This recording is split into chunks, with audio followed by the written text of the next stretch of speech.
Book of Joshua, chapter 1.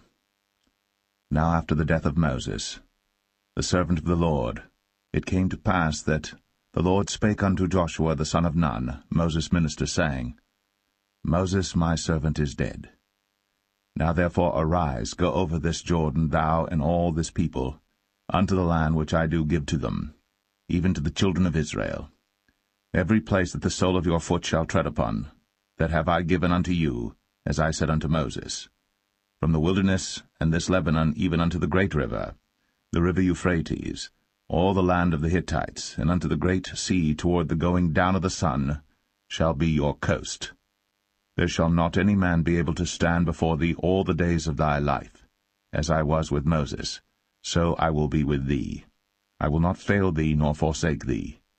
Be strong, and of a good courage. For unto this people shalt thou divide for an inheritance the land which I swear unto their fathers to give them. Only be thou strong and very courageous, that thou mayest observe to do, according to all the law, which Moses my servant commanded thee. Turn not from it to the right hand or to the left, that thou mayest prosper whithersoever thou goest. This book of the law shall not depart out of thy mouth, but thou shalt meditate therein day and night, that thou mayest observe to do according to all that is written therein. For then thou shalt make thy way prosperous, and then thou shalt have good success. Have not I commanded thee? Be strong, and of a good courage. Be not afraid, neither be thou dismayed.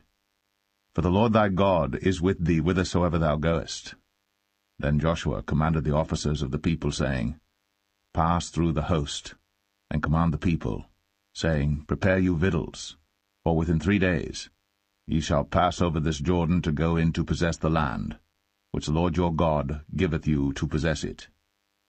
And to the Reubenites, and to the Gadites, and to half the tribe of Manasseh spake Joshua, saying, Remember the word which Moses the servant of the Lord commanded you, saying, The Lord your God hath given you rest, and hath given you this land.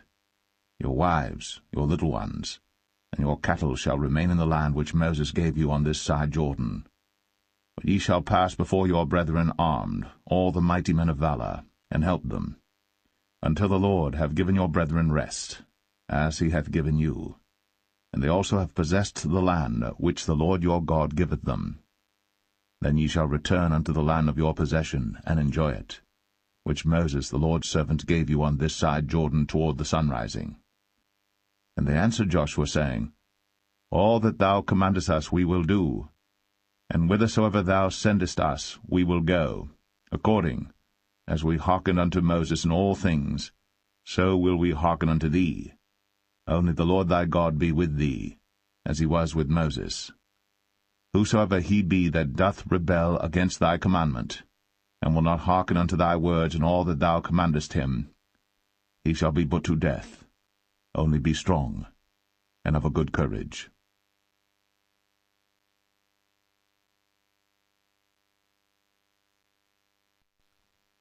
Joshua 2.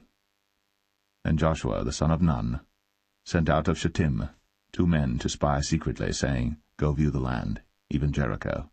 And they went, and came into an harlot's house, named Rahab, and lodged there. And it was told the king of Jericho, saying, Behold, there came men in hither tonight, of the children of Israel, to search out the country. And the king of Jericho sent unto Rahab, saying, Bring forth the men that are come to thee, which are entered into thine house, for they be come to search out all the country. And the woman took the 2 men, and hid them, and said thus, There came men unto me, but I wist not whence they were. And it came to pass about the time of shutting of the gate, when it was dark, that the men went out. Whither the men went, I wot not. Pursue after them quickly, for ye shall overtake them. But she had brought them up to the roof of the house, and hid them with the stalks of flax, which she had laid in order upon the roof. And the men pursued after them the way to Jordan unto the fords. And as soon as they which pursued after them were gone out, they shut the gate. And before they were laid down, she came up unto them upon the roof. And she said unto the men, I know that the Lord hath given you the land, and that your terror is fallen upon us. and that all the inhabitants of the land faint because of you. For we have heard how the Lord dried up the water of the Red Sea for you, when ye came out of Egypt, and what ye did unto the 2 kings of the Amorites that were on the other side Jordan, Sihon and Og, whom ye utterly destroyed. And as soon as we had heard these things, our hearts did melt. Neither did there remain any more courage in any man, because of you. For the Lord your God, he is God in heaven above, and in earth beneath. Now therefore, I pray you, swear unto me by the Lord, since I have shown you kindness, that ye will also show kindness unto my father's house, and give me a true token, and that ye will save alive my father, and my mother, and my brethren, and my sisters, and all that they have, and deliver our lives from death. And the men answered her, Our life for yours, if ye utter not this our business. And it shall be, when the Lord hath given us the land, that we will deal kindly and truly with thee. Then she let them down by a cord through the window, for her house was upon the town wall, and she dwelt upon the wall. And she said unto them, Get you to the mountain, lest the pursuers meet you, and hide yourselves there 3 days, until the pursuers be returned, and afterward may ye go your way. And the men said unto her, We will be blameless of this thine oath, which thou hast made us swear. Behold, when we come into the land, thou shalt bind this line of scarlet thread in the window which thou didst let us down by. And thou shalt bring thy father, and thy mother, and thy brethren, and all thy father's household home unto thee. And it shall be, that whosoever shall go out of the doors of thy house into the street, his blood shall be upon his head, and we will be guiltless. And whosoever shall be with thee in the house, his blood shall be on our head, if any hand be upon him. And if thou utter this our business, then we will be quit of thine oath, which thou hast made us to swear. And she said, According unto your words, so be it. And she sent them away, and they departed. And she bound the scarlet line in the window. And they went, and came unto the mountain, and abode there 3 days, until the pursuers were returned. And the pursuers sought them throughout all the way, but found them not.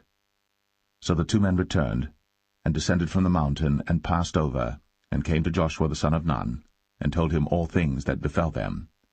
And they said unto Joshua, Truly, the Lord hath delivered into our hands all the land, for even all the inhabitants of the country do faint because of us.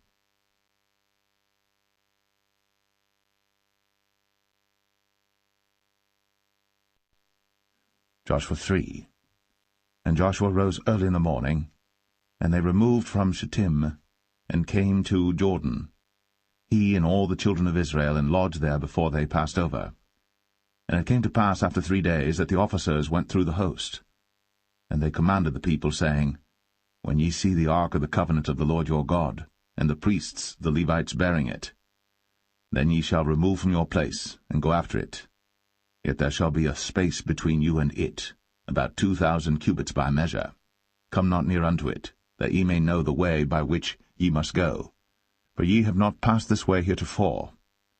And Joshua said unto the people, Sanctify yourselves, for tomorrow the Lord will do wonders among you. And Joshua spake unto the priests, saying, Take up the ark of the covenant, and pass over before the people. And they took up the ark of the covenant, and went before the people. And the Lord said unto Joshua, This day will I begin to magnify thee in the sight of all Israel, that they may know that, as I was with Moses, so I will be with thee. And thou shalt command the priests that bear the ark of the covenant, saying, When ye are come to the brink of the water of Jordan, ye shall stand still in Jordan. And Joshua said unto the children of Israel, Come hither, and hear the words of the Lord your God. And Joshua said, Hereby ye shall know that the living God is among you, and that he will without fail drive out from before you the Canaanites, and the Hittites, and the Hivites, and the Perizzites, and the Girgashites, and the Amorites, and the Jebusites. Behold, the ark of the covenant of the Lord of all the earth passeth over before you into Jordan. Now therefore take you 12 men out of the tribes of Israel, out of every tribe a man. And it shall come to pass, as soon as the soles of the feet of the priests that bear the ark of the Lord of all the earth, shall rest in the waters of Jordan, that the waters of the Jordan shall be cut off from the waters that come down from above, and they shall stand upon an heap. And it came to pass, when the people removed from their tents, to pass over Jordan, and the priests, bearing the ark of the covenant before the people, and as they that bear the ark were come unto Jordan, and the feet of the priests that bear the ark were dipped in the brim of the water, for Jordan overfloweth all his banks all the time of harvest, that the waters which came down from above stood and rose up upon an heap very far from the city Adam, that is beside Zaratan, and those that came down toward the sea of the plain, even the salt sea, failed, and were cut off. And the people passed over right against Jericho. And the priests that bare the ark of the covenant of the Lord stood firm on dry ground in the midst of Jordan. And all the Israelites passed over on dry ground, until all the people were passed clean over Jordan.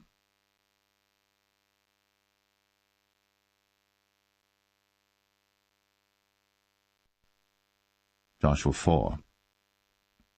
And it came to pass, when all the people were clean passed over Jordan, that the Lord spake unto Joshua, saying, Take you 12 men out of the people, out of every tribe a man, and command ye them, saying, Take you hence out of the midst of Jordan, out of the place where the priests' feet stood firm, 12 stones, and ye shall carry them over with you, and leave them in the lodging place, where ye shall lodge this night.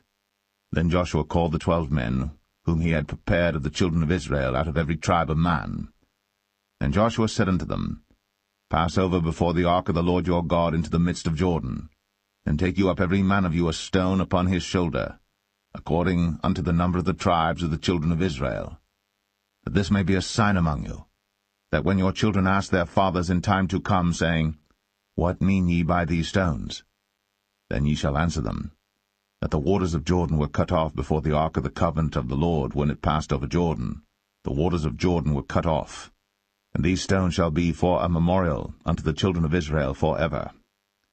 And the children of Israel did so as Joshua commanded, and took up 12 stones out of the midst of Jordan, as the Lord spake unto Joshua, according to the number of the tribes of the children of Israel, and carried them over with them unto the place where they lodged, and laid them down there.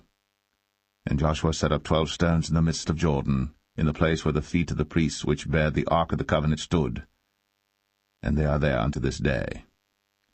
For the priests which bare the ark stood in the midst of Jordan, until everything was finished, that the Lord commanded Joshua to speak unto the people according to all that Moses commanded Joshua, and the people hasted and passed over. And it came to pass, when all the people were clean passed over, that the ark of the Lord passed over, and the priests, in the presence of the people, and the children of Reuben, and the children of Gad, and half the tribe of Manasseh passed over armed before the children of Israel, as Moses spake unto them.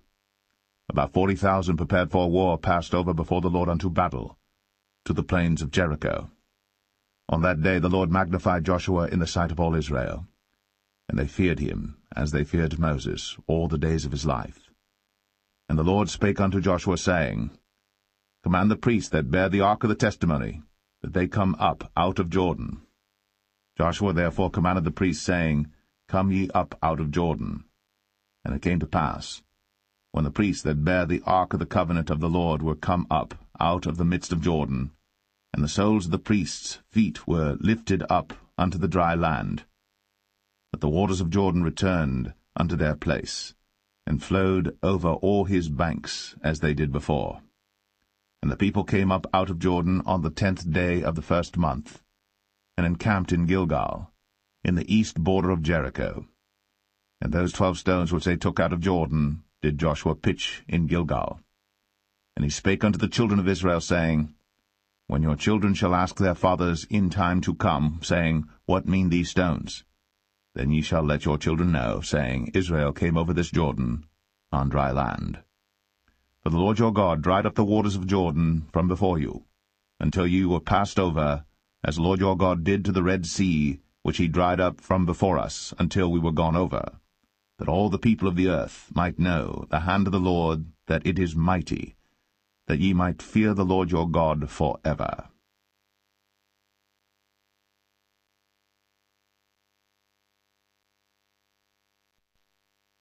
Joshua 5.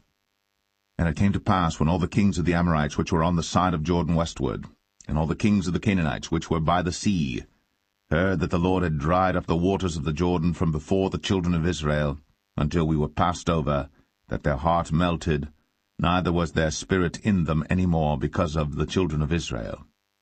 At that time the Lord said unto Joshua, Make thee sharp knives, and circumcise again the children of Israel the second time. And Joshua made him sharp knives, and circumcised the children of Israel at the hill of the foreskins. And this is the cause why Joshua did circumcise all the people that came out of Egypt that were males, even all the men of war, died in the wilderness by the way, after they came out of Egypt. Now all the people that came out were circumcised, but all the people that were born in the wilderness by the way, as they came forth out of Egypt, them they had not circumcised. For the children of Israel walked 40 years in the wilderness, till all the people that were men of war, which came out of Egypt, were consumed, because they obeyed not the voice of the Lord, unto whom the Lord sware that he would not show them the land, which the Lord sware unto their fathers that he would give us, a land that floweth with milk and honey. And their children whom he raised up in their stead, them Joshua circumcised, but they were uncircumcised, because they had not circumcised them by the way. And it came to pass, when they had done circumcising all the people, that they abode in their places in the camp, till they were whole. And the Lord said unto Joshua, This day have I rolled away the reproach of Egypt from off you. Wherefore the name of the place is called Gilgal unto this day. And the children of Israel encamped in Gilgal, and kept the Passover on the 14th day of the month, at even in the plains of Jericho. And they did eat of the old corn of the land on the morrow after the Passover, unleavened cakes and parched corn in the selfsame day. And the manna ceased on the morrow after they had eaten of the old corn of the land. Neither had the children of Israel manna any more, but they did eat of the fruit of the land of Canaan that year. And it came to pass, when Joshua was by Jericho, that he lifted up his eyes and looked, and behold, there stood a man over against him with his sword drawn in his hand. And Joshua went unto him, and said unto him, Art thou for us, or for our adversaries? And he said, Nay, but as captain of the host of the Lord am I now come. And Joshua fell on his face to the earth, and did worship, and said unto him, What saith my Lord unto his servant? And the captain of the Lord's host said unto Joshua, Loose thy shoe from off thy foot, for the place whereon thou standest is holy. And Joshua did so.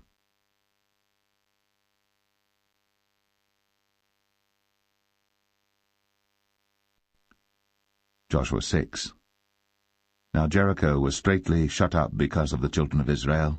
None went out, and none came in. And the Lord said unto Joshua, See, I have given into thine hand Jericho, and the king thereof, and the mighty men of valor. And ye shall compass the city, all ye men of war, and go round about the city once. Thus shalt thou do 6 days. And 7 priests shall bear before the ark 7 trumpets of ram's horns. And the 7th day ye shall compass the city 7 times, and the priests shall blow with the trumpets. And it shall come to pass, that when they make a long blast with the ram's horn, and when ye hear the sound of the trumpet, all the people shall shout with a great shout, and the wall of the city shall fall down flat. And the people shall ascend up every man straight before him. And Joshua the son of Nun called the priests, and said unto them, Take up the ark of the covenant, and let 7 priests bear 7 trumpets of ram's horns before the ark of the Lord. And he said unto the people, Pass on, and compass the city, and let him that is armed pass on before the ark of the Lord. And it came to pass, when Joshua had spoken unto the people, that the 7 priests bearing the 7 trumpets of ram's horns passed on before the Lord, and blew with the trumpets, and the ark of the covenant of the Lord followed them. And the armed men went before the priests that blew with the trumpets, and the rearward came after the ark, the priests going on, and blowing with the trumpets. And Joshua had commanded the people, saying, Ye shall not shout, nor make any noise with your voice, neither shall any word proceed out of your mouth until the day I bid you shout. Then shall ye shout. So the ark of the Lord compassed the city, going about it once. And they came into the camp, and lodge in the camp. And Joshua rose early in the morning, and the priests took up the ark of the Lord. And 7 priests bearing 7 trumpets of ram's horns before the ark of the Lord went on continually, and blew with the trumpets. And the armed men went before them. But the rearward came after the ark of the Lord, the priests going on and blowing with the trumpets. And the 2nd day they compassed the city once, and returned into the camp. So they did 6 days. And it came to pass on the 7th day that they rose early about the dawning of the day, and compassed the city after the same manner 7 times. Only on that day they compassed the city 7 times. And it came to pass at the 7th time, when the priests blew with the trumpets, Joshua said unto the people, Shout, for the Lord hath given you the city. And the city shall be accursed, even it, and all that are therein to the Lord. Only Rahab the harlot shall live, she and all that are with her in the house, because she hid the messengers that we sent. And ye, in any wise, keep yourselves from the accursed thing, lest ye make yourselves accursed, when ye take of the accursed thing, and make the camp of Israel a curse, and trouble it. But all the silver and gold and vessels of brass and iron are consecrated unto the Lord, they shall come into the treasury of the Lord. So the people shouted when the priests blew with the trumpets. And it came to pass, when the people heard the sound of the trumpet, and the people shouted with a great shout, that the wall fell down flat, so that the people went up into the city, every man straight before him, and they took the city. And they utterly destroyed all that was in the city, both man and woman, young and old, and ox and sheep and ass, with the edge of the sword. But Joshua had said unto the 2 men that had spied out the country, Go into the harlot's house, and bring out thence the woman, and all that she hath, as ye swear unto her. And the young men that were spies went in, and brought out Rahab, and her father, and her mother, and her brethren, and all that she had. And they brought out all her kindred, and left them without the camp of Israel. And they burnt the city with fire, and all that was therein, only the silver and the gold, and the vessels of brass and of iron, they put into the treasury of the house of the Lord. And Joshua saved Rahab the harlot alive, and her father's household, and all that she had. And she dwelleth in Israel even unto this day, because she hid the messengers which Joshua sent to spy out Jericho. And Joshua adjured them at that time, saying, Cursed be the man before the Lord that riseth up and buildeth this city Jericho. He shall lay the foundation thereof in his firstborn, and in his youngest son shall he set up the gates of it. So the Lord was with Joshua, and his fame was noised throughout all the country.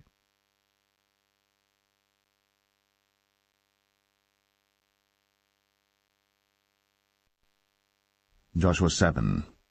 But the children of Israel committed a trespass in the accursed thing. For Achan the son of Carmi, the son of Zabdi, the son of Zerah, of the tribe of Judah, took of the accursed thing, and the anger of the Lord was kindled against the children of Israel. And Joshua sent men from Jericho to Ai, which is beside Bethaven, on the east side of Bethel, and spake unto them, saying, Go up, and view the country. And the men went up and viewed Ai. And they returned to Joshua, and said unto him, Let not all the people go up, but let about 2,000 or 3,000 men go up and smite Ai. And make not all the people to labor thither, for they are but few. So there went up thither of the people about 3,000 men, and they fled before the men of Ai. And the men of Ai smote of them about 36 men. For they chased them from before the gate even unto Shebarim, and smote them in the going down, wherefore the hearts of the people melted, and became as water. And Joshua rent his clothes, and fell to the earth upon his face before the ark of the Lord until the eventide, he and the elders of Israel, and put dust upon their heads. And Joshua said, Alas, O Lord God, wherefore hast thou at all brought this people over Jordan to deliver us into the hand of the Amorites to destroy us? Would to God we had been content and dwelt on the other side Jordan. O Lord, what shall I say when Israel turneth their backs before their enemies? For the Canaanites and all the inhabitants of the land shall hear of it, and shall environ us round, and cut off our name from the earth. And what wilt thou do unto thy great name? And the Lord said unto Joshua, Get thee up. Wherefore liest thou thus upon thy face? Israel hath sinned, and they have also transgressed my covenant which I commanded them. For they have even taken of the accursed thing, and have also stolen, and dissembled also, and they have put it even among their own stuff. Therefore the children of Israel could not stand before their enemies, but turned their backs before their enemies, because they were accursed. Neither will I be with you any more, except ye destroy the accursed from among you. Up, sanctify the people, and say, Sanctify yourselves against tomorrow. For thus saith the Lord God of Israel, There is an accursed thing in the midst of thee, O Israel. Thou canst not stand before thine enemies, until ye take away the accursed thing from among you. In the morning therefore ye shall be brought according to your tribes. And it shall be, that the tribe which the Lord taketh shall come according to the families thereof. And the family which the Lord shall take shall come by households, and the household which the Lord shall take shall come man by man. And it shall be that he that is taken with the accursed thing shall be burnt with fire, he and all that he hath, because he hath transgressed the covenant of the Lord, and because he hath wrought folly in Israel. So Joshua rose up early in the morning, and brought Israel by their tribes, and the tribe of Judah was taken. And he brought the family of Judah, and he took the family of the Zarhites, and he brought the family of the Zarhites man by man, and Zabdi was taken. And he brought his household man by man, and Achan the son of Carmi, the son of Zabdi, the son of Zerah, of the tribe of Judah was taken. And Joshua said unto Achan, My son, give, I pray thee, glory to the Lord God of Israel, and make confession unto him, and tell me now what thou hast done, hide it not from me. And Achan answered Joshua, and said, Indeed, I have sinned against the Lord God of Israel, and thus have I done. When I saw among the spoils a goodly Babylonish garment, and 200 shekels of silver, and a wedge of gold of 50 shekels weight, then I coveted them, and took them, and behold, they are hid in the earth in the midst of my tent, and the silver under it. So Joshua sent messengers, and they ran into the tent, and behold, it was hid in his tent, and the silver under it. And they took them out of the midst of the tent, and brought them unto Joshua, and unto all the children of Israel, and laid them out before the Lord. And Joshua, and all Israel with him, took Achan, the son of Zerah, and the silver, and the garment, and the wedge of gold, and his sons, and his daughters, and his oxen, and his asses, and his sheep, and his tent, and all that he had. And they brought them unto the valley of Achor. And Joshua said, Why hast thou troubled us? The Lord shall trouble thee this day. And all Israel stoned him with stones, and burned them with fire, after they had stoned them with stones. And they raised over him a great heap of stones unto this day. So the Lord turned from the fierceness of his anger, wherefore the name of that place was called the Valley of Achor unto this day.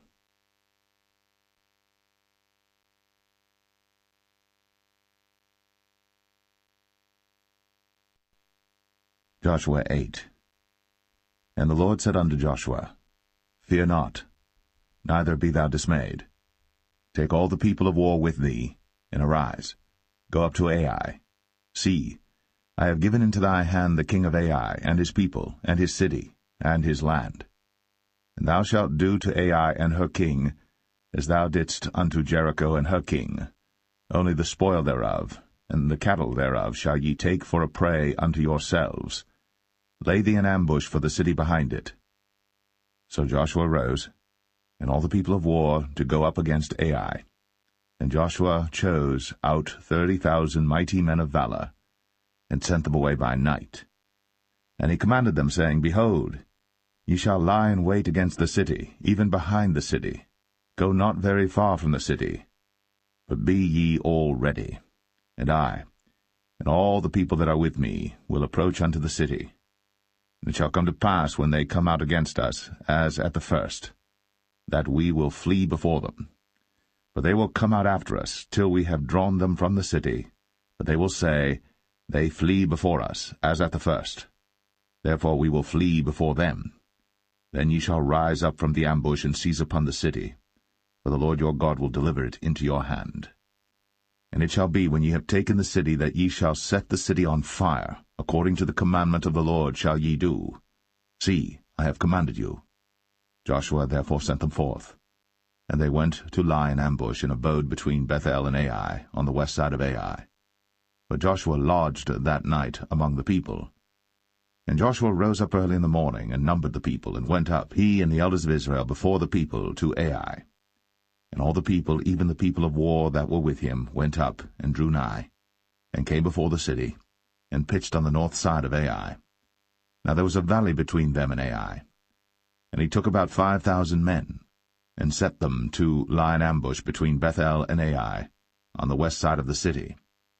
And when they had set the people, even all the host that was on the north of the city, and their liers in wait on the west of the city, Joshua went that night into the midst of the valley. And it came to pass, when the king of Ai saw it, that they hasted and rose up early. And the men of the city went out against Israel to battle, he and all his people, at a time appointed, before the plain. But he wist not that there were liers in ambush against him behind the city. And Joshua and all Israel made as if they were beaten before them, and fled by the way of the wilderness. And all the people that were in Ai were called together to pursue after them. And they pursued after Joshua, and were drawn away from the city. And there was not a man left in Ai or Bethel that went not out after Israel. And they left the city open, and pursued after Israel. And the Lord said unto Joshua, Stretch out the spear that is in thy hand toward Ai, for I will give it into thine hand. And Joshua stretched out the spear that he had in his hand toward the city. And the ambush arose quickly out of their place. And they ran as soon as he had stretched out his hand. And they entered into the city, and took it, and hasted, and set the city on fire. And when the men of Ai looked behind them, they saw, and behold, the smoke of the city ascended up to heaven. And they had no power to flee this way or that way. And the people that fled to the wilderness turned back upon the pursuers. And when Joshua and all Israel saw that the ambush had taken the city, and that the smoke of the city ascended, then they turned again and slew the men of Ai. And the other issued out of the city against them, so they were in the midst of Israel, some on this side and some on that side. And they smote them, so that they let none of them remain or escape. And the king of Ai they took alive, and brought him to Joshua. And it came to pass, when Israel had made an end of slaying all the inhabitants of Ai in the field, in the wilderness wherein they chased them, and when they were all fallen on the edge of the sword until they were consumed, that all the Israelites returned unto Ai, and smote it with the edge of the sword. And so it was that all that fell that day, both of men and women, were 12,000, even all the men of Ai. For Joshua drew not his hand back, wherewith he stretched out the spear, until he had utterly destroyed all the inhabitants of Ai. Only the cattle and the spoil of that city Israel took for a prey unto themselves, according unto the word of the Lord which he commanded Joshua. And Joshua burnt Ai, and made it an heap for ever, even a desolation unto this day. And the king of Ai he hanged on a tree until eventide, and as soon as the sun was down, Joshua commanded that they should take his carcass down from the tree, and cast it at the entering of the gate of the city, and raise thereon a great heap of stones that remaineth unto this day. Then Joshua built an altar unto the Lord God of Israel in Mount Ebal, as Moses the servant of the Lord commanded the children of Israel, as it is written in the book of the law of Moses, an altar of whole stones, over which no man hath lifted up any iron. And they offered thereon burnt offerings unto the Lord, and sacrificed peace offerings. And he wrote there upon the stones a copy of the law of Moses, which he wrote in the presence of the children of Israel. And all Israel, and their elders and officers, and their judges, stood on this side the ark, and on that side before the priests the Levites, which bear the ark of the covenant of the Lord, as well the stranger, as he that was born among them, half of them over against Mount Gerizim, and half of them over against Mount Ebal, as Moses the servant of the Lord had commanded before, that they should bless the people of Israel. And afterward he read all the words of the law, the blessings and cursings, according to all that is written in the book of the law. There was not a word of all that Moses commanded which Joshua read not before all the congregation of Israel, with the women and the little ones, and the strangers that were conversant among them.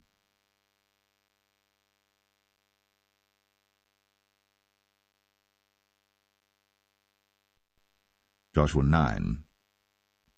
And it came to pass, when all the kings which were on this side Jordan, in the hills and in the valleys, and in all the coasts of the great sea over against Lebanon, the Hittite and the Amorite, the Canaanite, the Perizzite, the Hivite, and the Jebusite heard thereof, that they gathered themselves together to fight with Joshua and with Israel, with one accord. And when the inhabitants of Gibeon heard what Joshua had done unto Jericho and to Ai, they did work wilily, and went and made as if they had been ambassadors, and took old sacks upon their asses, and wine bottles, old and rent and bound up, and old shoes, and clouted upon their feet, and old garments upon them, and all the bread of their provision was dry and mouldy. And they went to Joshua unto the camp at Gilgal, and said unto him, and to the men of Israel, We be come from a far country. Now therefore make ye a league with us. And the men of Israel said unto the Hivites, Peradventure ye dwell among us, and how shall we make a league with you? And they said unto Joshua, We are thy servants. And Joshua said unto them, Who are ye? And from whence come ye? And they said unto him, From a very far country thy servants are come because of the name of the Lord thy God. For we have heard the fame of him, and all that he did in Egypt, and all that he did to the 2 kings of the Amorites that were beyond Jordan, to Sihon king of Heshbon, and to Og king of Bashan, which was at Ashtaroth. Wherefore our elders and all the inhabitants of our country spake to us, saying, Take victuals with you for the journey, and go to meet them, and say unto them, We are your servants, therefore now make ye a league with us. This our bread we took hot for our provision out of our houses on the day we came forth to go unto you. But now, behold, it is dry, and it is mouldy. And these bottles of wine which we filled were new, and behold, they be rent. And these our garments and our shoes are become old by reason of the very long journey. And the men took of their victuals, and asked not counsel at the mouth of the Lord. And Joshua made peace with them, and made a league with them, to let them live. And the princes of the congregation sware unto them. And it came to pass at the end of 3 days, after they had made a league with them, that they heard that they were their neighbors, and that they dwelt among them. And the children of Israel journeyed, and came unto their cities on the 3rd day. Now their cities were Gibeon, and Shepherah, and Beeroth, and Kirjath-jearim. And the children of Israel smote them not, because the princes of the congregation had sworn unto them by the Lord God of Israel. And all the congregation murmured against the princes. But all the princes said unto all the congregation, We have sworn unto them by the Lord God of Israel. Now therefore we may not touch them. This we will do to them. We will even let them live, lest wrath be upon us, because of the oath which we swear unto them. And the princes said unto them, Let them live, but let them be hewers of wood and drawers of water unto all the congregation, as the princes had promised them. And Joshua called for them, and he spake unto them, saying, Wherefore have ye beguiled us, saying, We are very far from you, when ye dwell among us? Now therefore ye are cursed, and there shall none of you be freed from being bondmen, and hewers of wood and drawers of water for the house of my God. And they answered Joshua and said, Because it was certainly told thy servants how that the Lord thy God commanded his servant Moses to give you all the land, and to destroy all the inhabitants of the land from before you. Therefore we were sore afraid of our lives because of you, and have done this thing. And now behold, we are in thine hand, as it seemeth good and right unto thee to do unto us, do. And so did he unto them, and delivered them out of the hand of the children of Israel, that they slew them not. And Joshua made them that day hewers of wood, and drawers of water for the congregation, and for the altar of the Lord, even unto this day, in the place which he should choose.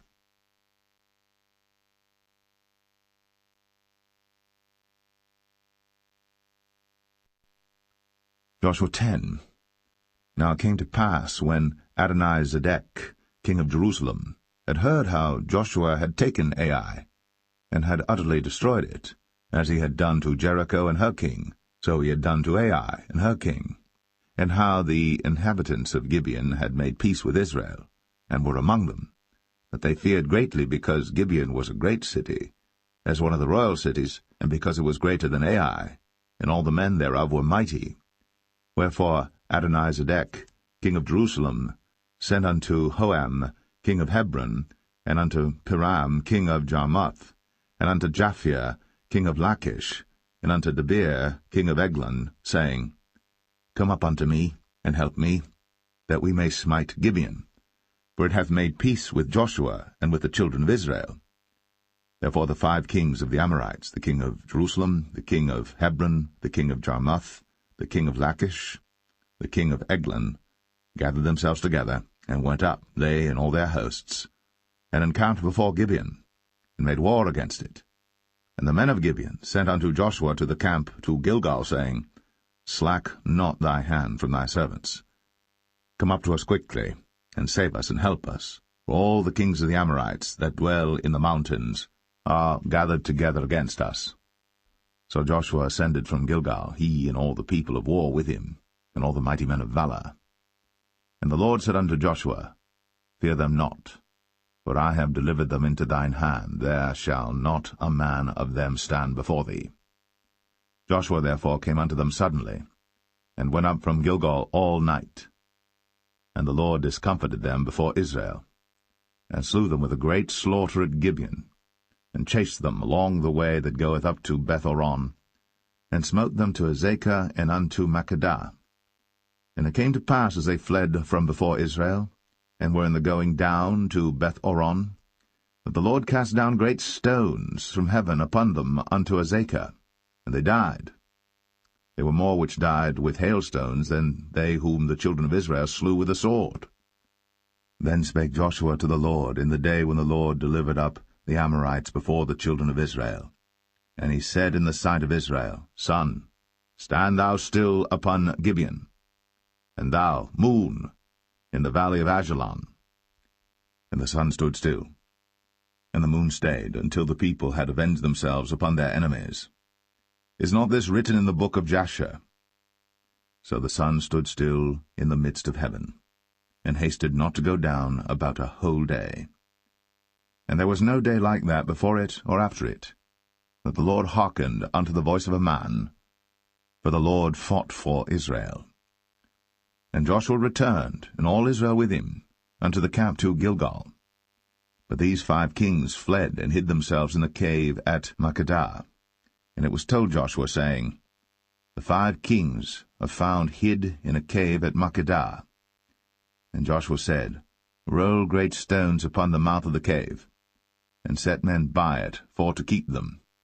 And stay ye not, but pursue after your enemies, and smite the hindmost of them. Suffer them not to enter into their cities, for the Lord your God hath delivered them into your hand. And it came to pass, when Joshua and the children of Israel had made an end of slaying them with a very great slaughter, till they were consumed, that the rest which remained of them entered into fenced cities. And all the people returned to the camp to Joshua at Makkedah in peace. None moved his tongue against any of the children of Israel. Then said Joshua, Open the mouth of the cave, and bring out those 5 kings unto me out of the cave. And they did so, and brought forth those 5 kings unto him out of the cave, the king of Jerusalem, the king of Hebron, the king of Jarmuth, the king of Lachish, and the king of Eglon. And it came to pass, when they brought out those kings unto Joshua, that Joshua called for all the men of Israel, and said unto the captains of the men of war which went with him, Come near, put your feet upon the necks of these kings. And they came near, and put their feet upon the necks of them.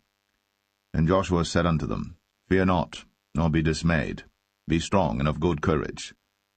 For thus shall the Lord do to all your enemies against whom ye fight. And afterward Joshua smote them, and slew them, and hanged them on 5 trees. And they were hanging upon the trees until the evening. And it came to pass at the time of the going down of the sun, that Joshua commanded, and they took them down off the trees, and cast them into the cave wherein they had been hid, and laid great stones in the cave's mouth, which remain until this very day. And that day Joshua took Makkedah, and smote it with the edge of the sword. And the king thereof he utterly destroyed them, and all the souls that were therein. He let none remain. And he did to the king of Makkedah as he did unto the king of Jericho. Then Joshua passed from Makkedah, and all Israel with him, unto Libnah, and fought against Libnah. And the Lord delivered it also, and the king thereof, into the hand of Israel. And he smote it with the edge of the sword, and all the souls that were therein. He let none remain in it, but did unto the king thereof as he did unto the king of Jericho. And Joshua passed from Libnah, and all Israel with him, unto Lachish, and encamped against it, and fought against it. And the Lord delivered Lachish into the hand of Israel, which took it on the second day, and smote it with the edge of the sword, and all the souls that were therein, according to all that he had done to Libnah. Then Oram, king of Gezer, came up to help Lachish. And Joshua smote him and his people until he had left him none remaining. And from Lachish Joshua passed unto Eglon, and all Israel with him, and they encamped against it, and fought against it. And they took it on that day, and smote it with the edge of the sword, and all the souls that were therein he utterly destroyed that day, according to all that he had done to Lachish. And Joshua went up from Eglon, and all Israel with him, unto Hebron, and they fought against it. And they took it, and smote it with the edge of the sword, and the king thereof, and all the cities thereof. And all the souls that were therein he left none remaining, according to all that he had done to Eglon, but destroyed it utterly, and all the souls that were therein. And Joshua returned, and all Israel with him, to Debir, and fought against it. And he took it, and the king thereof, and all the cities thereof, and they smote them with the edge of the sword, and utterly destroyed all the souls that were therein. He left none remaining, as he had done to Hebron, so he did to Debir, and to the king thereof, as he had done also to Libnah, and to her king. So Joshua smote all the country of the hills, and of the south, and of the vale, and of the springs, and all their kings. He left none remaining, but utterly destroyed all that breathed, as the Lord God of Israel commanded. And Joshua smote them from Kadesh-barnea, even unto Gaza, and all the country of Goshen, even unto Gibeon. And all these kings in their land did Joshua take at one time, because the Lord God of Israel fought for Israel. And Joshua returned, and all Israel with him, unto the camp to Gilgal.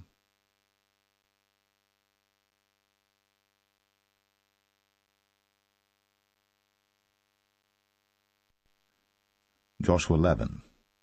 And it came to pass, when Jabin, king of Hazor, had heard those things, that he sent to Jobab, king of Madon, and to the king of Shimron, and to the king of Achshaph, and to the kings that were on the north of the mountains, and of the plains south of Chinneroth, and in the valley, and in the borders of Dor on the west, and to the Canaanite on the east and on the west, and to the Amorite, and the Hittite, and the Perizzite, and the Jebusite in the mountains, and to the Hivite, under Hermon, in the land of Mizpeh. And they went out, they and all their hosts with them, much people, even as the sand that is upon the seashore in multitude, with horses and chariots very many. And when all these kings were met together, they came and pitched together at the waters of Merom, to fight against Israel. And the Lord said unto Joshua, Be not afraid because of them, for tomorrow about this time I will deliver them up all slain before Israel. Thou shalt hock their horses, and burn their chariots with fire. So Joshua came, and all the people of war with him, against them by the waters of Merom, suddenly, and they fell upon them. And the Lord delivered them into the hand of Israel, who smote them, and chased them unto great Zidon, and unto Mizraphoth-maim, and unto the valley of Mizpeh eastward, and they smote them until they left them none remaining. And Joshua did unto them as the Lord bade him. He hocked their horses, and burned their chariots with fire. And Joshua at that time turned back, and took Hazor, and smote the king thereof with the sword. For Hazor beforetime was the head of all those kingdoms. And they smote all the souls that were therein with the edge of the sword, utterly destroying them. There was not any left to breathe, and he burnt Hazor with fire. And all the cities of those kings, and all the kings of them, did Joshua take, and smote them with the edge of the sword, and he utterly destroyed them, as Moses the servant of the Lord commanded. But as for the cities that stood still in their strength, Israel burned none of them, save Hazor only. That did Joshua burn. And all the spoil of these cities, and the cattle, the children of Israel took for a prey unto themselves. But every man they smote with the edge of the sword until they had destroyed them, neither left they any to breathe. As the Lord commanded Moses his servant, so did Moses command Joshua, and so did Joshua. He left nothing undone of all that the Lord commanded Moses. So Joshua took all that land, the hills, and all the south country, and all the land of Goshen, and the valley, and the plain, and the mountain of Israel, and the valley the same, even from the Mount Halak that goeth up to Sire, even unto Baal-Gad, in the valley of Lebanon, under Mount Hermon, and all their kings he took, and smote them, and slew them. Joshua made war a long time with all those kings. There was not a city that made peace with the children of Israel, save the Hivites, the inhabitants of Gibeon. All other they took in battle. For it was of the Lord to harden their hearts, that they should come against Israel in battle, that he might destroy them utterly, and that they might have no favor, but that he might destroy them as the Lord commanded Moses. And at that time came Joshua, and cut off the Anakims, from the mountains, from Hebron, from Debir, from Anab, and from all the mountains of Judah, and from all the mountains of Israel. Joshua destroyed them utterly with their cities. There was none of the Anakims left in the land of the children of Israel. Only in Gaza and Gath and in Ashdod there remained. So Joshua took the whole land, according to all that the Lord said unto Moses, and Joshua gave it for an inheritance unto Israel according to their divisions by their tribes. And the land rested from war.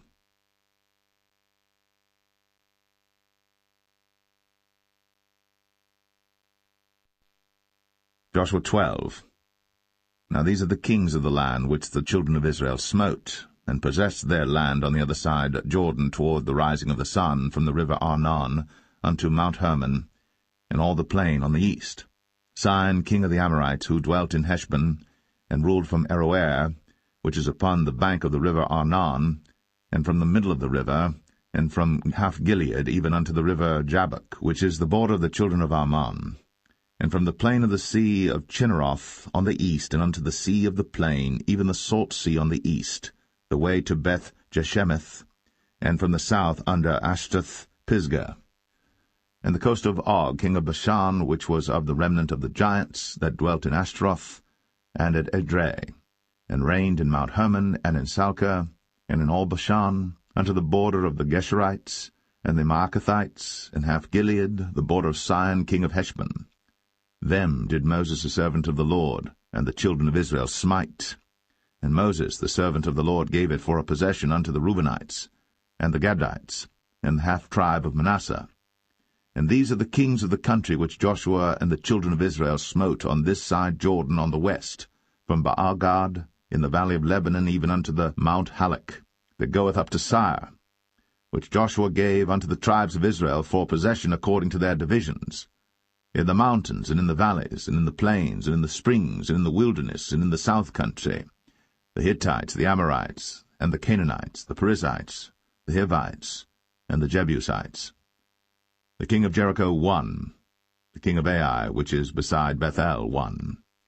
The king of Jerusalem won, the king of Hebron won, the king of Jarmuth won, the king of Lachish won, the king of Eglon won, the king of Gezer won, the king of Debir won, the king of Geder won, the king of Hormah won, the king of Arad won, the king of Libnah won, the king of Adullam won, the king of Makkedah won, the king of Bethel won, the king of Tappuah won, the king of Hepher won, the king of Aphek won, the king of Lasharon won, the king of Madon won, the king of Hazor won, the king of Shimron Meron won, the king of Akshaph won, the king of Tanakh won, the king of Megiddo won, the king of Kadesh won, the king of Jokneam of Carmel won, the king of Dor in the coast of Dor won, the king of the nations of Gilgal won, the king of Tirzah won, all the kings 30.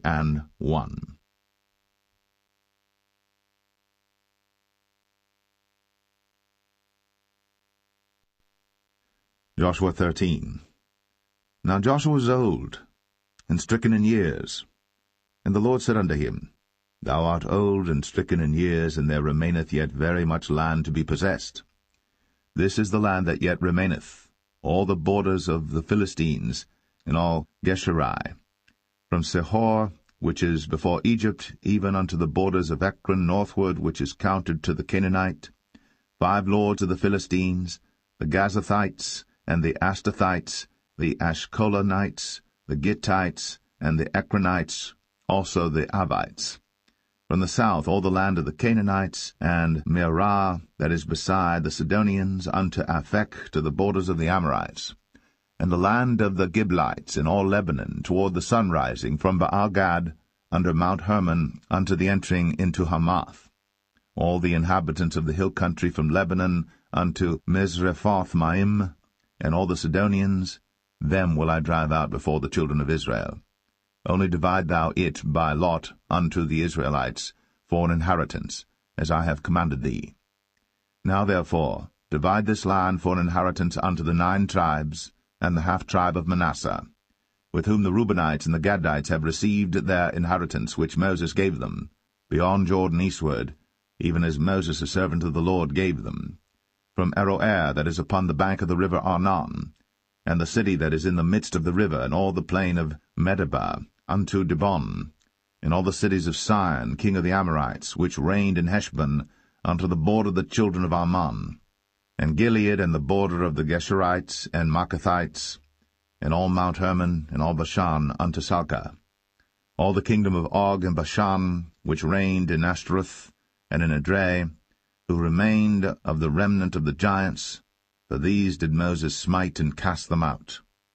Nevertheless the children of Israel expelled not the Geshurites, nor the Maacathites, but the Geshurites and the Maacathites dwell among the Israelites until this day. Only unto the tribe of Levi he gave none inheritance. The sacrifices of the Lord God of Israel, made by fire, are their inheritance, as he said unto them. And Moses gave unto the tribe of the children of Reuben inheritance according to their families. And their coast was from Aroer, that is on the bank of the river Arnon, and the city that is in the midst of the river, and all the plain by Medeba, Heshbon, and all her cities that are in the plain, Dibon, and Bamoth Baal, and Beth-Baal-Meon, and Jehazzah, and Kedemoth, and Mephath, and Kirjathaim, and Sibmah, and Zareth Shahar, in the mount of the valley, and Beth-Peor, and Ashdoth-Pisgah, and Beth-Jeshimoth, in all the cities of the plain, in all the kingdom of Sihon, king of the Amorites, which reigned in Heshbon, whom Moses smote with the princes of Midian, Evi, and Rechem, and Zur, and Hur, and Reba, which were dukes of Sihon, dwelling in the country. Balaam also the son of Beor, the soothsayer, did the children of Israel slay with the sword among them that were slain by them. And the border of the children of Reuben was Jordan, and the border thereof. This was the inheritance of the children of Reuben, after their families, the cities, and the villages thereof. And Moses gave inheritance unto the tribe of Gad, even unto the children of Gad according to their families. And their coast was Jazer, and all the cities of Gilead, and half the land of the children of Ammon unto Aroer, that is before Rabbah, and from Heshbon unto Ramath-Mizpah, and Betonim, and from Mahanaim unto the border of Debir, and in the valley Beth-Aram and Beth-Nimrah, and Succoth and Zaphon, the rest of the kingdom of Sihon, king of Heshbon, Jordan and his border, even unto the edge of the sea of Chinnereth, on the other side Jordan eastward. This is the inheritance of the children of Gad after their families, the cities and their villages. And Moses gave inheritance unto the half-tribe of Manasseh, and this was the possession of the half-tribe of the children of Manasseh by their families. And their coast was from Mahanaim, all Bashan, all the kingdom of Og, king of Bashan, and all the towns of Jair, which are in Bashan, 80 cities, and half Gilead, and Ashtaroth, and Edrei, cities of the kingdom of Og and Bashan, were pertaining unto the children of Machir, the son of Manasseh, even to the 1/2 of the children of Machir by their families. These are the countries which Moses did distribute for inheritance in the plains of Moab, on the other side Jordan by Jericho eastward. But unto the tribe of Levi Moses gave not any inheritance. The Lord God of Israel was their inheritance, as he said unto them.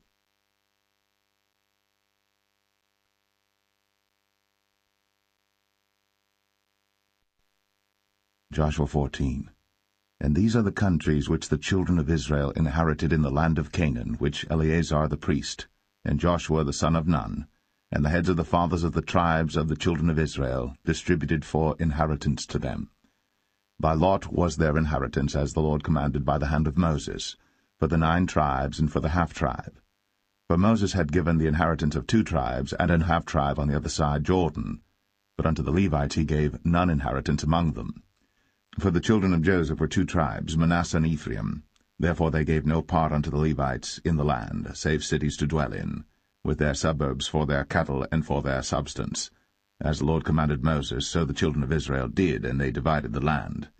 Then the children of Judah came unto Joshua in Gilgal, and Caleb the son of Jephunneh the Kenizzite said unto him, Thou knowest the thing that the Lord said unto Moses, the man of God, concerning me and thee in Kadesh-barnea. 40 years old was I, when Moses, the servant of the Lord, sent me from Kadesh-barnea to espy out the land, and I brought him word again, as it was in mine heart. Nevertheless my brethren that went up with me made the heart of the people melt, but I wholly followed the Lord my God. And Moses sware on that day, saying, Surely the land whereon thy feet have trodden shall be thine inheritance, and thy children's for ever, because thou hast wholly followed the Lord my God. And now behold, the Lord hath kept me alive, as he said, these 45 years, even since the Lord spake this word unto Moses, while the children of Israel wandered in the wilderness. And now, lo, I am this day 85 years old.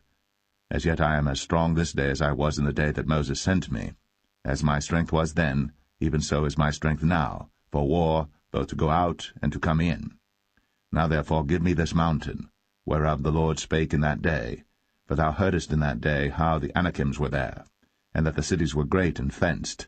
If so be the Lord will be with me, then I shall be able to drive them out, as the Lord said. And Joshua blessed him, and gave unto Caleb the son of Jephunneh Hebron for an inheritance. Hebron therefore became the inheritance of Caleb the son of Jephunneh the Kenizzite unto this day, because that he wholly followed the Lord God of Israel. And the name of Hebron before was Kirjath-Arba, which Arba was a great man among the Anakims, and the land had rest from war.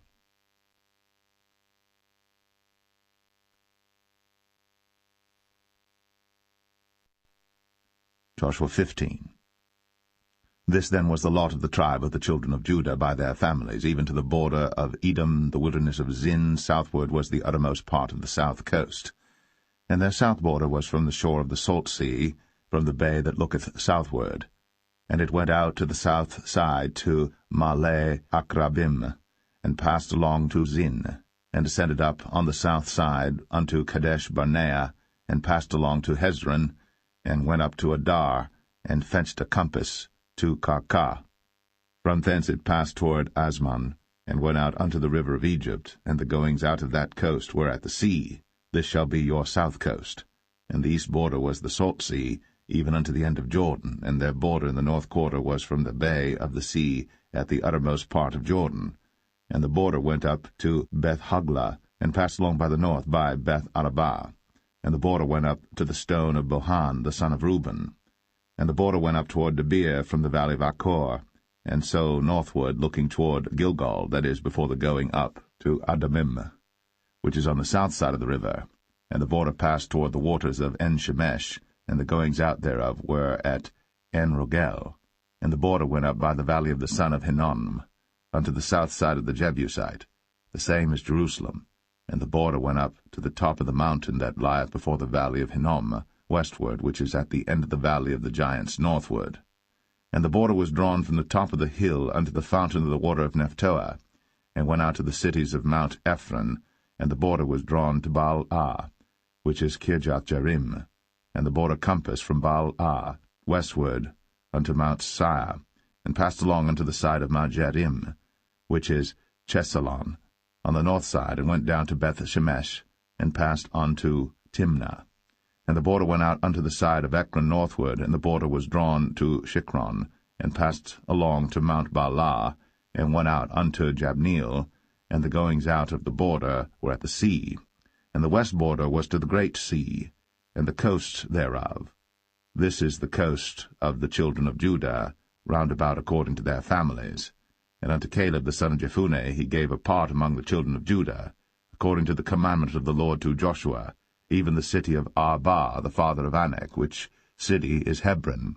And Caleb drove thence the 3 sons of Anak, Sheshai, and Ahiman, and Talmai, the children of Anak. And he went up thence to the inhabitants of Debir, and the name of Debir before was Kirjath-sepher. And Caleb said, He that smiteth Kirjath-sepher, and taketh it, to him will I give Achsah my daughter to wife. And Othniel, the son of Kenaz, the brother of Caleb, took it, and he gave him Achsah his daughter to wife. And it came to pass, as she came unto him, that she moved him to ask of her father a field. And she lighted off her ass. And Caleb said unto her, What wouldest thou?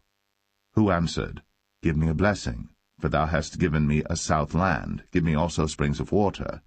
And he gave her the upper springs, and the nether springs. This is the inheritance of the tribe of the children of Judah according to their families.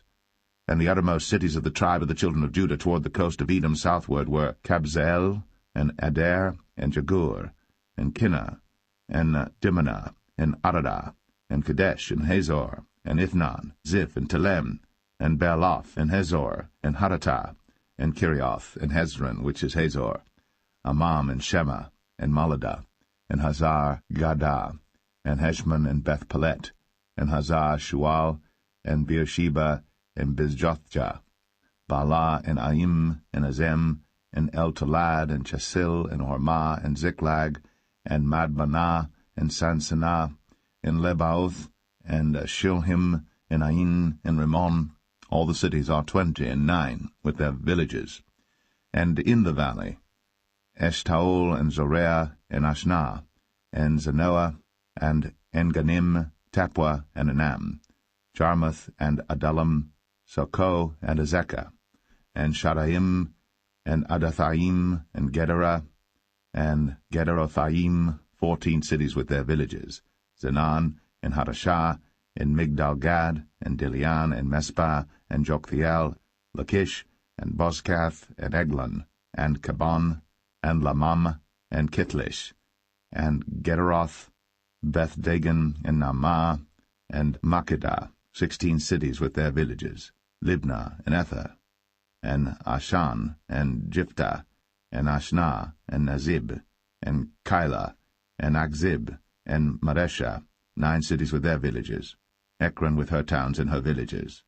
From Ekron even unto the sea all that lay near Ashdod with their villages, Ashdod with her towns and her villages, Gaza with her towns and her villages, unto the river of Egypt, and the great sea and the border thereof.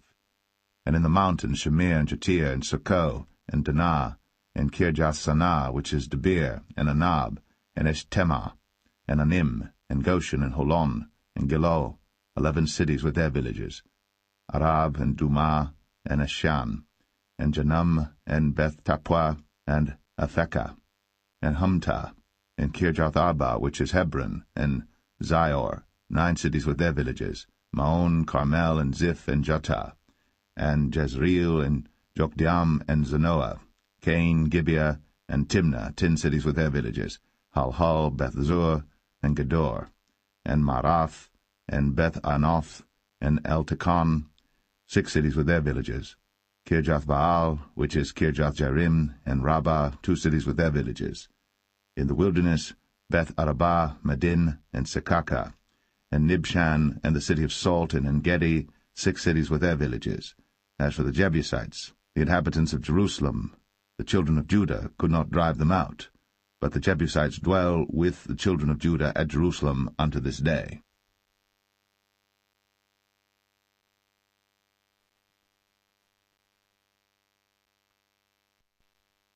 Joshua 16. And the lot of the children of Joseph fell from Jordan by Jericho unto the water of Jericho on the east, to the wilderness that goeth up from Jericho throughout Mount Bethel, and goeth out from Bethel to Luz, and passeth along unto the borders of Archai to Ataroth, and goeth down westward to the coast of Jephletai, unto the coast of Beth-horon, the Nether, and to Gezer, and the goings out thereof are at the sea. So the children of Joseph, Manasseh and Ephraim, took their inheritance. And the border of the children of Ephraim according to their families was thus. Even the border of their inheritance on the east side was Ataroth-adar, unto Beth-horon the upper, and the border went out toward the sea to Michmethah on the north side, and the border went about eastward unto Taanath-shiloh, and passed by it on the east to Janoah. And it went down from Janoah to Adaroth, and to Naarath, and came to Jericho, and went out at Jordan. The border went out from Tappuah westward unto the river Kanah, and the goings out thereof were at the sea. This is the inheritance of the tribe of the children of Ephraim by their families. And the separate cities for the children of Ephraim were among the inheritance of the children of Manasseh, all the cities with their villages. And they drave not out the Canaanites that dwelt in Gezer. But the Canaanites dwell among the Ephraimites unto this day, and serve under tribute.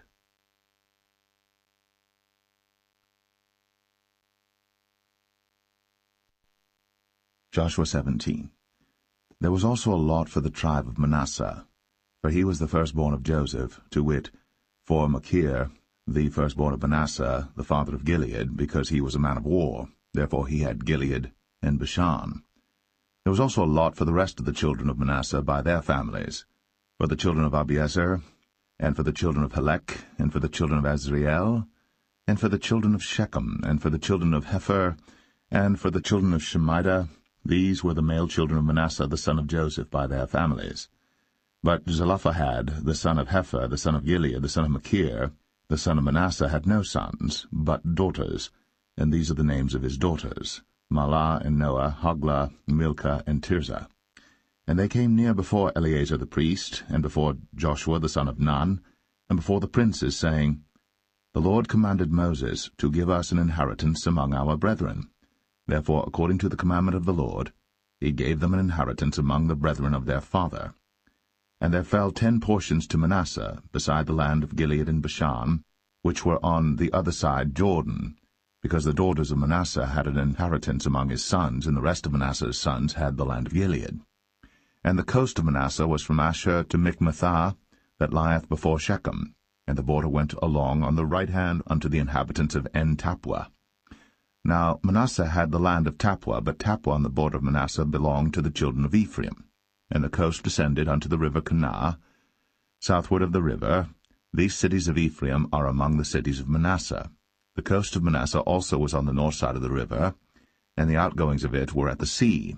Southward it was Ephraim's, and northward it was Manasseh's, and the sea is his border. And they met together in Asher on the north, and in Issachar on the east. And Manasseh had in Issachar and in Asher Beth-shean and her towns, and Ibleam and her towns, and the inhabitants of Dor and her towns, and the inhabitants of Endor and her towns, and the inhabitants of Taanach and her towns, and the inhabitants of Megiddo and her towns, even 3 countries. Yet the children of Manasseh could not drive out the inhabitants of those cities, but the Canaanites would dwell in that land. Yet it came to pass, when the children of Israel were waxen strong, that they put the Canaanites to tribute, but did not utterly drive them out.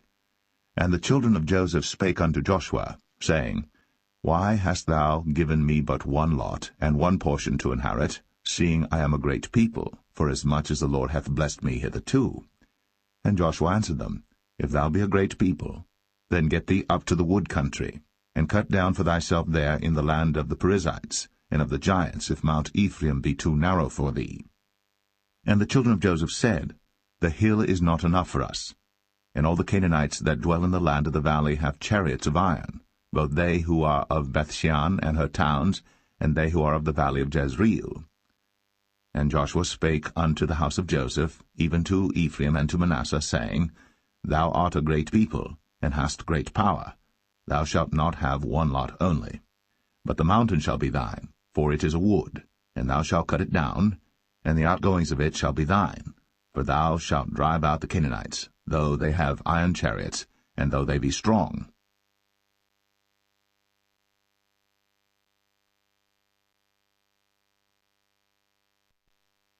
Joshua 18. And the whole congregation of the children of Israel assembled together at Shiloh, and set up the tabernacle of the congregation there. And the land was subdued before them. And there remained among the children of Israel 7 tribes which had not yet received their inheritance. And Joshua said unto the children of Israel, How long are ye slack to go to possess the land which the Lord God of your fathers hath given you? Give out from among you 3 men for each tribe, and I will send them. And they shall rise, and go through the land, and describe it according to the inheritance of them, and they shall come again to me. And they shall divide it into 7 parts. Judah shall abide in their coast on the south, and the house of Joseph shall abide in their coasts on the north. Ye shall therefore describe the land into 7 parts, and bring the description hither to me, that I may cast lots for you here before the Lord our God. But the Levites have no part among you, for the priesthood of the Lord is their inheritance. And Gad and Reuben, and half the tribe of Manasseh, have received their inheritance beyond Jordan on the east, which Moses, a servant of the Lord, gave them. And the men arose and went away. And Joshua charged them that went to describe the land, saying, Go and walk through the land, and describe it, and come again to me, that I may here cast lots for you before the Lord in Shiloh. And the men went and passed through the land, and described it by cities into 7 parts in a book, and came again to Joshua to the host at Shiloh. And Joshua cast lots for them in Shiloh before the Lord. And there Joshua divided the land unto the children of Israel according to their divisions. And the lot of the tribe of the children of Benjamin came up according to their families, and the coast of their lot came forth between the children of Judah and the children of Joseph. And their border on the north side was from Jordan, and the border went up to the side of Jericho on the north side, and went up through the mountains westward, and the goings out thereof were at the wilderness of Bethaven. And the border went over from thence toward Luz, to the side of Luz, which is Bethel southward, and the border descended to Adarothadar, near the hill that lieth on the south side of the nether Bethoron. And the border was drawn thence, and compassed the corner of the sea southward, from the hill that lieth before Bethoron southward, and the goings out thereof were at Kirjathbaal, which is Kirjathjearim, a city of the children of Judah. This was the west quarter. And the south quarter was from the end of Kirjathjearim, and the border went out on the west, and went out to the well of waters of Nephtoah. And the border came down to the end of the mountain that lieth before the valley of the son of Hinnom, and which is in the valley of the giants on the north, and descended to the valley of Hinnom, to the side of Jebusai on the south, and descended to En-Rogel, and was drawn from the north, and went forth to En-Shemesh, and went forth toward Gilaloth, which is over against the going up of Adumim, and descended to the stone of Boan, the son of Reuben, and passed along toward the side, over against Arabah northward, and went down unto Arabah. And the border passed along to the side of Beth-Hoglah northward, and the outgoings of the border were at the north bay of the salt sea, at the south end of Jordan. This was the south coast. And Jordan was the border of it on the east side. This was the inheritance of the children of Benjamin, by the coast thereof round about, according to their families. Now the cities of the tribe of the children of Benjamin according to their families were Jericho, and Beth-Hoglah, and the valley of Keziz, and Beth-Arabah, and Zamaraim, and Bethel, and Avim, and Parah, and Ophrah, and Shephar-Hamanai, and Ophni, and Gaba, 12 cities with their villages, Gibeon, and Ramah, and Beeroth, and Mizpeh, and Shiphrah, and Moza, and Rechem, and Irpiel, and Taralah, and Zelah, Eleph, and Jebusai, which is Jerusalem, Gibeath, and Kirjath, 14 cities with their villages. This is the inheritance of the children of Benjamin, according to their families.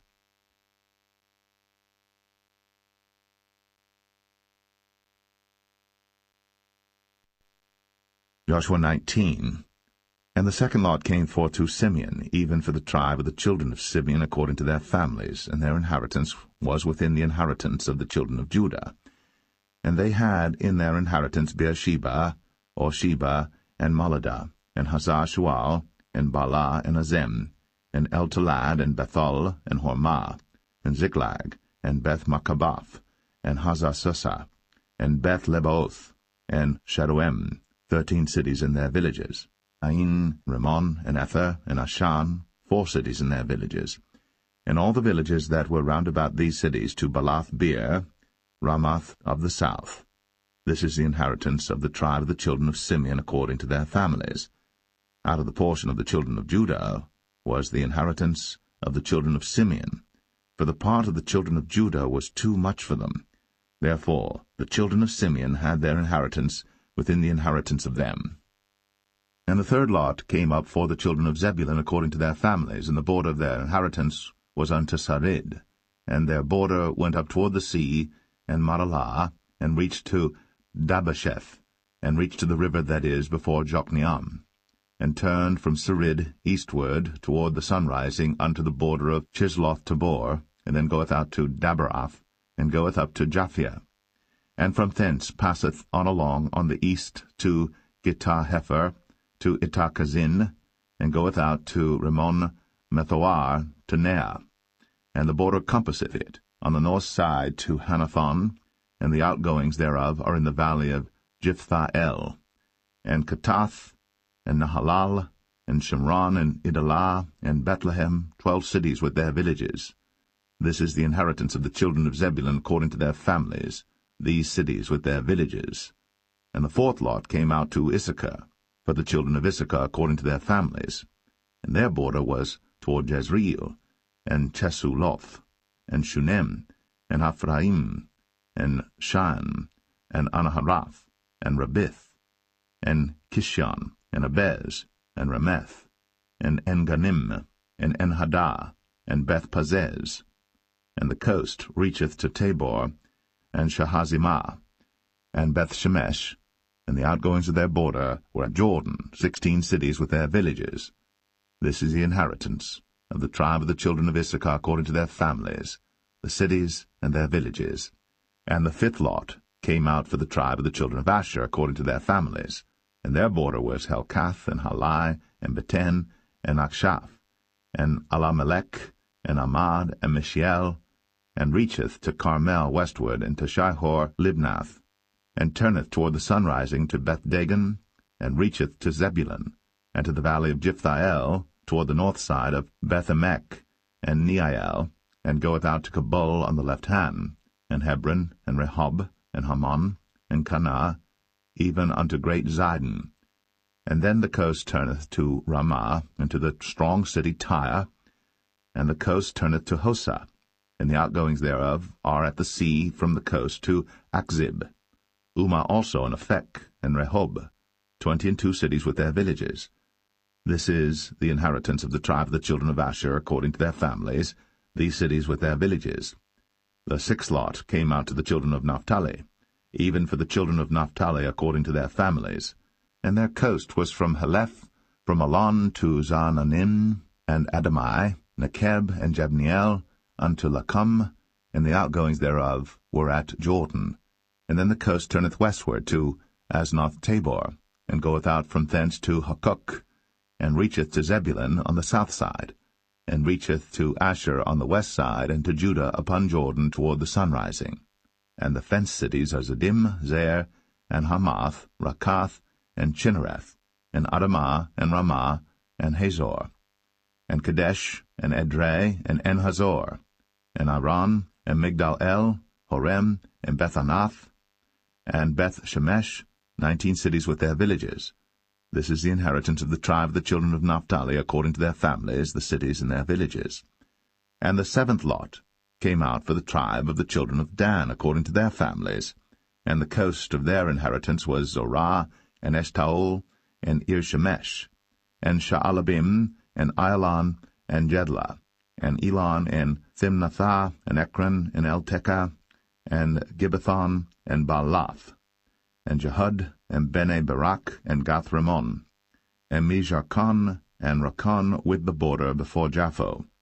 And the coast of the children of Dan went out too little for them. Therefore the children of Dan went up to fight against Leshem, and took it, and smote it with the edge of the sword, and possessed it, and dwelt therein, and called Leshem Dan, after the name of Dan their father.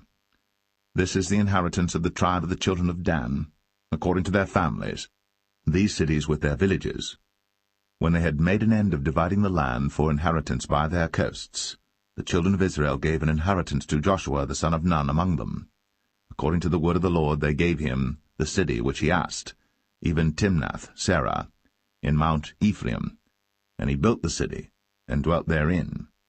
These are the inheritances which Eleazar the priest, and Joshua the son of Nun, and the heads of the fathers of the tribes of the children of Israel, divided for an inheritance by lot in Shiloh before the Lord, at the door of the tabernacle of the congregation. So they made an end of dividing the country.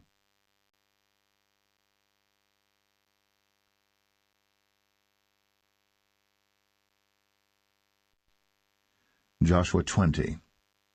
The Lord also spake unto Joshua, saying, Speak to the children of Israel, saying, Appoint out for you cities of refuge, whereof I spake unto you by the hand of Moses, that the slayer that killeth any person unawares, and unwittingly, may flee thither, and they shall be your refuge from the avenger of blood.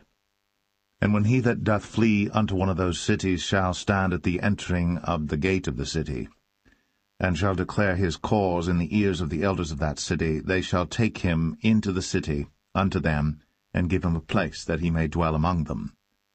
And if the avenger of blood pursue after him, then they shall not deliver the slayer up into his hand, because he smote his neighbor unwittingly, and hated him not beforetime. And he shall dwell in that city, until he stand before the congregation for judgment, and until the death of the high priest that shall be in those days. Then shall the slayer return, and come unto his own city, and unto his own house, unto the city from whence he fled. And they appointed Kadesh in Galilee, in Mount Naphtali, and Shechem in Mount Ephraim, and Kirjath-Arba, which is Hebron, in the mountain of Judah. And on the other side Jordan by Jericho eastward they assigned Bezer in the wilderness upon the plain, out of the tribe of Reuben, and Ramoth and Gilead, out of the tribe of Gad, and Golan and Bashan, out of the tribe of Manasseh.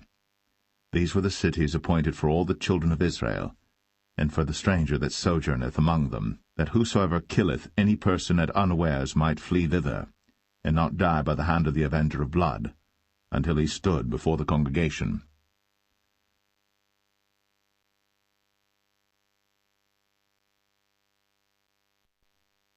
Joshua 21. Then came near the heads of the fathers of the Levites unto Eleazar the priest, and unto Joshua the son of Nun, and unto the heads of the fathers of the tribes of the children of Israel. And they spake unto them at Shiloh in the land of Canaan, saying, The Lord commanded by the hand of Moses to give us cities to dwell in, with the suburbs thereof for our cattle. And the children of Israel gave unto the Levites out of their inheritance, at the commandment of the Lord, these cities and their suburbs. And the lot came out for the families of the Kohathites, and the children of Aaron the priest, which were of the Levites, had by lot out of the tribe of Judah, and out of the tribe of Simeon, and out of the tribe of Benjamin 13 cities. And the rest of the children of Kohath had by lot out of the families of the tribe of Ephraim, and out of the tribe of Dan, and out of the half-tribe of Manasseh 10 cities. And the children of Gershon had by lot out of the families of the tribe of Issachar, and out of the tribe of Asher, and out of the tribe of Naphtali, and out of the half-tribe of Manasseh and Bashan 13 cities. The children of Merari by their families had out of the tribe of Reuben, and out of the tribe of Gad, and out of the tribe of Zebulun 12 cities. And the children of Israel gave by lot unto the Levites these cities with their suburbs, as the Lord commanded by the hand of Moses. And they gave out of the tribe of the children of Judah, and out of the tribe of the children of Simeon, these cities which are here mentioned by name, which the children of Aaron, being of the families of the Kohathites, who were of the children of Levi, had, for theirs was the first lot. And they gave them the city of Arba, the father of Anak, which city is Hebron, in the hill country of Judah, with the suburbs thereof round about it. But the fields of the city and the villages thereof gave they to Caleb the son of Jephunneh for his possession. Thus they gave to the children of Aaron the priest Hebron with her suburbs, to be a city of refuge for the slayer, and Libnah with her suburbs, and Jatir with her suburbs, and Eshtemoa with her suburbs, and Holon with her suburbs, and Debir with her suburbs, and Ain with her suburbs, and Jutah with her suburbs, and Beth-Shemesh with her suburbs, 9 cities out of those 2 tribes. And out of the tribe of Benjamin, Gibeon with her suburbs, Geba with her suburbs, Anathoth with her suburbs, and Almon with her suburbs, 4 cities. All the cities of the children of Aaron, the priests, were 13 cities with their suburbs. And the families of the children of Kohath, the Levites which remained of the children of Kohath, even they had the cities of their lot out of the tribe of Ephraim. For they gave them Shechem with her suburbs in Mount Ephraim, to be a city of refuge for the slayer, and Gezer with her suburbs, and Kibzaim with her suburbs, and Beth-horon with her suburbs, 4 cities. And out of the tribe of Dan, Eltekeh with her suburbs, Gibbethon with her suburbs, Ayalon with her suburbs, Gath-rimmon with her suburbs, 4 cities. And out of the half-tribe of Manasseh, Tanakh with her suburbs, and Gath-rimmon with her suburbs, 2 cities. All the cities were 10 with their suburbs for the families of the children of Kohath that remained. And unto the children of Gershon of the families of the Levites, out of the other half-tribe of Manasseh, they gave Golan in Bashan with her suburbs to be a city of refuge for the slayer, and Besh-terah with her suburbs, 2 cities. And out of the tribe of Issachar, Kishon with her suburbs, Dabarah with her suburbs, Jarmuth with her suburbs, En-gannim with her suburbs, 4 cities. And out of the tribe of Asher, Mishal with her suburbs, Abdon with her suburbs, Helkath with her suburbs, and Rehob with her suburbs, 4 cities.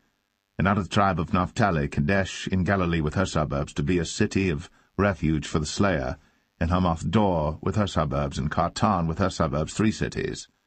All the cities of the Gershonites according to their families, with 13 cities with their suburbs.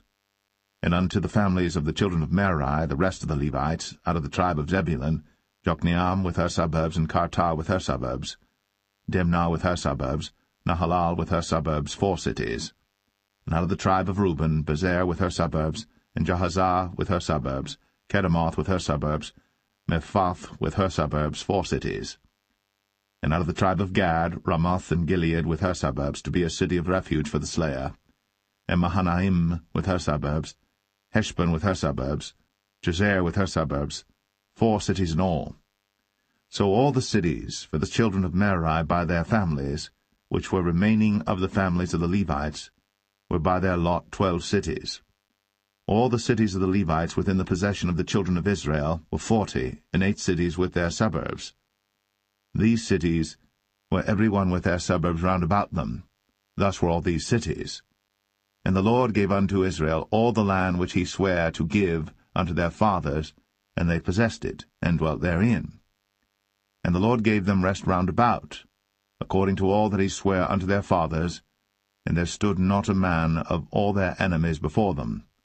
The Lord delivered all their enemies into their hand. There failed not aught of any good thing which the Lord had spoken unto the house of Israel. All came to pass.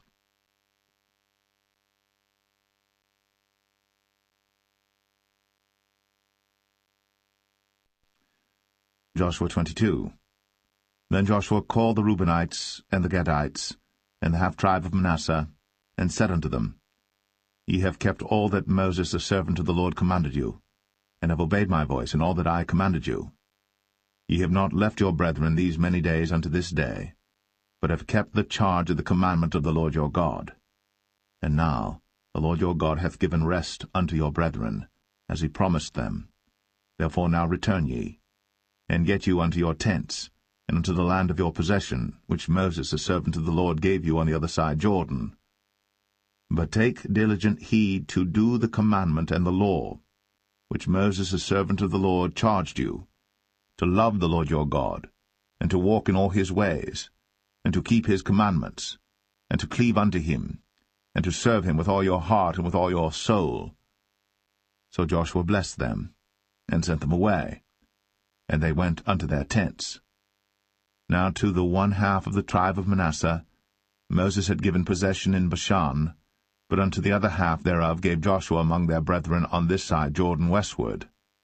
And when Joshua sent them away also unto their tents, then he blessed them, and he spake unto them, saying, Return with much riches unto your tents, and with very much cattle, with silver, and with gold, and with brass, and with iron, and with very much raiment. Divide the spoil of your enemies with your brethren. And the children of Reuben and the children of Gad, and the half-tribe of Manasseh returned, and departed from the children of Israel, out of Shiloh, which is in the land of Canaan, to go unto the country of Gilead, to the land of their possession, whereof they were possessed, according to the word of the Lord by the hand of Moses. And when they came unto the borders of Jordan, that are in the land of Canaan, the children of Reuben and the children of Gad, and the half-tribe of Manasseh built there an altar by Jordan, a great altar to see to. And the children of Israel heard say, Behold, the children of Reuben and the children of Gad and the half-tribe of Manasseh have built an altar over against the land of Canaan, in the borders of Jordan, at the passage of the children of Israel. And when the children of Israel heard of it, the whole congregation of the children of Israel gathered themselves together at Shiloh to go up to war against them. And the children of Israel sent unto the children of Reuben, and to the children of Gad, and to the half-tribe of Manasseh, into the land of Gilead, Phinehas the son of Eleazar the priest, and with him 10 princes, of each chief house a prince throughout all the tribes of Israel.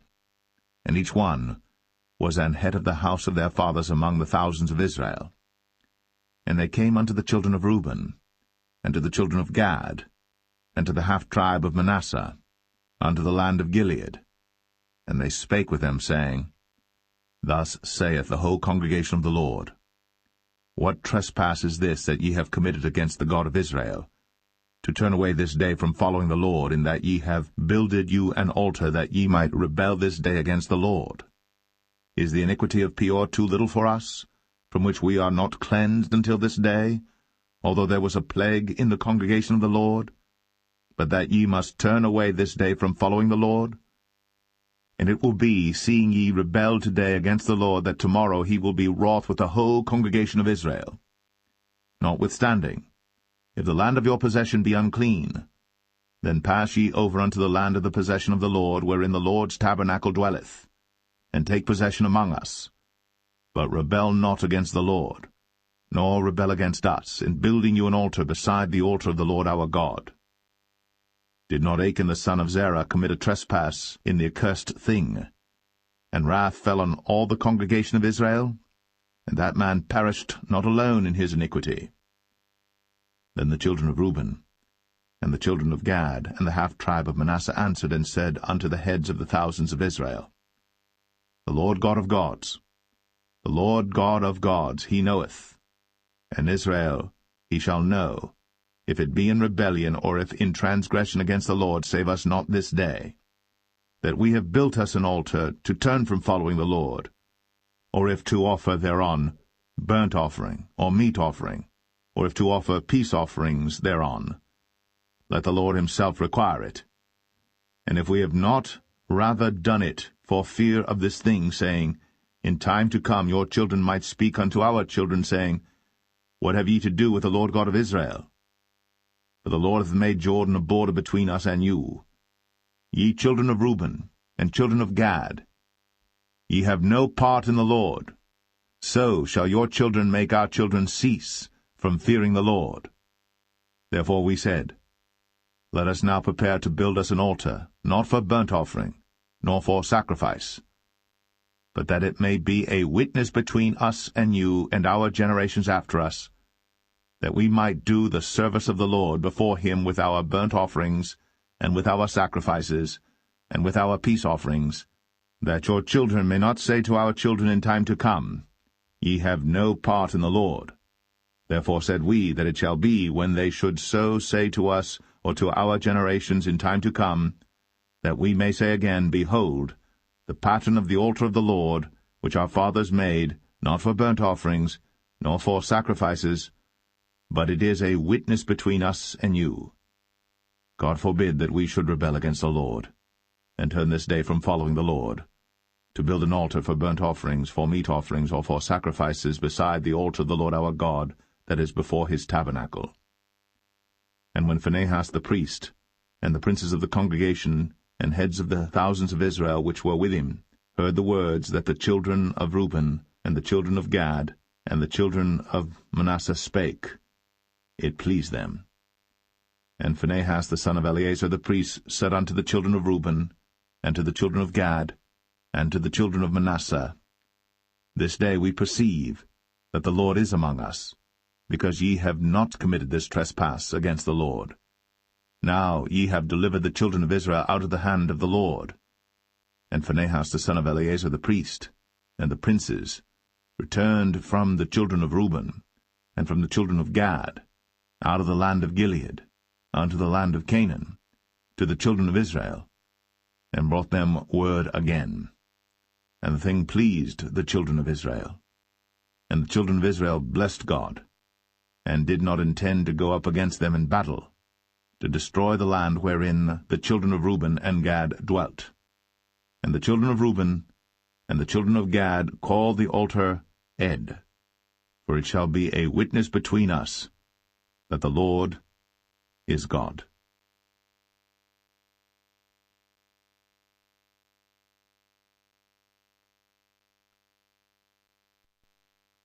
Joshua 23. And it came to pass a long time after that the Lord had given rest unto Israel from all their enemies round about, that Joshua waxed old and stricken in age. And Joshua called for all Israel, and for their elders, and for their heads, and for their judges, and for their officers, and said unto them, I am old and stricken in age. And ye have seen all that the Lord your God hath done unto all these nations because of you. For the Lord your God is he that hath fought for you. Behold, I have divided unto you by lot these nations that remain, to be an inheritance for your tribes, from Jordan with all the nations that I have cut off, even unto the great sea westward. And the Lord your God, he shall expel them from before you, and drive them from out of your sight. And ye shall possess their land, as the Lord your God hath promised unto you. Be ye therefore very courageous to keep and to do all that is written in the book of the law of Moses, that ye turn not aside therefrom to the right hand or to the left, that ye come not among these nations, these that remain among you, neither make mention of the name of their gods, nor cause to swear by them, neither serve them, nor bow yourselves unto them, but cleave unto the Lord your God, as ye have done unto this day. For the Lord hath driven out from before you great nations and strong. But as for you, no man hath been able to stand before you unto this day. One man of you shall chase 1,000, but the Lord your God, he it is that fighteth for you, as he hath promised you. Take good heed therefore unto yourselves, that ye love the Lord your God. Else, if ye do in any wise go back, and cleave unto the remnant of these nations, even these that remain among you, and shall make marriages with them, and go in unto them, and they to you, know for a certainty that the Lord your God will no more drive out any of these nations from before you, but they shall be snares and traps unto you, and scourges in your sides, and thorns in your eyes, until ye perish from off this good land which the Lord your God hath given you. And behold, this day I am going the way of all the earth, and ye know in all your hearts and in all your souls that not one thing hath failed of all the good things which the Lord your God spake concerning you. All are come to pass unto you, and not one thing hath failed thereof. Therefore it shall come to pass, that as all good things are come upon you, which the Lord your God promised you, so shall the Lord bring upon you all evil things, until he have destroyed you from off this good land which the Lord your God hath given you. When ye have transgressed the covenant of the Lord your God, which he commanded you, and have gone and served other gods, and bowed yourselves to them, then shall the anger of the Lord be kindled against you, and ye shall perish quickly from off the good land which he hath given unto you.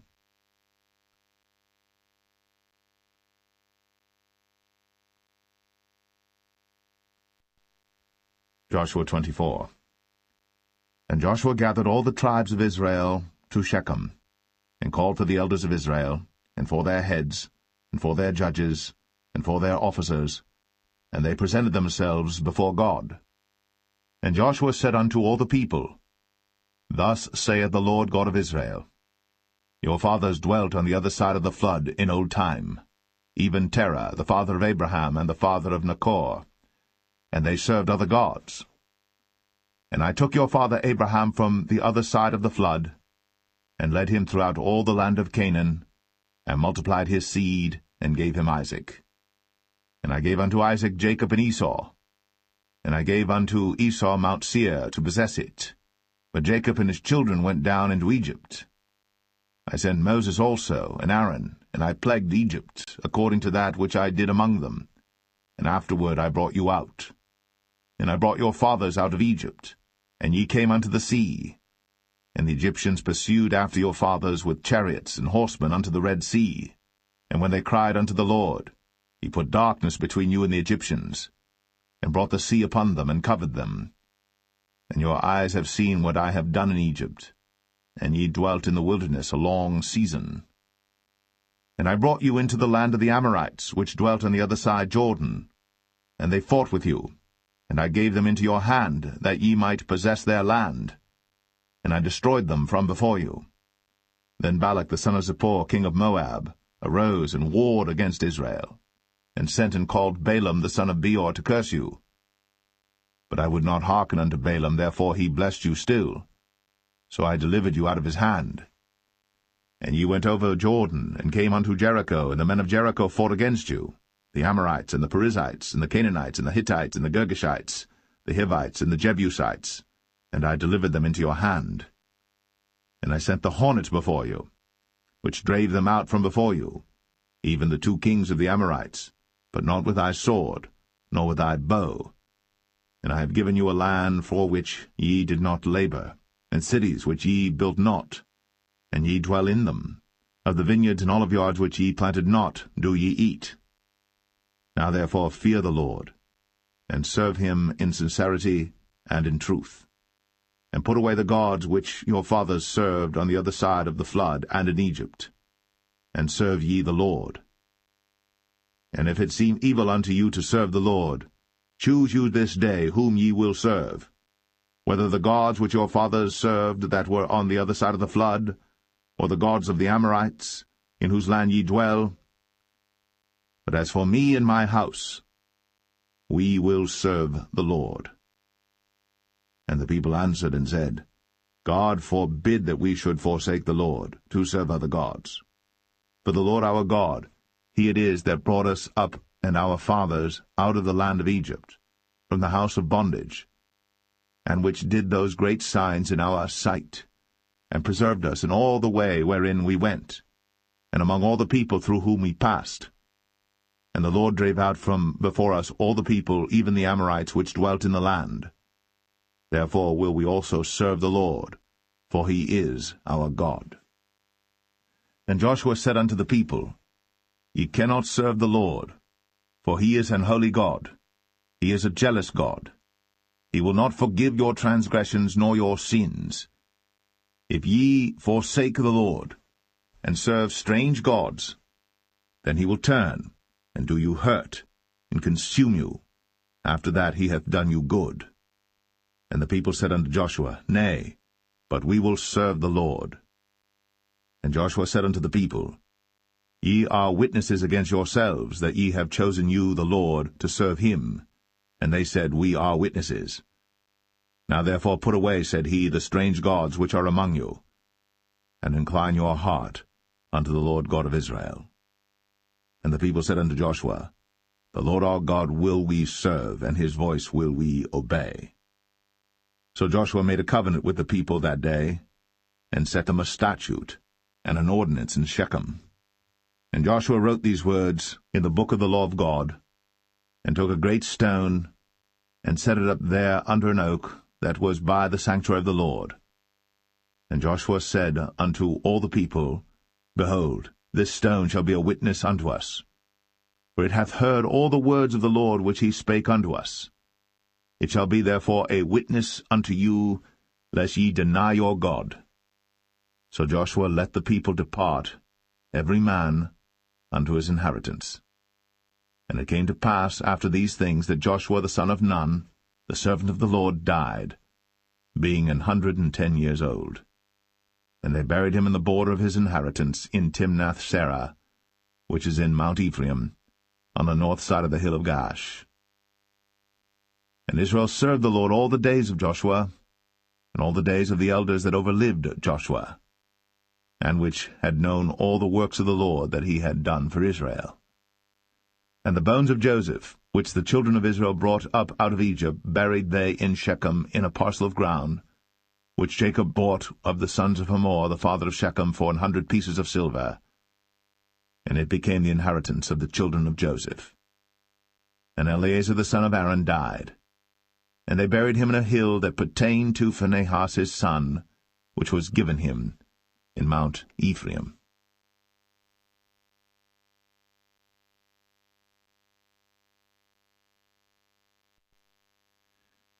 The Book of Judges, chapter 1. Now after the death of Joshua, it came to pass that the children of Israel asked the Lord, saying, Who shall go up for us against the Canaanites first, to fight against them? And the Lord said, Judah shall go up. Behold, I have delivered the land into his hand. And Judah said unto Simeon his brother, Come up with me into my lot, that we may fight against the Canaanites, and I likewise will go with thee into thy lot. So Simeon went with him. And Judah went up, and the Lord delivered the Canaanites and the Perizzites into their hand, and they slew of them in Bezek 10,000 men.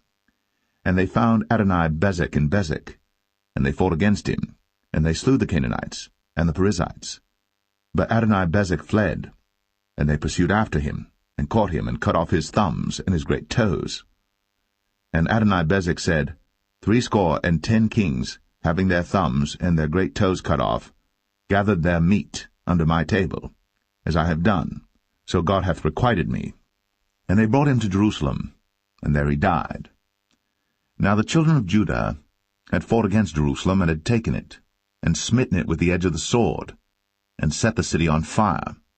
And afterward the children of Judah went down to fight against the Canaanites, that dwelt in the mountain, and in the south, and in the valley. And Judah went against the Canaanites that dwelt in Hebron. Now the name of Hebron before was Kirjath-Arba. And they slew Sheshai, and Ahiman, and Talmai. And from thence he went against the inhabitants of Debir. And the name of Debir before was Kirjath-Sepher. And Caleb said, He that smiteth Kirjath-Sepher, and taketh it, to him will I give Achsah my daughter to wife. And Othniel the son of Kenaz, Caleb's younger brother, took it. And he gave him Achsah his daughter to wife. And it came to pass, when she came to him, that she moved him to ask of her father a field. And she lighted from off her ass. And Caleb said unto her, What wilt thou? And she said unto him, Give me a blessing, for thou hast given me a southland. Give me also springs of water. And Caleb gave her the upper springs and the nether springs. And the children of the Kenite, Moses' father-in-law, went up out of the city of palm trees, with the children of Judah into the wilderness of Judah, which lieth in the south of Arad. And they went and dwelt among the people. And Judah went with Simeon his brother, and they slew the Canaanites that inhabited Zephath, and utterly destroyed it. And the name of the city was called Hormah. Also Judah took Gaza with the coast thereof, and Askelon with the coast thereof, and Ekron with the coast thereof. And the Lord was with Judah, and he drave out the inhabitants of the mountain, but could not drive out the inhabitants of the valley, because they had chariots of iron. And they gave Hebron unto Caleb, as Moses said. And he expelled thence the 3 sons of Anak. And the children of Benjamin did not drive out the Jebusites that inhabited Jerusalem, but the Jebusites dwell with the children of Benjamin in Jerusalem unto this day. And the house of Joseph, they also went up against Bethel, and the Lord was with them. And the house of Joseph sent to descry Bethel. Now the name of the city before was Luz. And the spies saw a man come forth out of the city, and they said unto him, Show us, we pray thee, the entrance into the city, and we will show thee mercy. And when he showed them the entrance into the city, they smote the city with the edge of the sword, but they let go the man and all his family. And the man went into the land of the Hittites, and built a city, and called the name thereof Luz, which is the name thereof unto this day. Neither did Manasseh drive out the inhabitants of Beth-shan and her towns, nor Tanakh and her towns, nor the inhabitants of Dor and her towns, nor the inhabitants of Ibleam and her towns, nor the inhabitants of Megiddo and her towns, but the Canaanites would dwell in that land. And it came to pass, when Israel was strong, that they put the Canaanites to tribute, and did not utterly drive them out. Neither did Ephraim drive out the Canaanites that dwelt in Gezer, but the Canaanites dwelt in Gezer among them. Neither did Zebulun drive out the inhabitants of Kitron, nor the inhabitants of Nahalol, but the Canaanites dwelt among them, and became tributaries. Neither did Asher drive out the inhabitants of Akko, nor the inhabitants of Zidon, nor of Alab, nor of Agzib, nor of Helba, nor of Aphik, nor of Rehob. But the Asherites dwelt among the Canaanites, the inhabitants of the land, for they did not drive them out. Neither did Naphtali drive out the inhabitants of Beth-Shemesh, nor the inhabitants of Beth-Anath, but he dwelt among the Canaanites, the inhabitants of the land. Nevertheless the inhabitants of Beth-Shemesh and of Beth-Anath became tributaries unto them. And the Amorites forced the children of Dan into the mountain, for they would not suffer them to come down to the valley. But the Amorites would dwell in Mount Eres, in Ayalon, and in Shaalbim. Yet the hand of the house of Joseph prevailed, so that they became tributaries. And the coast of the Amorites was from the going up to Akrabim, from the rock and upward.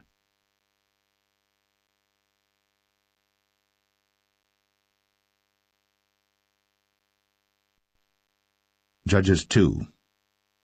And an angel of the Lord came up from Gilgal to Bochim, and said, I made you to go up out of Egypt, and have brought you unto the land which I sware unto your fathers. And I said, I will never break my covenant with you. And ye shall make no league with the inhabitants of this land, ye shall throw down their altars. But ye have not obeyed my voice. Why have ye done this? Wherefore I also said, I will not drive them out from before you, but they shall be as thorns in your sides, and their gods shall be a snare unto you. And it came to pass, when the angel of the Lord spake these words unto all the children of Israel, that the people lifted up their voice, and wept. And they called the name of that place Bochim, and they sacrificed there unto the Lord. And when Joshua had let the people go, the children of Israel went every man unto his inheritance to possess the land. And the people served the Lord all the days of Joshua, and all the days of the elders that outlived Joshua, who had seen all the great works of the Lord that he did for Israel.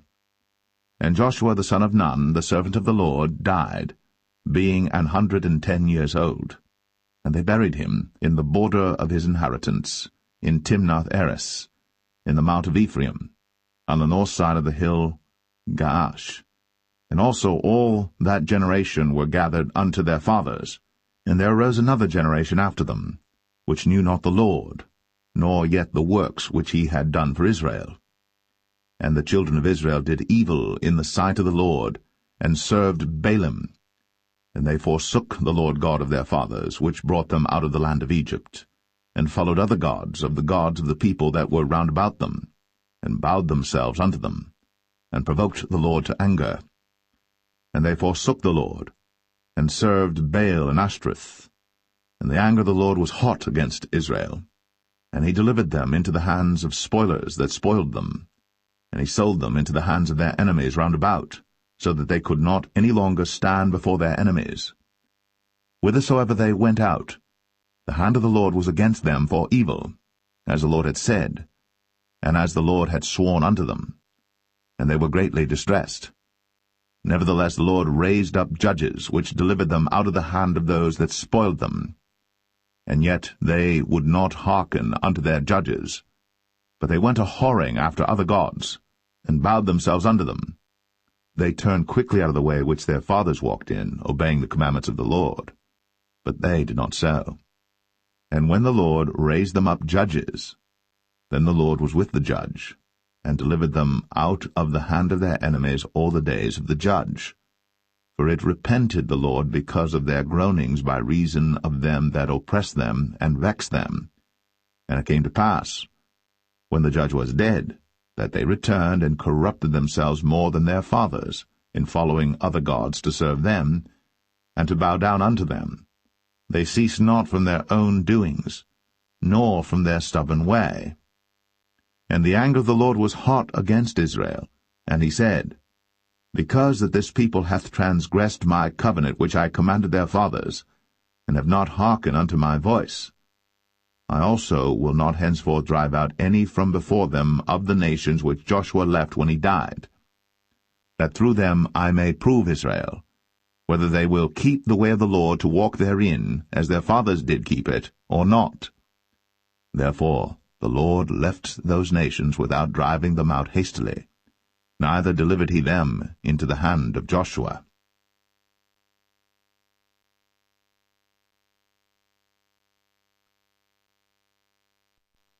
Judges 3.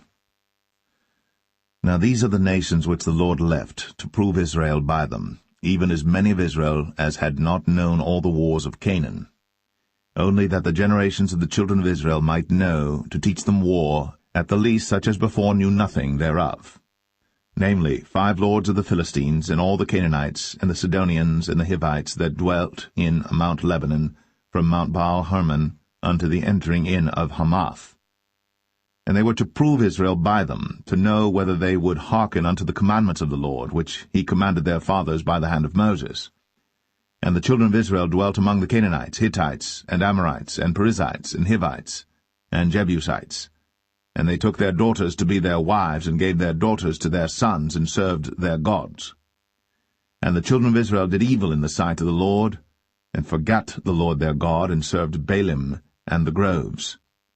Therefore the anger of the Lord was hot against Israel, and he sold them into the hand of Shushan-Rishathaim, king of Mesopotamia. And the children of Israel served Shushan-Rishathaim 8 years. And when the children of Israel cried unto the Lord raised up a deliverer to the children of Israel, who delivered them, even Othniel, the son of Kenaz, Caleb's younger brother. And the Spirit of the Lord came upon him, and he judged Israel, and went out to war. And the Lord delivered Shushan-Rishathaim, king of Mesopotamia, into his hand. And his hand prevailed against Shushan-Rishathaim. And the land had rest 40 years. And Othniel, the son of Kenaz, died. And the children of Israel did evil again in the sight of the Lord. And the Lord strengthened Eglon, the king of Moab, against Israel, because they had done evil in the sight of the Lord. And he gathered unto him the children of Ammon and Amalek, and went and smote Israel, and possessed the city of palm trees. So the children of Israel served Eglon the king of Moab 18 years. But when the children of Israel cried unto the Lord raised them up a deliverer, Ehud the son of Gera, a Benjamite, a man left-handed. And by him the children of Israel sent a present unto Eglon the king of Moab. But Ehud made him a dagger, which had 2 edges of a cubit length, and he did gird it under his raiment, upon his right thigh. And he brought the present unto Eglon king of Moab. And Eglon was a very fat man. And when he had made an end to offer the present, he sent away the people that bare the present. But he himself turned again from the quarries that were by Gilgal, and said, I have a secret errand unto thee, O king. Who said, Keep silence. And all that stood by him went out from him. And Ehud came unto him, and he was sitting in a summer parlor, which he had for himself alone. And Ehud said, I have a message from God unto thee. And he rose out of his seat. And Ehud put forth his left hand, and took the dagger from his right thigh, and thrust it into his belly. And the haft also went in after the blade, and the fat closed upon the blade, so that he could not draw the dagger out of his belly. And the dirt came out. Then Ehud went forth through the porch, and shut the doors of the parlor upon him, and locked them. When he was gone out, his servants came, and when they saw that, behold, the doors of the parlor were locked, they said, Surely he covereth his feet in his summer chamber. And they tarried till they were ashamed, and behold, he opened not the doors of the parlor. Therefore they took a key, and opened them, and behold, their lord was fallen down dead on the earth. And Ehud escaped while they tarried, and passed beyond the quarries, and escaped unto Seirath.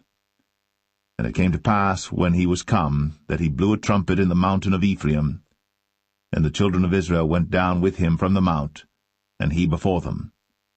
And he said unto them, Follow after me, for the Lord hath delivered your enemies the Moabites into your hand. And they went down after him, and took the fords of Jordan toward Moab, and suffered not a man to pass over. And they slew of Moab at that time about 10,000 men, all lusty, and all men of valor, and there escaped not a man. So Moab was subdued that day under the hand of Israel, and the land had rest 80 years. And after him was Shamgar the son of Anath, which slew the Philistines, 600 men with an ox goad, and he also delivered Israel.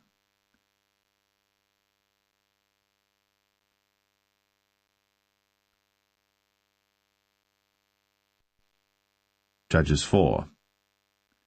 And the children of Israel again did evil in the sight of the Lord, when Ehud was dead. And the Lord sold them into the hand of Jabin, king of Canaan, that reigned in Hazor, the captain of whose host was Sisera, which dwelt in Harosheth of the Gentiles. And the children of Israel cried unto the Lord, for he had 900 chariots of iron. And 20 years he mightily oppressed the children of Israel. And Deborah prophetess, the wife of Lapidoth, she judged Israel at that time. And she dwelt under the palm tree of Deborah between Ramah and Bethel in Mount Ephraim. And the children of Israel came up to her for judgment. And she sent and called Barak, the son of Abinoam, out of Kadesh Naphtali, and said unto him, Hath not the Lord God of Israel commanded, saying, Go and draw toward Mount Tabor, and take with thee 10,000 men of the children of Naphtali and of the children of Zebulun? And I will draw unto thee to the river Kishon Sisera, the captain of Jabin's army, with his chariots and his multitude, and I will deliver him into thine hand. And Barak said unto her, If thou wilt go with me, then I will go. But if thou wilt not go with me, then I will not go. And she said, I will surely go with thee. Notwithstanding the journey that thou takest shall not be for thine honour, for the Lord shall sell Sisera into the hand of a woman. And Deborah rose, and went with Barak to Kadesh. And Barak called Zebulun and Naphtali to Kadesh. And he went up with 10,000 men at his feet, and Deborah went up with him. Now Heber the Kenite, which was of the children of Hobab, the father-in-law of Moses, had severed himself from the Kenites, and pitched his tent unto the plain of Zanaim, which is by Kadesh. And they showed Sisera that Barak the son of Abinoam was gone up to Mount Tabor. And Sisera gathered together all his chariots, even 900 chariots of iron, and all the people that were with him, from Harosheth of the Gentiles unto the river of Kishon. And Deborah said unto Barak, Up, for this is the day in which the Lord hath delivered Sisera into thine hand. Is not the Lord gone out before thee? So Barak went down from Mount Tabor, and 10,000 men after him. And the Lord discomfited Sisera, and all his chariots and all his hosts with the edge of the sword before Barak, so that Sisera lighted down off his chariot, and fled away on his feet. But Barak pursued after the chariots and after the host, unto Harosheth of the Gentiles, and all the host of Sisera fell upon the edge of the sword, and there was not a man left. Howbeit Sisera fled away on his feet to the tent of Jael, the wife of Heber the Kenite. For there was peace between Jabin, the king of Hazor, and the house of Heber the Kenite. And Jael went out to meet Sisera, and said unto him, Turn in, my lord, turn in to me, fear not. And when he had turned in unto her into the tent, she covered him with a mantle. And he said unto her, Give me, I pray thee, a little water to drink, for I am thirsty. And she opened a bottle of milk, and gave him drink, and covered him. Again he said to her, Stand in the door of the tent. And it shall be, when any man doth come and inquire of thee, and say, Is there any man here? That thou shalt say, No. Then Jael, Heber's wife, took a nail of the tent, and took an hammer in her hand, and went softly unto him, and smote the nail into his temples, and fastened it into the ground. For he was fast asleep and weary. So he died. And behold, as Barak pursued Sisera, Jael came out to meet him, and said unto him, Come, and I will show thee the man whom thou seekest. And when he came into her tent, behold, Sisera lay dead, and the nail was in his temples. So God subdued on that day Jabin, the king of Canaan, before the children of Israel. And the hand of the children of Israel prospered, and prevailed against Jabin, the king of Canaan, until they had destroyed Jabin, king of Canaan.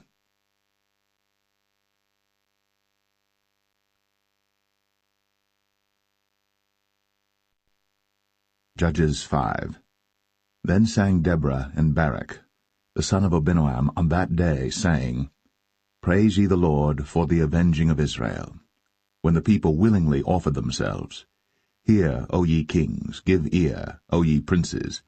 I, even I, will sing unto the Lord. I will sing praise to the Lord God of Israel. Lord, when thou wentest out of Seir, when thou marchedst out of the field of Edom, the earth trembled, and the heavens dropped. The clouds also dropped water. The mountains melted from before the Lord, even that Sinai from before the Lord God of Israel. In the days of Shamgar the son of Anath, in the days of Jael, the highways were unoccupied, and the travelers walked through byways. The inhabitants of the villages ceased. They ceased in Israel until that I, Deborah, arose, that I arose a mother in Israel. They chose new gods. Then was war in the gates. Was there a shield or spear seen among 40,000 in Israel? My heart is toward the governors of Israel, that offered themselves willingly among the people. Bless ye the Lord. Speak, ye that ride on white asses, ye that sit in judgment, and walk by the way. They that are delivered from the noise of archers in the places of drawing water, there shall they rehearse the righteous acts of the Lord, even the righteous acts toward the inhabitants of his villages in Israel. Then shall the people of the Lord go down to the gates. Awake, awake, Deborah. Awake, awake, utter a song, arise, Barak, and lead thy captivity captive, thou son of Abinoam. Then he made him that remaineth have dominion over the nobles among the people. The Lord made me have dominion over the mighty. Out of Ephraim was there a root of them against Amalek, after thee Benjamin among thy people. Out of Machir came down governors, and out of Zebulun they that handle the pen of the writer. And the princes of Issachar were with Deborah, even Issachar, and also Barak. He was sent on foot into the valley. For the divisions of Reuben there were great thoughts of heart. Why abodest thou among the sheepfolds, to hear the bleatings of the flocks? For the divisions of Reuben there were great searchings of heart. Gilead abode beyond Jordan. And why did Dan remain in ships? Asher continued on the seashore, and abode in his breaches. Zebulun and Naphtali were a people that jeoparded their lives unto the death in the high places of the field. The kings came and fought. Then fought the kings of Canaan in Tanakh by the waters of Megiddo. They took no gain of money. They fought from heaven. The stars in their courses fought against Sisera. The river of Kishon swept them away, that ancient river, the river Kishon. O my soul, thou hast trodden down strength. Then were the horse hoofs broken by the means of the prancings of their mighty ones. Curse ye Meroz, said the angel of the Lord. Curse ye bitterly the inhabitants thereof, because they came not to the help of the Lord, against the mighty. Blessed above women shall Jael the wife of Heber the Kenite be. Blessed shall she be above women in the tent. He asked water, and she gave him milk. She brought forth butter in a lordly dish. She put her hand to the nail, and her right hand to the workman's hammer, and with the hammer she smote Sisera.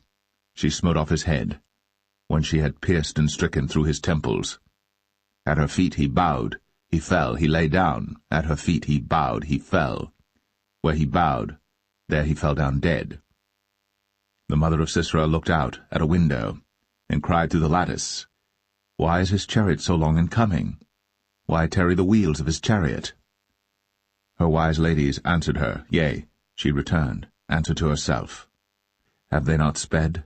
Have they not divided the prey? To every man a damsel or two? To Sisera a prey of divers colours, a prey of divers colours of needlework, of divers colours of needlework on both sides, meat for the necks of them that take the spoil?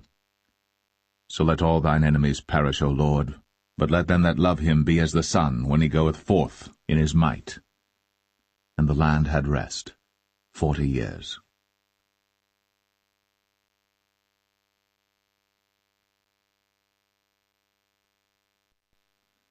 Judges 6. And the children of Israel did evil in the sight of the Lord.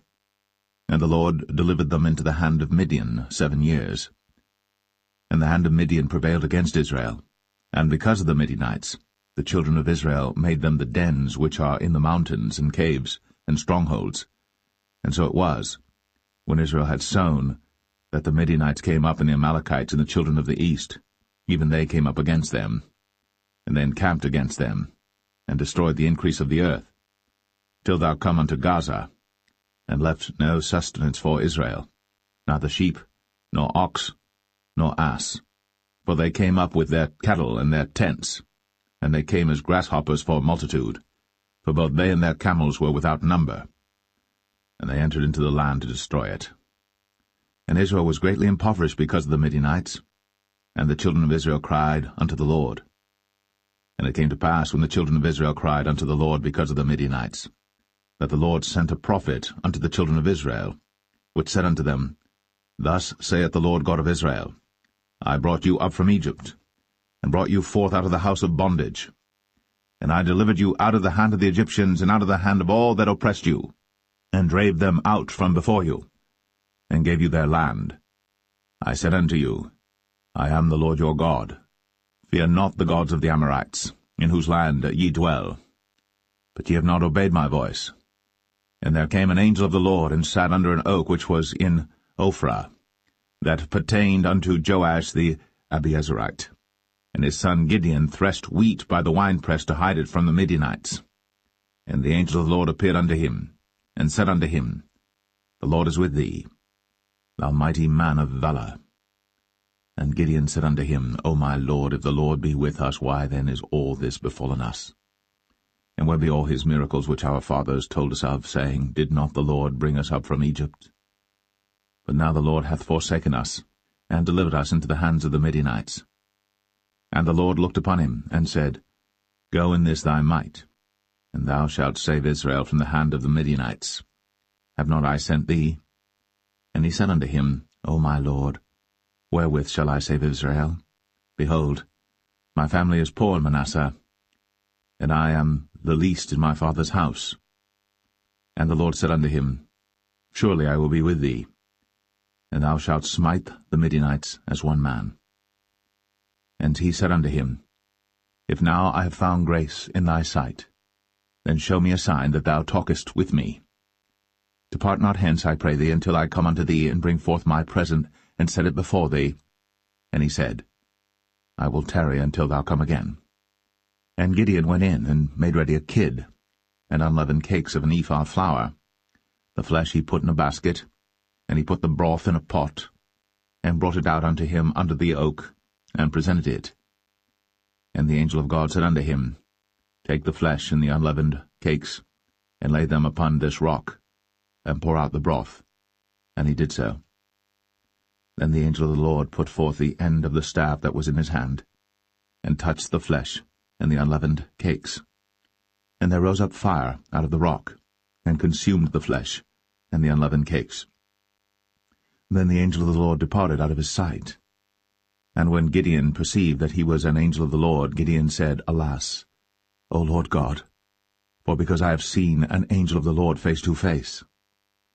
And the Lord said unto him, Peace be unto thee, fear not, thou shalt not die. Then Gideon built an altar there unto the Lord, and called it Jehovah Shalom. Until this day it is yet in Ophrah of the Abiezrites. And it came to pass the same night, that the Lord said unto him, Take thy father's young bullock, even the second bullock of 7 years old, and throw it on the altar of Baal that thy father hath, and cut down the grove that is by it. And build an altar unto the Lord thy God upon the top of this rock, in the ordered place, and take the second bullock, and offer a burnt sacrifice with the wood of the grove which thou shalt cut down. Then Gideon took 10 men of his servants, and did as the Lord had said unto him.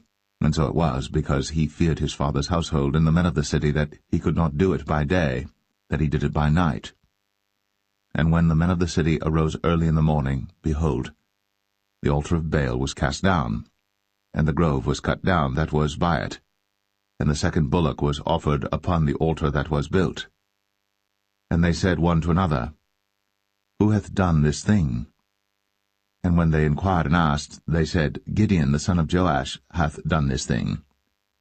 Then the men of the city said unto Joash, Bring out thy son, that he may die, because he hath cast down the altar of Baal, and because he hath cut down the grove that was by it. And Joash said unto all that stood against him, Will ye plead for Baal? Will ye save him? He that will plead for him, let him be put to death, whilst it is yet morning, if he be a god. Let him plead for himself, because one hath cast down his altar. Therefore on that day he called him Jerubbaal, saying, Let Baal plead against him, because he hath thrown down his altar. Then all the Midianites and the Amalekites and the children of the east were gathered together, and went over and pitched in the valley of Jezreel. But the Spirit of the Lord came upon Gideon, and he blew a trumpet, and Abiezer was gathered after him. And he sent messengers throughout all Manasseh, who also was gathered after him. And he sent messengers unto Asher, and unto Zebulun, and unto Naphtali, and they came up to meet them. And Gideon said unto God, If thou wilt save Israel by mine hand, as thou hast said, behold, I will put a fleece of wool in the floor. And if the dew be on the fleece only, and it be dry upon all the earth beside, then shall I know that thou wilt save Israel by mine hand, as thou hast said. And it was so. For he rose up early on the morrow, and thrust the fleece together, and wringed the dew out of the fleece, a bowl full of water. And Gideon said unto God, Let not thine anger be hot against me, and I will speak but this once. Let me prove, I pray thee, but this once with the fleece. Let it now be dry only upon the fleece, and upon all the ground let there be dew. And God did so that night, for it was dry upon the fleece only, and there was dew on all the ground.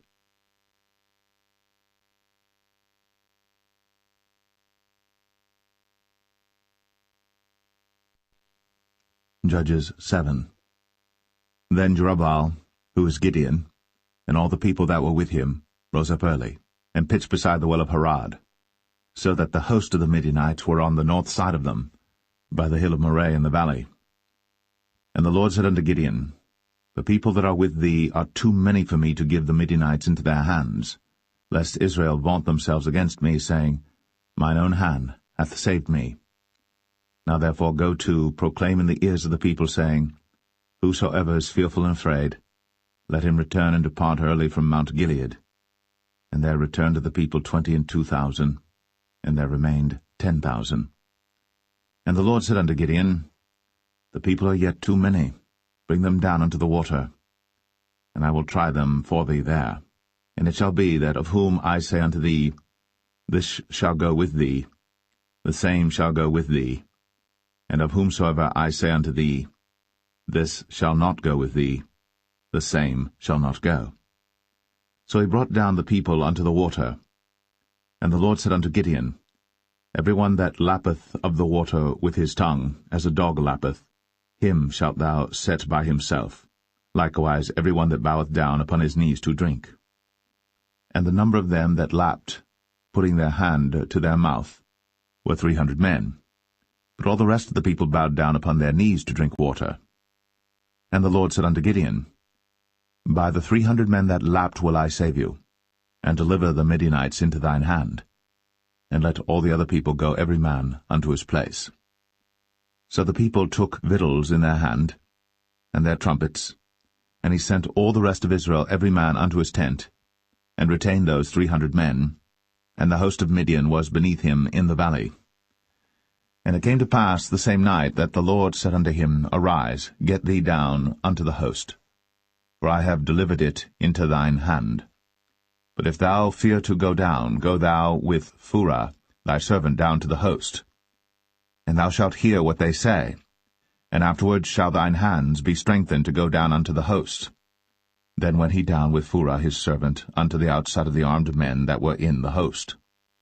And the Midianites, and the Amalekites, and all the children of the east lay along in the valley like grasshoppers for multitude, and their camels were without number, as the sand by the seaside for multitude.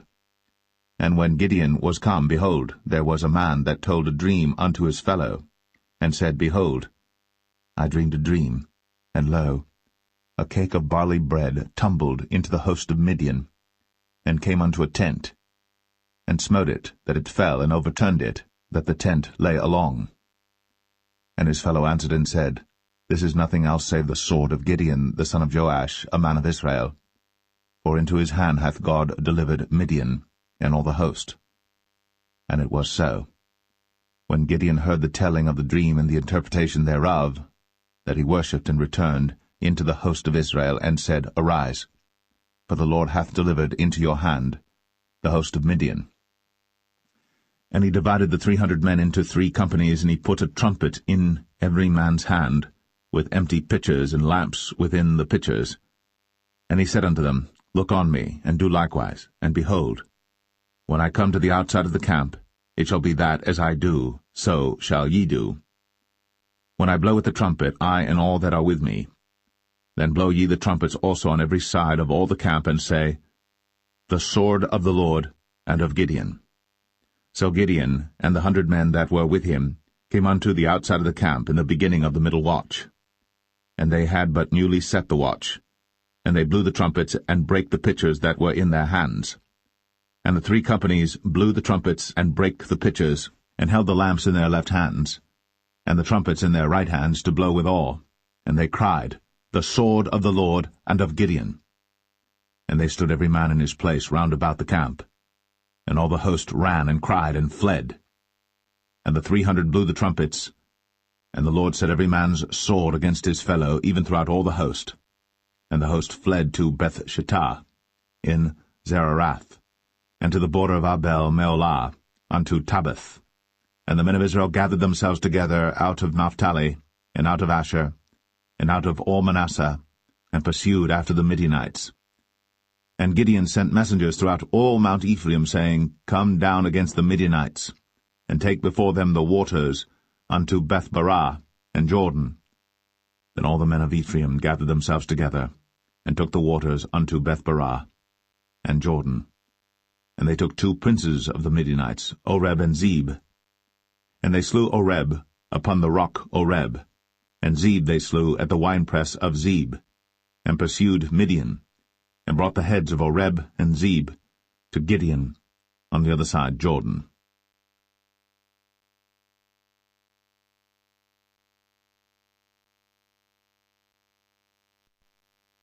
Judges 8. And the men of Ephraim said unto him, Why hast thou served us thus, that thou callest us not, when thou wentest to fight with the Midianites? And they did chide with him sharply. And he said unto them, What have I done now in comparison of you? Is not the gleaning of the grapes of Ephraim better than the vintage of Abiezer? God hath delivered into your hands the princes of Midian, Oreb, and Zeb. And what was I able to do in comparison of you? Then their anger was abated toward him, when he had said that. And Gideon came to Jordan and passed over, he and the 300 men that were with him, faint yet pursuing them. And he said unto the men of Succoth, Give, I pray you, loaves of bread unto the people that follow me, for they be faint, and I am pursuing after Zebah and Zalmunna, kings of Midian. And the princes of Succoth said, Are the hands of Zebah and Zalmunna now in thine hand, that we should give bread unto thine army? And Gideon said, Therefore when the Lord hath delivered Zebah and Zalmunna into mine hand, then I will tear your flesh with the thorns of the wilderness and with briars. And he went up thence to Penuel, and spake unto them likewise. And the men of Penuel answered him as the men of Succoth had answered him. And he spake also unto the men of Penuel, saying, When I come again in peace, I will break down this tower. Now Zebah and Zalmunna were in Karkor, and their hosts with them, about 15,000 men, all that were left of all the hosts of the children of the east. For there fell 120,000 men that drew sword. And Gideon went up by the way of them that dwelt in tents on the east of Nobah and Jogbeah, and smote the host, for the host was secure. And when Zebah and Zalmunna fled, he pursued after them, and took the 2 kings of Midian, Zebah and Zalmunna, and discomfited all the host. And Gideon the son of Joash returned from battle before the sun was up, and caught a young man of the men of Succoth, and inquired of him. And he described unto him the princes of Succoth and the elders thereof, even 70 men. And he came unto the men of Succoth, and said, Behold, Zebah and Zalmunna, with whom ye did upbraid me, saying, Are the hands of Zebah and Zalmunna now in thine hand, that we should give bread unto thy men that are weary? And he took the elders of the city, and thorns of the wilderness, and briars, and with them he taught the men of Succoth. And he beat down the tower of Penuel, and slew the men of the city. Then said he unto Zebah and Zalmunna, What manner of men were they whom ye slew at Tabor? And they answered, As thou art, so were they. Each one resembled the children of a king. And he said, They were my brethren, even the sons of my mother. As the Lord liveth, if ye had saved them alive, I would not slay you. And he said unto Jether his firstborn, Up, and slay them. But the youth drew not his sword, for he feared, because he was yet a youth. Then Zebah and Zalmunna said, Rise thou, and fall upon us, for as the man is, so is his strength. And Gideon arose, and slew Zebah and Zalmunna, and took away the ornaments that were on their camels' necks. Then the men of Israel said unto Gideon, Rule thou over us, both thou and thy son, and thy son's son also, for thou hast delivered us from the hand of Midian. And Gideon said unto them, I will not rule over you, neither shall my son rule over you. The Lord shall rule over you. And Gideon said unto them, I would desire a request of you, that ye would give me every man the earrings of his prey. For they had golden earrings, because they were Ishmaelites. And they answered, We will willingly give them. And they spread a garment, and did cast therein every man the earrings of his prey. And the weight of the golden earrings that he requested was 1,700 shekels of gold, beside ornaments and collars and purple raiment that was on the king of Midian, and beside the chains that were about their camels' necks. And Gideon made an ephod thereof, and put it in his city, even in Ophrah. And all Israel went thither a-whoring after it, which thing became a snare unto Gideon and to his house. Thus was Midian subdued before the children of Israel, so that they lifted up their heads no more. And the country was in quietness 40 years in the days of Gideon. And Jerubbaal the son of Joash went and dwelt in his own house. And Gideon had 70 sons of his body begotten, for he had many wives. And his concubine that was in Shechem, she also bare him a son, whose name he called Abimelech. And Gideon the son of Joash died in a good old age, and was buried in the sepulchre of Joash his father, in Ophrah of the Abiezerites. And it came to pass, as soon as Gideon was dead, that the children of Israel turned again, and went a-whoring after Baalim, and made Baal-berith their god. And the children of Israel remembered not the Lord their God, who had delivered them out of the hands of all their enemies on every side. Neither showed they kindness to the house of Jerubbaal, namely Gideon, according to all the goodness which he had shown unto Israel.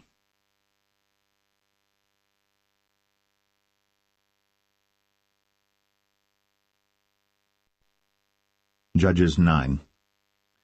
And Abimelech the son of Jerubbaal went to Shechem unto his mother's brethren, and communed with them and with all the family of the house of his mother's father, saying, Speak, I pray you, in the ears of all the men of Shechem, whether is better for you either that all the sons of Jerubbaal, which are 70 persons, reign over you, or that one reign over you?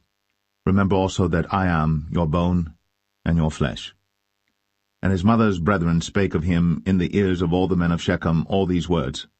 And their hearts inclined to follow Abimelech, for they said, He is our brother.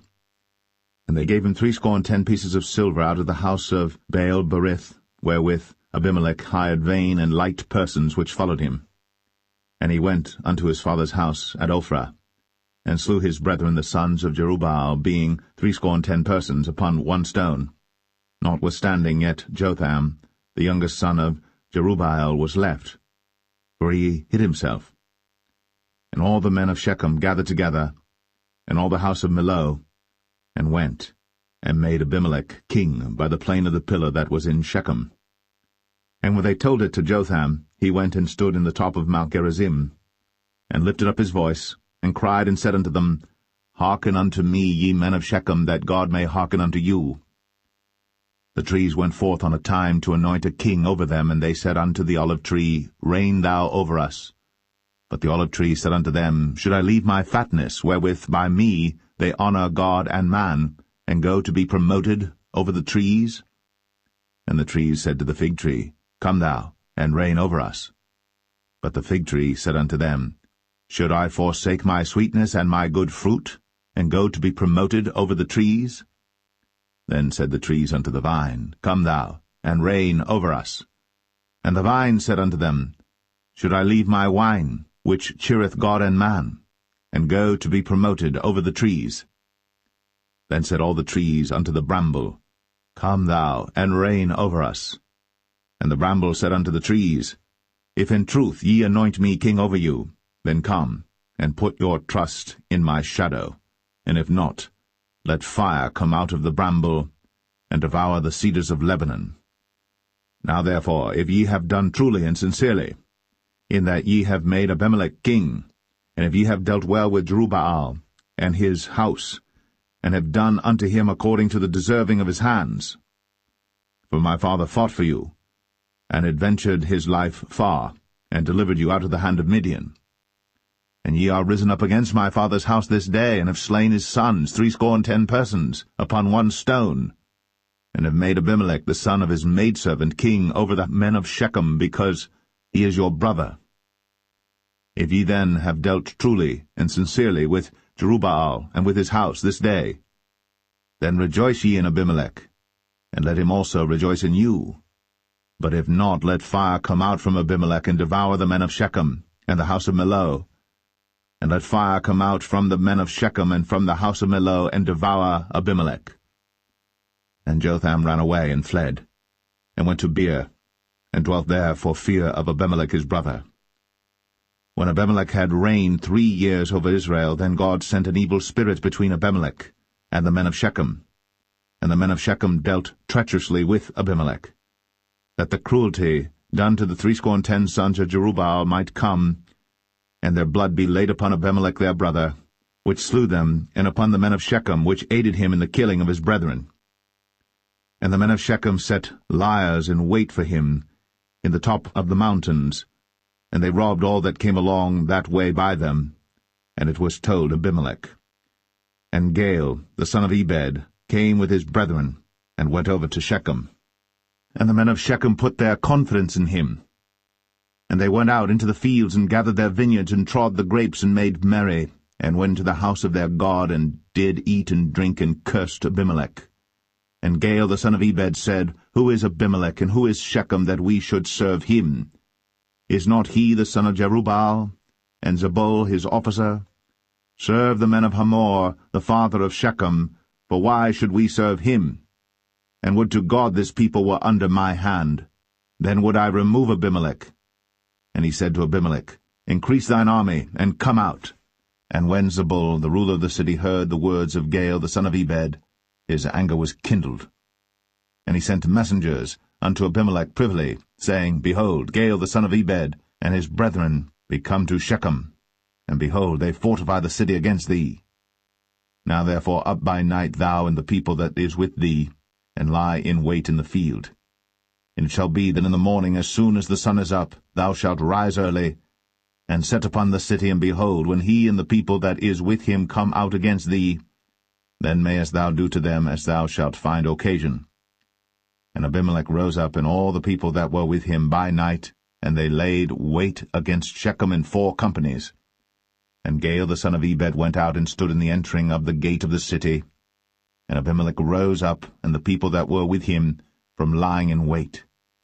And when Gaal saw the people, he said to Zebul, Behold, there come people down from the top of the mountains. And Zebul said unto him, Thou seest the shadow of the mountains, as if they were men.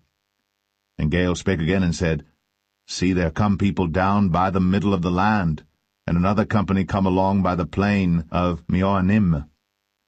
Then said Zebul unto him, Where is now thy mouth wherewith thou saidst, Who is Abimelech, that we should serve him? Is not this the people that thou hast despised? Go out, I pray now, and fight with them. and Gaal went out before the men of Shechem, and fought with Abimelech. And Abimelech chased him, and he fled before him, and many were overthrown and wounded, even unto the entering of the gate. And Abimelech dwelt at Arumah. And Zebul thrust out Gaal and his brethren, that they should not dwell in Shechem. And it came to pass on the morrow that the people went out into the field. And they told Abimelech. And he took the people and divided them into 3 companies, and laid wait in the field, and looked. And behold, the people were come forth out of the city. And he rose up against them, and smote them. And Abimelech and the company that was with him rushed forward, and stood in the entering of the gate of the city. And the 2 other companies ran upon all the people that were in the fields, and slew them. And Abimelech fought against the city all that day, and he took the city, and slew the people that was therein, and beat down the city, and sowed it with salt. And when all the men of the tower of Shechem heard that, they entered into an hold of the house of the god Berith. And it was told Abimelech that all the men of the tower of Shechem were gathered together. And Abimelech gat him up to Mount Zalmon, he and all the people that were with him. And Abimelech took an axe in his hand, and cut down a bough from the trees, and took it, and laid it on his shoulder, and said unto the people that were with him, What ye have seen me do, make haste, and do as I have done. And all the people likewise cut down every man his bough, and followed Abimelech, and put them to the hold, and set the hold on fire upon them, so that all the men of the tower of Shechem died also, about 1,000 men and women. Then went Abimelech to Thebez, and encamped against Thebez, and took it. But there was a strong tower within the city, and thither fled all the men and women, and all they of the city, and shut it to them, and gat them up to the top of the tower. And Abimelech came unto the tower, and fought against it, and went hard unto the door of the tower to burn it with fire. And a certain woman cast a piece of a millstone upon Abimelech's head, and all to break his skull. Then he called hastily unto the young man his armor-bearer, and said unto him, Draw thy sword, and slay me, that men say not of me, A woman slew him. And his young man thrust him through, and he died. And when the men of Israel saw that Abimelech was dead, they departed every man unto his place. Thus God rendered the wickedness of Abimelech, which he did unto his father, in slaying his 70 brethren. And all the evil of the men of Shechem did God render upon their heads, and upon them came the curse of Jotham, the son of Jerubbaal.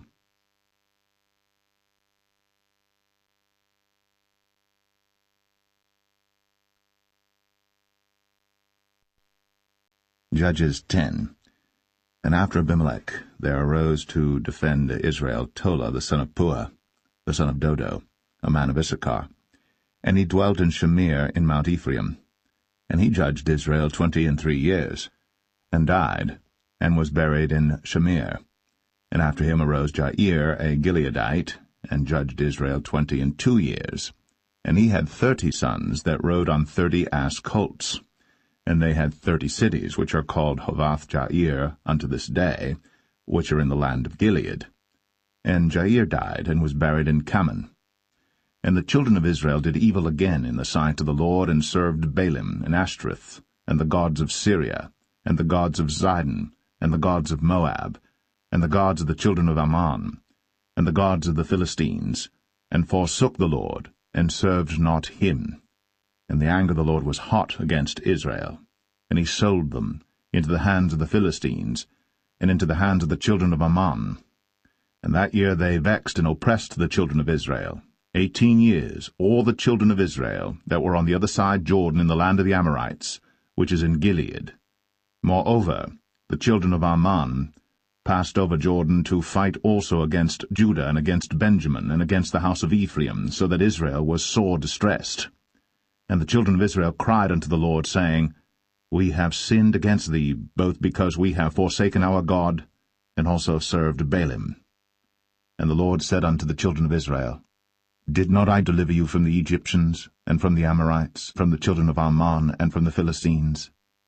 The Zidonians also, and the Amalekites, and the Maonites did oppress you, and ye cried to me, and I delivered you out of their hand.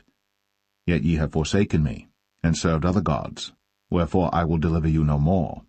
Go, and cry unto the gods which ye have chosen, let them deliver you in the time of your tribulation. And the children of Israel said unto the Lord, We have sinned. Do thou unto us whatsoever seemeth good unto thee. Deliver us only, we pray thee, this day. And they put away the strange gods from among them, and served the Lord. And his soul was grieved for the misery of Israel. Then the children of Ammon were gathered together, and encamped in Gilead. And the children of Israel assembled themselves together, and encamped in Mizpeh. And the people and princes of Gilead said one to another, What man is he that will begin to fight against the children of Ammon? He shall be head over all the inhabitants of Gilead.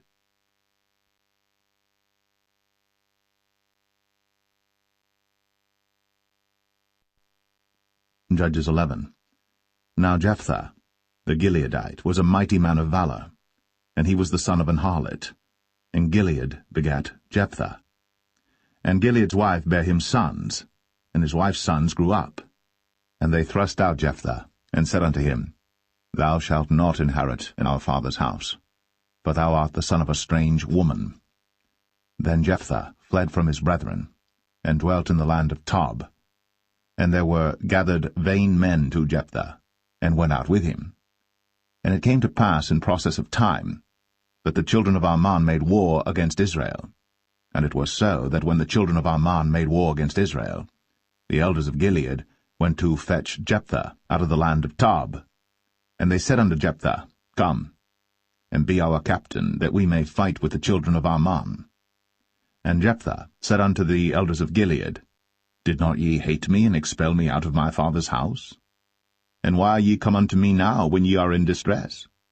And the elders of Gilead said unto Jephthah, Therefore we turn again to thee now, that thou mayest go with us, and fight against the children of Ammon, and be our head over all the inhabitants of Gilead. And Jephthah said unto the elders of Gilead, If ye bring me home again to fight against the children of Ammon, and the Lord deliver them before me, shall I be your head? And the elders of Gilead said unto Jephthah, The Lord be witness between us, if we do not so according to thy words. Then Jephthah went with the elders of Gilead, and the people made him head and captain over them. And Jephthah uttered all his words before the Lord in Mizpeh. And Jephthah sent messengers unto the king of the children of Ammon, saying, What hast thou to do with me, that thou art come against me to fight in my land? And the king of the children of Ammon answered unto the messengers of Jephthah, Because Israel took away my land when they came up out of Egypt, from Arnon even unto Jabbok, and unto Jordan. Now therefore restore those lands again peaceably. And Jephthah sent messengers again unto the king of the children of Ammon, and said unto him, Thus saith Jephthah, Israel took not away the land of Moab, nor the land of the children of Ammon. But when Israel came up from Egypt, and walked through the wilderness unto the Red Sea, and came to Kadesh, then Israel sent messengers unto the king of Edom, saying, Let me, I pray thee, pass through thy land. But the king of Edom would not hearken thereto. And in like manner they sent unto the king of Moab, but he would not consent. And Israel abode in Kadesh. Then they went along through the wilderness, and compassed the land of Edom, and the land of Moab, and came by the east side of the land of Moab, and pitched on the other side of Arnon, but came not within the border of Moab, for Arnon was the border of Moab. And Israel sent messengers unto Sihon, king of the Amorites, the king of Heshbon. And Israel said unto him, Let us pass, we pray thee, through thy land into my place. But Sihon trusted not Israel to pass through his coast. But Sihon gathered all his people together, and pitched in Jahaz, and fought against Israel. And the Lord God of Israel delivered Sihon and all his people into the hand of Israel, and they smote them. So Israel possessed all the land of the Amorites, the inhabitants of that country. And they possessed all the coasts of the Amorites, from Arnon even unto Jabbok, and from the wilderness even unto Jordan. So now the Lord God of Israel hath dispossessed the Amorites from before his people Israel. And shouldst thou possess it? Wilt not thou possess that which Chemosh thy God giveth thee to possess? So, whomsoever the Lord our God shall drive out from before us, then will we possess. And now, art thou anything better than Balak the son of Zippor, king of Moab? Did he ever strive against Israel, or did he ever fight against them? While Israel dwelt in Heshbon and her towns, and in Aroer and her towns, and in all the cities that be along by the coasts of Arnon, 300 years? Why therefore did ye not recover them within that time? Wherefore I have not sinned against thee, but thou dost me wrong to war against me. The Lord the judge be judged this day between the children of Israel and the children of Ammon. Howbeit the king of the children of Ammon hearkened not unto the words of Jephthah, which he sent him. Then the Spirit of the Lord came upon Jephthah, and he passed over Gilead and Manasseh, and passed over Mizpeh of Gilead, and from Mizpeh of Gilead he passed over unto the children of Ammon. And Jephthah vowed a vow unto the Lord, and said, If thou shalt without fail deliver the children of Ammon into mine hands, then it shall be, that whatsoever cometh forth of the doors of my house to meet me, when I return in peace from the children of Ammon, shall surely be the Lord's, and I will offer it up for a burnt offering. So Jephthah passed over unto the children of Ammon to fight against them, and the Lord delivered them into his hands. And he smote them from Aroer, even till thou come to Minnith, even 20 cities, and unto the plain of the vineyards, with a very great slaughter. Thus the children of Ammon were subdued before the children of Israel.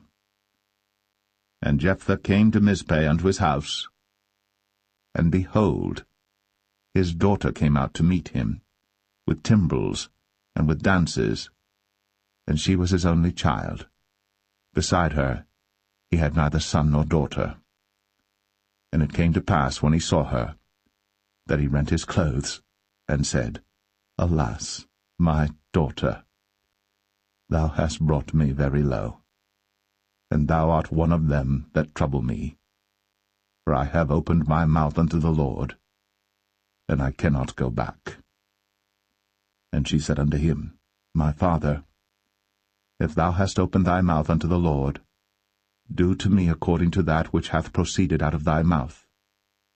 For as much as the Lord hath taken vengeance for thee of thine enemies, even of the children of Ammon. And she said unto her father, Let this thing be done for me. Let me alone 2 months, that I may go up and down upon the mountains and bewail my virginity, I and my fellows. And he said, Go. And he sent her away for 2 months. And she went with her companions, and bewailed her virginity upon the mountains. And it came to pass at the end of 2 months, that she returned unto her father, who did with her according to his vow which he had vowed. And she knew no man. And it was a custom in Israel, that the daughters of Israel went yearly to lament the daughter of Jephthah the Gileadite, 4 days in a year.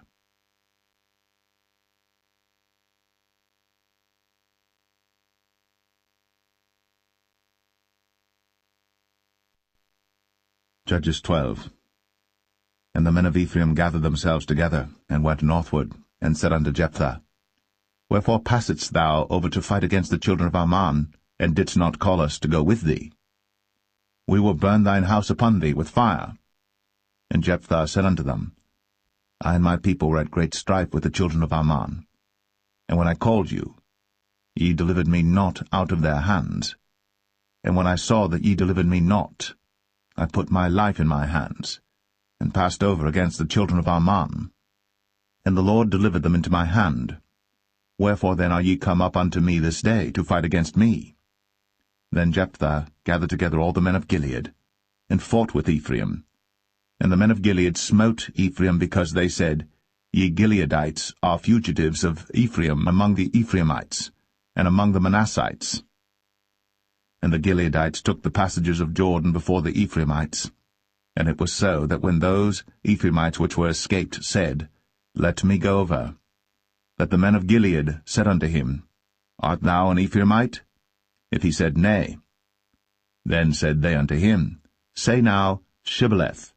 And he said, Sibboleth, for he could not frame to pronounce it right. Then they took him, and slew him at the passages of Jordan. And there fell at that time of the Ephraimites 42,000. And Jephthah judged Israel 6 years. Then died Jephthah the Gileadite, and was buried in one of the cities of Gilead. And after him Ibzan of Bethlehem judged Israel. And he had 30 sons, and 30 daughters, whom he sent abroad, and took in 30 daughters from abroad for his sons. And he judged Israel 7 years. Then died Ibzan, and was buried at Bethlehem. And after him Elon, a Zebulunite, judged Israel. And he judged Israel 10 years. And Elon the Zebulunite died, and was buried in Ailon in the country of Zebulun. And after him Abdon, the son of Hillel, a Pirathonite, judged Israel. And he had 40 sons and 30 nephews, that rode on 70 ass colts. And he judged Israel 8 years. And Abdon, the son of Hillel, the Pirathonite, died, and was buried in Pirathon, in the land of Ephraim, in the mount of the Amalekites.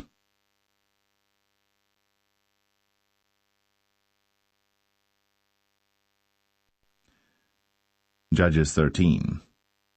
And the children of Israel did evil again in the sight of the Lord, and the Lord delivered them into the hand of the Philistines 40 years. And there was a certain man of Zorah, of the family of the Danites, whose name was Manoah, and his wife was barren, and bare not.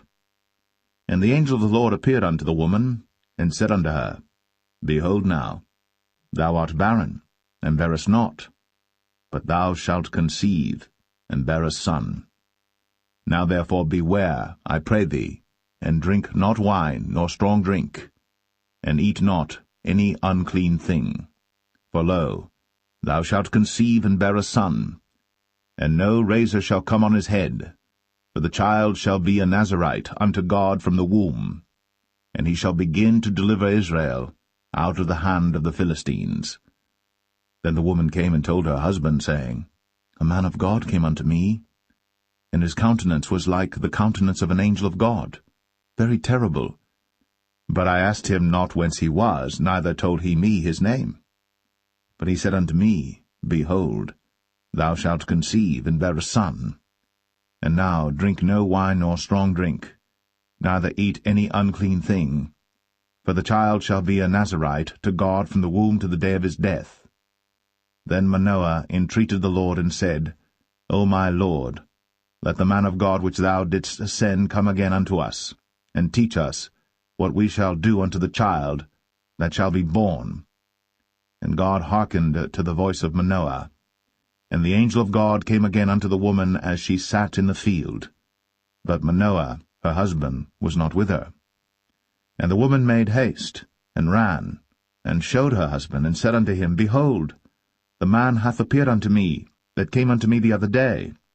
And Manoah arose, and went after his wife, and came to the man, and said unto him, Art thou the man that spakest unto the woman?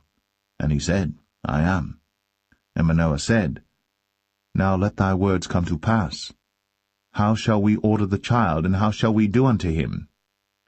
And the angel of the Lord said unto Manoah, Of all that I said unto the woman, let her beware.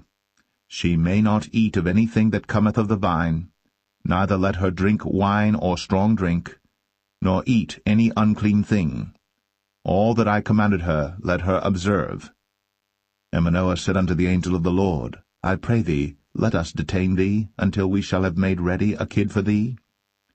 And the angel of the Lord said unto Manoah, Though thou detain me, I will not eat of thy bread. And if thou wilt offer a burnt offering, thou must offer it unto the Lord. For Manoah knew not that he was an angel of the Lord. And Manoah said unto the angel of the Lord, What is thy name, that when thy sayings come to pass, we may do thee honor? And the angel of the Lord said unto him, Why askest thou thus after my name, seeing it is secret?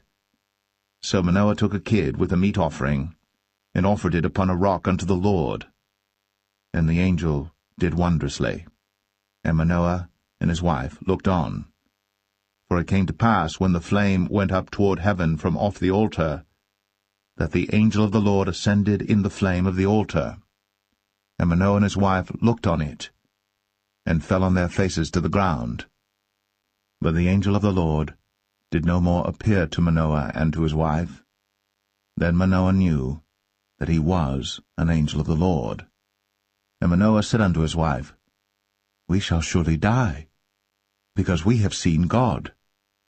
But his wife said unto him, If the Lord were pleased to kill us, he would not have received a burnt offering and a meat offering at our hands, neither would he have shown us all these things, nor would as at this time have told us such things as these.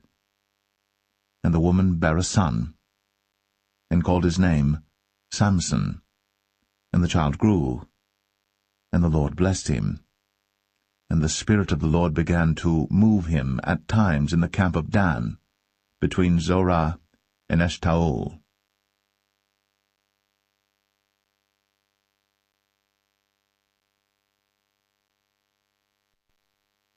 Judges 14. And Samson went down to Timnath, and saw a woman in Timnath of the daughters of the Philistines. And he came up and told his father and his mother, and said, I have seen a woman in Timnath of the daughters of the Philistines. Now therefore get her for me to wife.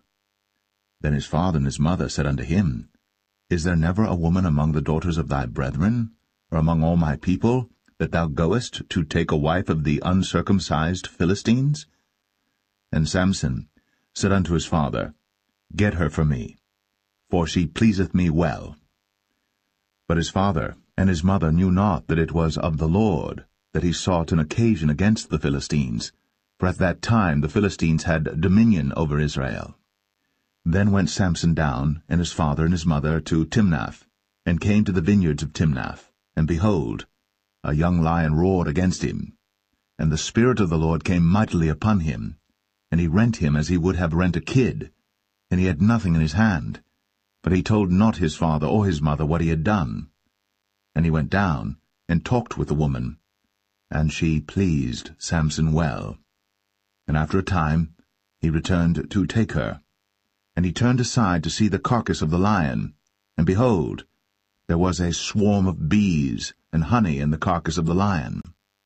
And he took thereof in his hands, and went on eating, and came to his father and mother, and he gave them, and they did eat. But he told not them that he had taken the honey out of the carcass of the lion. So his father went down unto the woman, and Samson made there a feast, for so used the young men to do. And it came to pass, when they saw him, that they brought 30 companions to be with him. And Samson said unto them, I will now put forth a riddle unto you. If ye can certainly declare it me within the 7 days of the feast, and find it out, then I will give you 30 sheets, and 30 change of garments. But if ye cannot declare it me, then shall ye give me 30 sheets, and 30 change of garments. And they said unto him, Put forth thy riddle, that we may hear it. And he said unto them, Out of the eater came forth meat, and out of the strong came forth sweetness. And they could not in 3 days expound the riddle. And it came to pass on the 7th day, that they said unto Samson's wife, Entice thy husband, that he may declare unto us the riddle, lest we burn thee, and thy father's house with fire. Have ye called us to take that we have? Is it not so? And Samson's wife wept before him, and said, Thou dost but hate me, and lovest me not.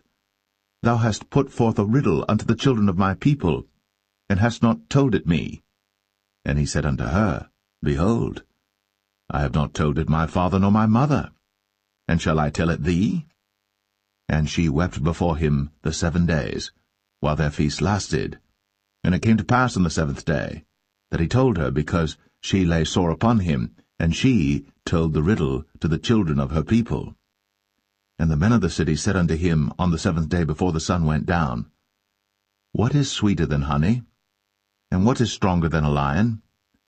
And he said unto them, If ye had not plowed with my heifer, ye had not found out my riddle. And the Spirit of the Lord came upon him, and he went down to Ashkelon, and slew 30 men of them, and took their spoil, and gave change of garments unto them which expounded the riddle. And his anger was kindled, and he went up to his father's house.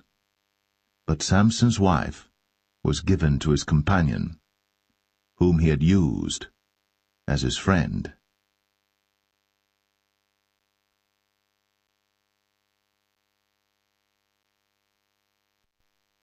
Judges 15.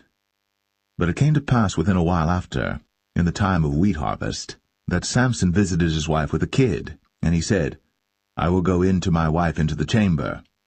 But her father would not suffer him to go in. And her father said, I verily thought that thou hadst utterly hated her. Therefore I gave her to thy companion. Is not her younger sister fairer than she? Take her, I pray thee, instead of her. And Samson said concerning them, Now shall I be more blameless than the Philistines, though I do them a displeasure.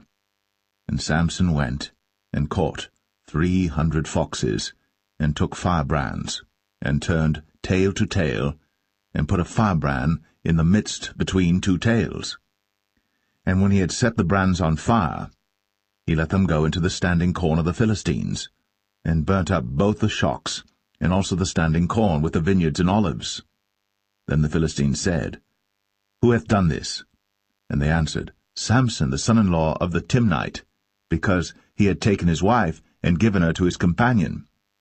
And the Philistines came up, and burnt her and her father with fire. And Samson said unto them, Though ye have done this, yet will I be avenged of you, and after that I will cease. And he smote them hip and thigh with a great slaughter, and he went down and dwelt in the top of the rock Etam. Then the Philistines went up, and pitched in Judah, and spread themselves in Lehi. And the men of Judah said, Why are ye come up against us? And they answered, To bind Samson are we come up, to do to him as he hath done to us. Then 3,000 men of Judah went to the top of the rock Etam, and said to Samson, Knowest thou not that the Philistines are rulers over us? What is this that thou hast done unto us? And he said unto them, As they did unto me, so have I done unto them. And they said unto him, We are come down to bind thee, that we may deliver thee into the hand of the Philistines. And Samson said unto them, Swear unto me, that ye will not fall upon me yourselves. And they spake unto him, saying, No, but we will bind thee fast, and deliver thee into their hand. But surely we will not kill thee. And they bound him with 2 new cords, and brought him up from the rock. And when he came unto Lehi, the Philistines shouted against him, and the Spirit of the Lord came mightily upon him, and the cords that were upon his arms became as flax that was burnt with fire, and his bands loosed from off his hands. And he found a new jawbone of an ass, and put forth his hand, and took it, and slew 1,000 men therewith. And Samson said, With the jawbone of an ass, heaps upon heaps, with the jaw of an ass have I slain 1,000 men. And it came to pass, when he had made an end of speaking, that he cast away the jawbone out of his hand, and called that place Ramath Lehi. And he was sore athirst, and called on the Lord, and said, Thou hast given this great deliverance into the hand of thy servant, and now shall I die for thirst, and fall into the hand of the uncircumcised? But God clave an hollow place that was in the jaw, and there came water thereout. And when he had drunk, his spirit came again, and he revived, wherefore he called the name thereof En-Hakkore, which is in Lehi unto this day. And he judged Israel in the days of the Philistines 20 years.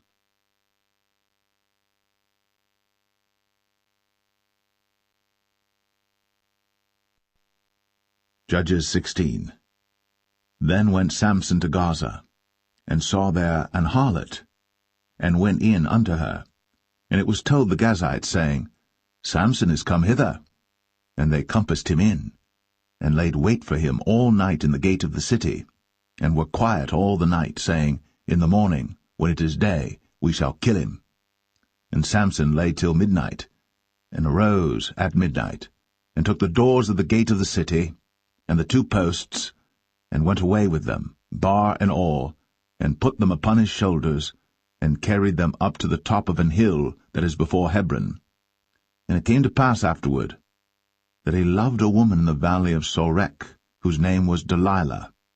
And the lords of the Philistines came up unto her, and said unto her, Entice him, and see wherein his great strength lieth, and by what means we may prevail against him, that we may bind him to afflict him. And we will give thee every one of us 1,100 pieces of silver.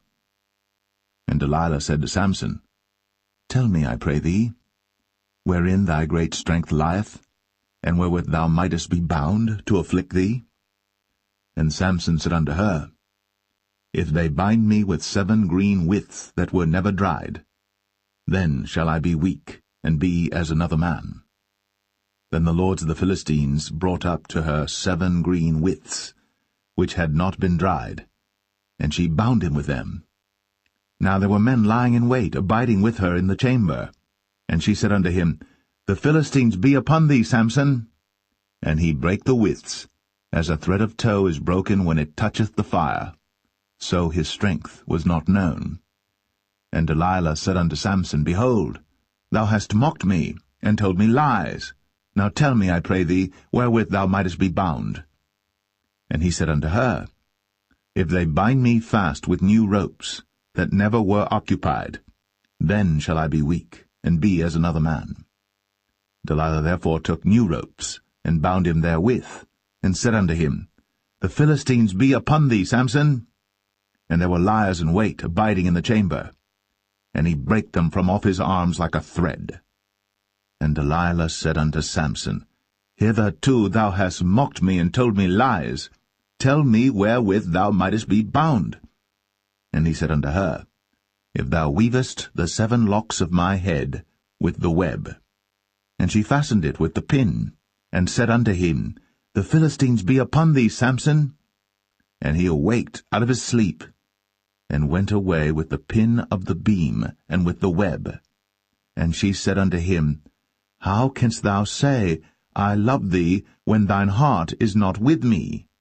Thou hast mocked me these 3 times, and hast not told me wherein thy great strength lieth. And it came to pass, when she pressed him daily with her words, and urged him, so that his soul was vexed unto death, that he told her all his heart, and said unto her, There hath not come a razor upon mine head, for I have been a Nazarite unto God from my mother's womb. If I be shaven, then my strength will go from me, and I shall become weak, and be like any other man. And when Delilah saw that he had told her all his heart, she sent and called for the lords of the Philistines, saying, Come up this once, for he hath shown me all his heart.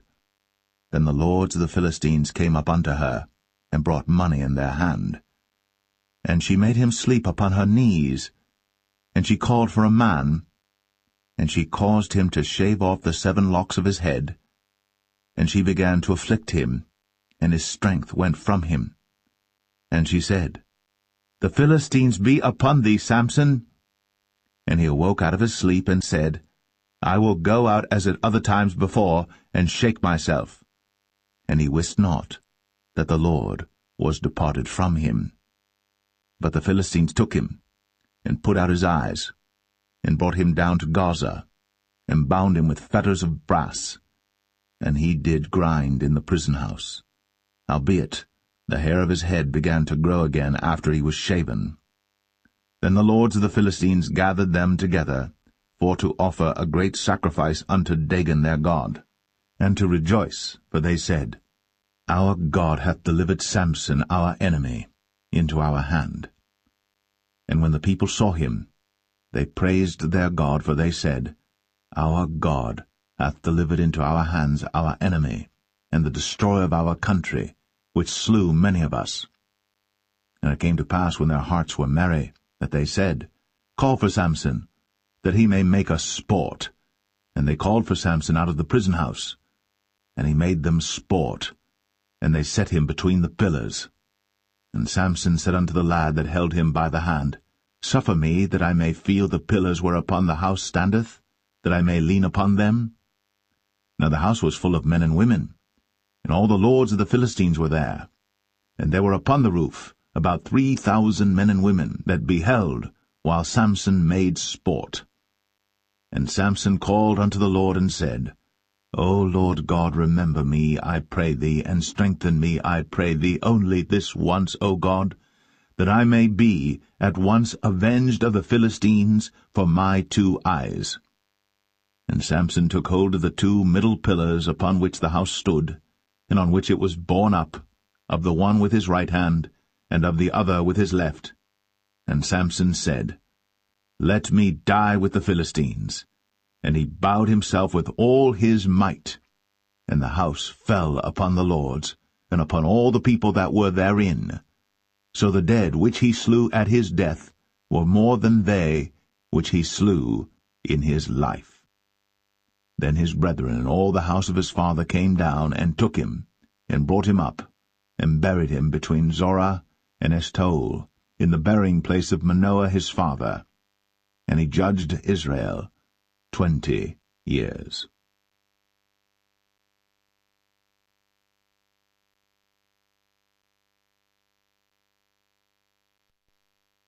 Judges 17.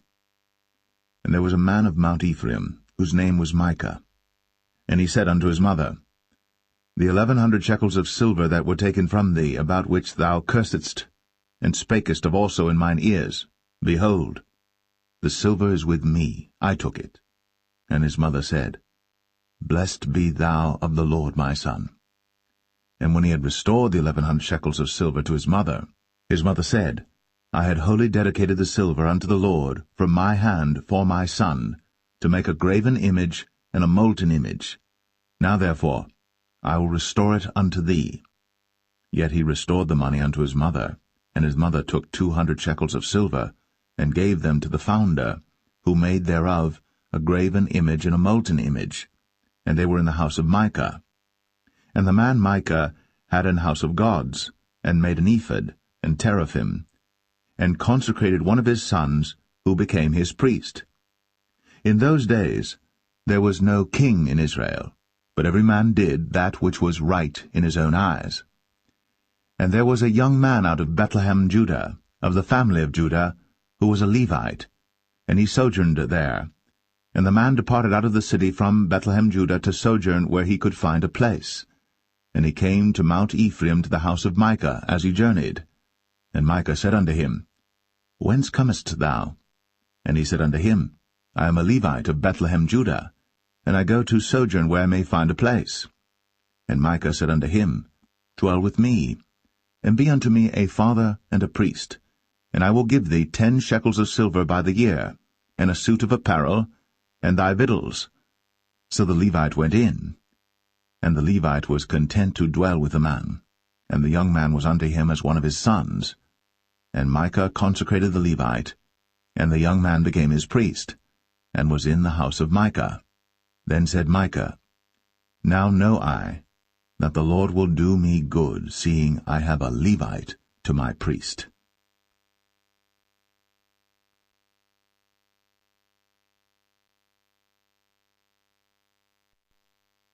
Judges 18. In those days there was no king in Israel, and in those days the tribe of the Danites sought them an inheritance to dwell in.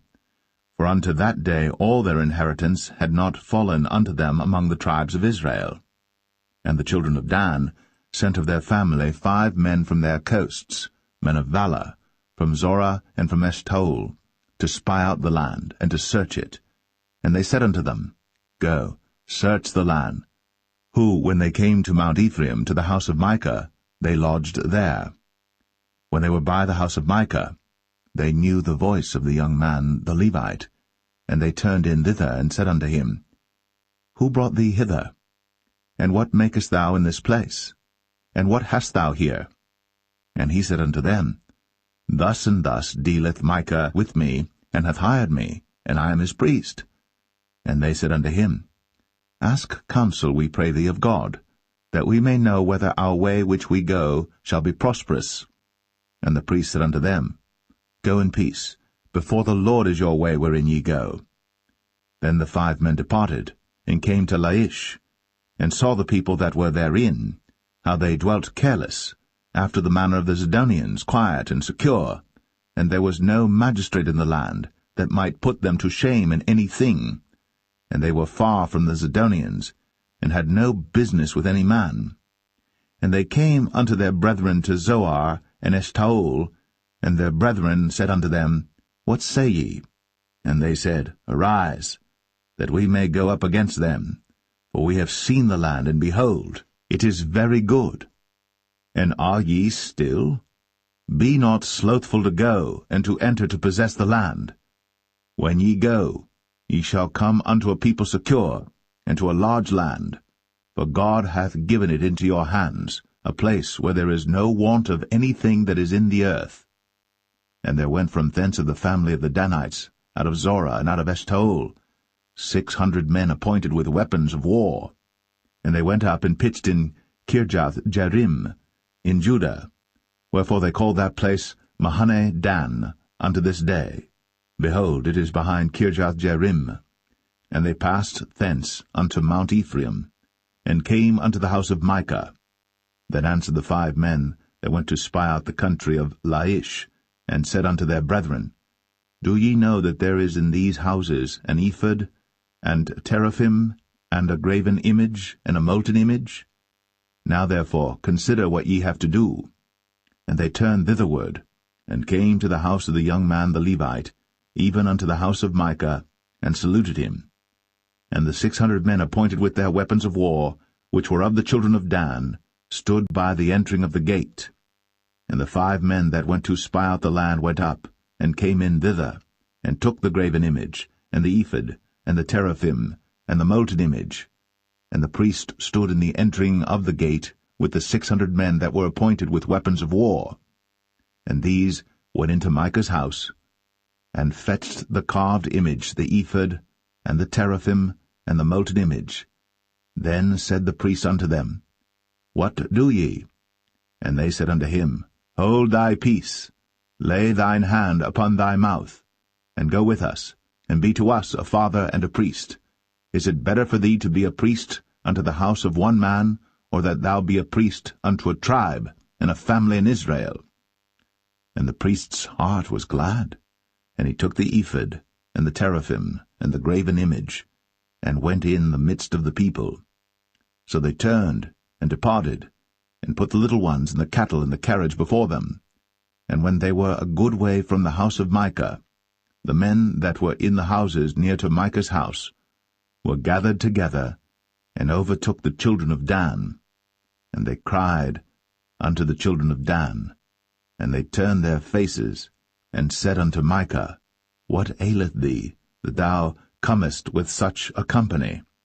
And he said, Ye have taken away my gods which I made, and the priest and ye are gone away. And what have I more?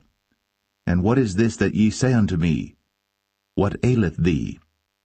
And the children of Dan said unto him, Let not thy voice be heard among us, lest angry fellows run upon thee, and thou lose thy life, with the lives of thy household. And the children of Dan went their way. And when Micah saw that they were too strong for him, he turned, and went back unto his house. And they took the things which Micah had made, and the priest which he had, and came unto Laish, unto a people that were at quiet and secure.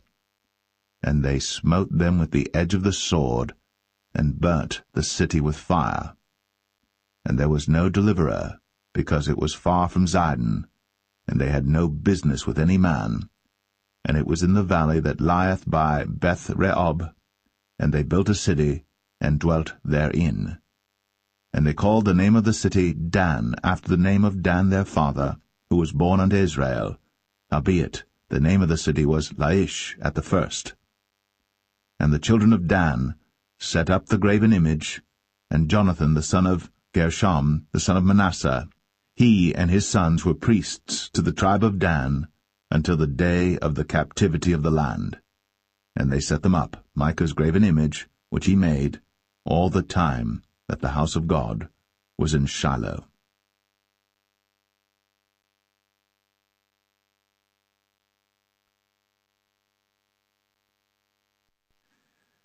Judges 19.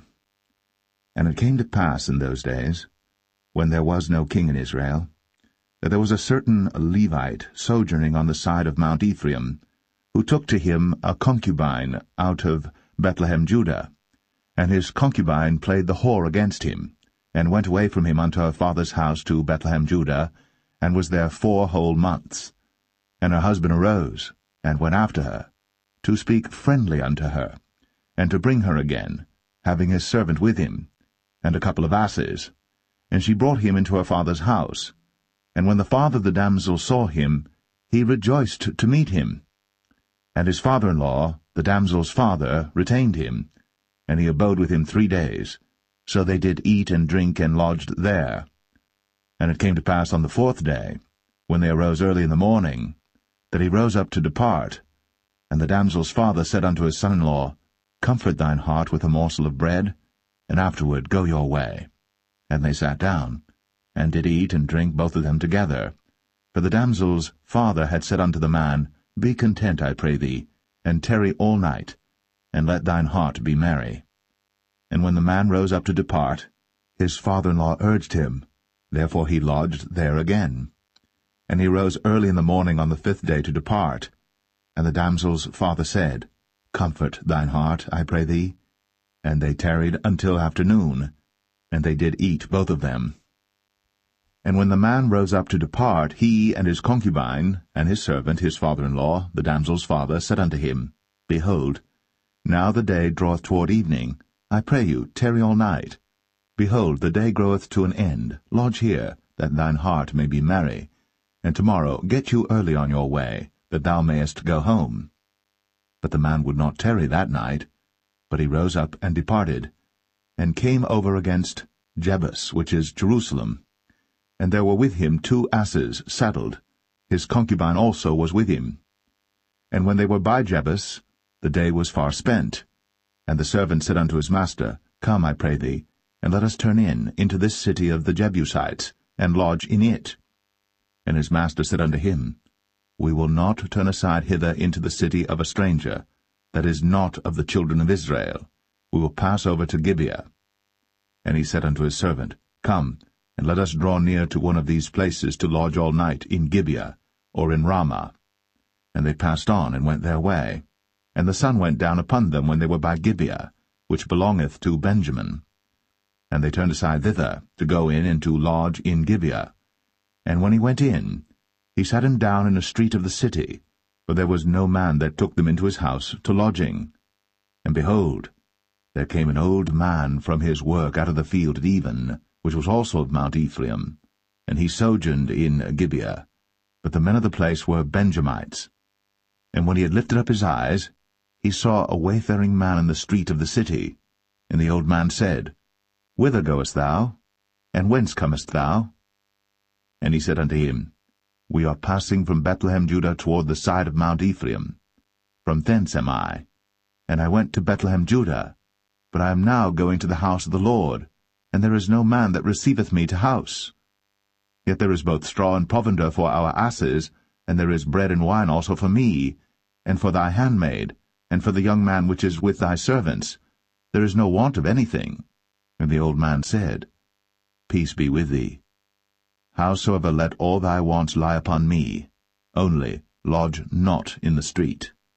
So he brought him into his house, and gave provender unto the asses, and they washed their feet, and did eat and drink. Now as they were making their hearts merry, behold, the men of the city, certain sons of Belial, beset the house round about, and beat at the door, and spake to the master of the house, the old man, saying, Bring forth the man that came into thine house, that we may know him. And the man, the master of the house, went out unto them, and said unto them, Nay, my brethren, nay, I pray you, do not so wickedly. Seeing that this man is come into mine house, do not this folly. Behold, here is my daughter, a maiden, and his concubine. Them I will bring out now, and humble ye them, and do with them what seemeth good unto you. But unto this man do not so vile a thing. But the men would not hearken to him. So the man took his concubine, and brought her forth unto them. And they knew her, and abused her all the night until the morning. And when the day began to spring, they let her go. Then came the woman in the dawning of the day, and fell down at the door of the man's house, where her lord was, till it was light. And her lord rose up in the morning, and opened the doors of the house, and went out to go his way. And behold, the woman, his concubine, was fallen down at the door of the house, and her hands were upon the threshold. And he said unto her, Up, and let us be going. But none answered. Then the man took her up upon an ass. And the man rose up, and gat him unto his place. And when he was come into his house, he took a knife, and laid hold on his concubine, and divided her, together with her bones, into 12 pieces, and sent her into all the coasts of Israel. And it was so, that all that saw it said, There was no such deed done, nor seen from the day that the children of Israel came up out of the land of Egypt, unto this day. Consider of it, take advice, and speak your minds.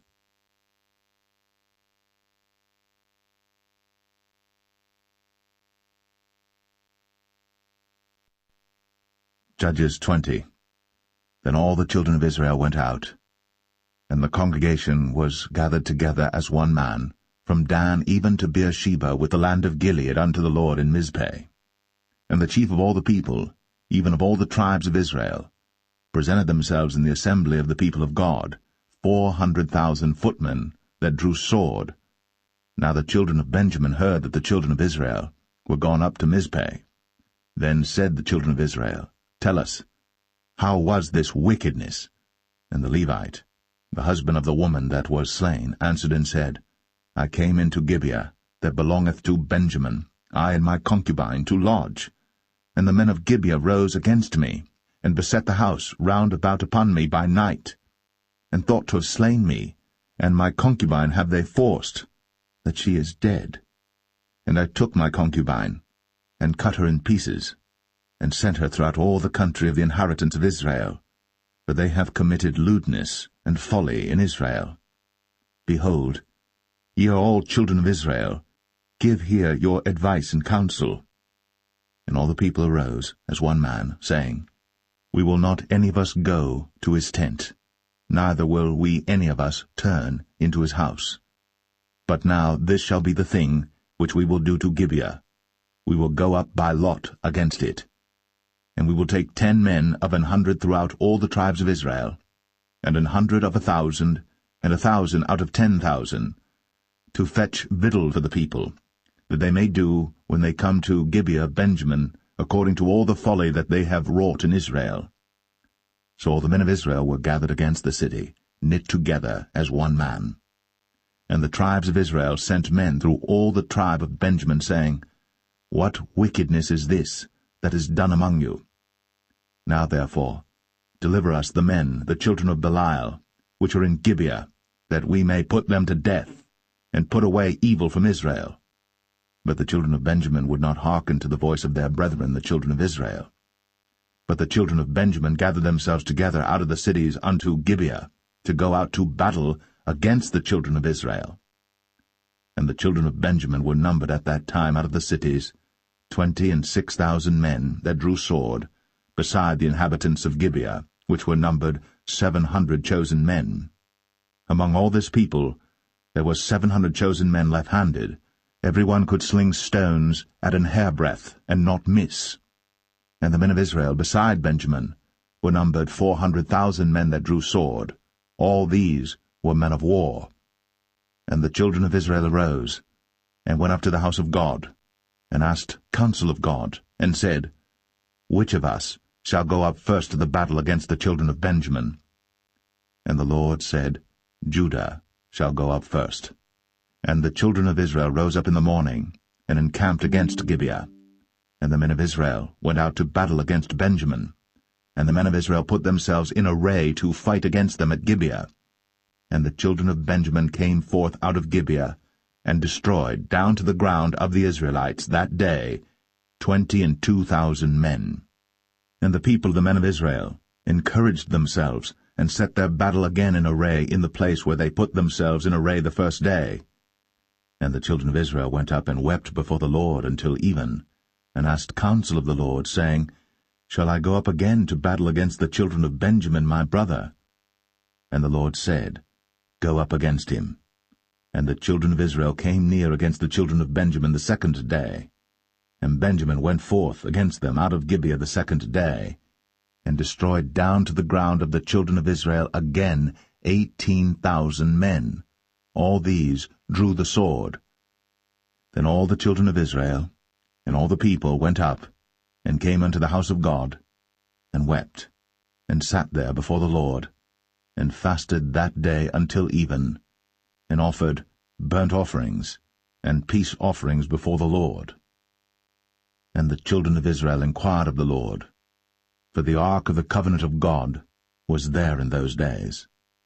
And Phinehas, the son of Eleazar, the son of Aaron, stood before it in those days, saying, Shall I yet again go out to battle against the children of Benjamin my brother? Or shall I cease? And the Lord said, Go up, for tomorrow I will deliver them into thine hand. And Israel set liers in wait round about Gibeah. And the children of Israel went up against the children of Benjamin on the third day, and put themselves in array against Gibeah, as at other times. And the children of Benjamin went out against the people, and were drawn away from the city. And they began to smite of the people, and kill, as at other times, in the highways, of which one goeth up to the house of God, and the other to Gibeah in the field, about 30 men of Israel. And the children of Benjamin said, They are smitten down before us, as at the first. But the children of Israel said, Let us flee, and draw them from the city unto the highways. And all the men of Israel rose up out of their place, and put themselves in array at Baal-Tamar. And the liers in wait of Israel came forth out of their places, even out of the meadows of Gibeah. And there came against Gibeah 10,000 chosen men out of all Israel. And the battle was sore, but they knew not that evil was near them. And the Lord smote Benjamin before Israel. And the children of Israel destroyed of the Benjamites that day 25,000 and 100 men. All these drew the sword. So the children of Benjamin saw that they were smitten, for the men of Israel gave place to the Benjamites, because they trusted unto the liers in wait, which they had set beside Gibeah. And the liers in wait hasted, and rushed upon Gibeah. And the liers in wait drew themselves along, and smote all the city with the edge of the sword. Now there was an appointed sign between the men of Israel and the liers in wait, that they should make a great flame with smoke rise up out of the city. And when the men of Israel retired in the battle, Benjamin began to smite and kill of the men of Israel about 30 persons, for they said, Surely they are smitten down before us, as in the first battle. But when the flame began to arise up out of the city with a pillar of smoke, the Benjamites looked behind them, and behold, the flame of the city ascended up to heaven. And when the men of Israel turned again, the men of Benjamin were amazed, for they saw that evil was come upon them. Therefore they turned their backs before the men of Israel unto the way of the wilderness. But the battle overtook them, and them which came out of the cities they destroyed in the midst of them. Thus they enclosed the Benjamites round about, and chased them, and trod them down with ease over against Gibeah toward the sunrising. And there fell of Benjamin 18,000 men. All these were men of valor. And they turned and fled toward the wilderness, unto the rock of Rimmon.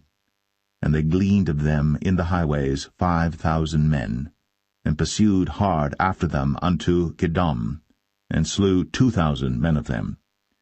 So that all which fell that day of Benjamin were 25,000 men that drew the sword. All these were men of valor.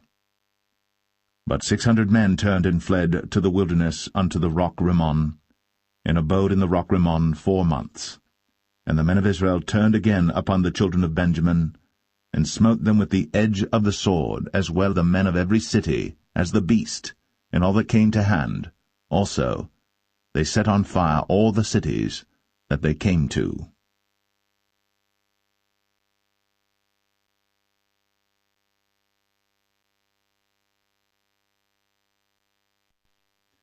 Judges 21. Now the men of Israel had sworn in Mizpeh, saying, There shall not any of us give his daughter unto Benjamin to wife. And the people came to the house of God, and abode there till even before God, and lifted up their voices, and wept sore, and said, O Lord God of Israel, why is this come to pass in Israel, that there should be today one tribe lacking in Israel? And it came to pass on the morrow, that the people rose early, and built there an altar, and offered burnt offerings, and peace offerings. And the children of Israel said, Who is there among all the tribes of Israel, that came not up with the congregation unto the Lord? For they had made a great oath concerning him that came not up to the Lord to Mizpeh, saying, He shall surely be put to death. And the children of Israel repented them for Benjamin their brother, and said, There is one tribe cut off from Israel this day. How shall we do for wives for them that remain, seeing we have sworn by the Lord, that we will not give them of our daughters to wives? And they said, What one is there of the tribes of Israel, that came not up to Mizpeh to the Lord? And behold, there came none to the camp, from Jabesh-Gilead to the assembly. For the people were numbered, and behold, there were none of the inhabitants of Jabesh-Gilead there. And the congregation sent thither 12,000 men, of the valiantest, and commanded them, saying, Go, and smite the inhabitants of Jabesh-Gilead with the edge of the sword, with the women and the children. And this is the thing that ye shall do. Ye shall utterly destroy every male, and every woman that hath lain by man. And they found among the inhabitants of Jabesh-Gilead 400 young virgins, that had known no man by lying with any male. And they brought them unto the camp to Shiloh, which is in the land of Canaan. And the whole congregation sent some to speak to the children of Benjamin, that were in the rock Rimmon, and to call peaceably unto them. And Benjamin came again at that time, and they gave them wives which they had saved alive of the women of Jabesh-Gilead, and yet so they sufficed them not. And the people repented them for Benjamin, because that the Lord had made a breach in the tribes of Israel. Then the elders of the congregation said, How shall we do for wives for them that remain, seeing the women are destroyed out of Benjamin? And they said, There must be an inheritance for them that be escaped of Benjamin, that a tribe be not destroyed out of Israel. Howbeit we may not give them wives of our daughters, for the children of Israel have sworn, saying, Cursed be he that giveth a wife to Benjamin.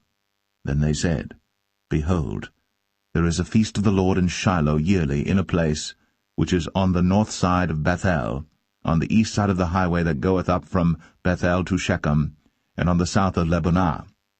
Therefore they commanded the children of Benjamin, saying, Go, and lie in wait in the vineyards, and see, and behold, if the daughters of Shiloh come out to dance in dances, then come ye out of the vineyards, and catch you every man his wife of the daughters of Shiloh, and go to the land of Benjamin. And it shall be, when their fathers or their brethren come unto us to complain, that we will say unto them, Be favorable unto them for our sakes, because we reserved not to each man his wife in the war, for ye did not give unto them at this time, that ye should be guilty. And the children of Benjamin did so, and took them wives, according to their number of them that danced, whom they caught, and they went and returned unto their inheritance, and repaired the cities, and dwelt in them. And the children of Israel departed thence at that time, every man to his tribe and to his family, and they went out from thence every man to his inheritance. In those days there was no king in Israel. Every man did that which was right in his own eyes.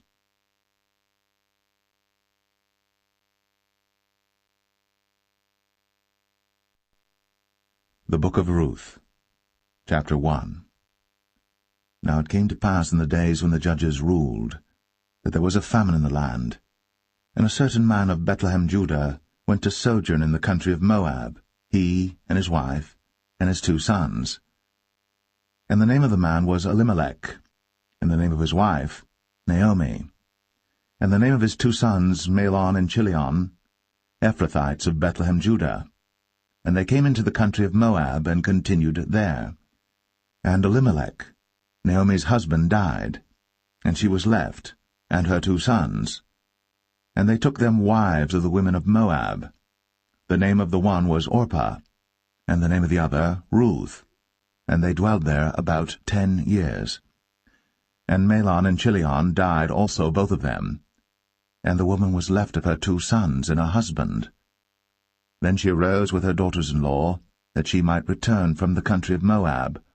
For she had heard in the country of Moab how that the Lord had visited his people in giving them bread. Wherefore she went forth out of the place where she was, and her 2 daughters-in-law with her. And they went on the way to return unto the land of Judah. And Naomi said unto her 2 daughters-in-law, Go, return each to her mother's house. The Lord deal kindly with you, as ye have dealt with the dead, and with me. The Lord grant you that ye may find rest, each of you, in the house of her husband. Then she kissed them, and they lifted up their voice, and wept. And they said unto her, Surely we will return with thee unto thy people. And Naomi said, Turn again, my daughters, why will ye go with me? Are there yet any more sons in my womb, that they may be your husbands? Turn again, my daughters, go your way. For I am too old to have an husband. If I should say I have hope, if I should have an husband also tonight, and should also bear sons, would ye tarry for them till they were grown? Would ye stay for them from having husbands? Nay, my daughters, for it grieveth me much for your sakes that the hand of the Lord is gone out against me. And they lifted up their voice, and wept again. And Orpah kissed her mother-in-law. But Ruth clave unto her, and she said, Behold, thy sister-in-law is gone back unto her people, and unto her gods. Return thou after thy sister-in-law. And Ruth said, Entreat me not to leave thee, or to return from following after thee, for whither thou goest, I will go, and where thou lodgest, I will lodge. Thy people shall be my people, and thy God, my God. Where thou diest, will I die, and there will I be buried. The Lord do so to me, and more also, if aught but death part thee and me. When she saw that she was steadfastly minded to go with her, then she left speaking unto her. So they 2 went until they came to Bethlehem. And it came to pass, when they were come to Bethlehem, that all the city was moved about them, and they said, Is this Naomi? And she said unto them, Call me not Naomi, call me Mara, for the Almighty hath dealt very bitterly with me. I went out full, and the Lord hath brought me home again empty. Why then call ye me Naomi, seeing the Lord hath testified against me, and the Almighty hath afflicted me? So Naomi returned, and Ruth the Moabitess her daughter-in-law with her, which returned out of the country of Moab, and they came to Bethlehem in the beginning of barley harvest.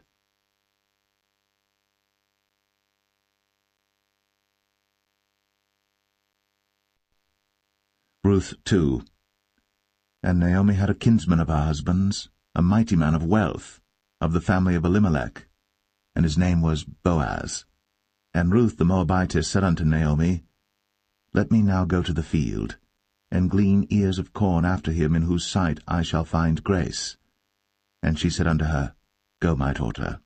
And she went, and came, and gleaned in the field after the reapers, and her hap was to light on a part of the field belonging unto Boaz, who was of the kindred of Elimelech. And behold, Boaz came from Bethlehem, and said unto the reapers, The Lord be with you. And they answered him, The Lord bless thee. Then said Boaz unto his servant that was set over the reapers, Whose damsel is this? And the servant that was set over the reapers answered and said, It is the Moabitish damsel that came back with Naomi out of the country of Moab. And she said, I pray you, let me glean and gather after the reapers among the sheaves. So she came, and hath continued even from the morning until now, that she tarried a little in the house. Then said Boaz unto Ruth, Hearest thou not, my daughter? Go not to glean in another field. neither go from hence, but abide here fast by my maidens. Let thine eyes be on the field that they do reap, and go thou after them. Have I not charged the young men that they shall not touch thee? And when thou art athirst, go unto the vessels, and drink of that which the young men have drawn. Then she fell on her face, and bowed herself to the ground, and said unto him, Why have I found grace in thine eyes, that thou shouldst take knowledge of me, seeing I am a stranger? And Boaz answered and said unto her, It hath fully been shown me all that thou hast done unto thy mother-in-law since the death of thine husband, and how thou hast left thy father and thy mother, and the land of thy nativity, and art come unto a people which thou knewest not heretofore. The Lord recompense thy work, and a full reward be given thee of the Lord God of Israel, under whose wings thou art come to trust. Then she said, Let me find favour in thy sight, my Lord, for that thou hast comforted me, and for that thou hast spoken friendly unto thine handmaid, though I be not like unto one of thine handmaidens. And Boaz said unto her, At mealtime come thou hither, and eat of the bread, and dip thy morsel in the vinegar. And she sat beside the reapers, and he reached her parched corn, and she did eat, and was sufficed, and left. And when she was risen up to glean, Boaz commanded his young men, saying, Let her glean even among the sheaves, and reproach her not. And let fall also some of the handfuls of purpose for her, and leave them, that she may glean them, and rebuke her not. So she gleaned in the field until even, and beat out that she had gleaned, and it was about an ephah of barley. And she took it up, and went into the city, and her mother-in-law saw what she had gleaned, and she brought forth, and gave to her that she had reserved after she was sufficed. And her mother-in-law said unto her, Where hast thou gleaned today? And where wroughtest thou? Blessed be he that did take knowledge of thee. And she showed her mother-in-law with whom she had wrought, and said, The man's name with whom I wrought today is Boaz. And Naomi said unto her daughter-in-law, Blessed be he of the Lord, who hath not left off his kindness to the living and to the dead. And Naomi said unto her, The man is near of kin unto us, one of our next kinsmen. And Ruth, the Moabitess, said, He said unto me also, Thou shalt keep fast by my young men, until they have ended all my harvest. And Naomi said unto Ruth her daughter-in-law, It is good, my daughter, that thou go out with his maidens, that they meet thee not in any other field. So she kept fast by the maidens of Boaz to glean unto the end of barley harvest and of wheat harvest, and dwelt with her mother-in-law.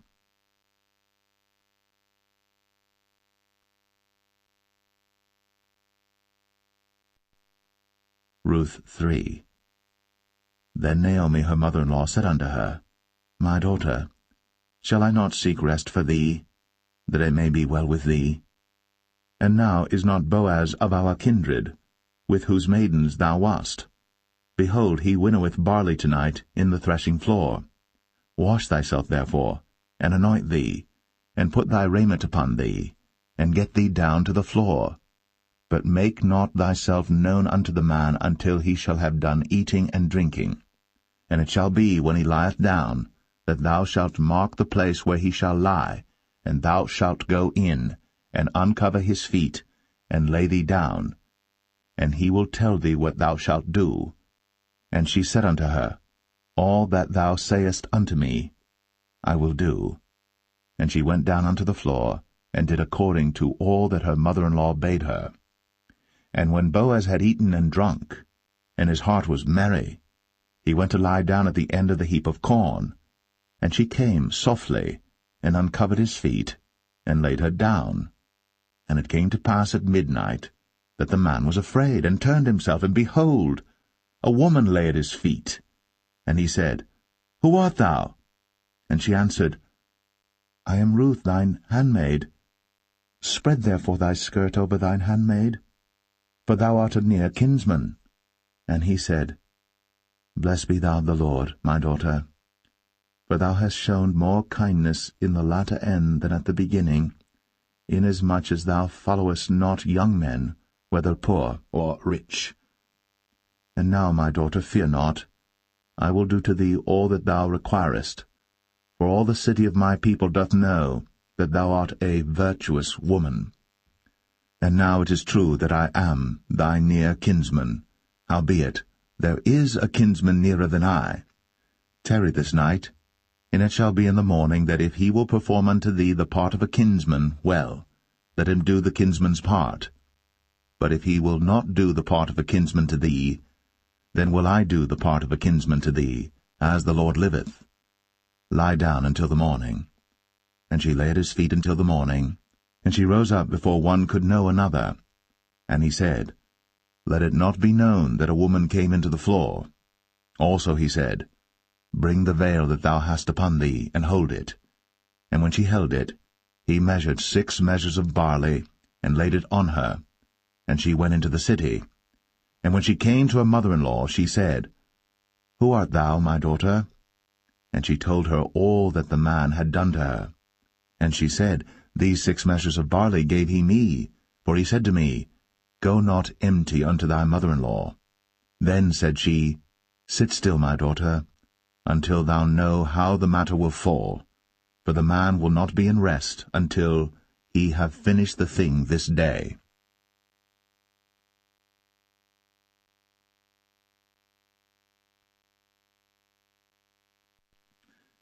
Ruth 4. Then went Boaz up to the gate, and sat him down there, and behold, the kinsman of whom Boaz spake came by, unto whom he said, Ho, such a one, turn aside, sit down here. And he turned aside, and sat down. And he took 10 men of the elders of the city, and said, Sit ye down here.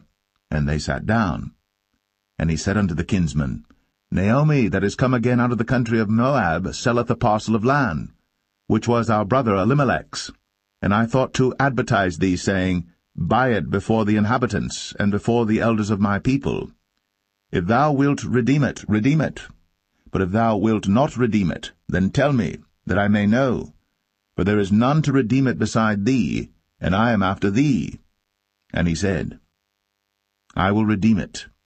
Then said Boaz, What day thou buyest the field of the hand of Naomi, thou must buy it also of Ruth the Moabitess, the wife of the dead, to raise up the name of the dead upon his inheritance. And the kinsman said, I cannot redeem it for myself, lest I mar mine own inheritance. Redeem thou my right to thyself, for I cannot redeem it. Now this was the manner in former time in Israel concerning redeeming and concerning changing, for to confirm all things, a man plucked off his shoe, and gave it to his neighbor, and this was a testimony in Israel. Therefore the kinsman said unto Boaz, Buy it for thee. So he drew off his shoe. And Boaz said unto the elders, and unto all the people, Ye are witnesses this day, that I have bought all that was Elimelech's, and all that was Chilion's and Mahlon's of the hand of Naomi. Moreover, Ruth the Moabitess, the wife of Mahlon, have I purchased to be my wife, to raise up the name of the dead upon his inheritance, that the name of the dead be not cut off from among his brethren, and from the gate of his place. Ye are witnesses this day.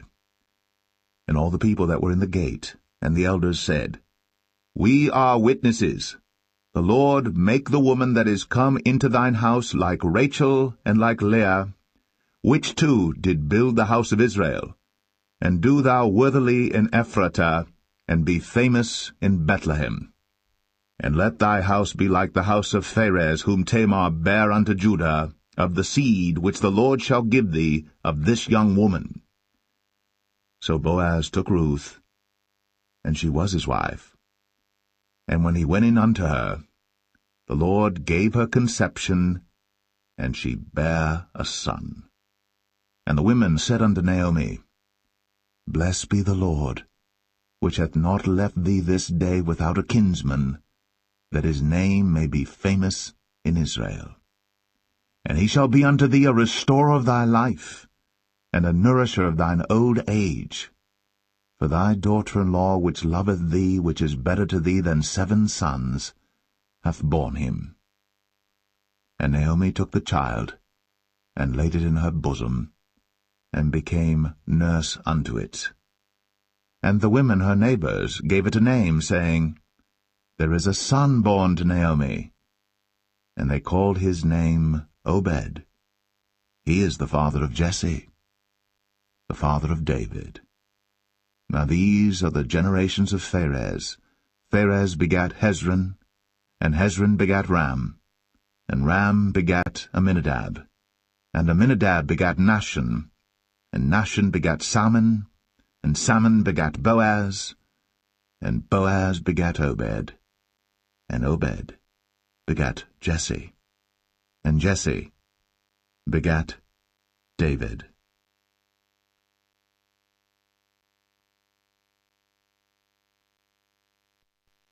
The first book of Samuel, chapter 1. Now there was a certain man of Ramathaim Zophim of Mount Ephraim, and his name was Elkanah, the son of Jeroham, the son of Elihu, the son of Tohu, the son of Zoph, an Ephrathite. And he had 2 wives. The name of the one was Hannah, and the name of the other was Peninnah. And Peninnah had children, but Hannah had no children. And this man went up out of his city yearly to worship and to sacrifice unto the Lord of hosts in Shiloh. And the 2 sons of Eli, Hophni and Phinehas, the priests of the Lord, were there. And when the time was that Elkanah offered, he gave to Peninnah his wife and to all her sons and her daughters portions. But unto Hannah he gave a worthy portion, for he loved Hannah. But the Lord had shut up her womb. And her adversary also provoked her sore, for to make her fret, because the Lord had shut up her womb. And as he did so year by year, when she went up to the house of the Lord, so she provoked her. Therefore she wept, and did not eat. Then said Elkanah her husband to her, Hannah, why weepest thou? And why eatest thou not? And why is thy heart grieved? Am not I better to thee than 10 sons? So Hannah rose up after they had eaten in Shiloh, and after they had drunk. Now Eli the priest sat upon a seat by a post of the temple of the Lord. And she was in bitterness of soul, and prayed unto the Lord, and wept sore. And she vowed a vow, and said, O Lord of hosts, if thou wilt indeed look on the affliction of thine handmaid, and remember me, and not forget thine handmaid, but wilt give unto thine handmaid a man-child, then I will give him unto the Lord all the days of his life, and there shall no razor come upon his head. And it came to pass, as she continued praying before the Lord, that Eli marked her mouth. Now Hannah, she spake in her heart, only her lips moved, but her voice was not heard. Therefore Eli thought she had been drunken. And Eli said unto her, How long wilt thou be drunken? Put away thy wine from thee. And Hannah answered and said, No, my lord, I am a woman of a sorrowful spirit. I have drunk neither wine nor strong drink, but have poured out my soul before the Lord. Count not thine handmaid for a daughter of Belial, for out of the abundance of my complaint and grief have I spoken hitherto. Then Eli answered and said, Go in peace, and the God of Israel grant thee thy petition that thou hast asked of him. And she said, Let thine handmaid find grace in thy sight. So the woman went her way, and did eat, and her countenance was no more sad. And they rose up in the morning early, and worshipped before the Lord, and returned, and came to their house to Ramah. And Elkanah knew Hannah his wife, and the Lord remembered her. Wherefore it came to pass, when the time was come about after Hannah had conceived, that she bare a son, and called his name Samuel, saying, Because I have asked him of the Lord. And the man Elkanah and all his house went up to offer unto the Lord the yearly sacrifice and his vow. But Hannah went not up. For she said unto her husband, I will not go up until the child be weaned. and then I will bring him, that he may appear before the Lord, and there abide for ever. And Elkanah her husband said unto her, Do what seemeth thee good. Tarry until thou have weaned him. Only the Lord establish his word. So the woman abode, and gave her son suck, until she weaned him.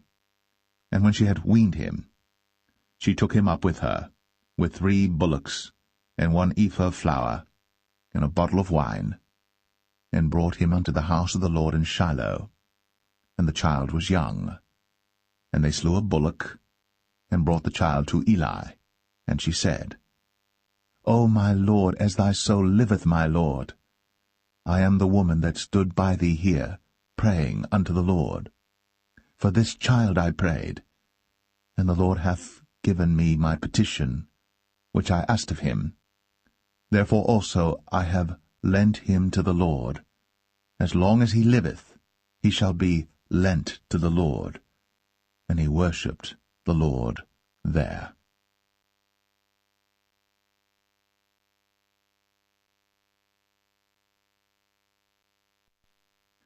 1 Samuel chapter 2. And Hannah prayed and said, My heart rejoiceth in the Lord. Mine horn is exalted in the Lord.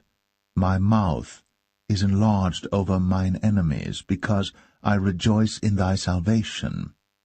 There is none holy as the Lord, for there is none beside thee, neither is there any rock like our God. Talk no more so exceeding proudly.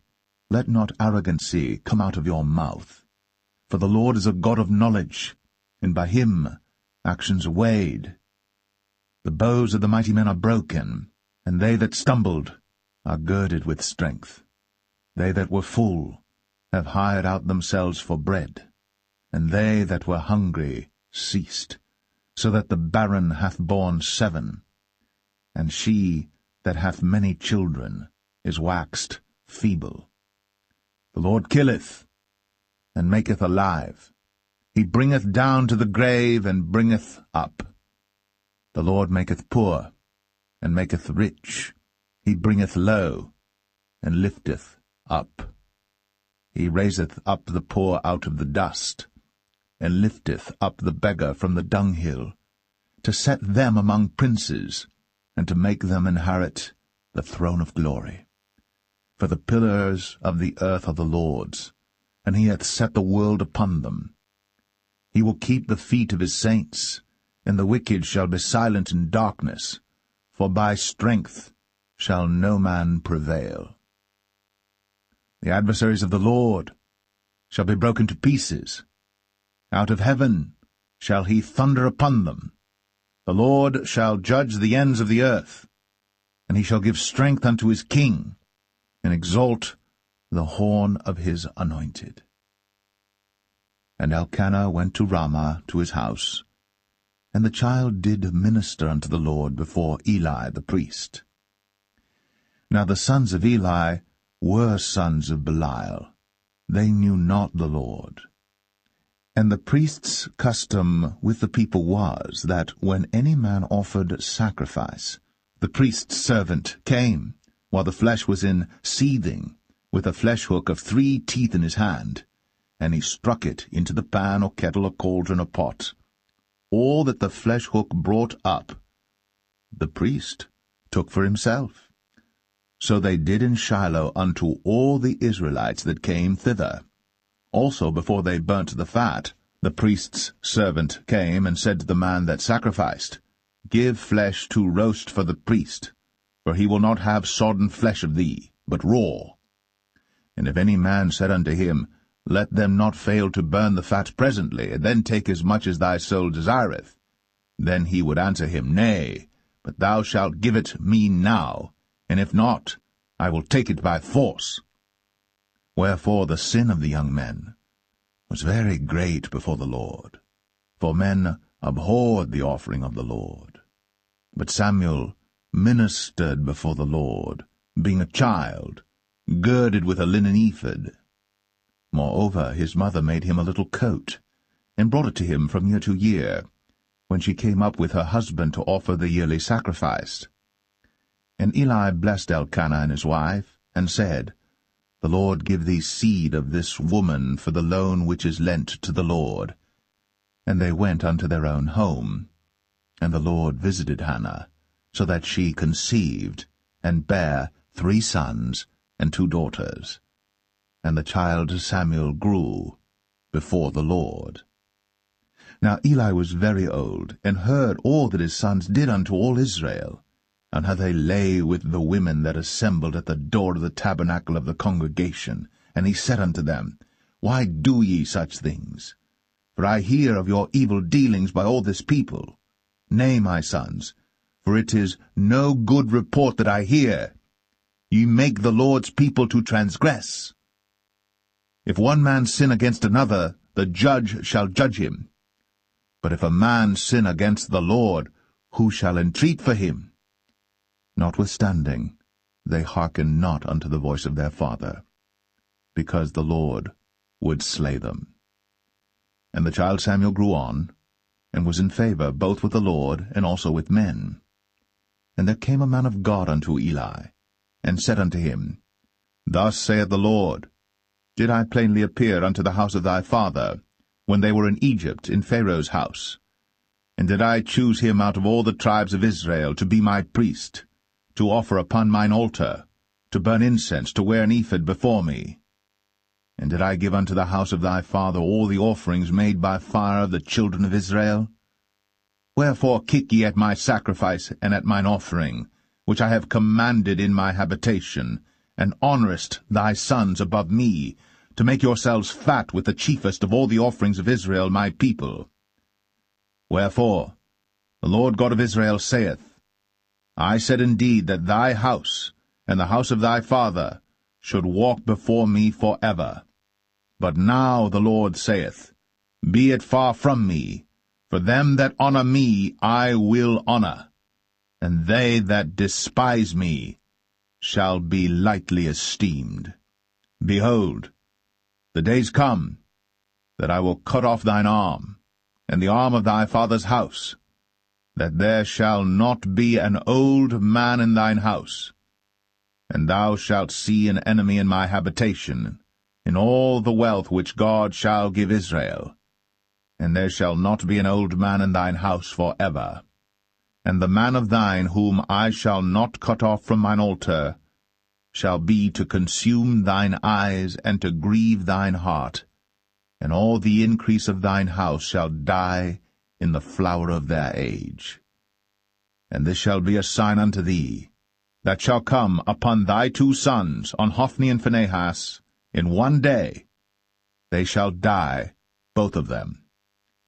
And I will raise me up a faithful priest, that shall do according to that which is in mine heart and in my mind. And I will build him a sure house, and he shall walk before mine anointed for ever. And it shall come to pass, that every one that is left in thine house shall come and crouch to him for a piece of silver and a morsel of bread, and shall say, Put me, I pray thee, into one of the priest's offices, that I may eat a piece of bread.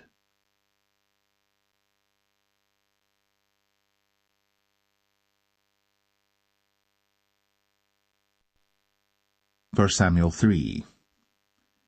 And the child Samuel ministered unto the Lord before Eli. And the word of the Lord was precious in those days. There was no open vision. And it came to pass at that time, when Eli was laid down in his place, and his eyes began to wax dim, that he could not see, and ere the lamp of God went out in the temple of the Lord, where the ark of God was, and Samuel was laid down to sleep, that the Lord called Samuel, and he answered, Here am I. And he ran unto Eli, and said, Here am I, for thou calledst me. And he said, I called not, lie down again. And he went and lay down. And the Lord called yet again, Samuel. And Samuel arose and went to Eli, and said, Here am I, for thou didst call me. And he answered, I called not, my son, lie down again. Now Samuel did not yet know the Lord, neither was the word of the Lord yet revealed unto him. And the Lord called Samuel again the third time, and he arose, and went to Eli, and said, Here am I, for thou didst call me. And Eli perceived that the Lord had called the child. Therefore Eli said unto Samuel, Go, lie down, and it shall be, if he call thee, that thou shalt say, Speak, Lord, for thy servant heareth. So Samuel went, and lay down in his place. And the Lord came, and stood, and called, as at other times, Samuel, Samuel. Then Samuel answered, Speak, for thy servant heareth. And the Lord said to Samuel, Behold, I will do a thing in Israel, at which both the ears of every one that heareth it shall tingle. In that day I will perform against Eli all things which I have spoken concerning his house. When I begin, I will also make an end. For I have told him that I will judge his house for ever for the iniquity which he knoweth, because his sons made themselves vile, and he restrained them not. And therefore I have sworn unto the house of Eli, that the iniquity of Eli's house shall not be purged with sacrifice nor offering for ever. And Samuel lay until the morning, and opened the doors of the house of the Lord. And Samuel feared to show Eli the vision. Then Eli called Samuel, and said, Samuel, my son. And he answered, Here am I. And he said, What is the thing that the Lord hath said unto thee? I pray thee, hide it not from me. God do so to thee, and more also, if thou hide anything from me of all the things that he said unto thee. And Samuel told him every whit, and hid nothing from him. And he said, It is the Lord. Let him do what seemeth him good. And Samuel grew, and the Lord was with him, and did let none of his words fall to the ground. And all Israel from Dan even to Beersheba knew that Samuel was established to be a prophet of the Lord. And the Lord appeared again in Shiloh. For the Lord revealed himself to Samuel in Shiloh by the word of the Lord.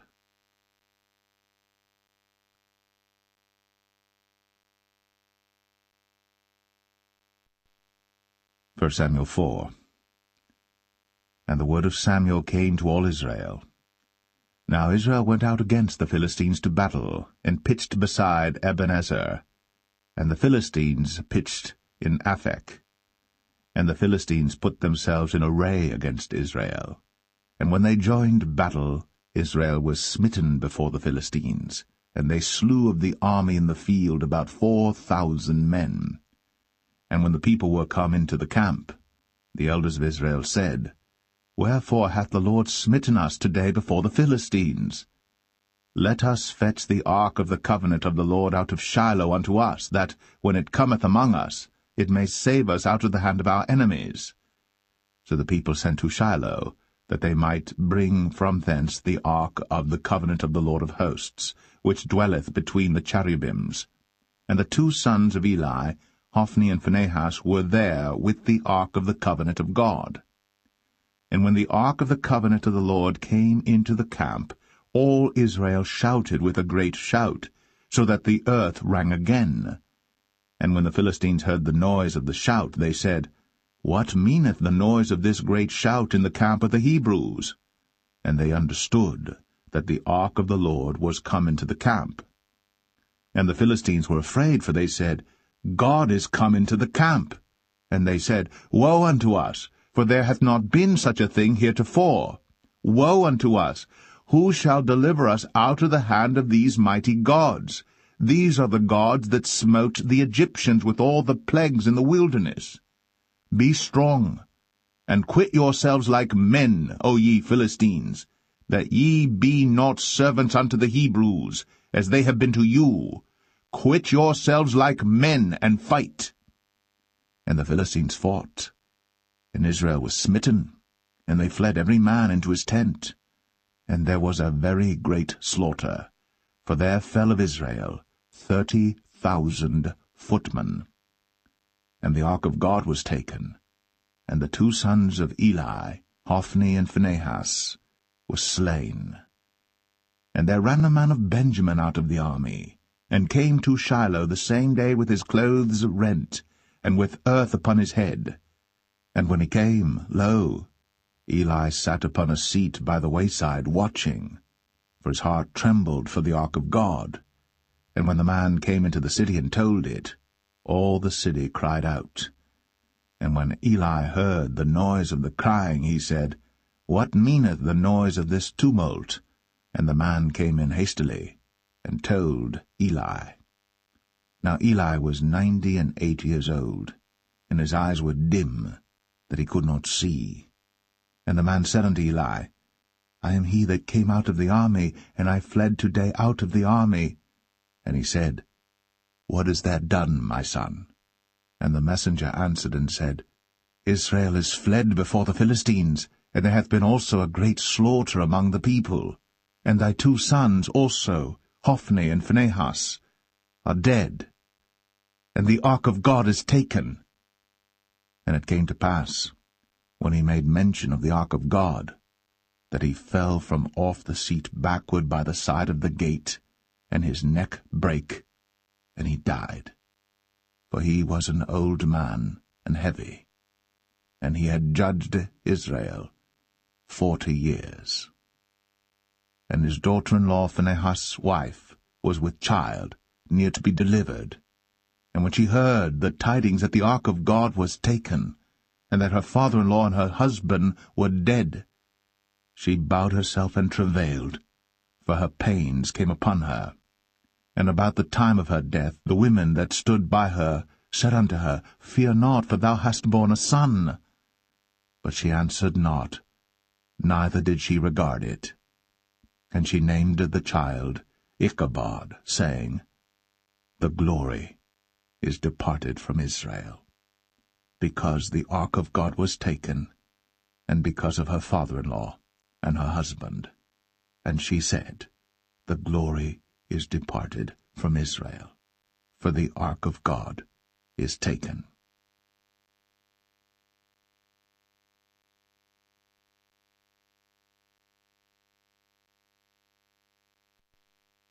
First Samuel 5. And the Philistines took the ark of God, and brought it from Ebenezer unto Ashdod. When the Philistines took the ark of God, they brought it into the house of Dagon, and set it by Dagon. And when they of Ashdod arose early on the morrow, behold, Dagon was fallen upon his face to the earth before the ark of the Lord. And they took Dagon, and set him in his place again. And when they arose early on the morrow morning, behold, Dagon was fallen upon his face to the ground before the ark of the Lord, and the head of Dagon and both the palms of his hands were cut off upon the threshold. Only the stump of Dagon was left to him. Therefore neither the priests of Dagon, nor any that come into Dagon's house, tread on the threshold of Dagon in Ashdod unto this day. But the hand of the Lord was heavy upon them of Ashdod, and he destroyed them, and smote them with emerods, even Ashdod, and the coast thereof. And when the men of Ashdod saw that it was so, they said, The ark of the God of Israel shall not abide with us, for his hand is sore upon us, and upon Dagon our God. They sent therefore, and gathered all the lords of the Philistines unto them, and said, What shall we do with the ark of the God of Israel? And they answered, Let the ark of the God of Israel be carried about unto Gath. And they carried the ark of the God of Israel about thither. And it was so, that after they had carried it about, the hand of the Lord was against the city with a very great destruction, and he smote the men of the city, both small and great, and they had emerods in their secret parts. Therefore they sent the ark of God to Ekron.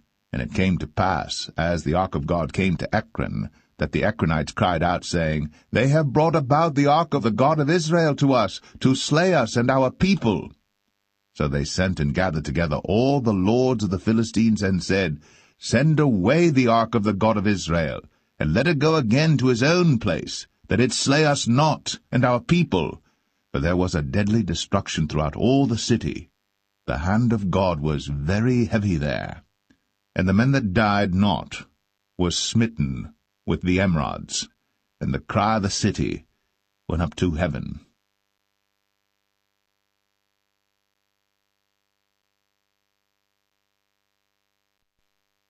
First Samuel 6. And the ark of the Lord was in the country of the Philistines 7 months. And the Philistines called for the priests and the diviners, saying, What shall we do to the ark of the Lord? Tell us wherewith we shall send it to his place.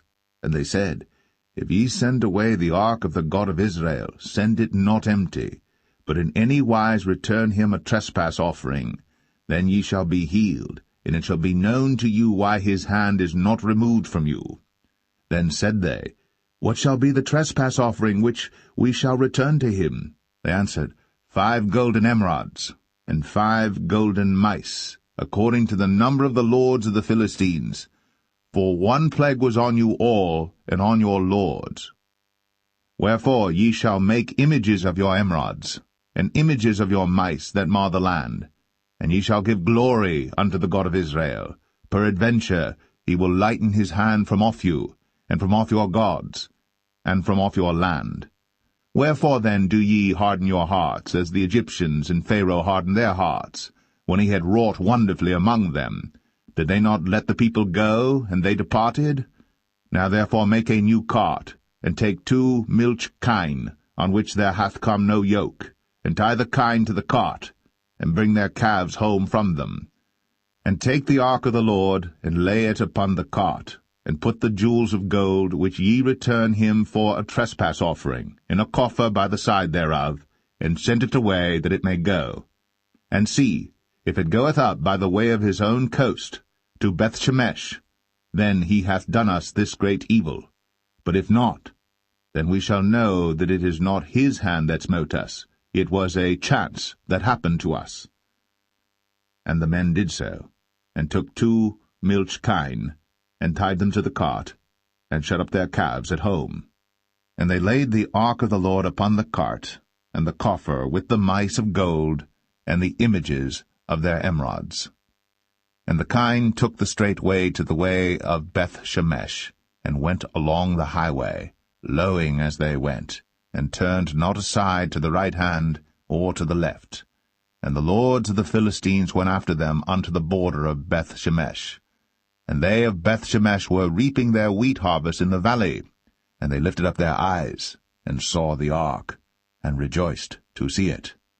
And the cart came into the field of Joshua, a Bethshemite, and stood there, where there was a great stone. And they clave the wood of the cart, and offered the kine a burnt offering unto the Lord. And the Levites took down the ark of the Lord, and the coffer that was with it, wherein the jewels of gold were, and put them on the great stone. And the men of Bethshemesh offered burnt offerings, and sacrificed sacrifices the same day unto the Lord. And when the 5 lords of the Philistines had seen it, they returned to Ekron the same day. And these are the golden emerods, which the Philistines returned for a trespass offering unto the Lord: for Ashdod 1, for Gaza 1, for Ashkelon 1, for Gath 1, for Ekron 1. And the golden mice, according to the number of all the cities of the Philistines, belonging to the 5 lords, both of fenced cities and of country villages, even unto the great stone of Abel, whereon they set down the ark of the Lord, which stone remaineth unto this day in the field of Joshua the Bethshemite. And he smote the men of Bethshemesh, because they had looked into the ark of the Lord. Even he smote of the people 50,060 men. And the people lamented, because the Lord had smitten many of the people with a great slaughter. And the men of Bethshemesh said, Who is able to stand before this holy Lord God? And to whom shall he go up from us? And they sent messengers to the inhabitants of Kirjath-jearim, saying, The Philistines have brought again the ark of the Lord. Come ye down, and fetch it up to you.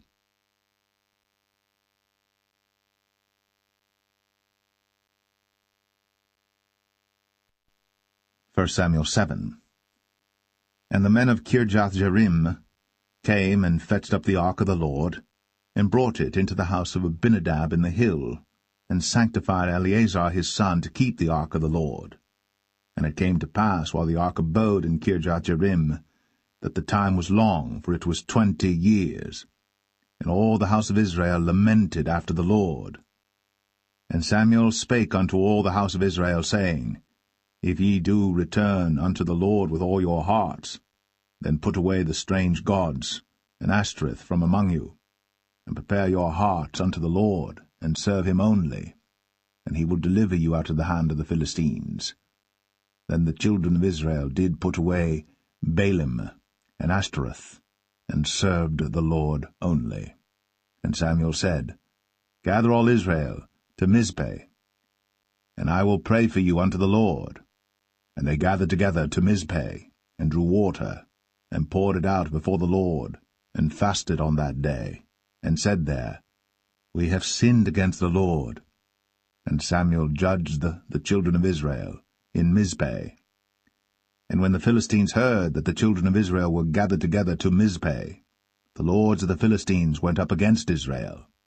And when the children of Israel heard it, they were afraid of the Philistines. And the children of Israel said to Samuel, Cease not to cry unto the Lord our God for us, that he will save us out of the hand of the Philistines. And Samuel took a sucking lamb, and offered it for a burnt offering holy unto the Lord. And Samuel cried unto the Lord for Israel. And the Lord heard him. And as Samuel was offering up the burnt offering, the Philistines drew near to battle against Israel. But the Lord thundered with a great thunder on that day upon the Philistines, and discomfited them, and they were smitten before Israel. And the men of Israel went out of Mizpeh, and pursued the Philistines, and smote them until they came unto Bethkar. Then Samuel took a stone, and set it between Mizpeh and Shen, and called the name of it Ebenezer, saying, Hitherto hath the Lord helped us. So the Philistines were subdued, and they came no more into the coast of Israel. And the hand of the Lord was against the Philistines all the days of Samuel. And the cities which the Philistines had taken from Israel were restored to Israel, from Ekron even unto Gath. And the coasts thereof did Israel deliver out of the hands of the Philistines. And there was peace between Israel and the Amorites. And Samuel judged Israel all the days of his life. And he went from year to year in circuit to Bethel, and Gilgal, and Mizpeh, and judged Israel in all those places. And his return was to Ramah, for there was his house, and there he judged Israel, and there he built an altar unto the Lord.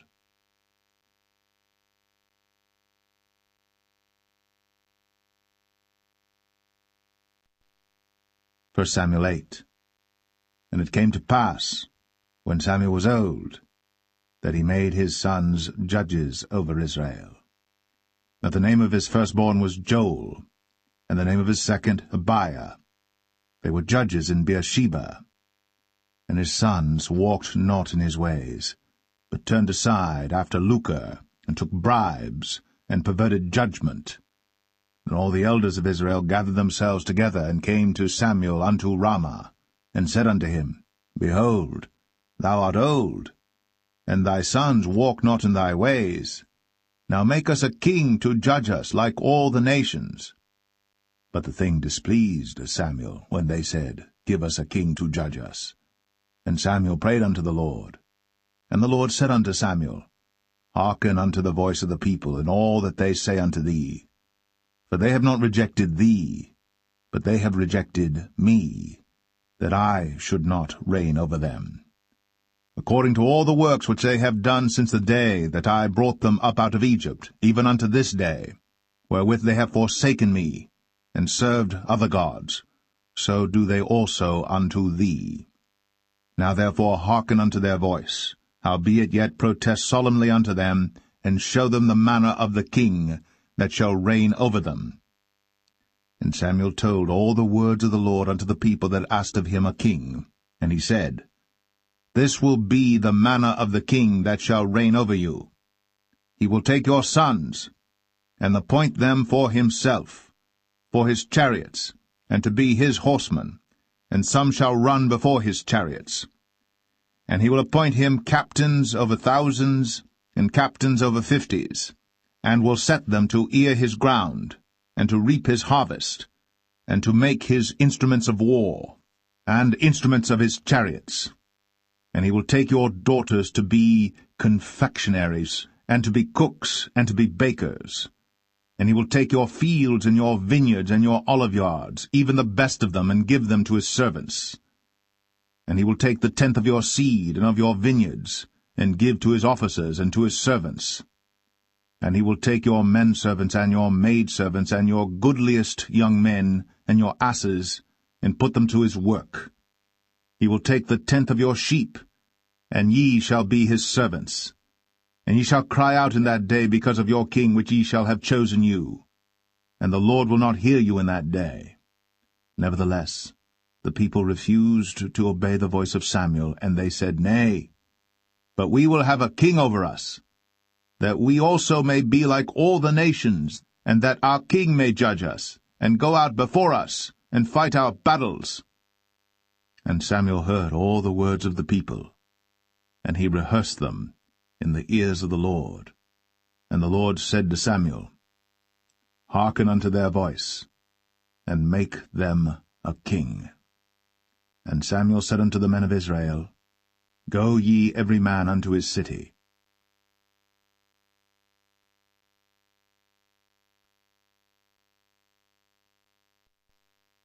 1 Samuel 9. Now there was a man of Benjamin, whose name was Kish, the son of Abiel, the son of Zeror, the son of Bechorath, the son of Aphiah, a Benjamite, a mighty man of power. And he had a son whose name was Saul, a choice young man, and a goodly. And there was not among the children of Israel a goodlier person than he. From his shoulders and upward he was higher than any of the people. And the asses of Kish, Saul's father, were lost. And Kish said to Saul his son, Take now one of the servants with thee, and arise, go seek the asses. And he passed through Mount Ephraim, and passed through the land of Shalisha. But they found them not. Then they passed through the land of Shalim, and there they were not. And he passed through the land of the Benjamites, but they found them not. And when they were come to the land of Zuph, Saul said to his servant that was with him, Come, and let us return, lest my father leave caring for the asses, and take thought for us. And he said unto him, Behold now, there is in this city a man of God, and he is an honorable man. All that he saith cometh surely to pass. Now let us go thither. Peradventure he can show us our way that we should go. Then said Saul to his servant, But behold, if we go, what shall we bring the man? For the bread is spent in our vessels, and there is not a present to bring to the man of God. What have we? And the servant answered Saul again, and said, Behold, I have here at hand the 4th part of a shekel of silver. That will I give to the man of God, to tell us our way. Before time in Israel, when a man went to inquire of God, thus he spake, Come, and let us go to the seer. For he that is now called a prophet was before time called a seer. Then said Saul to his servant, Well said, come, let us go. So they went unto the city where the man of God was. And as they went up the hill to the city, they found young maidens going out to draw water, and said unto them, Is the seer here? And they answered them, and said, He is, behold, he is before you. Make haste now, for he came today to the city, for there is a sacrifice of the people today in the high place. As soon as ye be come into the city, ye shall straightway find him, before he go up to the high place to eat. For the people will not eat until he come, because he doth bless the sacrifice, and afterwards they eat that be bidden. Now therefore get you up, for about this time ye shall find him. And they went up into the city. And when they were come into the city, behold, Samuel came out against them, for to go up to the high place. Now the Lord had told Samuel in his ear a day before Saul came, saying, Tomorrow about this time I will send thee a man out of the land of Benjamin, and thou shalt anoint him to be captain over my people Israel, that he may save my people out of the hand of the Philistines. For I have looked upon my people, because their cry is come unto me. And when Samuel saw Saul, the Lord said unto him, Behold the man whom I spake to thee of. This same shall reign over my people.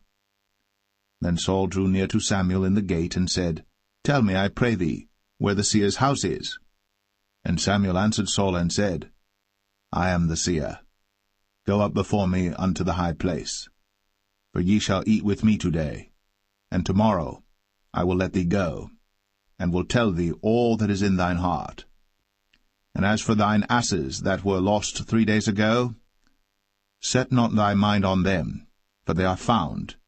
And on whom is all the desire of Israel? Is it not on thee, and on all thy father's house? And Saul answered and said, Am not I a Benjamite, of the smallest of the tribes of Israel, and my family the least of all the families of the tribe of Benjamin? Wherefore then speakest thou so to me? And Samuel took Saul and his servant, and brought them into the parlour, and made them sit in the chiefest place among them that were bidden, which were about 30 persons. And Samuel said unto the cook, Bring the portion which I gave thee, of which I said unto thee, Set it by thee. And the cook took up the shoulder, and that which was upon it, and set it before Saul. And Samuel said, Behold that which is left, set it before thee, and eat. For unto this time hath it been kept for thee, since I said, I have invited the people. So Saul did eat with Samuel that day. And when they were come down from the high place into the city, Samuel communed with Saul upon the top of the house. And they arose early. And it came to pass about the spring of the day that Samuel called Saul to the top of the house, saying, Up, that I may send thee away. And Saul arose. And they went out, both of them, he and Samuel, abroad. And as they were going down to the end of the city, Samuel said to Saul, Bid the servant pass on before us. And he passed on. But stand thou still a while, that I may show thee the word of God.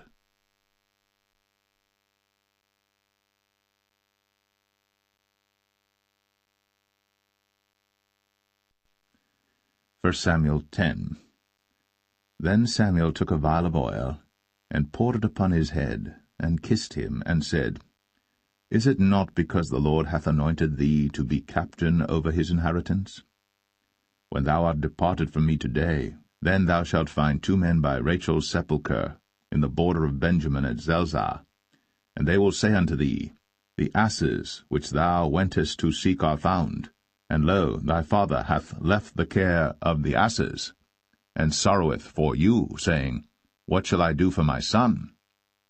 Then shalt thou go on forward from thence, and thou shalt come to the plain of Tabor.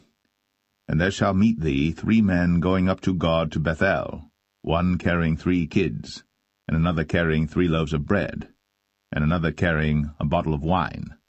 And they will salute thee, and give thee 2 loaves of bread, which thou shalt receive of their hands. After that thou shalt come to the hill of God, where is the garrison of the Philistines. And it shall come to pass, when thou art come thither to the city, that thou shalt meet a company of prophets coming down from the high place, with a psaltery, and a tabret, and a pipe, and a harp before them, and they shall prophesy. And the Spirit of the Lord will come upon thee, and thou shalt prophesy with them, and shalt be turned into another man. And let it be, when these signs are come unto thee, that thou do as occasion serve thee, for God is with thee. And thou shalt go down before me to Gilgal, and behold, I will come down unto thee to offer burnt offerings, and to sacrifice sacrifices of peace offerings. 7 days shalt thou tarry, till I come to thee, and show thee what thou shalt do.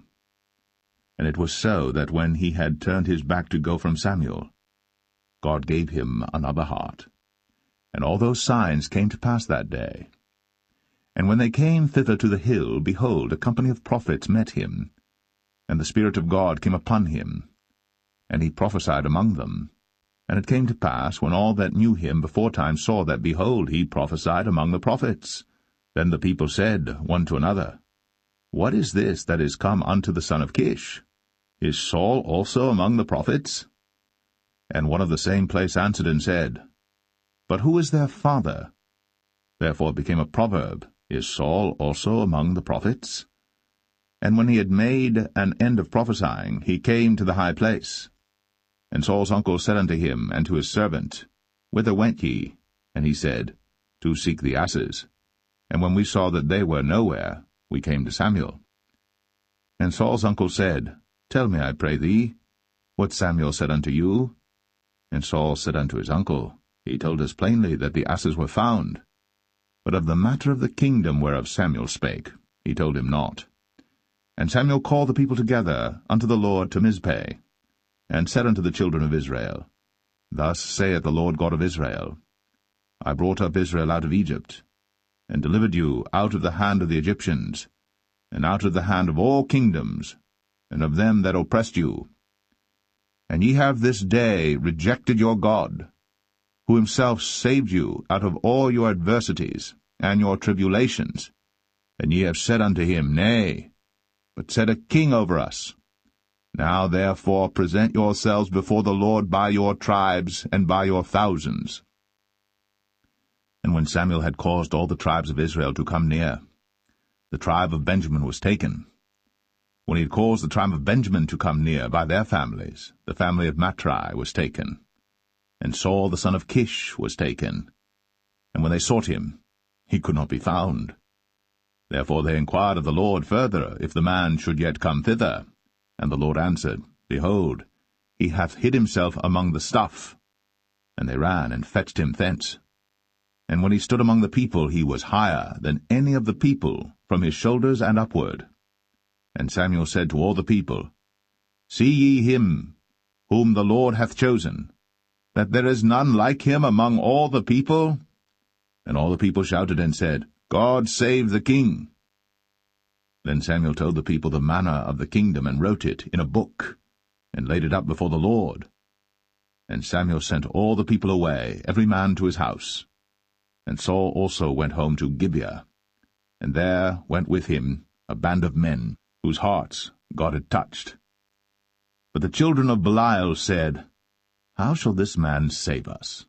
And they despised him, and brought him no presents. But he held his peace.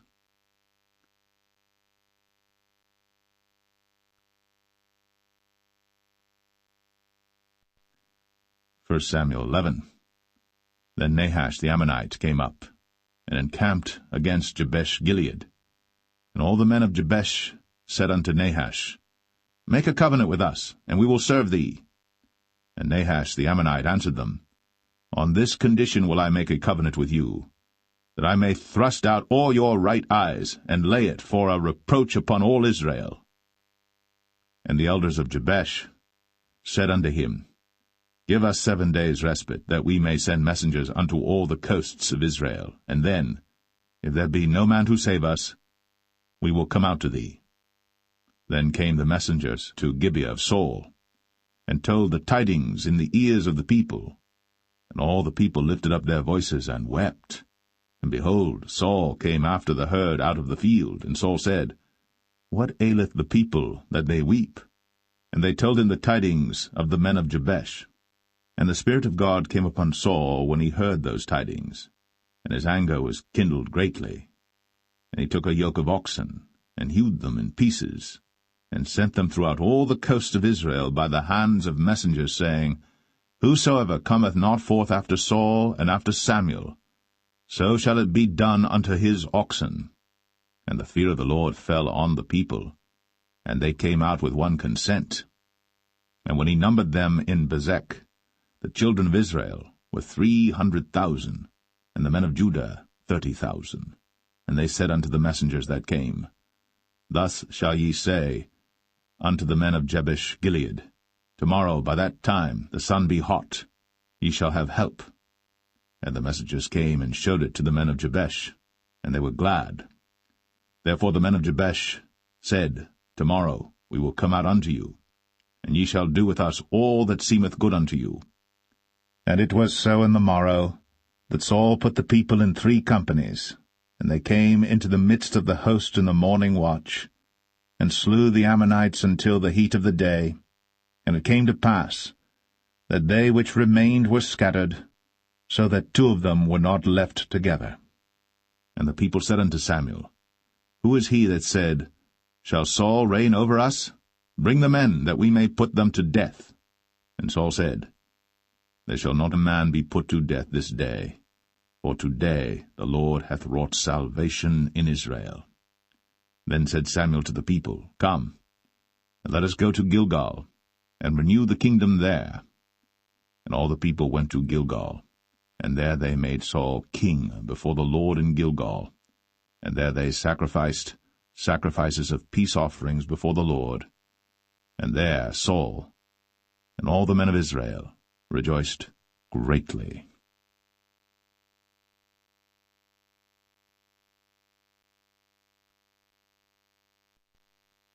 1 Samuel 12. And Samuel said unto all Israel, Behold, I have hearkened unto your voice in all that ye said unto me, and have made a king over you. And now, behold, the king walketh before you, and I am old and grey-headed, and behold, my sons are with you. And I have walked before you from my childhood unto this day. Behold, here I am. Witness against me before the Lord and before his anointed, whose ox have I taken? Or whose ass have I taken? Or whom have I defrauded? Whom have I oppressed? Or of whose hand have I received any bribe to blind mine eyes therewith? And I will restore it you. And they said, Thou hast not defrauded us, nor oppressed us, neither hast thou taken aught of any man's hand. And he said unto them, The Lord is witness against you, and his anointed is witness this day, that ye have not found aught in my hand. And they answered, He is witness. And Samuel said unto the people, It is the Lord that advanced Moses and Aaron, and that brought your fathers up out of the land of Egypt. Now therefore stand still, that I may reason with you before the Lord of all the righteous acts of the Lord which he did to you and to your fathers. When Jacob was come into Egypt, and your fathers cried unto the Lord, then the Lord sent Moses and Aaron, which brought forth your fathers out of Egypt, and made them dwell in this place. And when they forgat the Lord their God, he sold them into the hand of Sisera, captain of the host of Hazor, and into the hand of the Philistines, and into the hand of the king of Moab. And they fought against them. And they cried unto the Lord, and said, We have sinned, because we have forsaken the Lord, and have served Balaam and Ashtoreth. But now deliver us out of the hand of our enemies, and we will serve thee. And the Lord sent Jerubbaal, and Bedan, and Jephthah, and Samuel, and delivered you out of the hand of your enemies on every side, and ye dwelled safe. And when ye saw that Nahash the king of the children of Ammon came against you, ye said unto me, Nay, but a king shall reign over us, when the Lord your God was your king. Now therefore, behold, the king whom ye have chosen, and whom ye have desired, and behold, the Lord hath set a king over you. If ye will fear the Lord, and serve him, and obey his voice, and not rebel against the commandment of the Lord, then shall both ye and also the king that reigneth over you continue following the Lord your God. But if ye will not obey the voice of the Lord, but rebel against the commandment of the Lord, then shall the hand of the Lord be against you, as it was against your fathers. Now therefore stand and see this great thing which the Lord will do before your eyes. Is it not wheat harvest today? I will call unto the Lord, and he shall send thunder and rain, that ye may perceive and see that your wickedness is great, which ye have done in the sight of the Lord in asking you a king. So Samuel called unto the Lord, and the Lord sent thunder and rain that day. And all the people greatly feared the Lord and Samuel. And all the people said unto Samuel, Pray for thy servants unto the Lord thy God, that we die not, for we have added unto all our sins this evil, to ask us a king. And Samuel said unto the people, Fear not, ye have done all this wickedness. Yet turn not aside from following the Lord, but serve the Lord with all your heart, and turn ye not aside. For then should ye go after vain things which cannot profit nor deliver, for they are vain. For the Lord will not forsake his people for his great name's sake, because it hath pleased the Lord to make you his people. Moreover, as for me, God forbid that I should sin against the Lord in ceasing to pray for you. But I will teach you the good and the right way. Only fear the Lord, and serve him in truth with all your heart. For consider how great things he hath done for you. But if ye shall still do wickedly, ye shall be consumed, both ye and your king.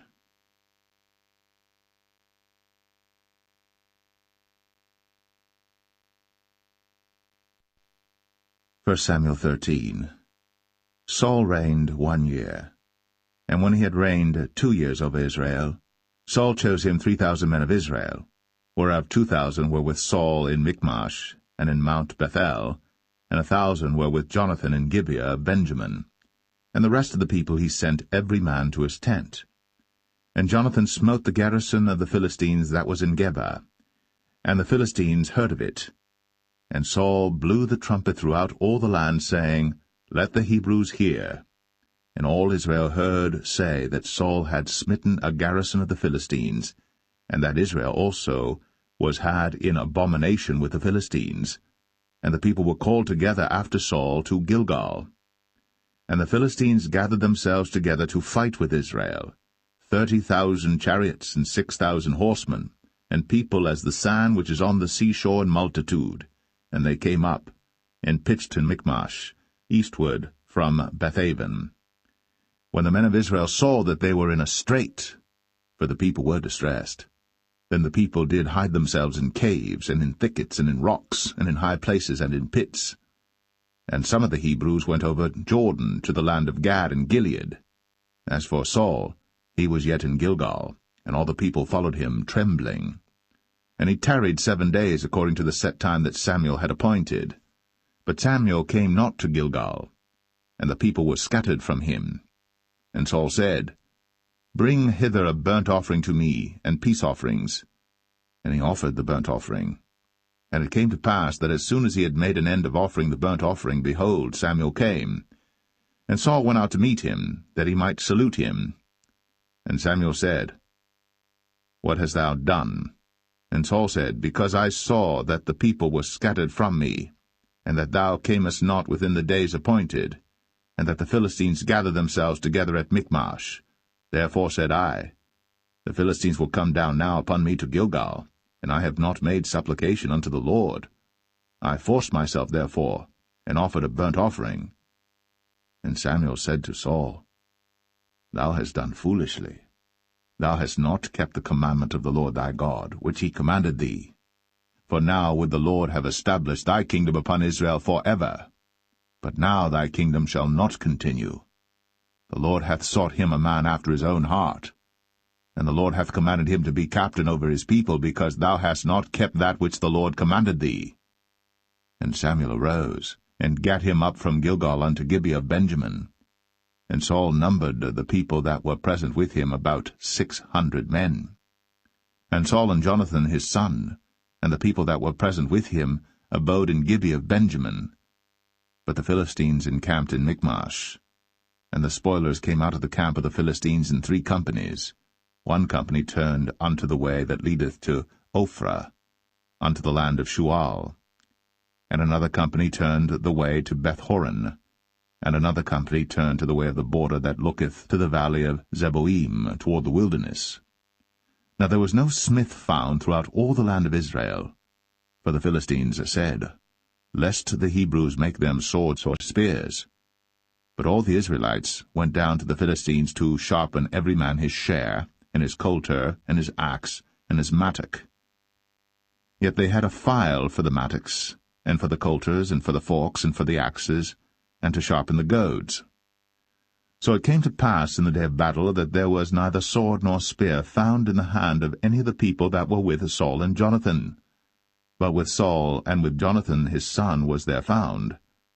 And the garrison of the Philistines went out to the passage of Michmash.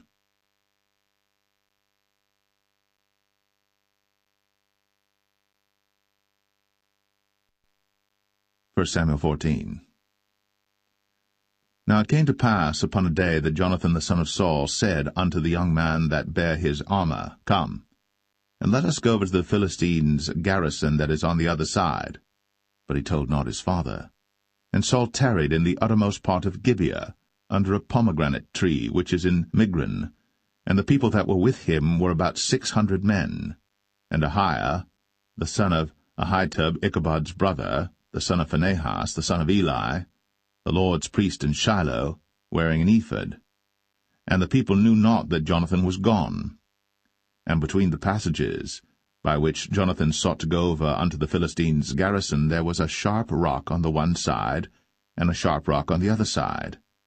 And the name of the one was Bozez, and the name of the other Sinai. The forefront of the one was situate northward over against Michmash, and the other southward over against Gibeah.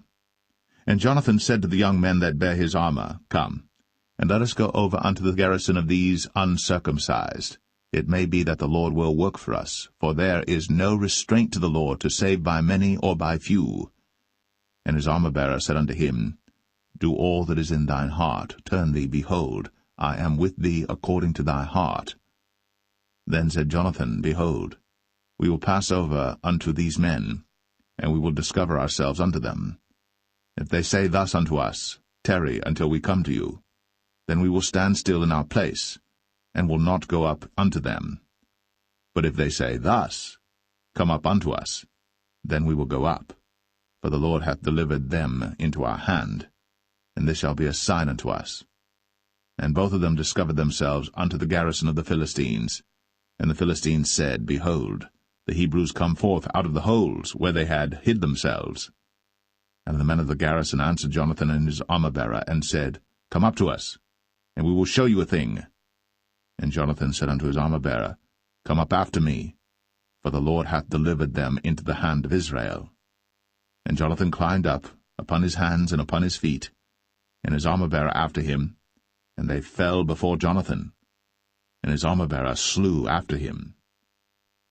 And that first slaughter which Jonathan and his armor-bearer made was about 20 men, within as it were an half acre of land, which a yoke of oxen might plough. And there was trembling in the host, in the field, and among all the people. The garrison and the spoilers, they also trembled, and the earth quaked. So it was a very great trembling. And the watchmen of Saul and Gibeah of Benjamin looked, and behold, the multitude melted away, and they went on beating down one another. Then said Saul unto the people that were with him, Number now, and see who is gone from us. And when they had numbered, behold, Jonathan and his armor-bearer were not there. And Saul said unto Ahiah, Bring hither the ark of God. For the ark of God was at that time with the children of Israel. And it came to pass, while Saul talked unto the priest, that the noise that was in the host of the Philistines went on and increased. And Saul said unto the priest, Withdraw thine hand. And Saul and all the people that were with him assembled themselves. And they came to the battle. And behold, every man's sword was against his fellow, and there was a very great discomfiture. Moreover, the Hebrews that were with the Philistines before that time, which went up with them into the camp from the country round about, even they also turned to be with the Israelites that were with Saul and Jonathan. Likewise all the men of Israel, which had hid themselves in Mount Ephraim, when they heard that the Philistines fled, even they also followed hard after them in the battle. So the Lord saved Israel that day. And the battle passed over unto Bethaven. And the men of Israel were distressed that day. For Saul had adjured the people, saying, Cursed be the man that eateth any food until evening, that I may be avenged on mine enemies. So none of the people tasted any food. And all they of the land came to a wood, and there was honey upon the ground. And when the people were come into the wood, behold, the honey dropped. But no man put his hand to his mouth, for the people feared the oath. But Jonathan heard not, when his father charged the people with the oath, wherefore he put forth the end of the rod that was in his hand, and dipped it in an honeycomb, and put his hand to his mouth, and his eyes were enlightened. Then answered one of the people, and said, Thy father straitly charged the people with an oath, saying, Cursed be the man that eateth any food this day. And the people were faint. Then said Jonathan, My father hath troubled the land, See, I pray you, how mine eyes have been enlightened, because I tasted a little of this honey. How much more, if haply the people had eaten freely today of the spoil of their enemies which they found? For had there not been now a much greater slaughter among the Philistines?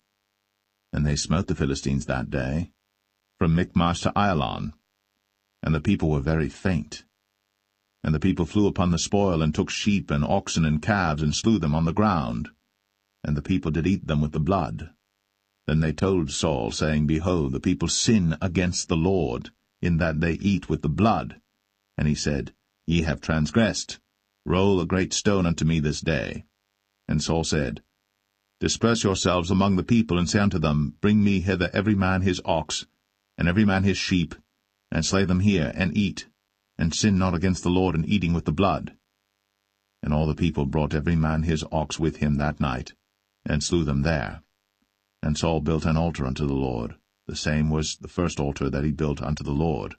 And Saul said, Let us go down after the Philistines by night, and spoil them until the morning light, and let us not leave a man of them.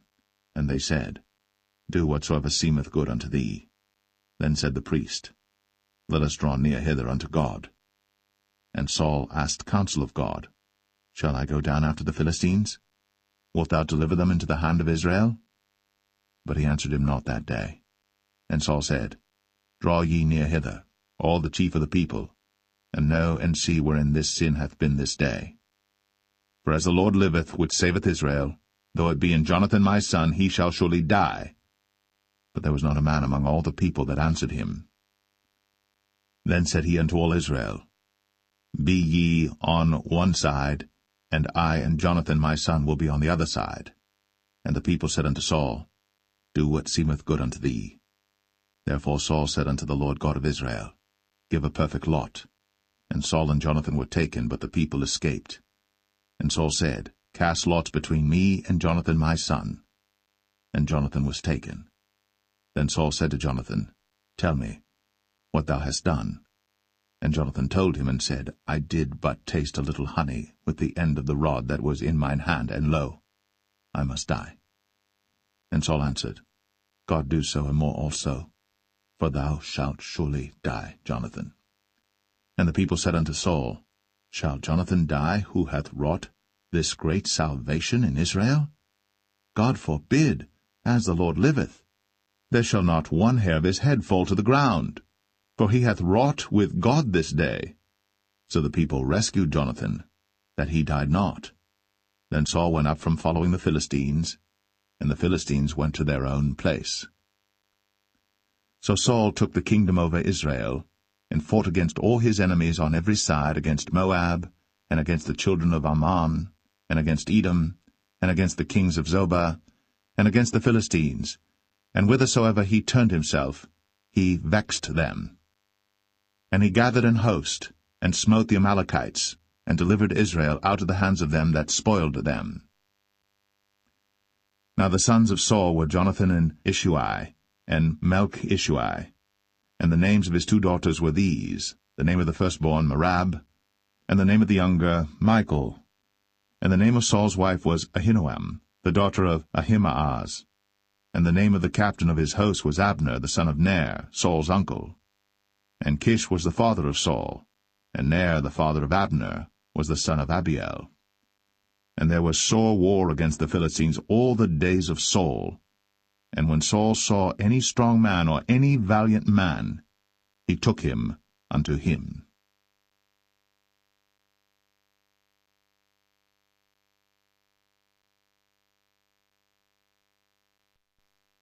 1 Samuel 15.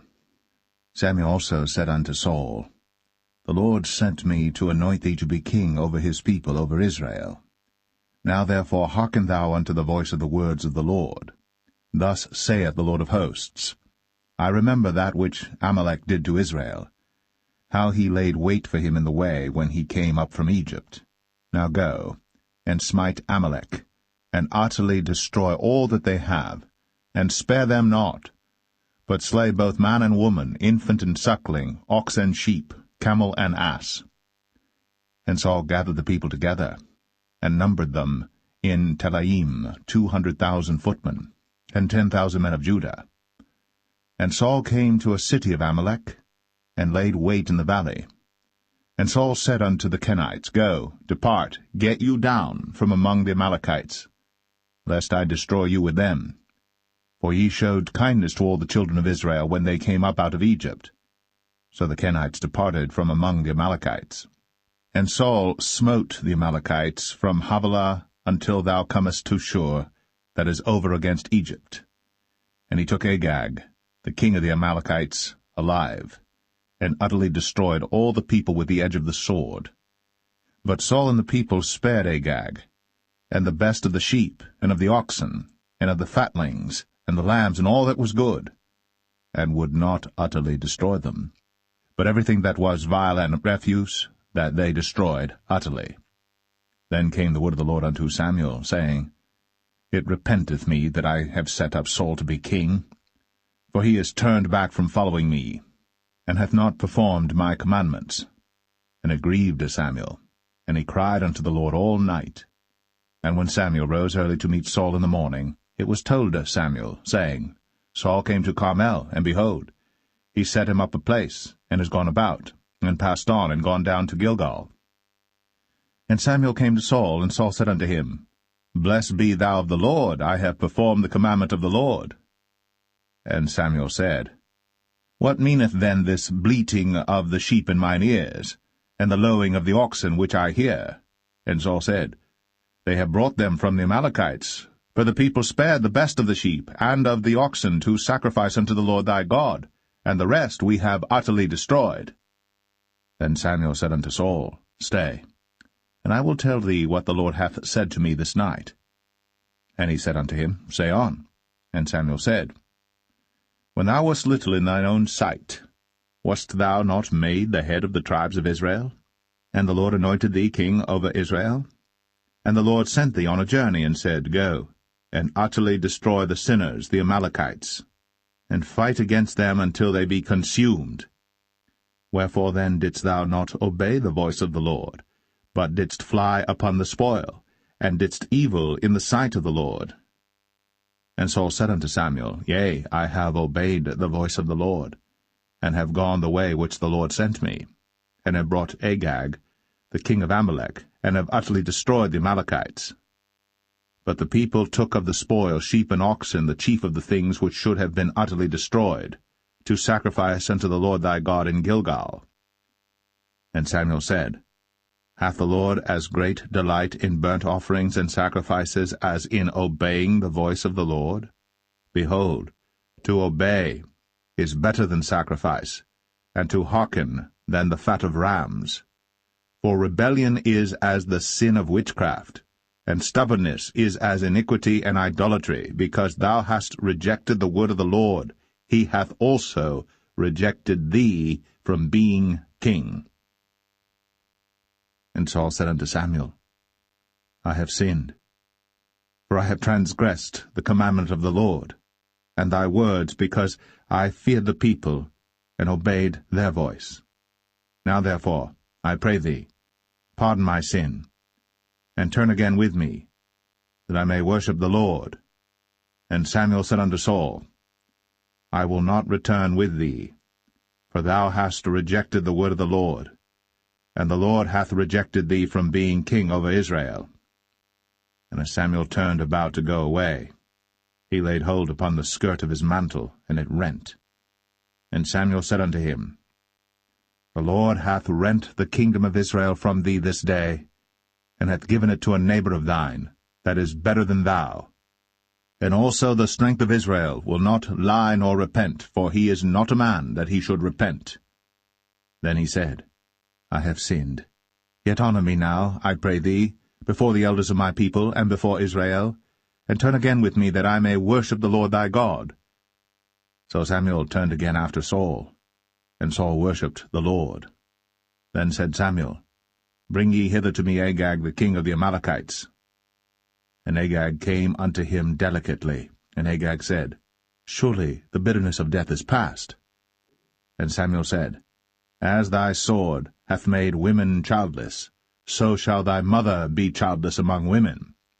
And Samuel hewed Agag in pieces before the Lord in Gilgal.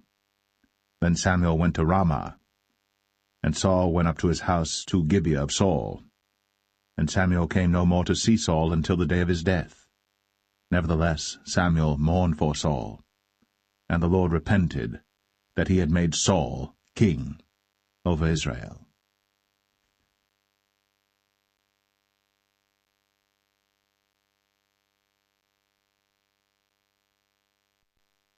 1 Samuel 16.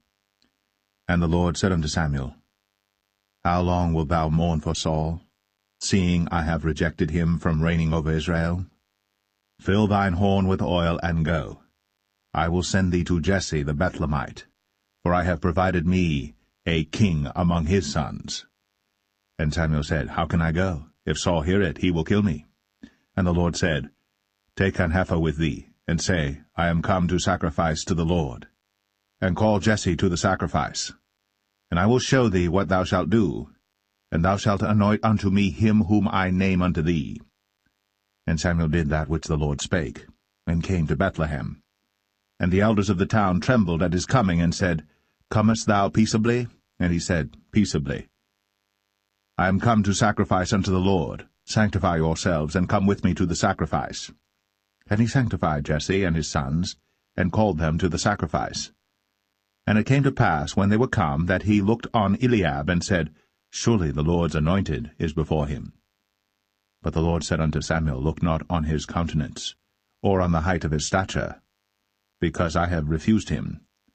For the Lord seeth not as man seeth.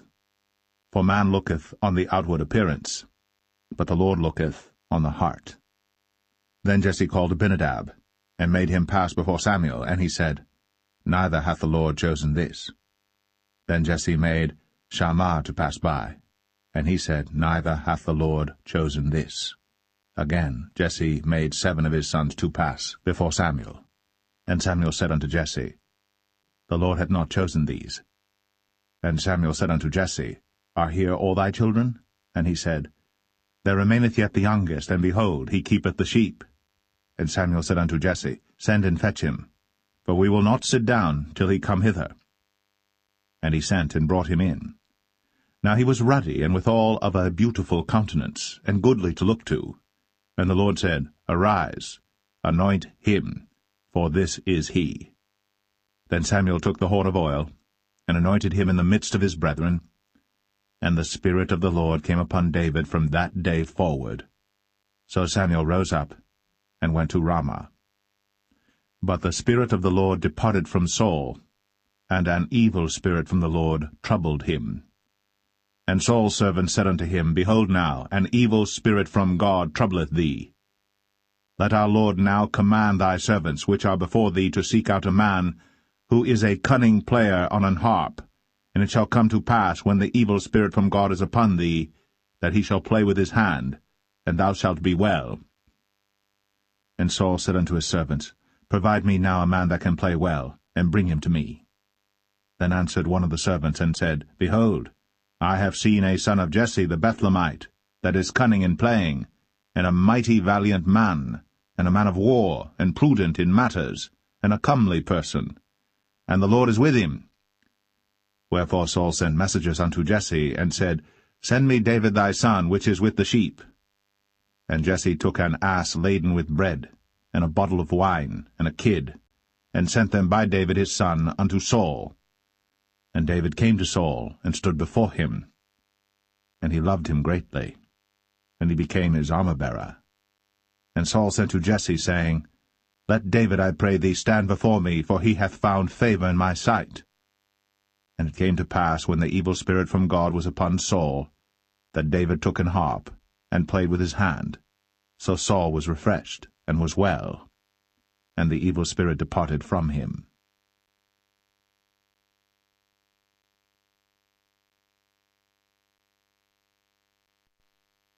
1 Samuel 17. Now the Philistines gathered together their armies to battle, and were gathered together at Shochoh, which belongeth to Judah, and pitched between Shochoh and Azekah in Ephes-dammim. And Saul and the men of Israel were gathered together, and pitched by the valley of Elah, and set the battle in array against the Philistines. And the Philistines stood on a mountain on the one side, and Israel stood on a mountain on the other side, and there was a valley between them.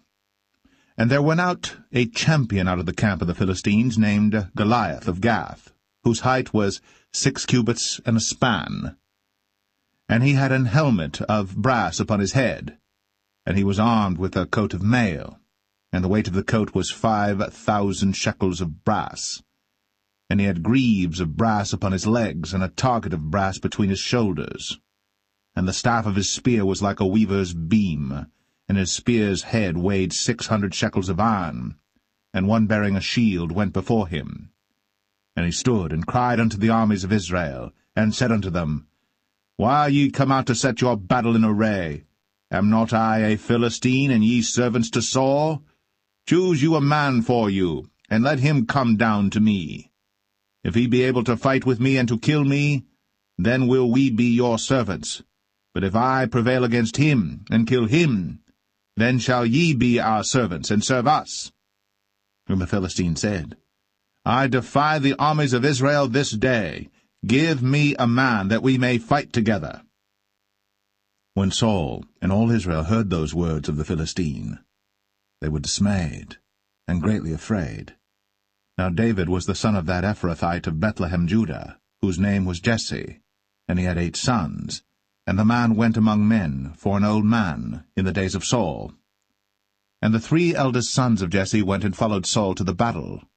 And the names of his 3 sons that went to the battle were Eliab the firstborn, and next unto him Abinadab, and the third Shammah. And David was the youngest, and the 3 eldest followed Saul. But David went and returned from Saul to feed his father's sheep at Bethlehem. And the Philistine drew near morning and evening, and presented himself 40 days. And Jesse said unto David his son, Take now for thy brethren an ephah of this parched corn, and these 10 loaves, and run to the camp to thy brethren. And carry these 10 cheeses unto the captain of their 1,000, and look how thy brethren fare, and take their pledge. Now Saul and they, and all the men of Israel, were in the valley of Elah, fighting with the Philistines. And David rose up early in the morning, and left the sheep with a keeper, and took and went, as Jesse had commanded him. And he came to the trench, as the host was going forth to the fight, and shouted for the battle. For Israel and the Philistines had put the battle in array, army against army.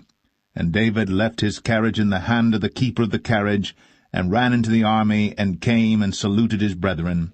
And as he talked with them, behold, there came up the champion, the Philistine of Gath, Goliath by name, out of the armies of the Philistines, and spake according to the same words, and David heard them.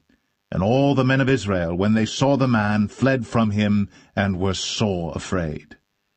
And the men of Israel said, Have ye seen this man that is come up? Surely to defy Israel is he come up. And it shall be that the man who killeth him, the king will enrich him with great riches, and will give him his daughter, and make his father's house free in Israel. And David spake to the men that stood by him, saying, What shall be done to the man that killeth this Philistine, and taketh away the reproach from Israel? For who is this uncircumcised Philistine, that he should defy the armies of the living God? And the people answered him after this manner, saying, So shall it be done to the man that killeth him. And Eliab, his eldest brother, heard when he spake unto the men. And Eliab's anger was kindled against David, and he said, Why camest thou down hither? And with whom hast thou left those few sheep in the wilderness? I know thy pride, and the naughtiness of thine heart, for thou art come down that thou mightest see the battle. And David said, What have I now done? Is there not a cause? And he turned from him toward another, and spake after the same manner. And the people answered him again after the former manner. And when the words were heard which David spake, they rehearsed them before Saul. And he sent for him. And David said to Saul, Let no man's heart fail because of him. Thy servant will go and fight with this Philistine. And Saul said to David, Thou art not able to go against this Philistine to fight with him, for thou art but a youth, and he a man of war from his youth. And David said unto Saul, Thy servant kept his father's sheep, and there came a lion and a bear, and took a lamb out of the flock. And I went out after him, and smote him, and delivered it out of his mouth. And when he arose against me, I caught him by his beard, and smote him, and slew him. Thy servant slew both the lion and the bear, and this uncircumcised Philistine shall be as one of them, seeing he hath defied the armies of the living God. David said, moreover, The Lord that delivered me out of the paw of the lion, and out of the paw of the bear, he will deliver me out of the hand of this Philistine. And Saul said unto David, Go, and the Lord be with thee. And Saul armed David with his armor, and he put an helmet of brass upon his head. Also he armed him with a coat of mail. And David girded his sword upon his armor, and he essayed to go, for he had not proved it. And David said unto Saul, I cannot go with these, for I have not proved them. And David put them off him.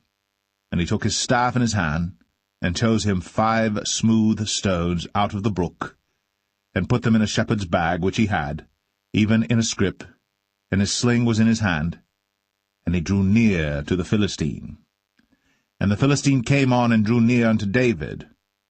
And the man that bare the shield went before him.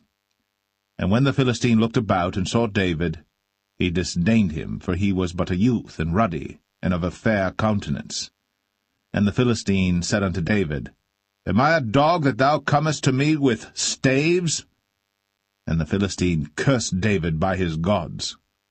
And the Philistine said to David, Come to me, and I will give thy flesh unto the fowls of the air, and to the beasts of the field.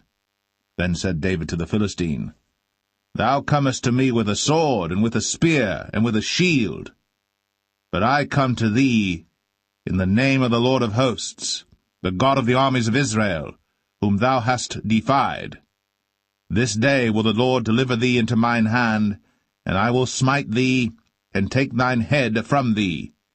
And I will give the carcasses of the host of the Philistines this day unto the fowls of the air, and to the wild beasts of the earth, that all the earth may know that there is a God in Israel. And all this assembly shall know that the Lord saveth not with sword and spear, for the battle is the Lord's, and he will give you into our hands. And it came to pass, when the Philistine arose, and came and drew nigh to meet David, that David hasted, and ran toward the army to meet the Philistine. And David put his hand in his bag, and took thence a stone, and slang it, and smote the Philistine in his forehead, that the stone sunk into his forehead, and he fell upon his face to the earth. So David prevailed over the Philistine with a sling and with a stone, and smote the Philistine, and slew him. But there was no sword in the hand of David. Therefore David ran, and stood upon the Philistine, and took his sword, and drew it out of the sheath thereof, and slew him, and cut off his head therewith. And when the Philistines saw their champion was dead, they fled. And the men of Israel and of Judah arose, and shouted, and pursued the Philistines until thou come to the valley, and to the gates of Ekron. And the wounded of the Philistines fell down by the way to Sharaim, even unto Gath and unto Ekron. And the children of Israel returned from chasing after the Philistines, and they spoiled their tents. And David took the head of the Philistine, and brought it to Jerusalem, but he put his armor in his tent. And when Saul saw David go forth against the Philistines, he said unto Abner, the captain of the host, Abner, whose son is this youth? And Abner said, As thy soul liveth, O king, I cannot tell. And the king said, Inquire thou whose son the stripling is. And as David returned from the slaughter of the Philistine, Abner took him, and brought him before Saul with the head of the Philistine in his hand. And Saul said to him, Whose son art thou, thou young man? And David answered, I am the son of thy servant Jesse, the Bethlehemite.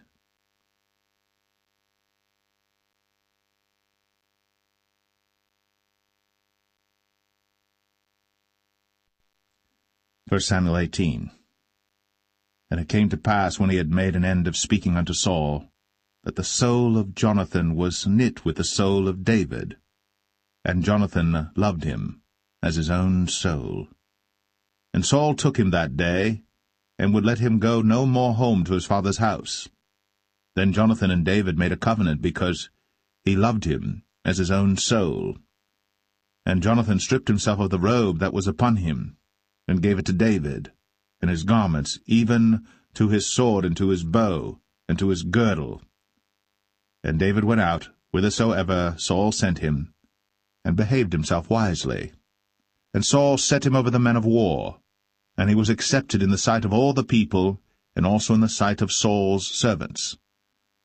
And it came to pass, as they came, when David was returned from the slaughter of the Philistine, that women came out of all cities of Israel, singing and dancing to meet King Saul, with tabrets, with joy, and with instruments of music. And the women answered one another as they played, and said, Saul hath slain his thousands, and David his 10,000s. And Saul was very wroth. And the saying displeased him, and he said, They have ascribed unto David 10,000s, and to me they have ascribed but thousands. And what can he have more but the kingdom? And Saul eyed David from that day and forward. And it came to pass on the morrow that the evil spirit from God came upon Saul, and he prophesied in the midst of the house. And David played with his hand, as at other times. And there was a javelin in Saul's hand. And Saul cast the javelin, for he said, I will smite David even to the wall with it. And David avoided out of his presence twice. And Saul was afraid of David, because the Lord was with him, and was departed from Saul. Therefore Saul removed him from him, and made him his captain over 1,000. And he went out and came in before the people. And David behaved himself wisely in all his ways, and the Lord was with him. Wherefore when Saul saw that he behaved himself very wisely, he was afraid of him. But all Israel and Judah loved David, because he went out and came in before them. And Saul said to David, Behold my elder daughter Merab. Her will I give thee to wife. Only be thou valiant for me, and fight the Lord's battles. For Saul said, Let not mine hand be upon him, but let the hand of the Philistines be upon him. And David said unto Saul, Who am I, and what is my life, or my father's family in Israel, that I should be son-in-law to the king? But it came to pass at the time when Merab, Saul's daughter, should have been given to David, that she was given unto Adriel, the Maholathite, to wife. And Michal, Saul's daughter, loved David. And they told Saul, and the thing pleased him. And Saul said, I will give him her, that she may be a snare to him, and that the hand of the Philistines may be against him. Wherefore Saul said to David, Thou shalt this day be my son-in-law in the one of the twain. And Saul commanded his servants, saying, Commune with David secretly, and say, Behold, the king hath delight in thee, and all his servants love thee. Now therefore be the king's son-in-law. And Saul's servants spake those words in the ears of David. And David said, Seemeth it to you a light thing to be a king's son-in-law, seeing that I am a poor man, and lightly esteemed? And the servants of Saul told him, saying, On this manner spake David. And Saul said, Thus shall ye say to David, The king desireth not any dowry, but 100 foreskins of the Philistines to be avenged of the king's enemies. But Saul thought to make David fall by the hand of the Philistines. And when his servants told David these words, it pleased David well to be the king's son-in-law, and the days were not expired. Wherefore David arose, and went, he and his men, and slew of the Philistines 200 men.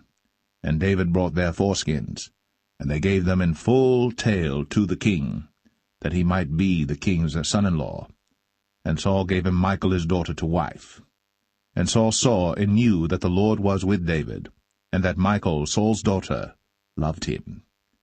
And Saul was yet the more afraid of David, and Saul became David's enemy continually. Then the princes of the Philistines went forth, and it came to pass after they went forth that David behaved himself more wisely than all the servants of Saul, so that his name was much set by.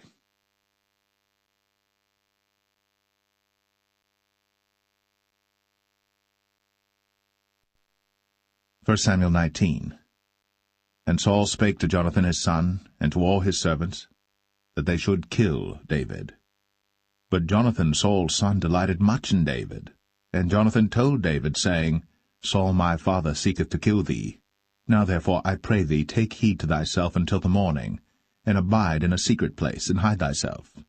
And I will go out and stand beside my father in the field where thou art, and I will commune with my father of thee, and what I see, that I will tell thee.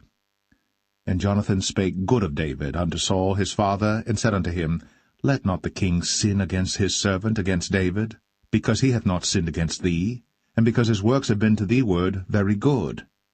For he did put his life in his hand, and slew the Philistine. And the Lord wrought a great salvation for all Israel. Thou sawest it, and didst rejoice. Wherefore then wilt thou sin against innocent blood, to slay David without a cause? And Saul hearkened unto the voice of Jonathan.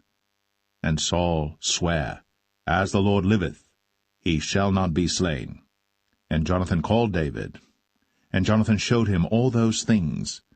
And Jonathan brought David to Saul, and he was in his presence, as in times past. And there was war again.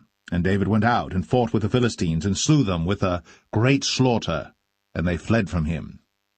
And the evil spirit from the Lord was upon Saul, as he sat in his house with his javelin in his hand. And David played with his hand. And Saul sought to smite David even to the wall with the javelin, but he slipped away out of Saul's presence. And he smote the javelin to the wall, and David fled, and escaped that night. Saul also sent messengers unto David's house to watch him and to slay him in the morning. And Michal, David's wife, told him, saying, If thou save not thy life tonight, tomorrow thou shalt be slain. So Michal let David down through a window, and he went and fled, and escaped. And Michal took an image, and laid it in the bed, and put a pillow of goat's hair for his bolster, and covered it with a cloth. And when Saul sent messengers to take David, she said, He is sick. And Saul sent the messengers again to see David, saying, Bring him up to me in the bed, that I may slay him. And when the messengers were come in, behold, there was an image in the bed, with a pillow of goat's hair for his bolster. And Saul said unto Michal, Why hast thou deceived me so, and sent away mine enemy, that he is escaped? And Michal answered Saul, He said unto me, Let me go, why should I kill thee? So David fled, and escaped, and came to Samuel to Ramah, and told him all that Saul had done to him. And he and Samuel went, and dwelt in Naueth. And it was told Saul, saying, Behold, David is at Naueth in Ramah. And Saul sent messengers to take David. And when they saw the company of the prophets prophesying, and Samuel standing as appointed over them, the Spirit of God was upon the messengers of Saul, and they also prophesied. And when it was told Saul, he sent other messengers, and they prophesied likewise. And Saul sent messengers again the third time, and they prophesied also. Then went he also to Ramah, and came to a great well that is in Sechu. And he asked and said, Where are Samuel and David? And one said, Behold, they be at Naueth in Ramah. And he went thither to Naueth and Ramah. And the Spirit of God was upon him also. And he went on, and prophesied, until he came to Naueth and Ramah. And he stripped off his clothes also, and prophesied before Samuel in like manner, and lay down naked all that day, and all that night. Wherefore they say, Is Saul also among the prophets?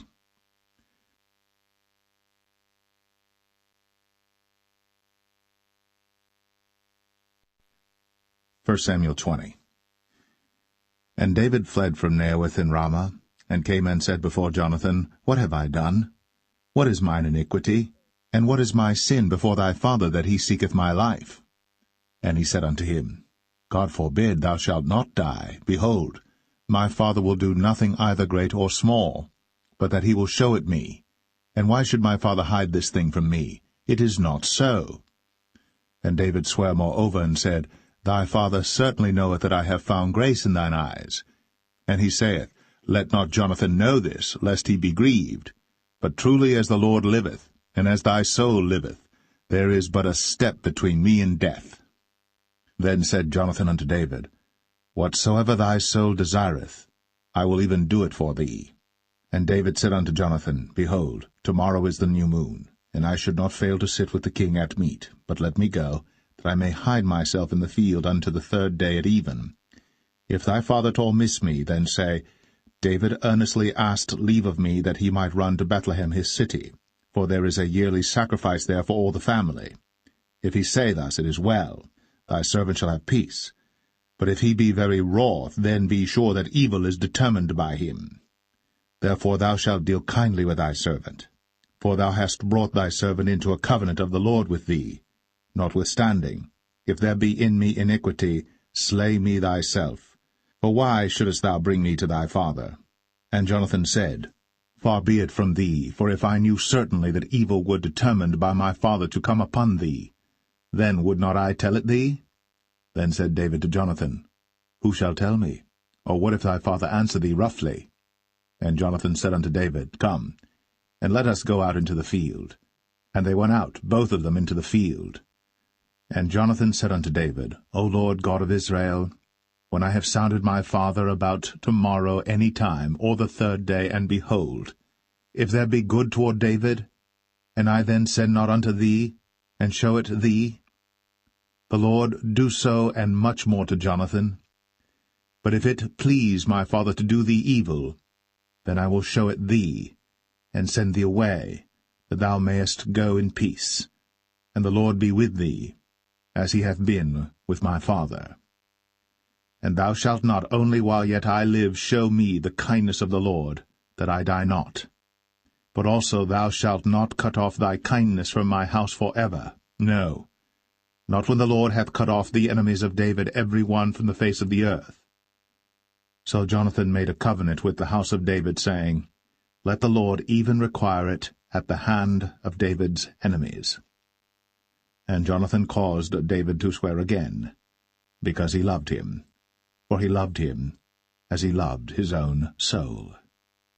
Then Jonathan said to David, Tomorrow is the new moon, and thou shalt be missed, because thy seat will be empty. And when thou hast stayed 3 days, then thou shalt go down quickly, and come to the place where thou didst hide thyself when the business was in hand, and shalt remain by the stone Zelle. And I will shoot 3 arrows on the side thereof, as though I shot at a mark, and behold, I will send a lad, saying, Go, find out the arrows. If I expressly say unto the lad, Behold, the arrows are on this side of thee, take them, then come thou. For there is peace to thee, and no hurt, as the Lord liveth. But if I say thus unto the young man, Behold, the arrows are beyond thee, go thy way, for the Lord hath sent thee away. And as touching the matter which thou and I have spoken of, behold, the Lord be between thee and me for ever. So David hid himself in the field. And when the new moon was come, the king sat him down to eat meat. And the king sat upon his seat as at other times, even upon a seat by the wall. And Jonathan arose, and Abner sat by Saul's side, and David's place was empty. Nevertheless Saul spake not anything that day, for he thought, Something hath befallen him. He is not clean. Surely he is not clean. And it came to pass on the morrow, which was the 2nd day of the month, that David's place was empty. And Saul said unto Jonathan his son, Wherefore cometh not the son of Jesse to meat, neither yesterday nor today? And Jonathan answered Saul, David earnestly asked leave of me to go to Bethlehem. And he said, Let me go, I pray thee. For our family hath a sacrifice in the city, and my brother, he hath commanded me to be there, and now, if I have found favor in thine eyes, let me get away, I pray thee, and see my brethren. Therefore he cometh not unto the king's table. Then Saul's anger was kindled against Jonathan.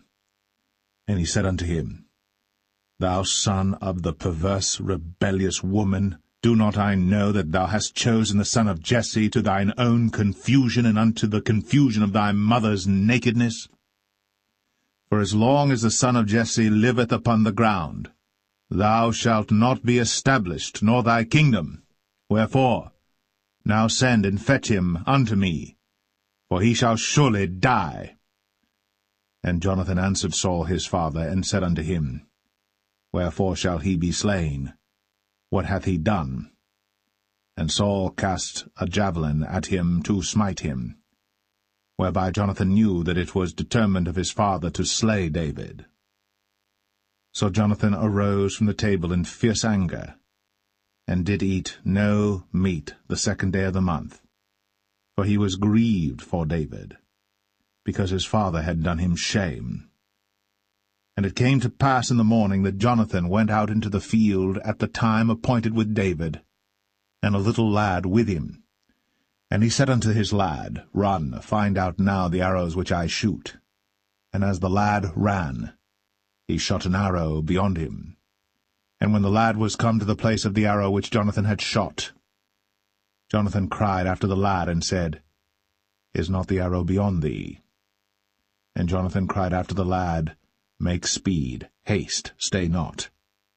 And Jonathan's lad gathered up the arrows, and came to his master.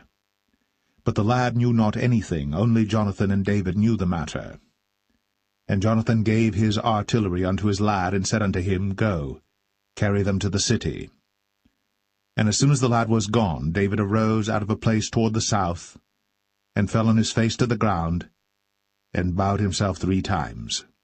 And they kissed one another, and wept one with another, until David exceeded. And Jonathan said to David, Go in peace, forasmuch as we have sworn both of us in the name of the Lord, saying, The Lord be between me and thee, and between my seed and thy seed forever. And he arose, and departed. And Jonathan went into the city.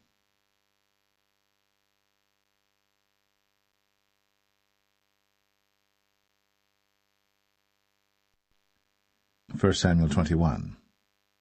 Then came David to Nob, to Ahimelech the priest. And Ahimelech was afraid at the meeting of David, and said unto him, Why art thou alone, and no man with thee? And David said unto Ahimelech the priest, The king hath commanded me a business, and hath said unto me, Let no man know anything of the business whereabout I send thee, and what I have commanded thee. And I have appointed my servants to such and such a place. Now therefore, what is under thine hand? Give me 5 loaves of bread in mine hand, or what there is present.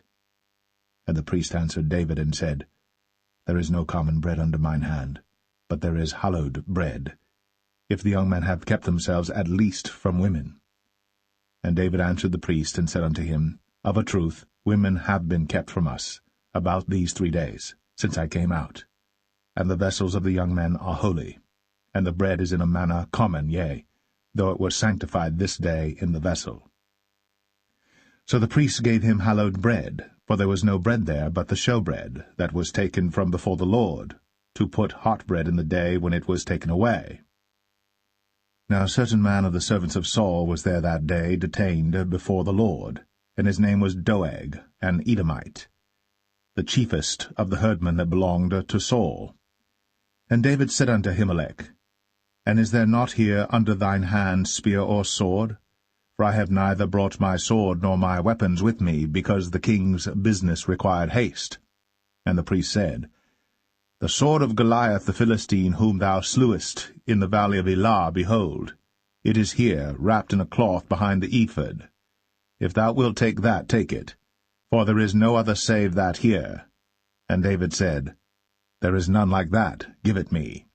And David arose, and fled that day for fear of Saul, and went to Achish, the king of Gath. And the servants of Achish said unto him, Is not this David the king of the land? Did they not sing one to another of him in dances, saying, Saul hath slain his thousands, and David his 10,000s? And David laid up these words in his heart, and was sore afraid of Achish, the king of Gath. And he changed his behavior before them, and feigned himself mad in their hands, and scrabbled on the doors of the gate, and let his spittle fall down upon his beard. Then said Achish unto his servants, Lo, ye see the man is mad. Wherefore then have ye brought him to me? Have I need of madmen, that ye have brought this fellow to play the madman in my presence? Shall this fellow come into my house?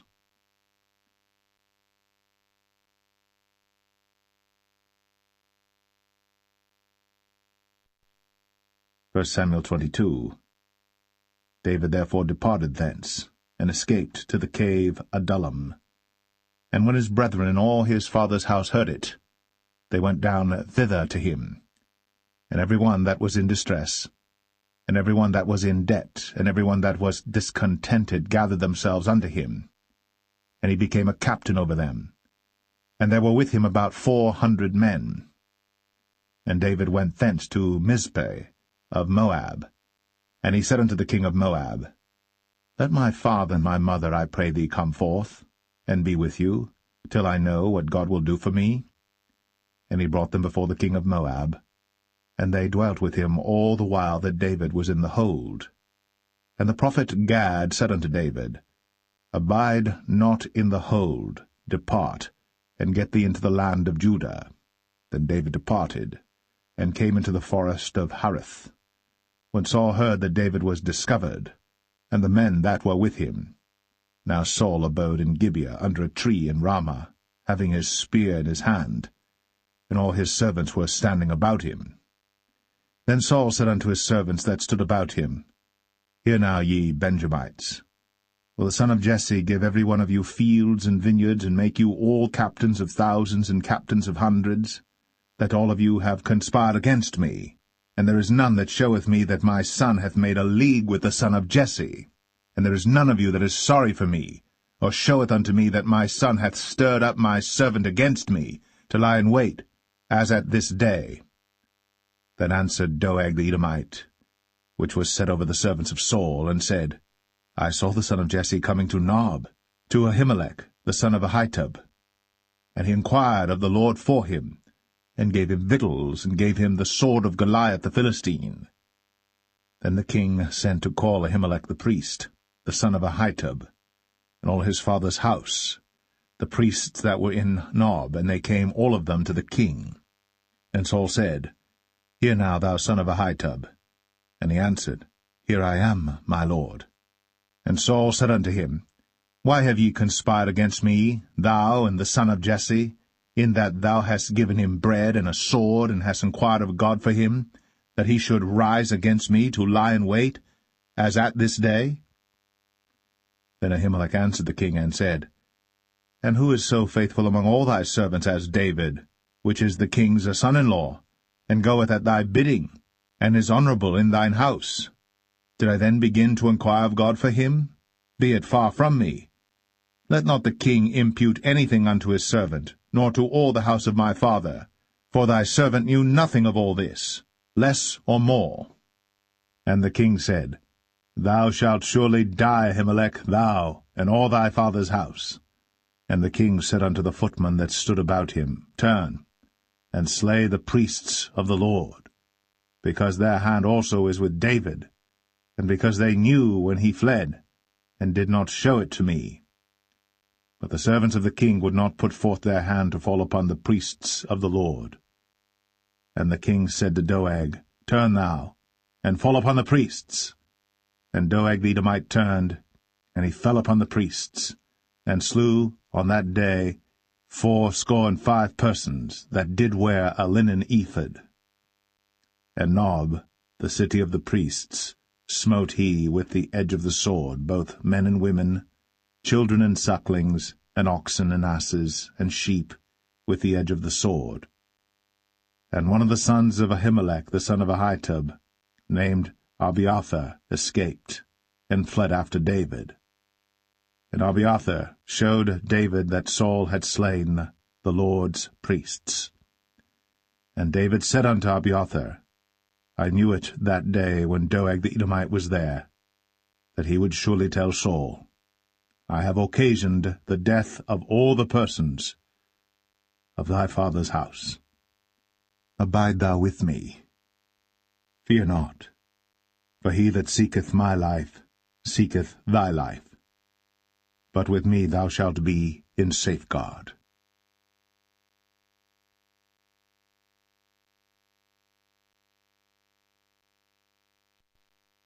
1 Samuel 23. Then they told David, saying, Behold, the Philistines fight against Keilah, and they rob the threshing floors. Therefore David inquired of the Lord, saying, Shall I go and smite these Philistines?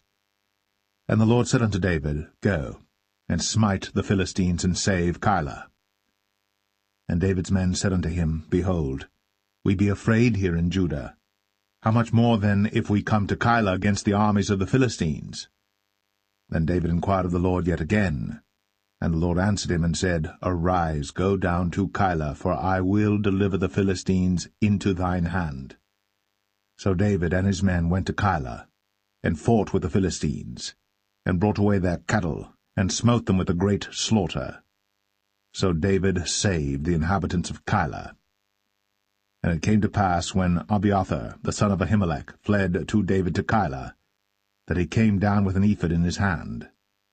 And it was told Saul that David was come to Keilah, and Saul said, God hath delivered him into mine hand, for he is shut in, by entering into a town that hath gates and bars.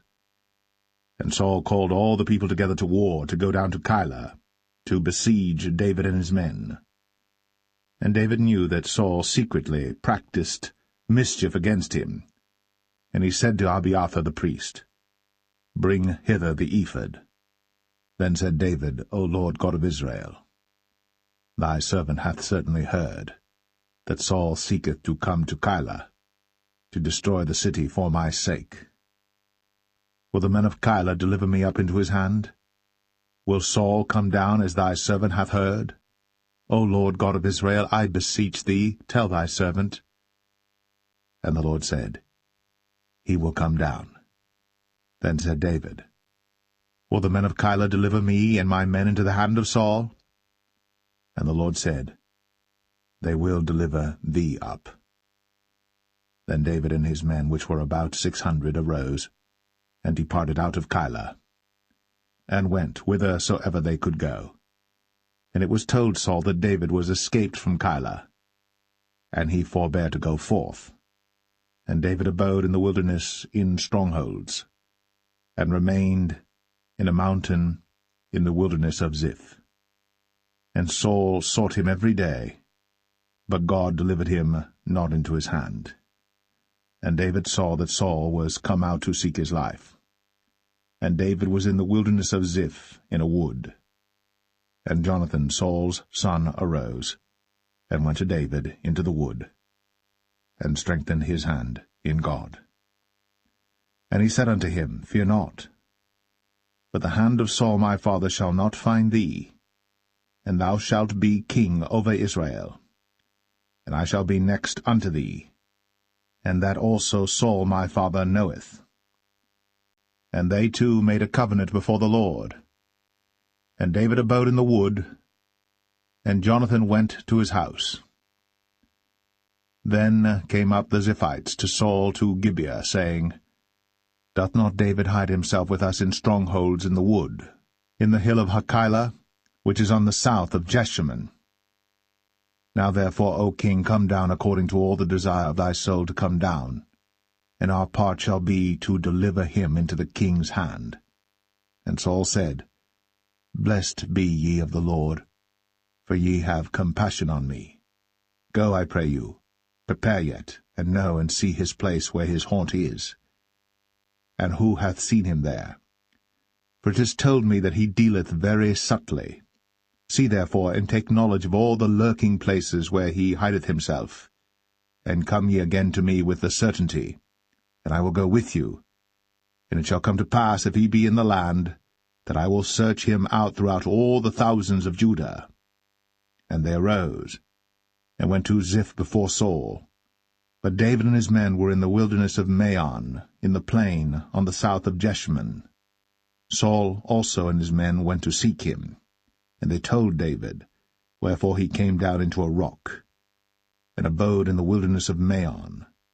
And when Saul heard that, he pursued after David in the wilderness of Maon. And Saul went on this side of the mountain, and David and his men on that side of the mountain. And David made haste to get away for fear of Saul. For Saul and his men compassed David and his men round about to take them. But there came a messenger unto Saul, saying, Haste thee, and come, for the Philistines have invaded the land. Wherefore Saul returned from pursuing after David, and went against the Philistines. Therefore they called that place Selah Hamalekoth. And David went up from thence, and dwelt in strongholds at En-gedi.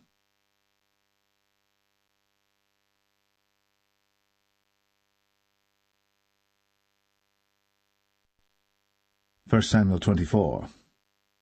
And it came to pass, when Saul was returned from following the Philistines, that it was told him, saying, Behold, David is in the wilderness of En-gedi. Then Saul took 3,000 chosen men out of all Israel, and went to seek David and his men upon the rocks of the wild goats.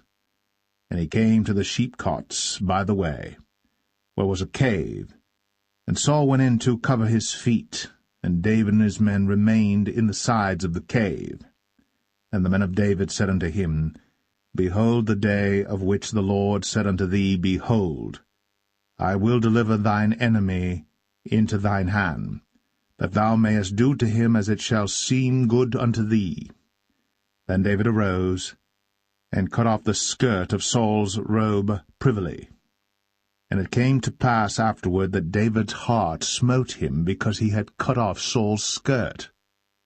And he said unto his men, The Lord forbid that I should do this thing unto my master, the Lord's anointed, to stretch forth mine hand against him, seeing he is the anointed of the Lord. So David stayed his servants with these words, and suffered them not to rise against Saul. But Saul rose up out of the cave, and went on his way.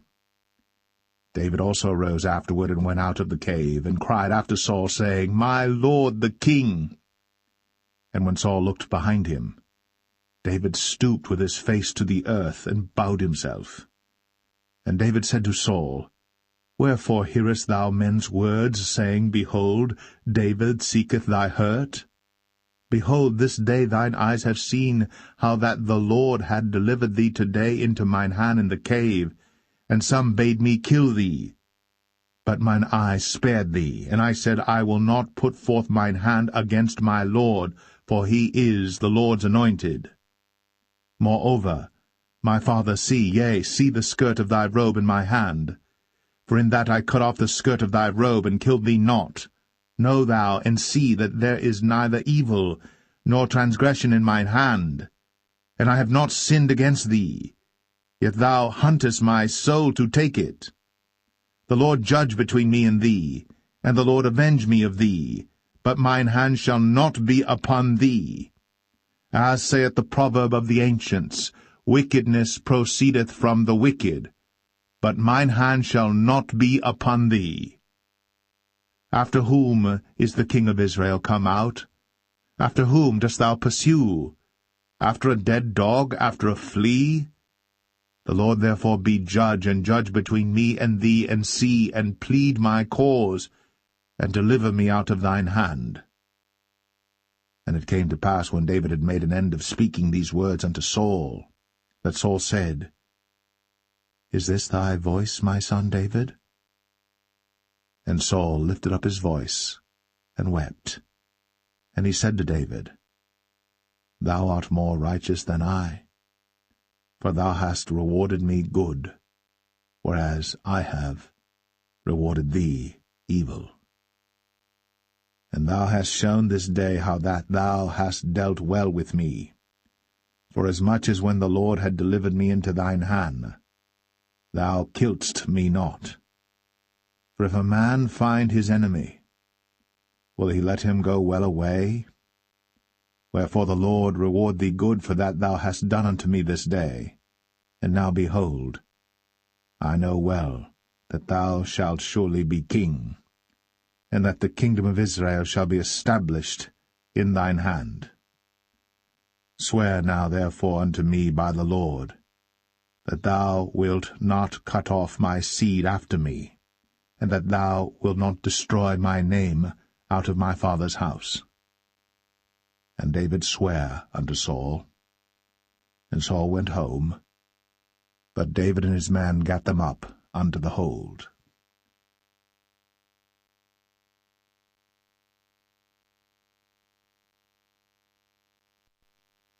1 Samuel 25. And Samuel died, And all the Israelites were gathered together, and lamented him, and buried him in his house at Ramah. And David arose, and went down to the wilderness of Paran. And there was a man in Maon, whose possessions were in Carmel. And the man was very great. And he had 3,000 sheep and 1,000 goats. And he was shearing his sheep in Carmel. Now the name of the man was Nabal, and the name of his wife Abigail. And she was a woman of good understanding, and of a beautiful countenance. But the man was churlish, and evil in his doings, and he was of the house of Caleb. And David heard in the wilderness that Nabal did shear his sheep. And David sent out 10 young men, and David said unto the young men, Get you up to Carmel, and go to Nabal, and greet him in my name. And thus shall ye say to him that liveth in prosperity, Peace be both to thee, and peace be to thine house, and peace be unto all that thou hast. And now I have heard that thou hast shearers. Now thy shepherds which were with us, we hurt them not, neither was there aught missing unto them all the while they were in Carmel. Ask thy young men, and they will show thee. Wherefore let the young men find favor in thine eyes. For we come in a good day. Give, I pray thee, whatsoever cometh to thine hand unto thy servants, and to thy son David. And when David's young men came, they spake to Nabal according to all those words in the name of David, and ceased. And Nabal answered David's servants, and said, Who is David?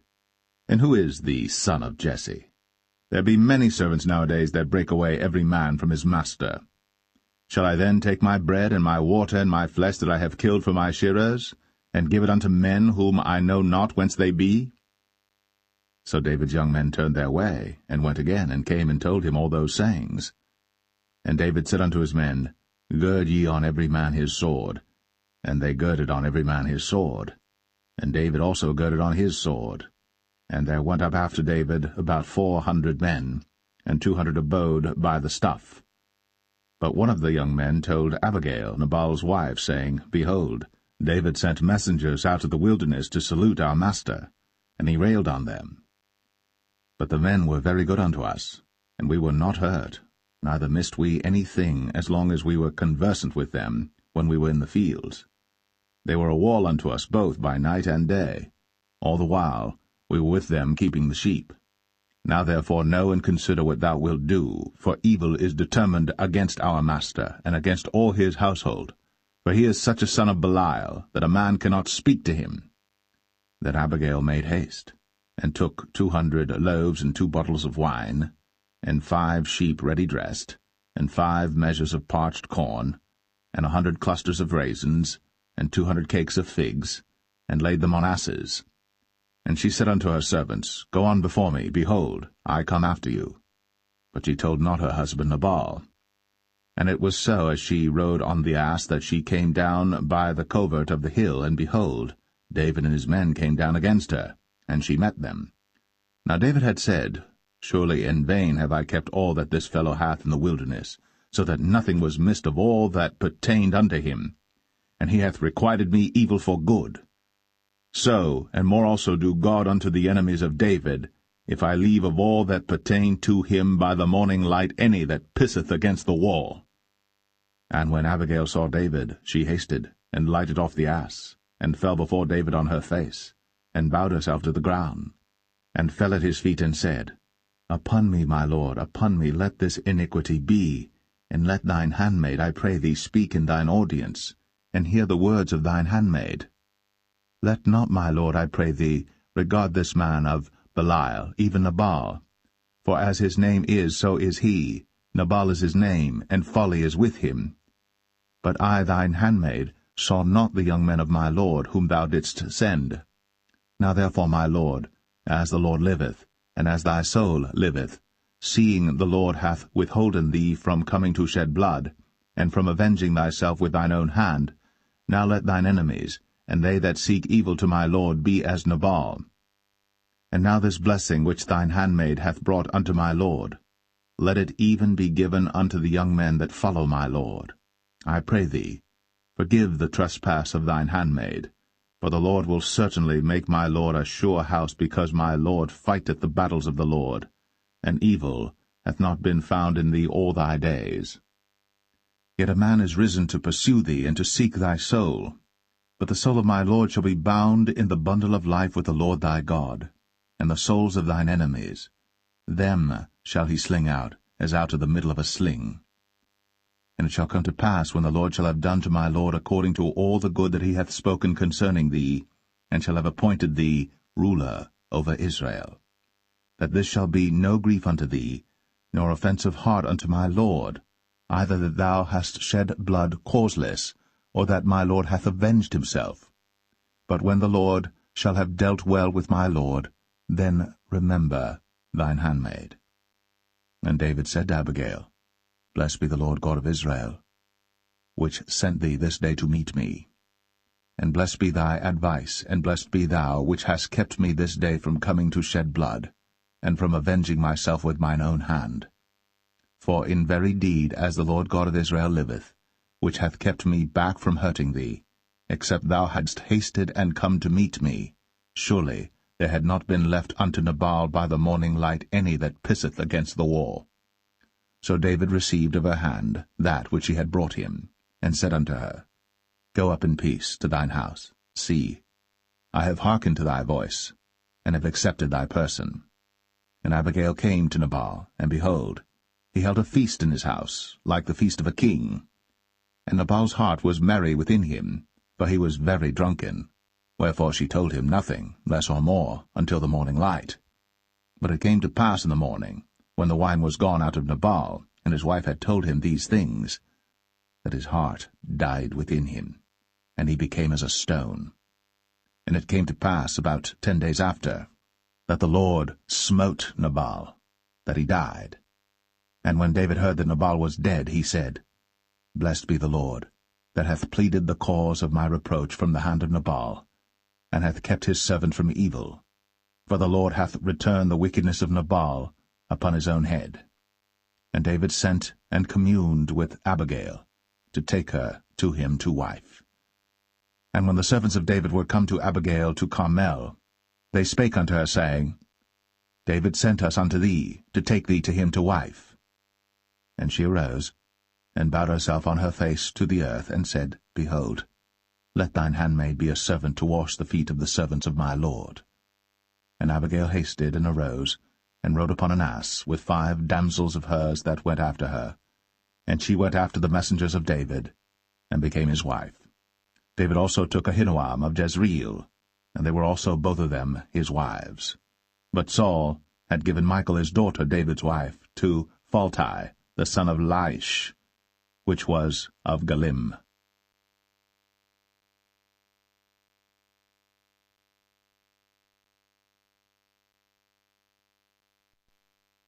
1 Samuel 26.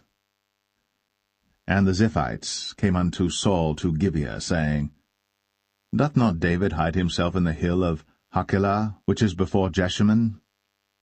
Then Saul arose, and went down to the wilderness of Ziph, having 3,000 chosen men of Israel with him to seek David in the wilderness of Ziph.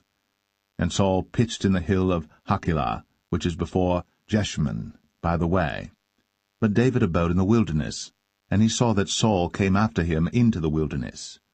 David therefore sent out spies, and understood that Saul was come in very deed. And David arose, and came to the place where Saul had pitched. And David beheld the place where Saul lay, and Abner the son of Ner, the captain of his host. And Saul lay in the trench, and the people pitched round about him. Then answered David, and said to Ahimelech the Hittite, and to Abishai, the son of Zeruiah, brother to Joab, saying, Who will go down with me to Saul to the camp? And Abishai said, I will go down with thee. So David and Abishai came to the people by night, and behold, Saul lay sleeping within the trench, and his spear stuck in the ground at his bolster. But Abner and the people lay round about him. Then said Abishai to David, God hath delivered thine enemy into thine hand this day. Now therefore let me smite him, I pray thee, with the spear even to the earth at once, and I will not smite him the second time. And David said to Abishai, Destroy him not, for who can stretch forth his hand against the Lord's anointed, and be guiltless? David said furthermore, As the Lord liveth, the Lord shall smite him, or his day shall come to die, or he shall descend into battle and perish. The Lord forbid that I should stretch forth mine hand against the Lord's anointed. But I pray thee, take thou now the spear that is at his bolster, and the cruse of water, and let us go. So David took the spear and the cruse of water from Saul's bolster, and they gat them away. And no man saw it, nor knew it, neither awaked, for they were all asleep, because a deep sleep from the Lord was fallen upon them. Then David went over to the other side, and stood on the top of an hill afar off, a great space being between them. And David cried to the people, and to Abner the son of Ner, saying, Answerest thou not, Abner? Then Abner answered and said, Who art thou that criest to the king? And David said to Abner, Art not thou a valiant man? And who is like to thee in Israel? Wherefore then hast thou not kept thy lord the king? For there came one of the people in to destroy the king thy lord. This thing is not good that thou hast done. As the Lord liveth, ye are worthy to die, because ye have not kept your master the Lord's anointed. And now see where the king's spear is, and the cruse of water that was at his bolster. And Saul knew David's voice, and said, Is this thy voice, my son, David? And David said, It is my voice, my lord, O king. And he said, Wherefore doth my lord thus pursue after his servant? For what have I done, or what evil is in mine hand? Now therefore, I pray thee, let my lord the king hear the words of his servant. If the Lord have stirred thee up against me, let him accept an offering. But if they be the children of men, cursed be they before the Lord, for they have driven me out this day from abiding in the inheritance of the Lord, saying, Go serve other gods. Now therefore, let not my blood fall to the earth before the face of the Lord. For the king of Israel is come out to seek a flea, as when one doth hunt a partridge in the mountains. Then said Saul, I have sinned. Return, my son David. For I will no more do thee harm, because my soul was precious in thine eyes this day. Behold, I have played the fool, and have erred exceedingly. And David answered and said, Behold the king's spear, and let one of the young men come over and fetch it. The Lord render to every man his righteousness and his faithfulness. For the Lord delivered thee into my hand today. But I would not stretch forth mine hand against the Lord's anointed. And behold, as thy life was much set by this day in mine eyes, so let my life be much set by in the eyes of the Lord, and let him deliver me out of all tribulation. Then Saul said to David, Blessed be thou, my son David. Thou shalt both do great things, and also shalt still prevail. So David went on his way, and Saul returned to his place.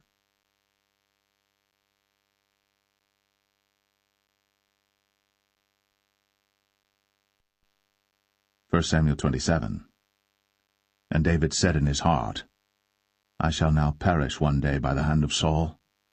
There is nothing better for me than that I should speedily escape into the land of the Philistines, and Saul shall despair of me, to seek me any more in any coast of Israel. So shall I escape out of his hand. And David arose, and he passed over with the 600 men that were with him unto Achish, the son of Maoch, king of Gath. And David dwelt with Achish at Gath, he and his men, every man with his household, even David with his 2 wives, Ahinoam the Jezreelitess, and Abigail the Carmelitess, Nabal's wife. And it was told Saul that David was fled to Gath, and he sought no more again for him. And David said unto Achish, If I have now found grace in thine eyes, let them give me a place in some town in the country, that I may dwell there. For why should thy servant dwell in the royal city with thee? Then Achish gave him Ziklag that day. Wherefore Ziklag pertaineth unto the kings of Judah unto this day. And the time that David dwelt in the country of the Philistines was a full year and 4 months. And David and his men went up, and invaded the Geshurites, and the Gezrites, and the Amalekites, for those nations were of old the inhabitants of the land, as thou goest to Shur, even unto the land of Egypt. And David smote the land, and left neither man nor woman alive, and took away the sheep and the oxen, and the asses, and the camels, and the apparel, and returned and came to Achish. And Achish said, Whither have ye made a road today? And David said, Against the south of Judah, and against the south of the Jerahmeelites, and against the south of the Kenites. And David saved neither man nor woman alive, to bring tidings to Gath, saying, Lest they should tell on us, saying, So did David, and so will be his manner all the while he dwelleth in the country of the Philistines. And Achish believed David, saying, He hath made his people Israel utterly to abhor him. Therefore he shall be my servant for ever.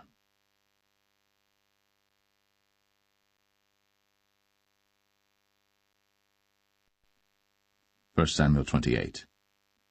And it came to pass in those days that the Philistines gathered their armies together for warfare, to fight with Israel. And Achish said unto David, Know thou assuredly that thou shalt go out with me to battle, thou and thy men. And David said to Achish, Surely thou shalt know what thy servant can do? And Achish said to David, Therefore will I make thee keeper of mine head for ever. Now Samuel was dead, and all Israel had lamented him and buried him in Ramah, even in his own city.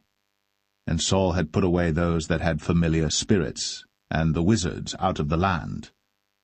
And the Philistines gathered themselves together, and came and pitched in Shunem. And Saul gathered all Israel together, and they pitched in Gilboa. And when Saul saw the host of the Philistines, he was afraid, and his heart greatly trembled. And when Saul inquired of the Lord answered him not, neither by dreams, nor by Urim, nor by prophets. Then said Saul unto his servants, Seek me a woman that hath a familiar spirit, that I may go to her, and inquire of her. And his servant said to him, Behold, there is a woman that hath a familiar spirit at Endor. And Saul disguised himself, and put on other raiment, and he went, and 2 men with him. And they came to the woman by night. And he said, I pray thee, divine unto me by the familiar spirit, and bring me him up, whom I shall name unto thee. And the woman said unto him, Behold, thou knowest what Saul hath done, how he hath cut off those that have familiar spirits and the wizards out of the land. Wherefore then layest thou a snare for my life, to cause me to die? And Saul sware to her by the Lord, saying, As the Lord liveth, there shall no punishment happen to thee for this thing. Then said the woman, Whom shall I bring up unto thee? And he said, Bring me up Samuel. And when the woman saw Samuel, she cried with a loud voice, and the woman spake to Saul, saying, Why hast thou deceived me, for thou art Saul? And the king said unto her, Be not afraid. For what sawest thou? And the woman said unto Saul, I saw gods ascending out of the earth. And he said unto her, What form is he of? And she said, An old man cometh up, and he is covered with a mantle. And Saul perceived that it was Samuel, and he stooped with his face to the ground, and bowed himself. And Samuel said to Saul, Why hast thou disquieted me to bring me up?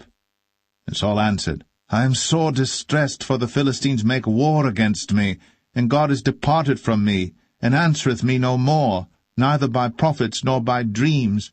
Therefore I have called thee, that thou mayest make known unto me what I shall do. Then said Samuel, Wherefore then dost thou ask of me, seeing the Lord is departed from thee, and is become thine enemy? And the Lord hath done to him as he spake by me. For the Lord hath rent the kingdom out of thine hand, and given it to thy neighbor, even to David, because thou obeyest not the voice of the Lord, nor executest his fierce wrath upon Amalek. Therefore hath the Lord done this thing unto thee this day. Moreover the Lord will also deliver Israel with thee into the hand of the Philistines, and tomorrow shalt thou and thy sons be with me. The Lord also shall deliver the host of Israel into the hand of the Philistines. Then Saul fell straightway all along on the earth, and was sore afraid because of the words of Samuel. And there was no strength in him, for he had eaten no bread all the day, nor all the night. And the woman came unto Saul, and saw that he was sore troubled, and said unto him, Behold, thine handmaid hath obeyed thy voice, and I have put my life in my hand, and have hearkened unto thy words which thou spakest unto me. Now therefore, I pray thee, hearken thou also unto the voice of thine handmaid, and let me set a morsel of bread before thee, and eat, that thou mayest have strength, when thou goest on thy way. But he refused, and said, I will not eat. But his servants, together with the woman, compelled him, and he hearkened unto their voice. So he arose from the earth, and sat upon the bed.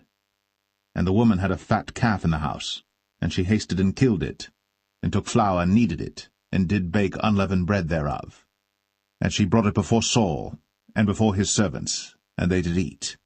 Then they rose up, and went away that night.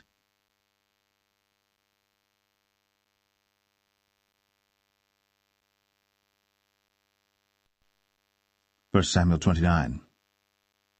Now the Philistines gathered together all their armies to Aphek, and the Israelites pitched by a fountain which is in Jezreel. And the lords of the Philistines passed on by hundreds and by thousands, but David and his men passed on in the rearward with Achish. Then said the princes of the Philistines, What do these Hebrews here? And Achish said unto the princes of the Philistines, Is not this David the servant of Saul the king of Israel, which hath been with me these days, or these years? And I have found no fault in him since he fell unto me unto this day. And the princes of the Philistines were wroth with him.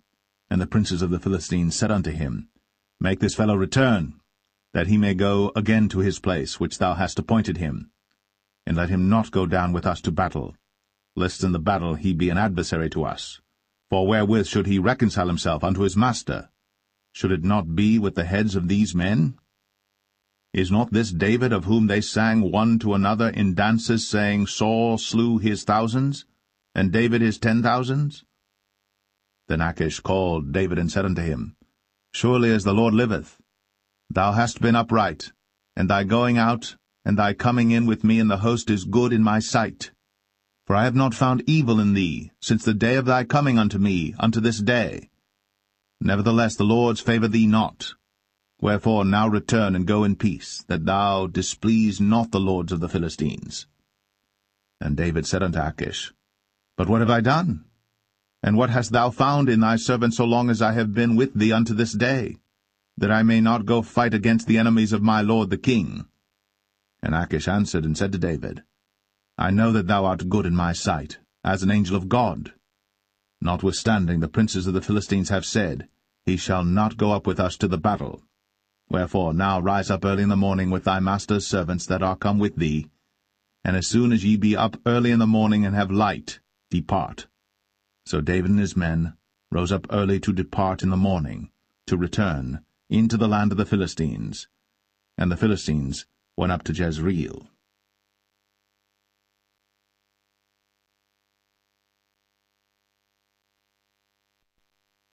First Samuel 30. And it came to pass, when David and his men were come to Ziklag on the 3rd day, that the Amalekites had invaded the south and Ziklag, and smitten Ziklag, and burned it with fire, and had taken the women captives that were therein. They slew not any, either great or small, but carried them away, and went on their way. So David and his men came to the city, and behold, it was burned with fire, and their wives and their sons and their daughters were taken captives. Then David and the people that were with him lifted up their voice and wept until they had no more power to weep. And David's 2 wives were taken captives, Ahinoam the Jezreelitess, and Abigail the wife of Nabal the Carmelite. And David was greatly distressed, for the people spake of stoning him, because the soul of all the people was grieved, every man for his sons and for his daughters. But David encouraged himself in the Lord his God. And David said to Abiathar the priest, Ahimelech's son, I pray thee, bring me hither the ephod. And Abiathar brought thither the ephod to David. And David inquired at the Lord, saying, Shall I pursue after this troop? Shall I overtake them? And he answered him, Pursue, for thou shalt surely overtake them, and without fail recover all. So David went, he and the 600 men that were with him, and came to the brook Besor, where those that were left behind stayed.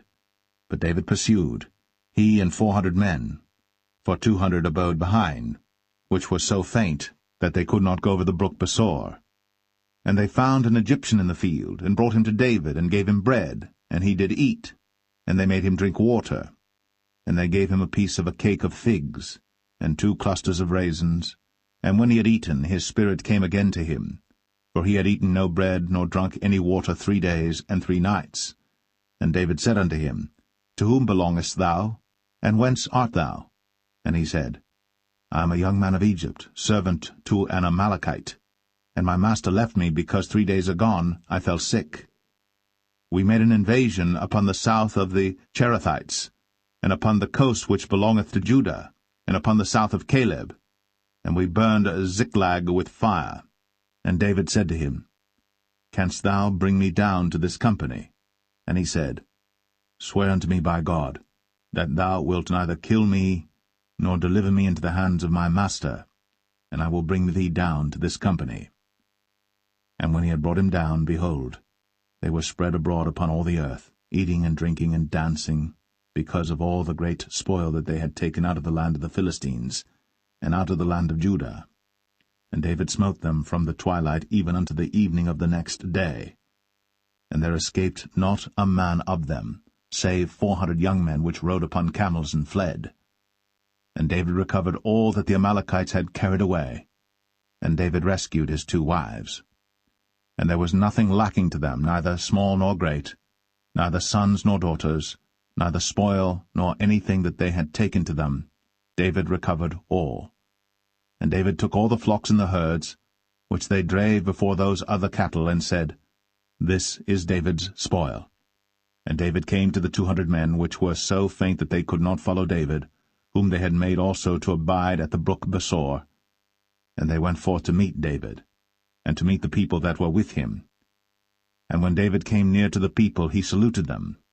Then answered all the wicked men and men of Belial, of those that went with David, and said, Because they went not with us, we will not give them aught of the spoil that we have recovered, save to every man his wife and his children, that they may lead them away and depart.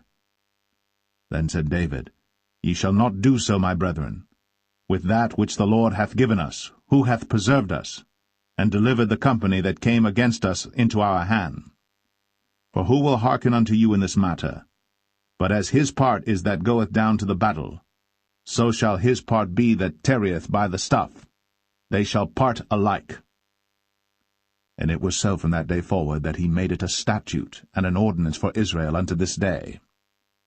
And when David came to Ziklag, he sent of the spoil unto the elders of Judah, even to his friends, saying, Behold, a present for you of the spoil of the enemies of the Lord, to them which were in Bethel, and to them which were in South Ramoth, and to them which were in Jatir, and to them which were in Aroer, and to them which were in Siphmoth, and to them which were in Eshtemoa, and to them which were in Rakal, and to them which were in the cities of the Jerahmeelites, and to them which were in the cities of the Kenites, and to them which were in Hormah, and to them which were in Chor-Ashan, and to them which were in Athak, and to them which were in Hebron, and to all the places where David himself and his men were wont to haunt.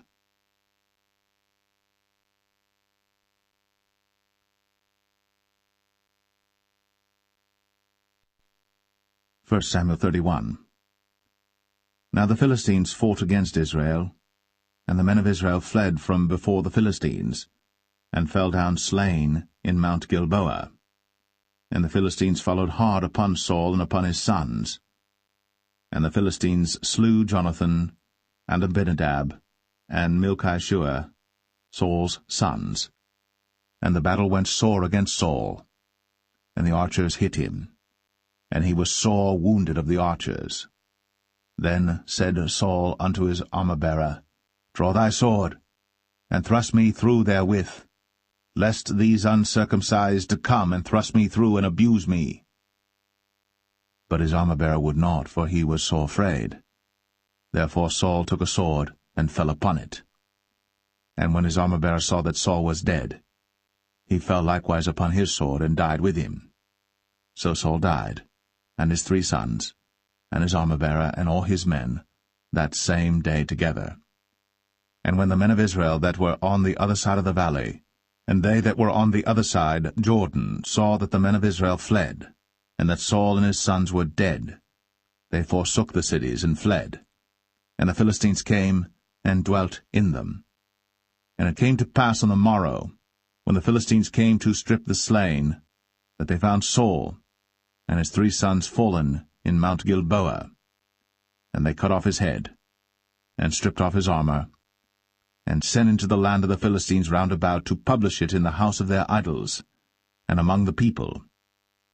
And they put his armor in the house of Ashtoreth, and they fastened his body to the wall of Bethshan. And when the inhabitants of Jabesh-Gilead heard of that which the Philistines had done to Saul, all the valiant men arose, and went all night, and took the body of Saul, and the bodies of his sons from the wall of Bethshan, and came to Jabesh, and burnt them there. And they took their bones, and buried them under a tree at Jabesh, and fasted 7 days.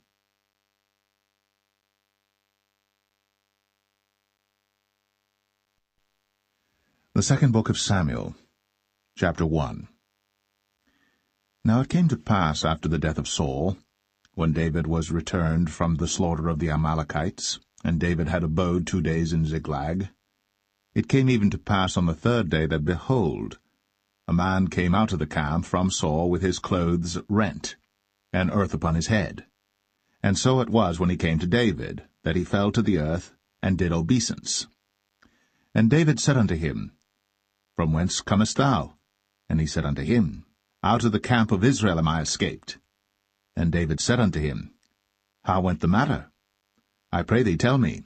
And he answered, That the people are fled from the battle, and many of the people also are fallen and dead. And Saul and Jonathan his son are dead also. Then David said unto the young man that told him, How knowest thou that Saul and Jonathan his son be dead? And the young man that told him said, As I happened by chance upon Mount Gilboa, behold, Saul leaned upon his spear, and lo, the chariots and horsemen followed hard after him. And when he looked behind him, he saw me, and called unto me, and I answered, Here am I. And he said unto me, Who art thou? And I answered him, I am an Amalekite. He said unto me again, Stand, I pray thee, upon me, and slay me, for anguish is come upon me, because my life is yet whole in me. So I stood upon him, and slew him, because I was sure that he could not live after that he was fallen. And I took the crown that was upon his head, and the bracelet that was on his arm, and have brought them hither unto my lord. Then David took hold on his clothes, and rent them, and likewise all the men that were with him. And they mourned, and wept, and fasted until even, for Saul and for Jonathan his son, and for the people of the Lord, and for the house of Israel, because they were fallen by the sword. And David said unto the young man that told him, Whence art thou? And he answered, I am the son of a stranger, an Amalekite. And David said unto him, How wast thou not afraid to stretch forth thine hand to destroy the Lord's anointed? And David called one of the young men and said, Go near, and fall upon him. And he smote him that he died. And David said unto him, Thy blood be upon thy head. For thy mouth hath testified against thee, saying, I have slain the Lord's anointed. And David lamented with this lamentation over Saul and over Jonathan his son. Also he bade them teach the children of Judah the use of the bow. Behold, it is written in the book of Jasher, The beauty of Israel is slain upon thy high places. How are the mighty fallen! Tell it not in Gath. Publish it not in the streets of Ashkelon, lest the daughters of the Philistines rejoice, lest the daughters of the uncircumcised triumph. Ye mountains of Gilboa, let there be no dew, neither let there be rain upon you, nor fields of offerings. For there the shield of the mighty is vilely cast away, the shield of Saul, as though he had not been anointed with oil. From the blood of the slain, from the fat of the mighty, the bow of Jonathan turned not back, and the sword of Saul returned not empty. Saul and Jonathan were lovely and pleasant in their lives, and in their death they were not divided. They were swifter than eagles. They were stronger than lions. Ye daughters of Israel, weep over Saul, who clothed you in scarlet, with other delights, who put on ornaments of gold upon your apparel. How are the mighty fallen in the midst of the battle, O Jonathan! Thou wast slain in thine high places. I am distressed for thee, my brother Jonathan. Very pleasant hast thou been unto me. Thy love to me was wonderful, passing the love of women. How are the mighty fallen, and the weapons of war perished.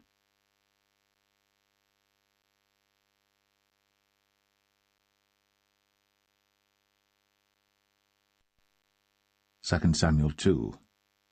And it came to pass after this that David inquired of the Lord, saying, Shall I go up into any of the cities of Judah?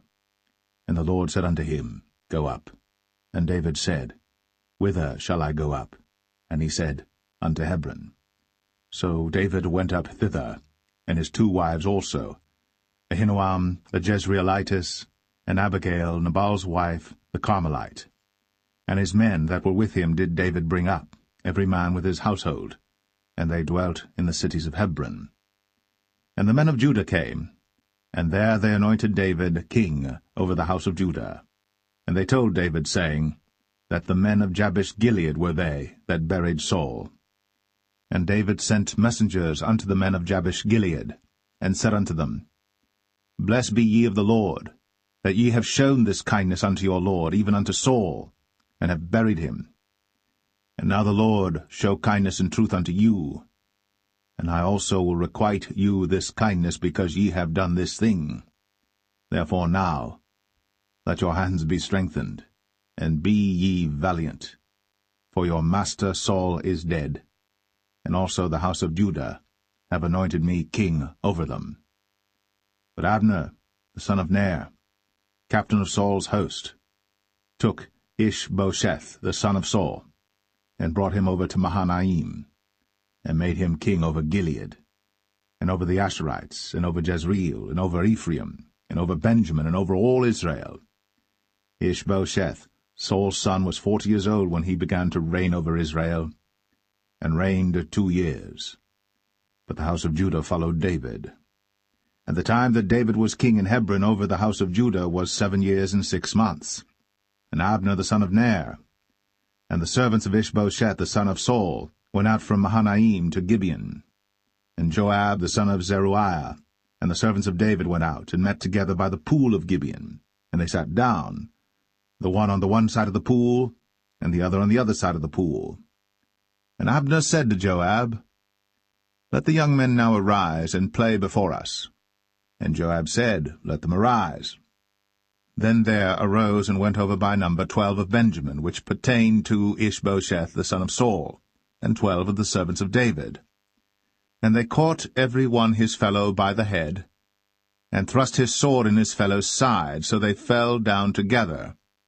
Wherefore that place was called Helkath Hazurim, which is in Gibeon. And there was a very sore battle that day, and Abner was beaten, and the men of Israel, before the servants of David. And there were 3 sons of Zeruiah there, Joab, and Abishai, and Asahel.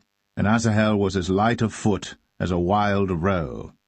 And Asahel pursued after Abner, and in going he turned not to the right hand nor to the left from following Abner. Then Abner looked behind him, and said, Art thou Asahel? And he answered, I am. And Abner said to him, Turn thee aside to thy right hand or to thy left, and lay thee hold on one of the young men, and take thee his armor. But Asahel would not turn aside from following of him. And Abner said again to Asahel, Turn thee aside from following me. Wherefore should I smite thee to the ground? How then should I hold up my face to Joab thy brother? Howbeit he refused to turn aside. Wherefore Abner, with the hinder end of the spear, smote him under the 5th rib, that the spear came out behind him. And he fell down there, and died in the same place. And it came to pass, that as many as came to the place where Asahel fell down and died stood still. Joab also and Abishai pursued after Abner. And the sun went down when they were come to the hill of Ammah, that lieth before Giah by the way of the wilderness of Gibeon. And the children of Benjamin gathered themselves together after Abner, and became one troop, and stood on the top of an hill. Then Abner called to Joab and said, Shall the sword devour for ever? Knowest thou not that it will be bitterness in the latter end? How long shall it be then, ere thou bid the people return from following their brethren? And Joab said, As God liveth, unless thou hadst spoken. Surely then in the morning the people had gone up every one from following his brother. So Joab blew a trumpet, and all the people stood still, and pursued after Israel no more, neither fought they any more. And Abner and his men walked all that night through the plain, and passed over Jordan, and went through all Bithron, and they came to Mahanaim. And Joab returned from following Abner. And when he had gathered all the people together, there lacked of David's servants 19 men, and Asahel. But the servants of David had smitten of Benjamin, and of Abner's men, so that 360 men died. And they took up Asahel, and buried him in the sepulchre of his father, which was in Bethlehem. And Joab and his men went all night, and they came to Hebron at break of day.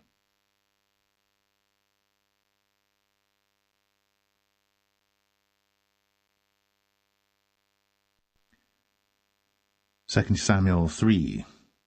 Now there was long war between the house of Saul and the house of David. But David waxed stronger and stronger, and the house of Saul waxed weaker and weaker. And unto David were sons born in Hebron, and his firstborn was Amnon, of Ahinoam the Jezreelitess, and his second Chileab, of Abigail the wife of Nabal the Carmelite, and the third Absalom, the son of Maacah, the daughter of Talmai, king of Geshur, and the fourth Adonijah, the son of Haggith, and the fifth Shephatiah, the son of Abital, and the sixth Ithream, by Eglah, David's wife. These were born to David in Hebron. And it came to pass, while there was war between the house of Saul and the house of David, that Abner made himself strong for the house of Saul. And Saul had a concubine, whose name was Rizpah, the daughter of Ai. And Ishbosheth said to Abner, Wherefore hast thou gone in unto my father's concubine? Then was Abner very wroth for the words of Ishbosheth, and said, Am I a dog's head, which against Judah do show kindness this day unto the house of Saul thy father, to his brethren, and to his friends, and have not delivered thee into the hand of David, that thou chargest me today with a fault concerning this woman?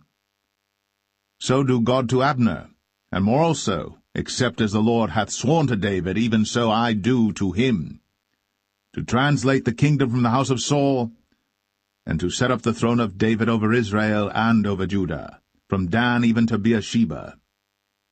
And he could not answer Abner a word again, because he feared him. And Abner sent messengers to David on his behalf, saying, Whose is the land? Saying also, Make thy league with me, and behold, my hand shall be with thee, to bring about all Israel unto thee. And he said, Well, I will make a league with thee. But one thing I require of thee, that is, thou shalt not see my face, except thou first bring Michal, Saul's daughter, when thou comest to see my face. And David sent messengers to Ishbosheth, Saul's son, saying, Deliver me my wife Michal, which I espoused to me, for 100 foreskins of the Philistines. And Ishbosheth sent and took her from her husband, even from Phaltiel, the son of Laish. And her husband went with her, along weeping, behind her to Bahurim. Then said Abner unto him, Go, return. And he returned. And Abner had communication with the elders of Israel, saying, Ye sought for David in times past to be king over you. Now then do it. For the Lord hath spoken of David, saying, By the hand of my servant David I will save my people Israel out of the hand of the Philistines, and out of the hand of all their enemies. And Abner also spake in the ears of Benjamin. And Abner went also to speak in the ears of David in Hebron all that seemed good to Israel, and that seemed good to the whole house of Benjamin. So Abner came to David to Hebron, and 20 men with him.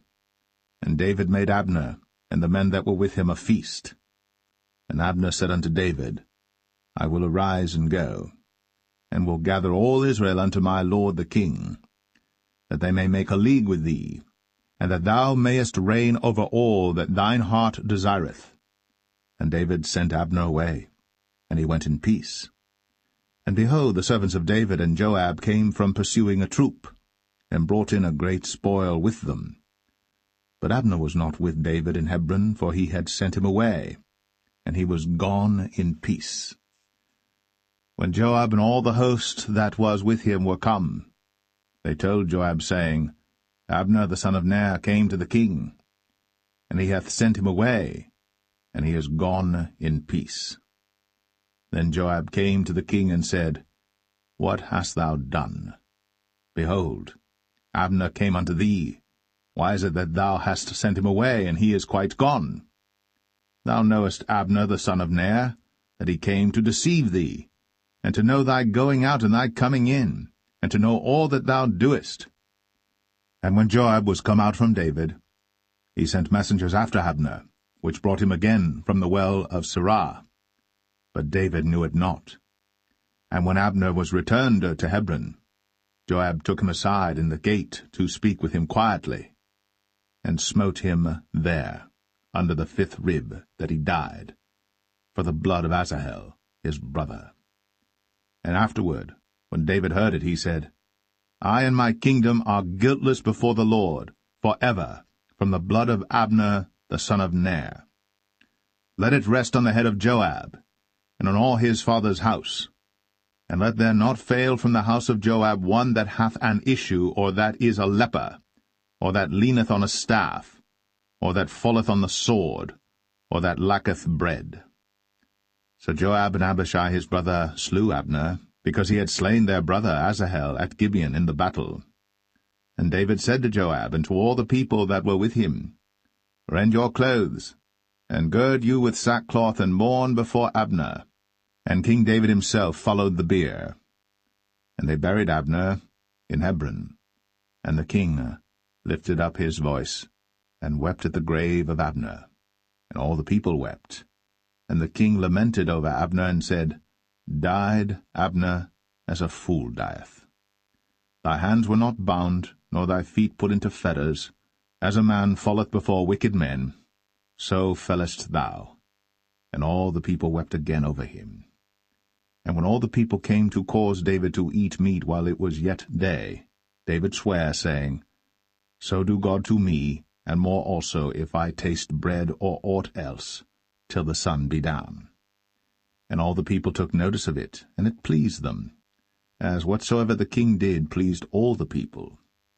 For all the people and all Israel understood that day that it was not of the king to slay Abner the son of Ner. And the king said unto his servants, Know ye not that there is a prince and a great man fallen this day in Israel? And I am this day weak, though anointed king. And these men, the sons of Zeruiah, be too hard for me. The Lord shall reward the doer of evil according to his wickedness.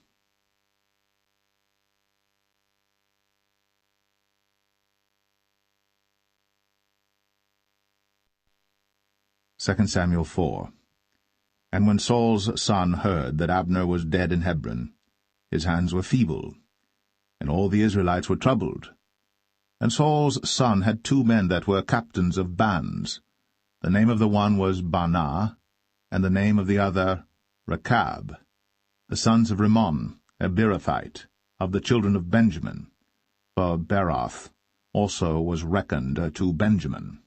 And the Beerothites fled to Gittaim, and were sojourners there until this day. And Jonathan, Saul's son, had a son that was lame of his feet. He was 5 years old when the tidings came of Saul and Jonathan out of Jezreel. And his nurse took him up, and fled. And it came to pass, as she made haste to flee, that he fell and became lame. And his name was Mephibosheth. And the sons of Rimmon the Beerothite, Rechab and Baanah, went, and came about the heat of the day to the house of Ishbosheth, who lay on a bed at noon. And they came thither into the midst of the house, as though they would have fetched wheat, and they smote him under the 5th rib. and Rechab and Baanah his brother escaped. For when they came into the house, he lay on his bed in his bedchamber, and they smote him, and slew him, and beheaded him, and took his head, and gat them away through the plain all night. And they brought the head of Ishbosheth unto David to Hebron, and said to the king, Behold, the head of Ishbosheth, the son of Saul, thine enemy, which sought thy life. And the Lord hath avenged my lord the king this day of Saul, and of his seed. And David answered Rechab and Baanah his brother, the sons of Rimmon the Beerothite, and said unto them, As the Lord liveth, who hath redeemed my soul out of all adversity? When one told me, saying, Behold, Saul is dead, thinking to have brought good tidings, I took hold of him, and slew him in Ziklag, who thought that I would have given him a reward for his tidings. How much more, when wicked men have slain a righteous person in his own house upon his bed? Shall I not therefore now require his blood of your hand, and take you away from the earth? And David commanded his young men, and they slew them, and cut off their hands and their feet, and hanged them up over the pool in Hebron. But they took the head of Ishbosheth, and buried it in the sepulchre of Abner in Hebron.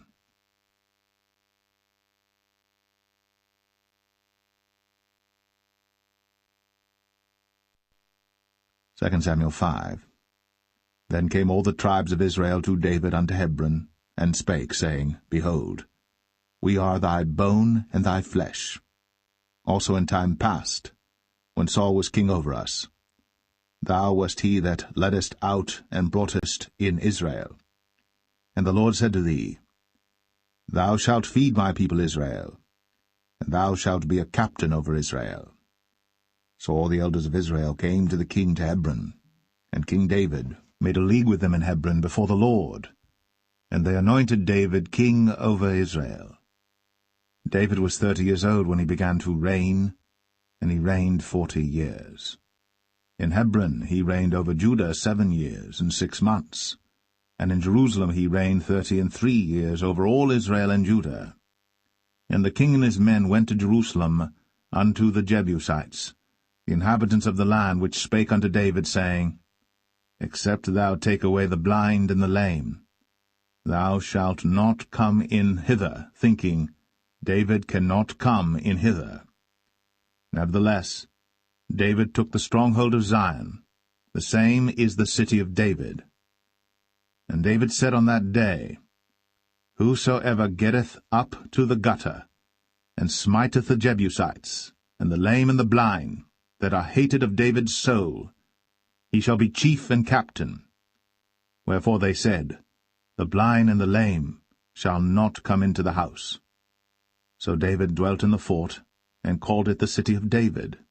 And David built round about from Millo and inward. And David went on, and grew great, and the Lord God of hosts was with him.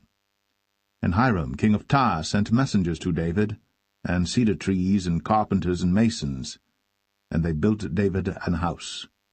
And David perceived that the Lord had established him king over Israel, and that he had exalted his kingdom for his people Israel's sake. And David took him more concubines and wives out of Jerusalem, after he was come from Hebron, and there were yet sons and daughters born to David. And these be the names of those that were born unto him in Jerusalem, Shammua, and Shobab, and Nathan, and Solomon, Ibhar also, and Elishua, and Nepheg, and Japhia, and Elishama, and Eliada, and Eliphalet. But when the Philistines heard that they had anointed David king over Israel, all the Philistines came up to seek David, and David heard of it, and went down to the hold. The Philistines also came and spread themselves in the valley of Rephaim. And David inquired of the Lord, saying, Shall I go up to the Philistines? Wilt thou deliver them into mine hand? And the Lord said unto David, Go up, for I will doubtless deliver the Philistines into thine hand. And David came to Baal Perazim, and David smote them there, and said, The Lord hath broken forth upon mine enemies before me, as the breach of waters. Therefore he called the name of that place Baal-perazim. And there they left their images, and David and his men burned them. And the Philistines came up yet again, and spread themselves in the valley of Rephaim. And when David inquired of the Lord, he said, Thou shalt not go up, but fetch a compass behind them, and come upon them over against the mulberry trees. And let it be, when thou hearest the sound of a going in the tops of the mulberry trees, that then thou shalt bestir thyself, for then shall the Lord go out before thee to smite the host of the Philistines. And David did so, as the Lord had commanded him, and smote the Philistines from Geba until thou come to Gazer.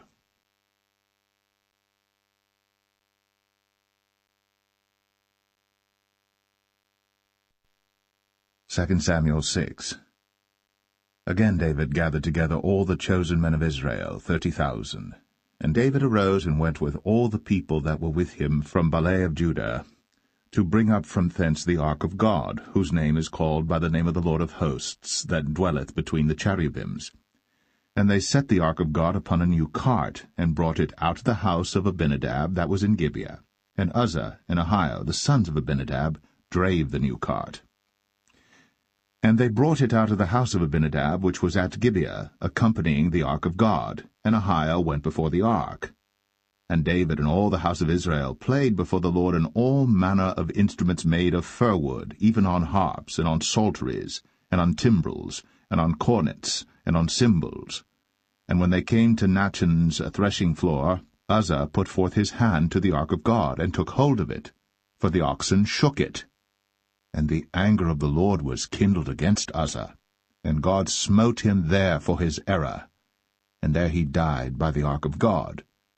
And David was displeased, because the Lord had made a breach upon Uzzah, and he called the name of the place Perez Uzzah to this day. And David was afraid of the Lord that day, and said, How shall the ark of the Lord come to me? So David would not remove the ark of the Lord unto him into the city of David, but David carried it aside into the house of Obed-Edom the Gittite. And the ark of the Lord continued in the house of Obed-Edom the Gittite 3 months. And the Lord blessed Obed-Edom and all his household. And it was told King David, saying, The Lord hath blessed the house of Obed-Edom, and all that pertaineth unto him, because of the ark of God. So David went and brought up the ark of God from the house of Obed-Edom into the city of David with gladness. And it was so, that when they that bare the ark of the Lord had gone 6 paces, he sacrificed oxen and fatlings. And David danced before the Lord with all his might. And David was girded with a linen ephod. So David and all the house of Israel brought up the ark of the Lord with shouting, and with the sound of the trumpet. And as the ark of the Lord came into the city of David, Michal, Saul's daughter, looked through a window, and saw King David leaping and dancing before the Lord. And she despised him in her heart. And they brought in the ark of the Lord, and set it in his place in the midst of the tabernacle that David had pitched for it. And David offered burnt offerings and peace offerings before the Lord. And as soon as David had made an end of offering burnt offerings and peace offerings, he blessed the people in the name of the Lord of hosts. And he dealt among all the people, even among the whole multitude of Israel, as well to the women as men, to every one a cake of bread, and a good piece of flesh, and a flagon of wine. So all the people departed every one to his house. Then David returned to bless his household, and Michal, the daughter of Saul, came out to meet David, and said, How glorious was the king of Israel today, who uncovered himself today in the eyes of the handmaids of his servants, as one of the vain fellows shamelessly uncovereth himself. And David said unto Michal, It was before the Lord which chose me before thy father and before all his house, to appoint me ruler over the people of the Lord, over Israel. Therefore will I play before the Lord. And I will yet be more vile than thus, and will be base in mine own sight. And of the maidservants which thou hast spoken of them shall I be had in honor.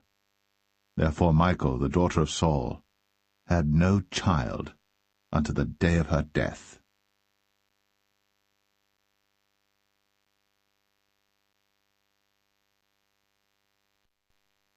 Second Samuel 7.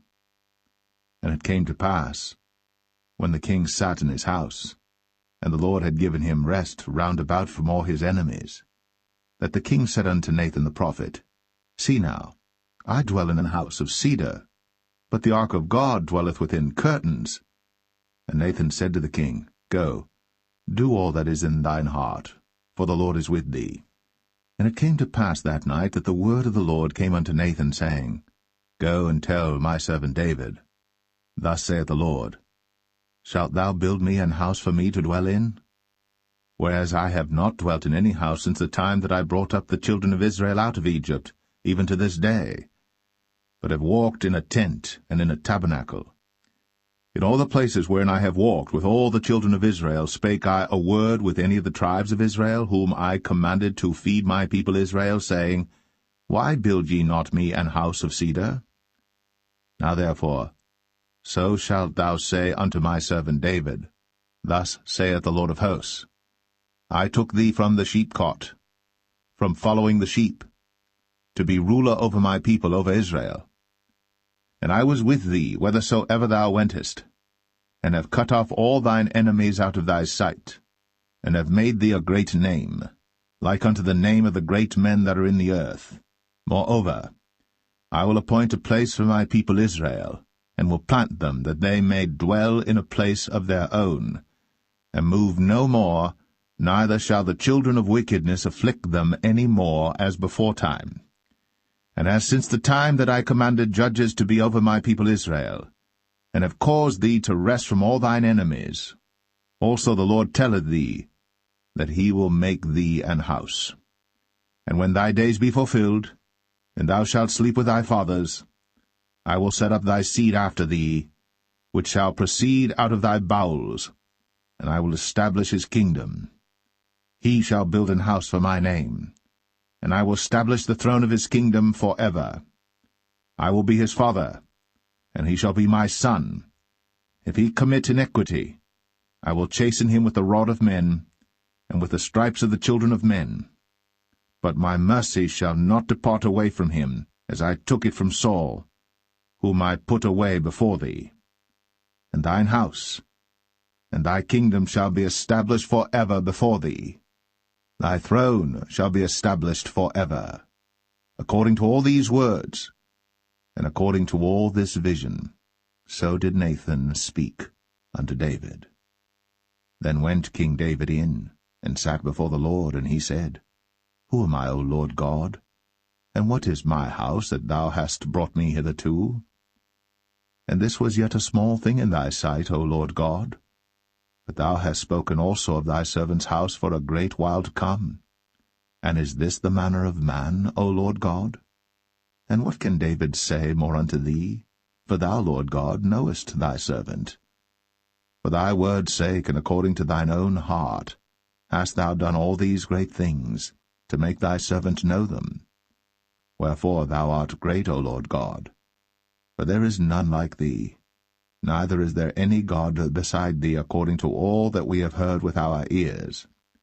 And what one nation in the earth is like thy people, even like Israel, whom God went to redeem for a people to himself, and to make him a name, and to do for you great things and terrible for thy land, before thy people, which thou redeemedst to thee from Egypt, from the nations and their gods. For thou hast confirmed to thyself thy people Israel to be a people unto thee for ever, and thou, Lord, art become their God. And now, O Lord God, the word that thou hast spoken concerning thy servant, and concerning his house, establish it for ever, and do as thou hast said. And let thy name be magnified for ever, saying, The Lord of hosts is the God over Israel. And let the house of thy servant David be established before thee. For thou, O Lord of hosts, God of Israel, hast revealed to thy servant, saying, I will build thee an house. Therefore hath thy servant found in his heart to pray this prayer unto thee. And now, O Lord God, thou art that God, and thy words be true, and thou hast promised this goodness unto thy servant. Therefore now, let it please thee to bless the house of thy servant, that it may continue for ever before thee. For thou, O Lord God, hast spoken it, and with thy blessing let the house of thy servant be blessed for ever.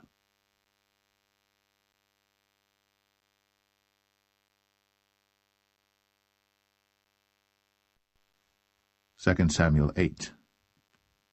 And after this, it came to pass that David smote the Philistines, and subdued them. And David took Metheg-Ammah out of the hand of the Philistines. And he smote Moab, and measured them with a line, casting them down to the ground.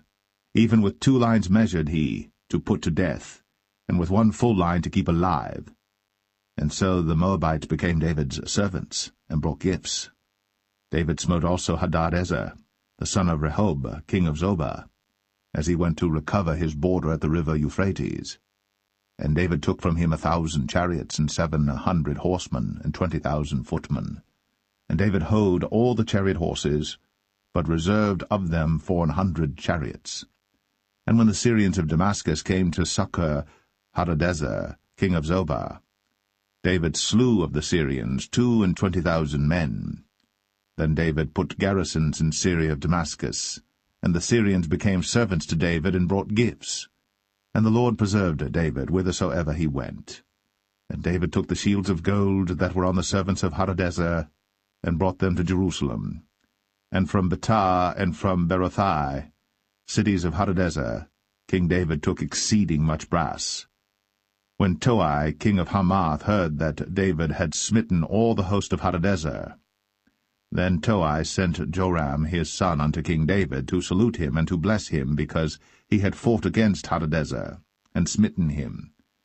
For Hadadezer had wars with Toi. And Joram brought with him vessels of silver, and vessels of gold, and vessels of brass, which also King David did dedicate unto the Lord, with the silver and gold that he had dedicated of all nations which he subdued, of Syria, and of Moab, and of the children of Ammon, and of the Philistines, and of Amalek, and of the spoil of Hadadezer, son of Rehob, king of Zobah. And David gat him a name when he returned from smiting of the Syrians in the valley of Salt, being 18,000 men.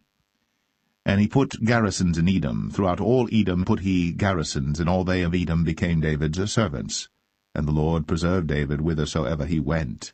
And David reigned over all Israel. And David executed judgment and justice unto all his people. And Joab the son of Zeruiah was over the host, and Jehoshaphat the son of Ahilud was recorder, and Zadok the son of Ahitub, and Ahimelech the son of Abiathar were the priests, and Seraiah was the scribe, and Benaniah the son of Jehoiada was over both the Cherethites and the Pelethites, and David's sons were chief rulers.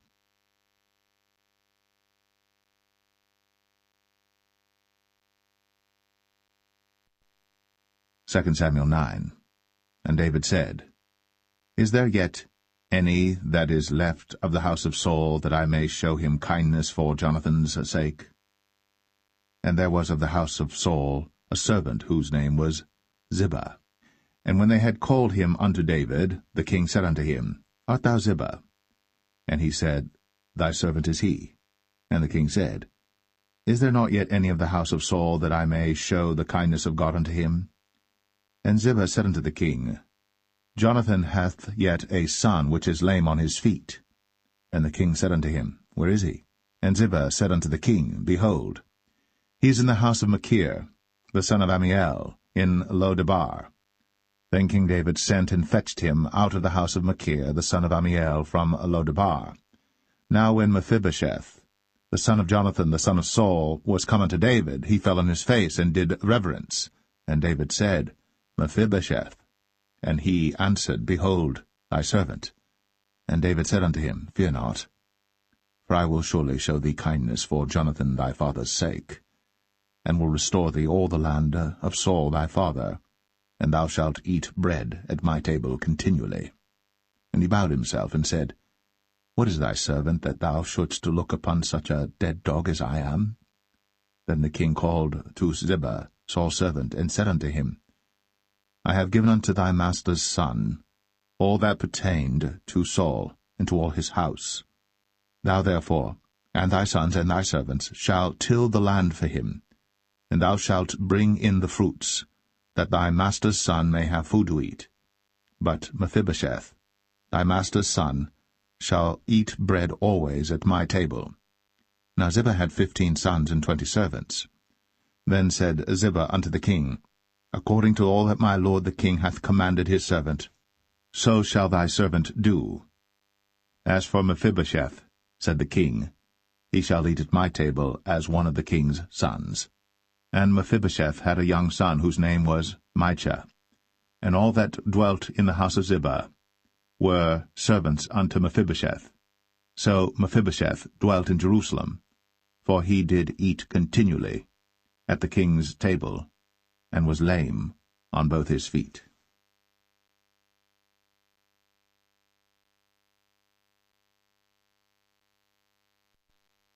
Second Samuel 10.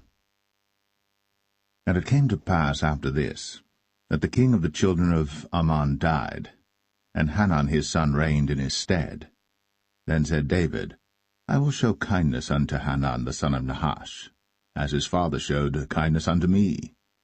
And David sent to comfort him by the hand of his servants for his father. And David's servants came into the land of the children of Ammon. And the princes of the children of Ammon said unto Hanan their lord, Thinkest thou that David doth honour thy father, that he hath sent comforters unto thee? Hath not David rather sent his servants unto thee to search the city, and to spy it out, and to overthrow it? Wherefore Hanan took David's servants, and shaved off the one half of their beards, and cut off their garments in the middle, even to their buttocks, and sent them away. When they told it unto David, he sent to meet them, because the men were greatly ashamed. And the king said, Tarry at Jericho until your beards be grown, and then return. And when the children of Ammon saw that they stank before David, the children of Ammon sent and hired the Syrians of Beth-rehob, and the Syrians of Zobah, 20,000 footmen, and of King Maacah 1,000 men, and of Ishtab 12,000 men. And when David heard of it, he sent Joab and all the host of the mighty men. And the children of Ammon came out and put the battle in array at the entering in of the gate. And the Syrians of Zobah, and of Rehob, and Ishtab, and Maacah were by themselves in the field.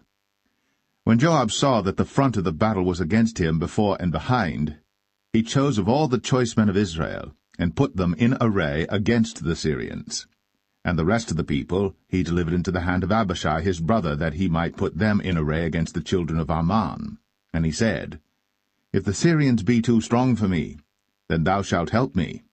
But if the children of Ammon be too strong for thee, then I will come and help thee.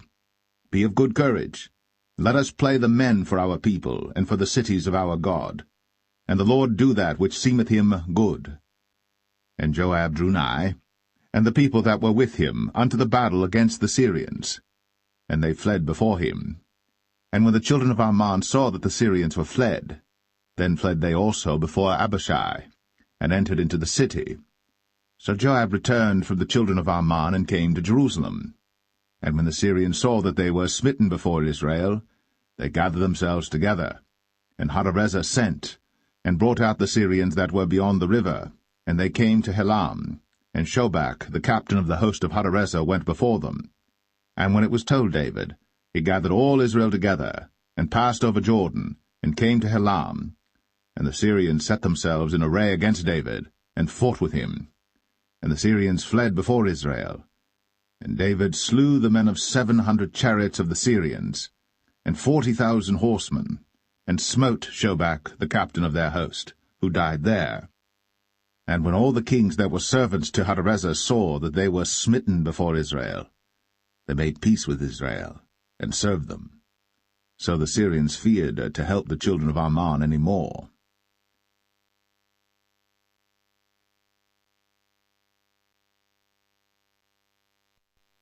Second Samuel 11.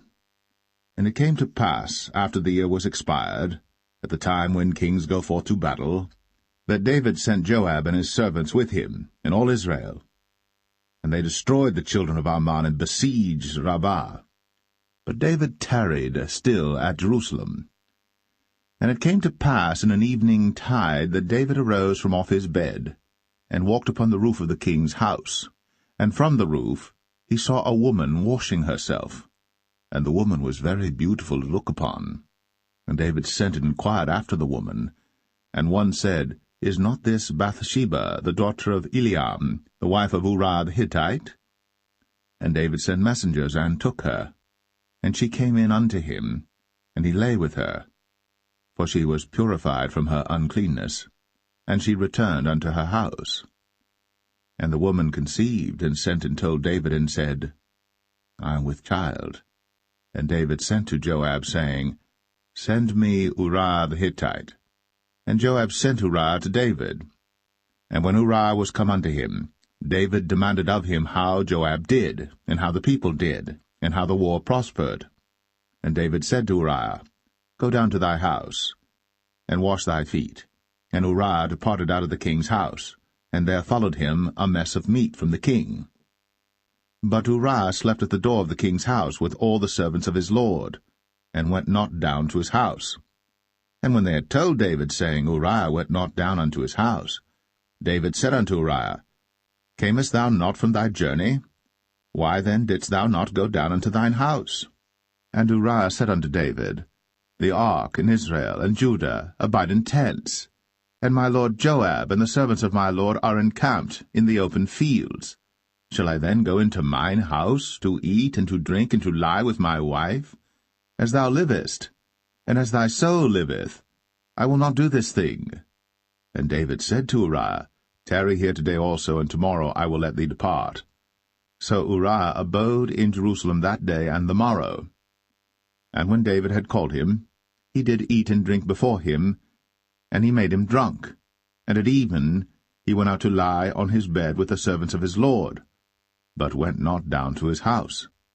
And it came to pass in the morning that David wrote a letter to Joab, and sent it by the hand of Uriah. And he wrote in the letter, saying, Set ye Uriah in the forefront of the hottest battle, and retire ye from him, that he may be smitten and die. And it came to pass, when Joab observed the city, that he assigned Uriah unto a place where he knew that valiant men were. And the men of the city went out, and fought with Joab, and there fell some of the people of the servants of David, and Uriah the Hittite died also. Then Joab sent and told David all the things concerning the war, and charged the messenger, saying, When thou hast made an end of telling the matters of the war unto the king, and if so be that the king's wrath arise, and he say unto thee, Wherefore approached ye so nigh unto the city when ye did fight? Knew ye not that they would shoot from the wall? Who smote Abimelech, the son of Jerubbesheth? Did not a woman cast a piece of a millstone upon him from the wall, that he died in Thebez? Why went ye nigh the wall? Then say thou, Thy servant Uriah the Hittite is dead also. So the messenger went, and came and showed David all that Joab had sent him for. And the messenger said unto David, Surely the men prevailed against us, and came out unto us into the field, and we were upon them even unto the entering of the gate. And the shooters shot from off the wall upon thy servants, and some of the king's servants be dead, and thy servant Uriah the Hittite is dead also. Then David said unto the messenger, Thus shalt thou say unto Joab, Let not this thing displease thee, for the sword devoureth one as well as another. Make thy battle more strong against the city, and overthrow it, and encourage thou him. And when the wife of Uriah heard that Uriah her husband was dead, she mourned for her husband. And when the morning was past, David sent and fetched her to his house, and she became his wife, and bare him a son. But the thing that David had done displeased the Lord.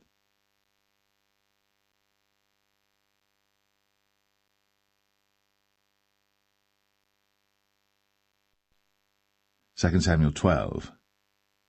And the Lord sent Nathan unto David. And he came unto him, and said unto him, There were 2 men in one city, the one rich and the other poor. The rich man had exceeding many flocks and herds, But the poor man had nothing save one little ewe lamb, which he had bought and nourished up. And it grew up together with him, and with his children. It did eat of his own meat, and drank of his own cup, and lay in his bosom, and was unto him as a daughter.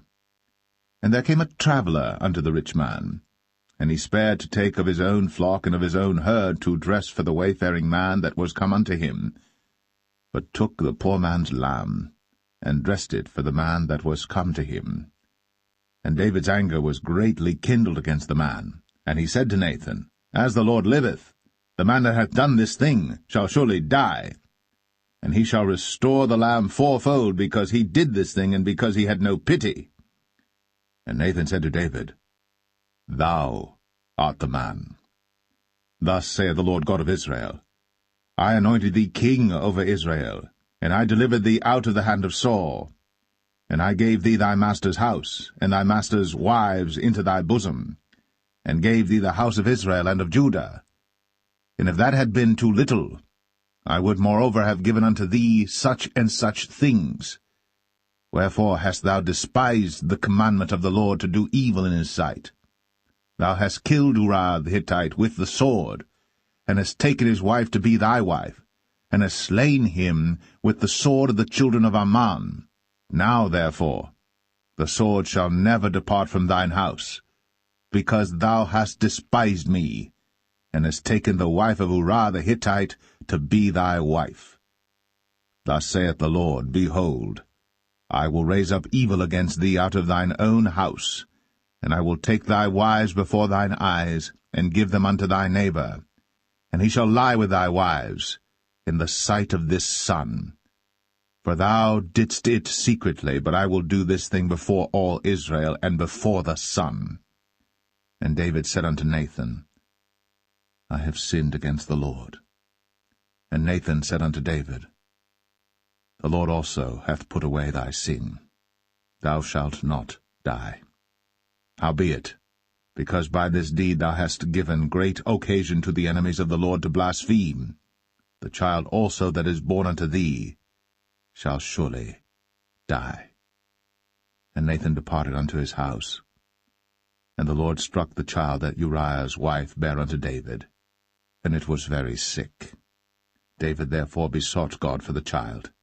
And David fasted, and went in, and lay all night upon the earth. And the elders of his house arose, and went to him, to raise him up from the earth. But he would not, neither did he eat bread with them. And it came to pass on the 7th day that the child died. And the servants of David feared to tell him that the child was dead, for they said, Behold, while the child was yet alive, we spake unto him, and he would not hearken unto our voice. How will he then vex himself, if we tell him that the child is dead? But when David saw that his servants whispered, David perceived that the child was dead. Therefore David said unto his servants, Is the child dead? And they said, He is dead. Then David arose from the earth, and washed, and anointed himself, and changed his apparel, and came into the house of the Lord, and worshipped. Then he came to his own house, and when he required, they set bread before him, and he did eat. Then said his servants unto him, What thing is this that thou hast done? Thou didst fast and weep for the child while it was alive, but when the child was dead thou didst rise and eat bread. And he said, While the child was yet alive, I fasted and wept, for I said, Who can tell whether God will be gracious to me, that the child may live? But now he is dead. Wherefore should I fast? Can I bring him back again? I shall go to him, but he shall not return to me. And David comforted Bathsheba his wife, and went in unto her, and lay with her. And she bare a son, and he called his name Solomon. And the Lord loved him. And he sent by the hand of Nathan the prophet, and he called his name Jedediah, because of the Lord. And Joab fought against Rabbah of the children of Ammon, and took the royal city. And Joab sent messengers to David, and said, I have fought against Rabbah, and have taken the city of waters. Now therefore, gather the rest of the people together, and encamp against the city, and take it, lest I take the city, and it be called after my name. And David gathered all the people together, and went to Rabbah, and fought against it, and took it. And he took their king's crown from off his head, the weight whereof was a talent of gold, with the precious stones, and it was set on David's head. And he brought forth the spoil of the city in great abundance.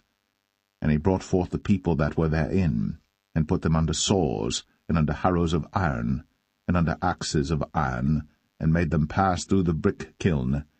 And thus did he unto all the cities of the children of Ammon. So David and all the people returned unto Jerusalem.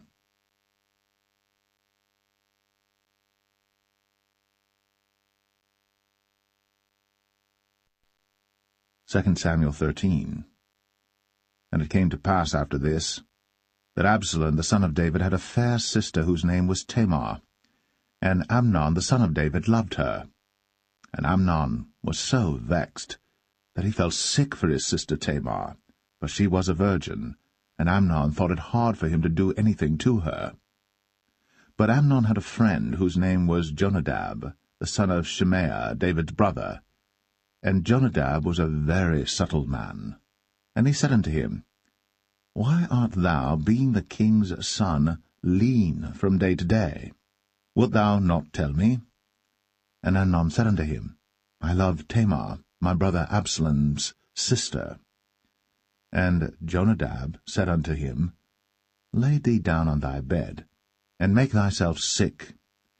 And when thy father cometh to see thee, say unto him, I pray thee, let my sister Tamar come and give me meat, and dress the meat in my sight, that I may see it, and eat it at her hand. So Amnon lay down, and made himself sick. And when the king was come to see him, Amnon said unto the king, I pray thee, let Tamar my sister come, and make me a couple of cakes in my sight, that I may eat at her hand. Then David sent home to Tamar, saying, Go now to thy brother Amnon's house, and dress him meat. So Tamar went to her brother Amnon's house, and he was laid down. And she took flour, and kneaded it, and made cakes in his sight, and did bake the cakes. And she took a pan, and poured them out before him. But he refused to eat. And Amnon said, Have out all men from me. And they went out every man from him. And Amnon said unto Tamar, Bring the meat into the chamber, that I may eat of thine hand. And Tamar took the cakes which she had made, and brought them into the chamber to Amnon her brother. And when she had brought them unto him to eat, he took hold of her, and said unto her, Come, lie with me, my sister. And she answered him, Nay, my brother, do not force me. For no such thing ought to be done in Israel. Do not thou this folly. And I, whither shall I cause my shame to go? And as for thee, thou shalt be as one of the fools in Israel. Now therefore I pray thee, speak unto the king, for he will not withhold me from thee. Howbeit, he would not hearken unto her voice, but being stronger than she, forced her, and lay with her. Then Amnon hated her exceedingly, so that the hatred wherewith he hated her was greater than the love wherewith he had loved her. And Amnon said unto her, Arise, be gone. And she said unto him, There is no cause. This evil in sending me away is greater than the other that thou didst unto me. But he would not hearken unto her.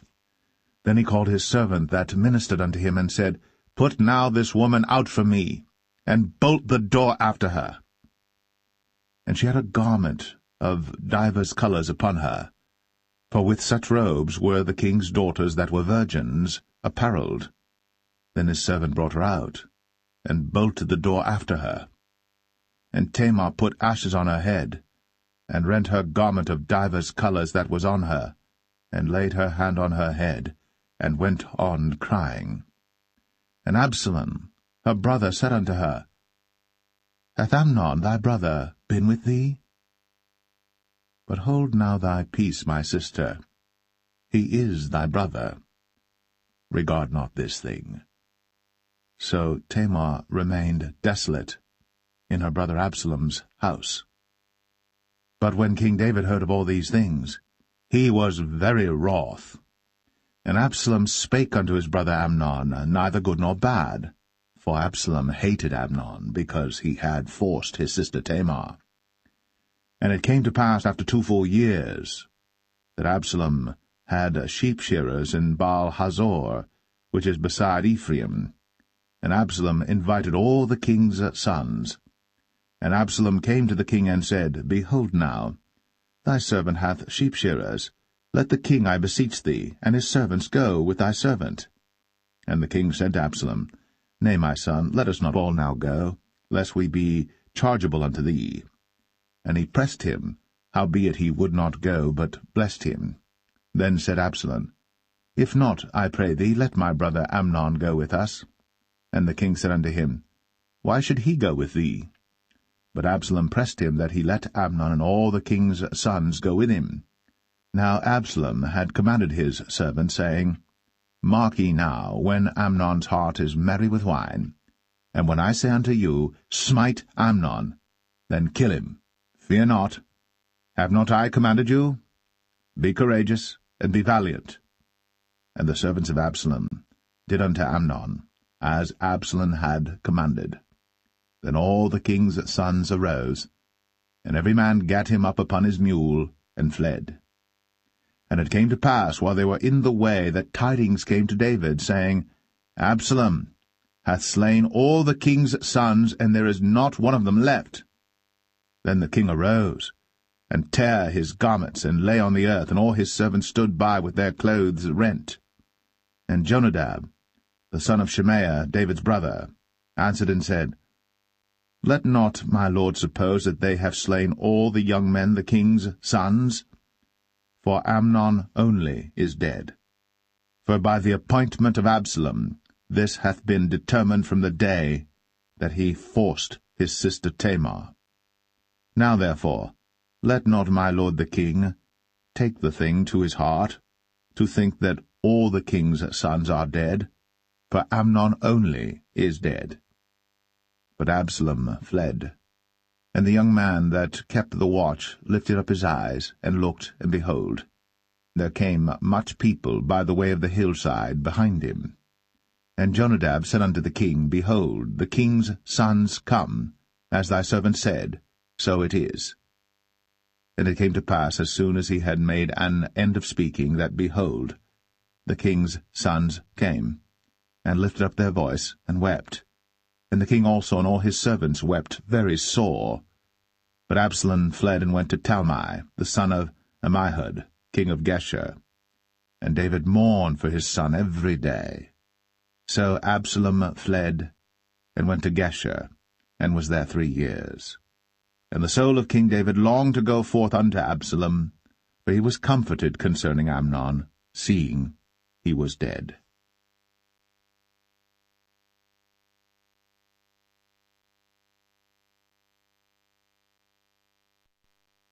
2 Samuel 14. Now Joab the son of Zeruiah perceived that the king's heart was toward Absalom. And Joab sent to Tekoa, and fetched thence a wise woman, and said unto her, I pray thee, feign thyself to be a mourner, and put on now mourning apparel, and anoint not thyself with oil, but be as a woman that had a long time mourned for the dead.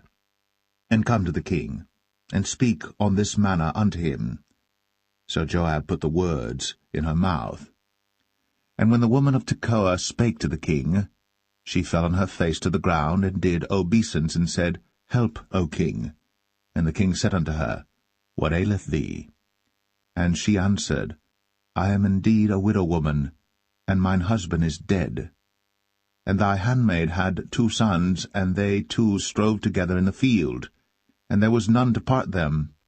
But the one smote the other, and slew him.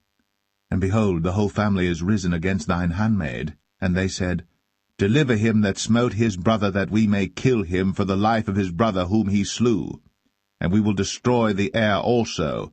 And so they shall quench my coal which is left, and shall not leave to my husband neither name nor remainder upon the earth. And the king said unto the woman, Go to thine house, and I will give charge concerning thee. And the woman of Tekoa said unto the king, My lord, O king, the iniquity be on me, and on my father's house, and the king and his throne be guiltless. And the king said, Whosoever saith aught unto thee, bring him to me, and he shall not touch thee any more. Then said she, I pray thee, let the king remember the Lord thy God, that thou wouldst not suffer the revengers of blood to destroy any more, lest they destroy my son. And he said, As the Lord liveth, there shall not one hair of thy son fall to the earth. Then the woman said, Let thine handmaid, I pray thee, speak one word unto my lord the king. And he said, Say on.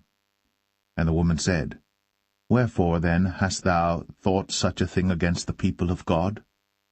For the king doth speak this thing as one which is faulty, in that the king doth not fetch home again his banished. For we must needs die, and are as water spilt on the ground, which cannot be gathered up again. Neither doth God respect any person, yet doth he devise means that his banished be not expelled from him. Now therefore that I am come to speak of this thing unto my lord the king, it is because the people have made me afraid. And thy handmaid said, I will now speak unto the king. It may be that the king will perform the request of his handmaid. For the king will hear to deliver his handmaid out of the hand of the man that would destroy me and my son together out of the inheritance of God. Then thine handmaid said, The word of my lord the king shall now be comfortable. For as an angel of God, so is my lord the king to discern good and bad. Therefore the Lord thy God will be with thee. Then the king answered and said unto the woman, Hide not from me, I pray thee, the thing that I shall ask thee. And the woman said, Let my lord the king now speak. And the king said, Is not the hand of Joab with thee in all this? And the woman answered and said, As thy soul liveth, my lord the king, none can turn to the right hand or to the left from aught that my lord the king hath spoken. For thy servant Joab, he bade me, and he put all these words in the mouth of thine handmaid. To fetch about this form of speech hath thy servant Joab done this thing. And my lord is wise, according to the wisdom of an angel of God, to know all things that are in the earth. And the king said unto Joab, Behold now, I have done this thing. Go therefore, bring the young man Absalom again. And Joab fell to the ground on his face, and bowed himself, and thanked the king. And Joab said, Today thy servant knoweth that I have found grace in thy sight, my lord, O king, in that the king hath fulfilled the request of his servant. So Joab arose and went to Geshur, and brought Absalom to Jerusalem. And the king said, Let him turn to his own house, and let him not see my face. So Absalom returned to his own house, and saw not the king's face. But in all Israel there was none to be so much praised as Absalom for his beauty. From the sole of his foot even to the crown of his head, there was no blemish in him. And when he polled his head, for it was at every year's end that he polled it, because the hair was heavy on him, therefore he polled it, he weighed the hair of his head at 200 shekels after the king's weight. And unto Absalom there were born 3 sons, and 1 daughter, whose name was Tamar. She was a woman of a fair countenance. So Absalom dwelt 2 full years in Jerusalem, and saw not the king's face. Therefore Absalom sent for Joab to have sent him to the king, but he would not come to him. And when he sent again the 2nd time, he would not come. Therefore he said unto his servants, See, Joab's field is near mine, and he hath barley there. Go and set it on fire. And Absalom's servants set the field on fire. Then Joab arose, and came to Absalom unto his house, and said unto him, Wherefore have thy servants set my field on fire? And Absalom answered Joab, Behold, I sent unto thee, saying, Come hither, that I may send thee to the king, to say, Wherefore am I come from Geshur? It had been good for me to have been there still. Now therefore let me see the king's face, and if there be any iniquity in me, let him kill me. So Joab came to the king, and told him. And when he had called for Absalom, he came to the king, and bowed himself on his face to the ground before the king. And the king kissed Absalom.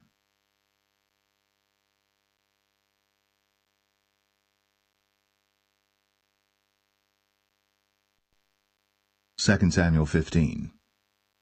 And it came to pass after this, that Absalom prepared him chariots and horses, and 50 men to run before him.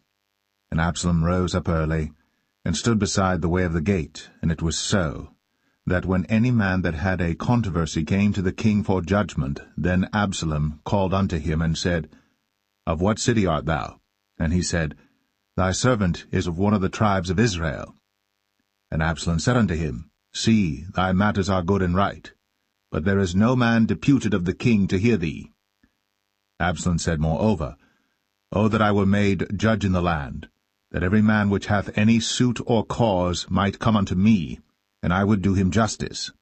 And it was so, that when any man came nigh to him to do him obeisance, he put forth his hand, and took him, and kissed him. And on this manner did Absalom to all Israel that came to the king for judgment.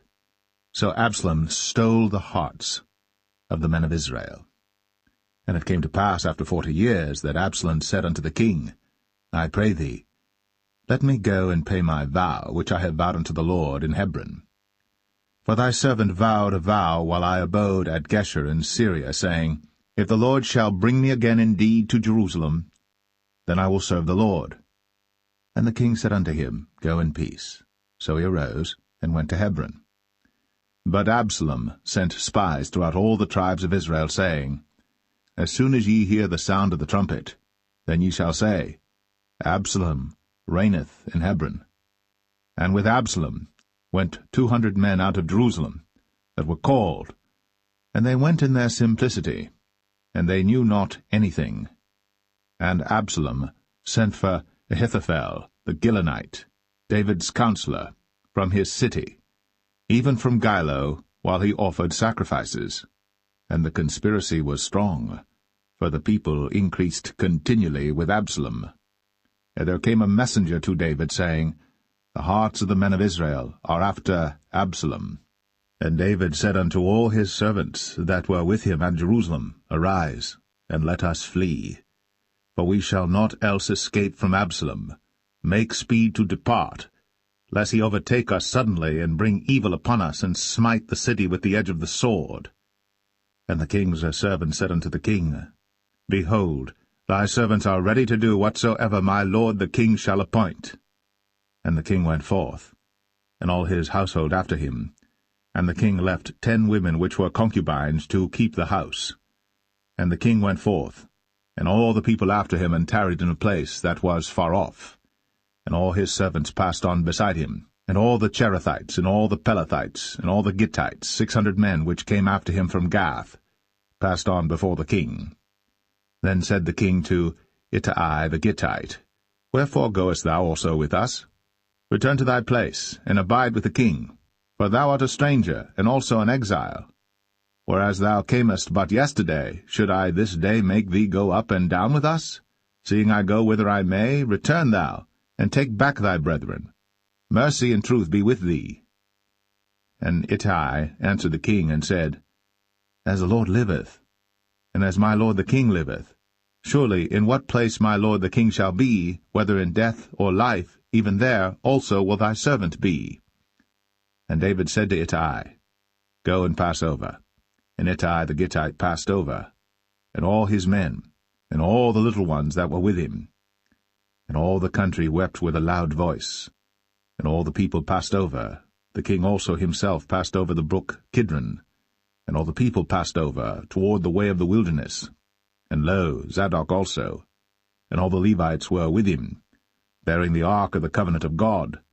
And they set down the ark of God, and Abiathar went up, until all the people had done passing out of the city.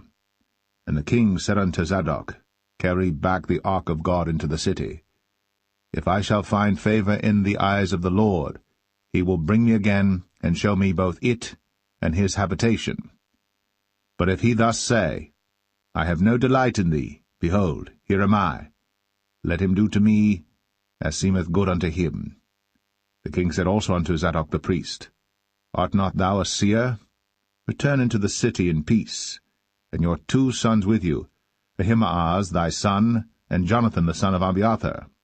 See, I will tarry in the plain of the wilderness, until there come word from you to certify me. Zadok therefore And Abiathar carried the ark of God again to Jerusalem, and they tarried there. And David went up by the ascent of Mount Olivet, and wept as he went up, and had his head covered, and he went barefoot, and all the people that was with him covered every man his head, and they went up, weeping as they went up. And one told David, saying, Ahithophel is among the conspirators with Absalom. And David said, O Lord, I pray thee, turn the counsel of Ahithophel into foolishness. And it came to pass that when David was come to the top of the mount, where he worshipped God, behold, Hushai the Archite came to meet him with his coat rent, and earth upon his head. Unto whom David said, If thou passest on with me, then thou shalt be a burden unto me. But if thou return to the city, and say unto Absalom, I will be thy servant, O king, as I have been thy father's servant hitherto, so will I now also be thy servant. Then mayest thou for me defeat the counsel of Ahithophel. And hast thou not there with thee Zadok and Abiathar the priests? Therefore it shall be that what thing soever thou shalt hear out of the king's house, thou shalt tell it to Zadok and Abiathar the priests. Behold, they have there with them their 2 sons, Ahimaaz Zadok's son, and Jonathan Abiathar's son. And by them ye shall send unto me everything that ye can hear. So Hushai, David's friend, came into the city, and Absalom came into Jerusalem.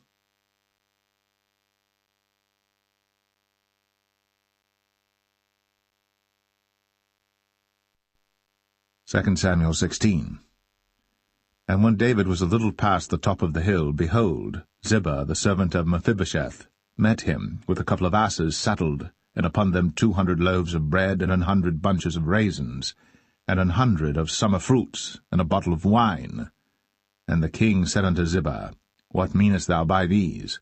And Ziba said, The asses be for the king's household to ride on, and the bread and summer fruit for the young men to eat, and the wine, that such as be faint in the wilderness may drink. And the king said, And where is thy master's son? And Ziba said unto the king, Behold, he abideth at Jerusalem, for he said, Today shall the house of Israel restore me the kingdom of my father.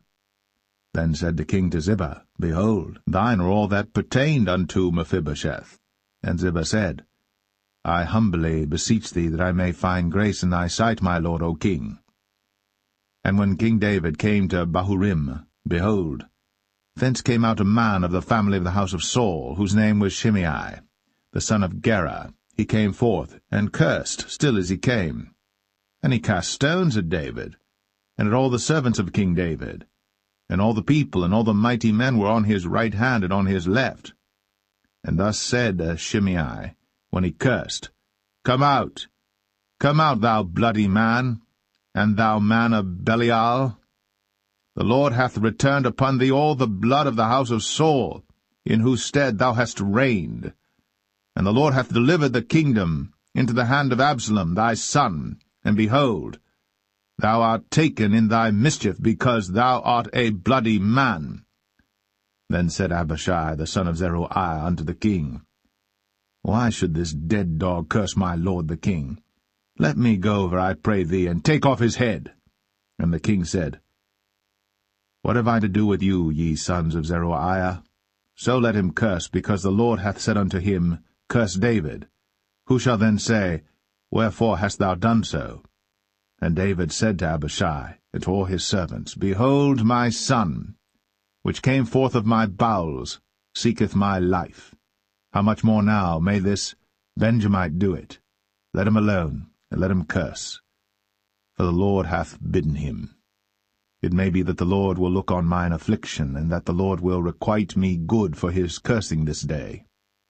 And as David and his men went by the way, Shimei went along on the hill's side over against him, and cursed as he went, and threw stones at him, and cast dust. And the king and all the people that were with him came weary, and refreshed themselves there. And Absalom and all the people, the men of Israel, came to Jerusalem, and Ahithophel with him. And it came to pass, when Hushai the Archite David's friend, was come unto Absalom, that Hushai said unto Absalom, God save the king! God save the king! And Absalom said to Hushai, Is this thy kindness to thy friend? Why wentest thou not with thy friend? And Hushai said unto Absalom, Nay, but whom the Lord and this people, and all the men of Israel choose, his will I be, and with him will I abide. And again, whom should I serve? Should I not serve in the presence of his son? As I have served in thy father's presence, so will I be in thy presence. Then said Absalom to Ahithophel, Give counsel among you what we shall do. And Ahithophel said unto Absalom, Go in unto thy father's concubines, which he hath left to keep the house. And all Israel shall hear that thou art abhorred of thy father. Then shall the hands of all that are with thee be strong. So they spread Absalom a tent upon the top of the house. And Absalom went in unto his father's concubines in the sight of all Israel. And the counsel of Ahithophel, which he counselled in those days, was as if a man had inquired at the oracle of God. So was all the counsel of Ahithophel, both with David and with Absalom.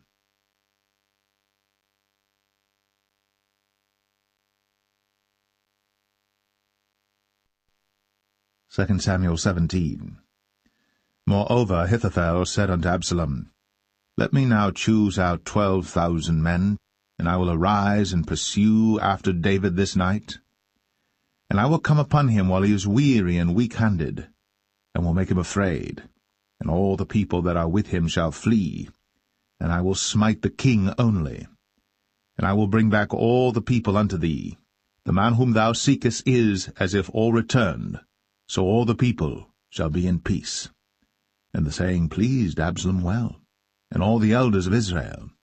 Then said Absalom, Call now Hushai the Archite also, and let us hear likewise what he saith. And when Hushai was come to Absalom, Absalom spake unto him, saying, Ahithophel hath spoken after this manner. Shall we do after his saying? If not, speak thou. And Hushai said unto Absalom, The counsel that Ahithophel hath given is not good at this time. For, said Hushai, Thou knowest thy father and his men, that they be mighty men, and they be chafed in their minds, as a bear robbed of her whelps in the field. And thy father is a man of war, and will not lodge with the people. Behold, he is hid now in some pit, or in some other place, and it will come to pass, when some of them be overthrown at the first, that whosoever heareth it will say, There is a slaughter among the people that follow Absalom. And he also that is valiant, whose heart is as the heart of a lion, shall utterly melt. For all Israel knoweth that thy father is a mighty man, and they which be with him are valiant men. Therefore I counsel that all Israel be generally gathered unto thee, from Dan even to Beersheba, as the sand that is by the sea for multitude, and that thou go to battle in thine own person. So shall we come upon him in some place where he shall be found, and we will light upon him, as the dew falleth on the ground, and of him, and of all the men that are with him, there shall not be left so much as one. Moreover, if he be gotten into a city, then shall all Israel bring ropes to that city, and we will draw it into the river, until there be not one small stone found there. And Absalom and all the men of Israel said, The counsel of Hushai the Archite is better than the counsel of Ahithophel. For the Lord had appointed to defeat the good counsel of Ahithophel, to the intent that the Lord might bring evil upon Absalom. Then said Hushai unto Zadok, and to Abiathar the priests, Thus and thus did Ahithophel counsel Absalom and the elders of Israel, and thus have I counselled.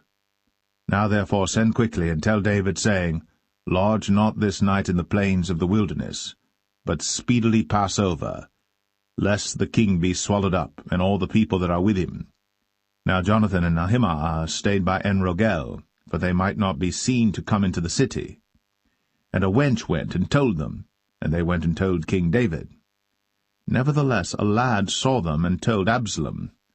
But they went both of them away quickly, and came to a man's house in Bahurim, which had a well in his court, whither they went down. And the woman took and spread a covering over the well's mouth, and spread ground corn thereon, and the thing was not known. And when Absalom's servants came to the woman to the house, they said, Where is Ahimaaz and Jonathan? And the woman said unto them, They be gone over the brook of water. And when they had sought and could not find them, they returned to Jerusalem. And it came to pass, after they were departed, that they came up out of the well, and went and told to King David, and said unto David, Arise, and pass quickly over the water, for thus hath Ahithophel counselled against you. Then David arose, and all the people that were with him, and they passed over Jordan. By the morning light there lacked not one of them that was not gone over Jordan. And when Ahithophel saw that his counsel was not followed, he saddled his ass, and arose, and gat him home to his house, to his city, and put his household in order, and hanged himself, and died, and was buried in the sepulchre of his father. Then David came to Mahanaim, and Absalom passed over Jordan, he and all the men of Israel with him. And Absalom made Amasa captain of the hosts instead of Joab, which Amasa was a man's son, whose name was Ithra, an Israelite, that went in to Abigail, the daughter of Nahash, sister to Zeruiah, Joab's mother. So Israel and Absalom pitched in the land of Gilead. And it came to pass, when David was come to Mahanaim, that Shobai the son of Nahash of Rabbah, of the children of Ammon, and Machir, the son of Amiel of Lo-debar, and Barzillai the Gileadite of Rogelim, brought beds, and basins, and earthen vessels, and wheat, and barley, and flour, and parched corn, and beans, and lentils, and parched pulse, and honey, and butter, and sheep, and cheese of kine for David and for the people that were with him to eat. For they said, The people is hungry, and weary, and thirsty in the wilderness.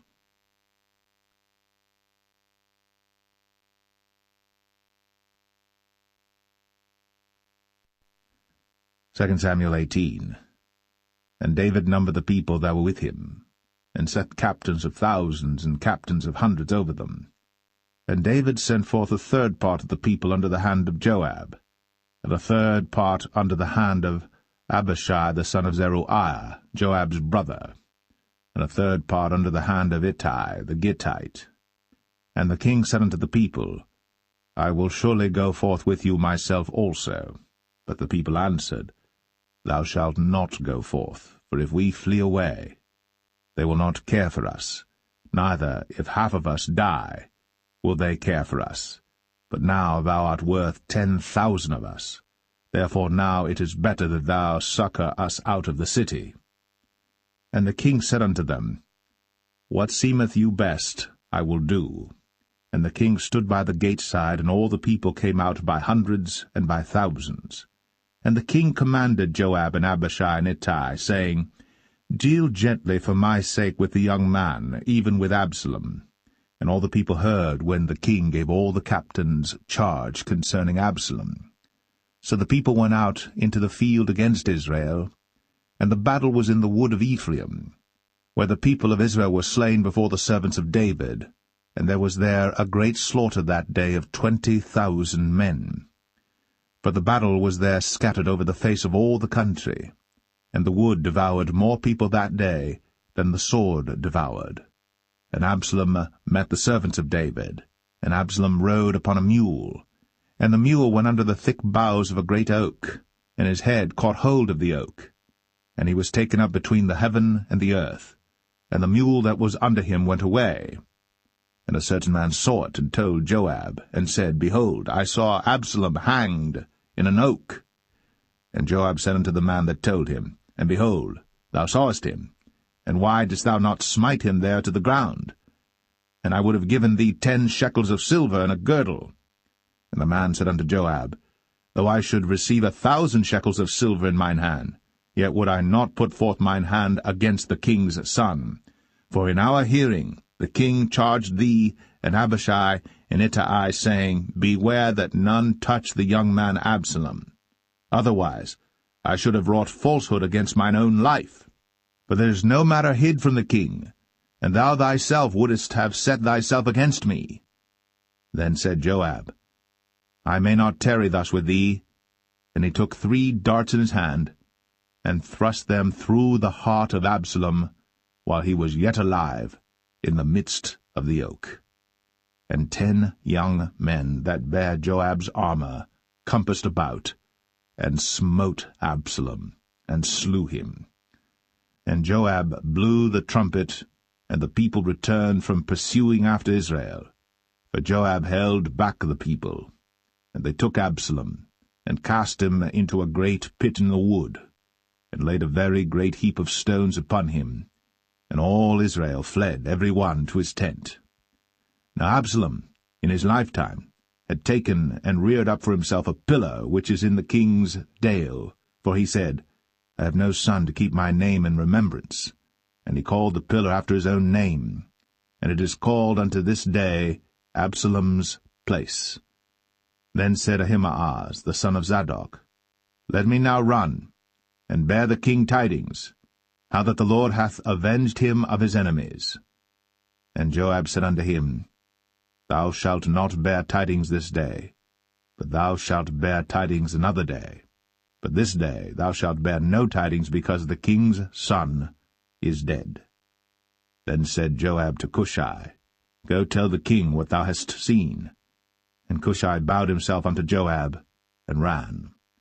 Then said Ahimaaz, the son of Zadok, yet again to Joab, But howsoever let me, I pray thee, also run after Cushai. And Joab said, Wherefore wilt thou run, my son, seeing that thou hast no tidings ready? But howsoever said he, Let me run. And he said unto him, Run. Then Ahimaaz ran by the way of the plain, and overran Cushai. And David sat between the 2 gates, and the watchman went up to the roof over the gate unto the wall, and lifted up his eyes, and looked, and behold, a man running alone. And the watchman cried, and told the king. And the king said, If he be alone, there is tidings in his mouth. And he came apace, and drew near. And the watchman saw another man running. And the watchman called unto the porter, and said, Behold, another man running alone. And the king said, He also bringeth tidings. And the watchman said, Methinketh the running of the foremost is like the running of Ahimaaz the son of Zadok. And the king said, He is a good man, and cometh with good tidings. And Ahimaaz called, and said unto the king, All is well. And he fell down to the earth upon his face before the king, and said, Blessed be the Lord thy God, which hath delivered up the men that lifted up their hand against my lord the king. And the king said, Is the young man Absalom safe? And Ahimaaz answered, When Joab sent the king's servant, and me thy servant, I saw a great tumult, but I knew not what it was. And the king said unto him, Turn aside, and stand here. And he turned aside, and stood still. And behold, Cushai came. And Cushai said, Tidings, my lord the king. For the Lord hath avenged thee this day of all them that rose up against thee. And the king said unto Cushai, Is the young man Absalom safe? And Cushai answered, The enemies of my lord the king, and all that rise against thee to do thee hurt, be as that young man is. And the king was much moved, and went up to the chamber over the gate, and wept. And as he went, thus he said, O my son Absalom, my son Absalom, would God I had died for thee, O Absalom, my son, my son.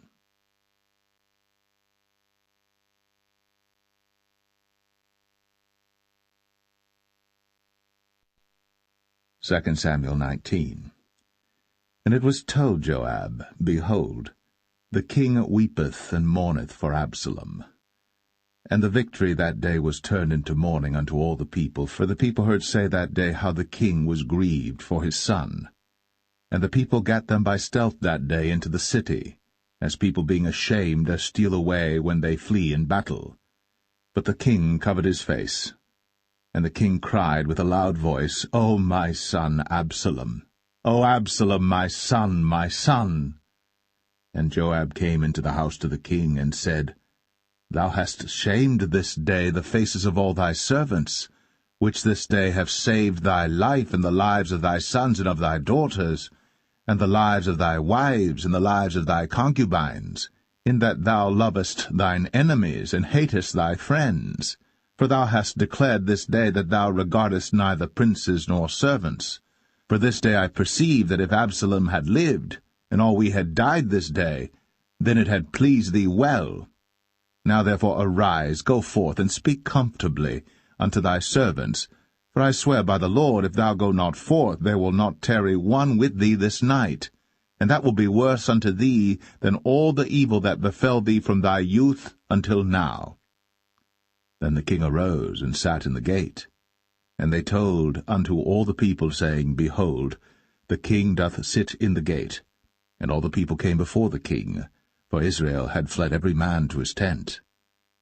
And all the people were at strife throughout all the tribes of Israel, saying, The king saved us out of the hand of our enemies, and he delivered us out of the hand of the Philistines, and now he is fled out of the land for Absalom. And Absalom, whom we anointed over us, is dead in battle. Now therefore why speak ye not a word of bringing the king back? And King David sent to Zadok and to Abiathar the priests, saying, Speak unto the elders of Judah, saying, Why are ye the last to bring the king back to his house, seeing the speech of all Israel is come to the king, even to his house? Ye are my brethren, ye are my bones and my flesh, wherefore then are ye the last to bring back the king? And say ye to Amasa, Art thou not of my bone and of my flesh? God do so to me, and more also, if thou be not captain of the host before me continually in the room of Joab. And he bowed the heart of all the men of Judah, even as the heart of one man, so that they sent this word unto the king, Return thou, and all thy servants. So the king returned, and came to Jordan, and Judah came to Gilgal, to go to meet the king, to conduct the king over Jordan. And Shimei the son of Gera, a Benjamite, which was of Bahurim, hasted and came down with the men of Judah to meet King David. And there were 1,000 men of Benjamin with him, and Ziba the servant of the house of Saul, and his 15 sons and his 20 servants with him. And they went over Jordan before the king. And there went over a ferry boat to carry over the king's household, and to do what he thought good. And Shimei the son of Gera fell down before the king, as he was come over Jordan, and said unto the king, Let not my lord impute iniquity unto me, neither do thou remember that which thy servant did perversely the day that my lord the king went out of Jerusalem, that the king should take it to his heart.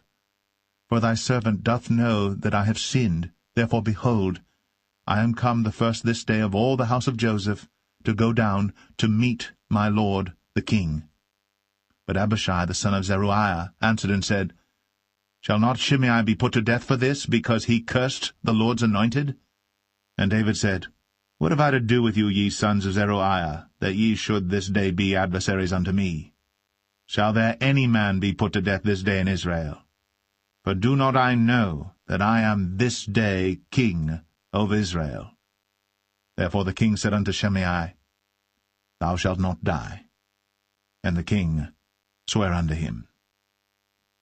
And Mephibosheth, the son of Saul, came down to meet the king, and had neither dressed his feet, nor trimmed his beard, nor washed his clothes, from the day the king departed until the day he came again in peace. And it came to pass, when he was come to Jerusalem to meet the king, that the king said unto him, Wherefore wentest not thou with me, Mephibosheth? And he answered, My lord, O king, my servant deceived me. For thy servant said, I will saddle me an ass, that I may ride thereon, and go to the king, because thy servant is lame. And he hath slandered thy servant unto my lord the king. But my lord the king is as an angel of God. Do therefore what is good in thine eyes. For all of my father's house were but dead men before my lord the king. Yet didst thou set thy servant among them that did eat at thine own table? What right therefore have I yet to cry any more unto the king? And the king said unto him, Why speakest thou any more of thy matters? I have said, Thou and Ziba divide the land.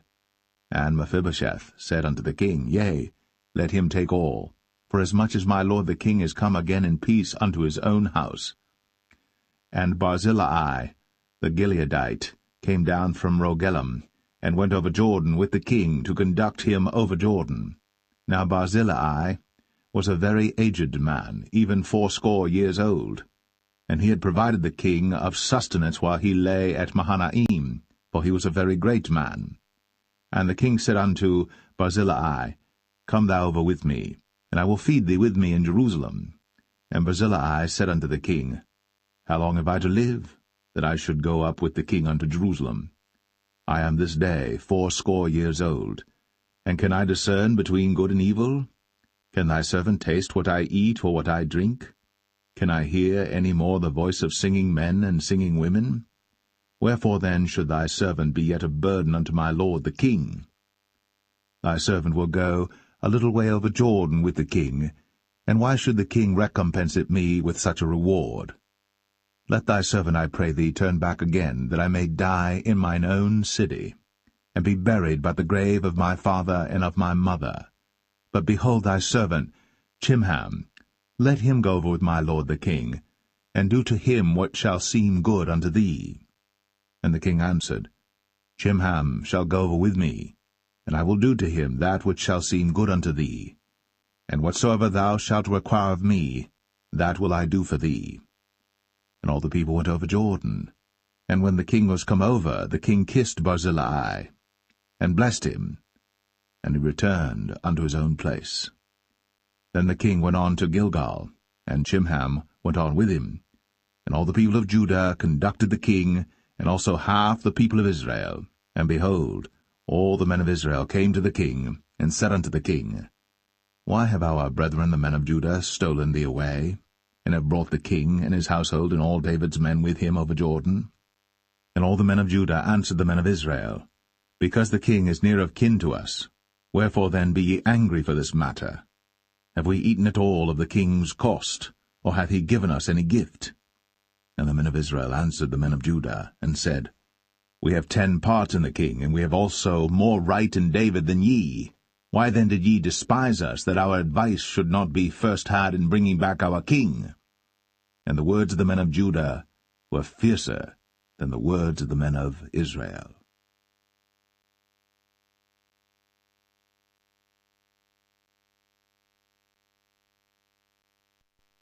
2 Samuel 20. And there happened to be there a man of Belial, whose name was Sheba, the son of Bichri, a Benjamite. And he blew a trumpet, and said, We have no part in David, neither have we inheritance in the son of Jesse. Every man to his tents, O Israel.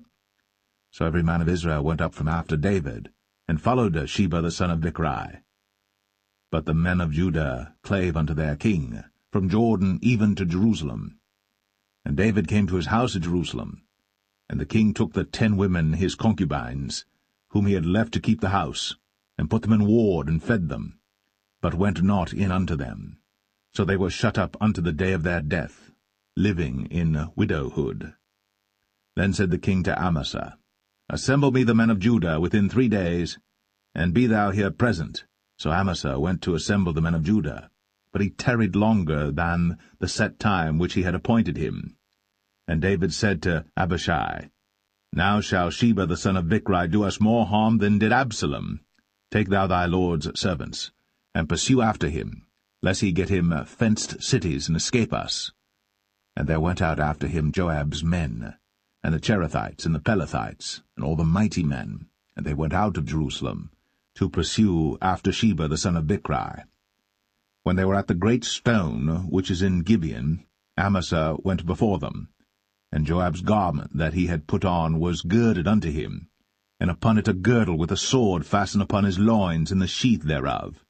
And as he went forth it fell out. And Joab said to Amasa, Art thou in health, my brother? And Joab took Amasa by the beard with the right hand to kiss him. But Amasa took no heed to the sword that was in Joab's hand. So he smote him therewith in the 5th rib, and shed out his bowels to the ground, and struck him not again, and he died. So Joab and Abishai his brother pursued after Sheba the son of Bichri. And one of Joab's men stood by him, and said, He that favoureth Joab, and he that is for David, let him go after Joab.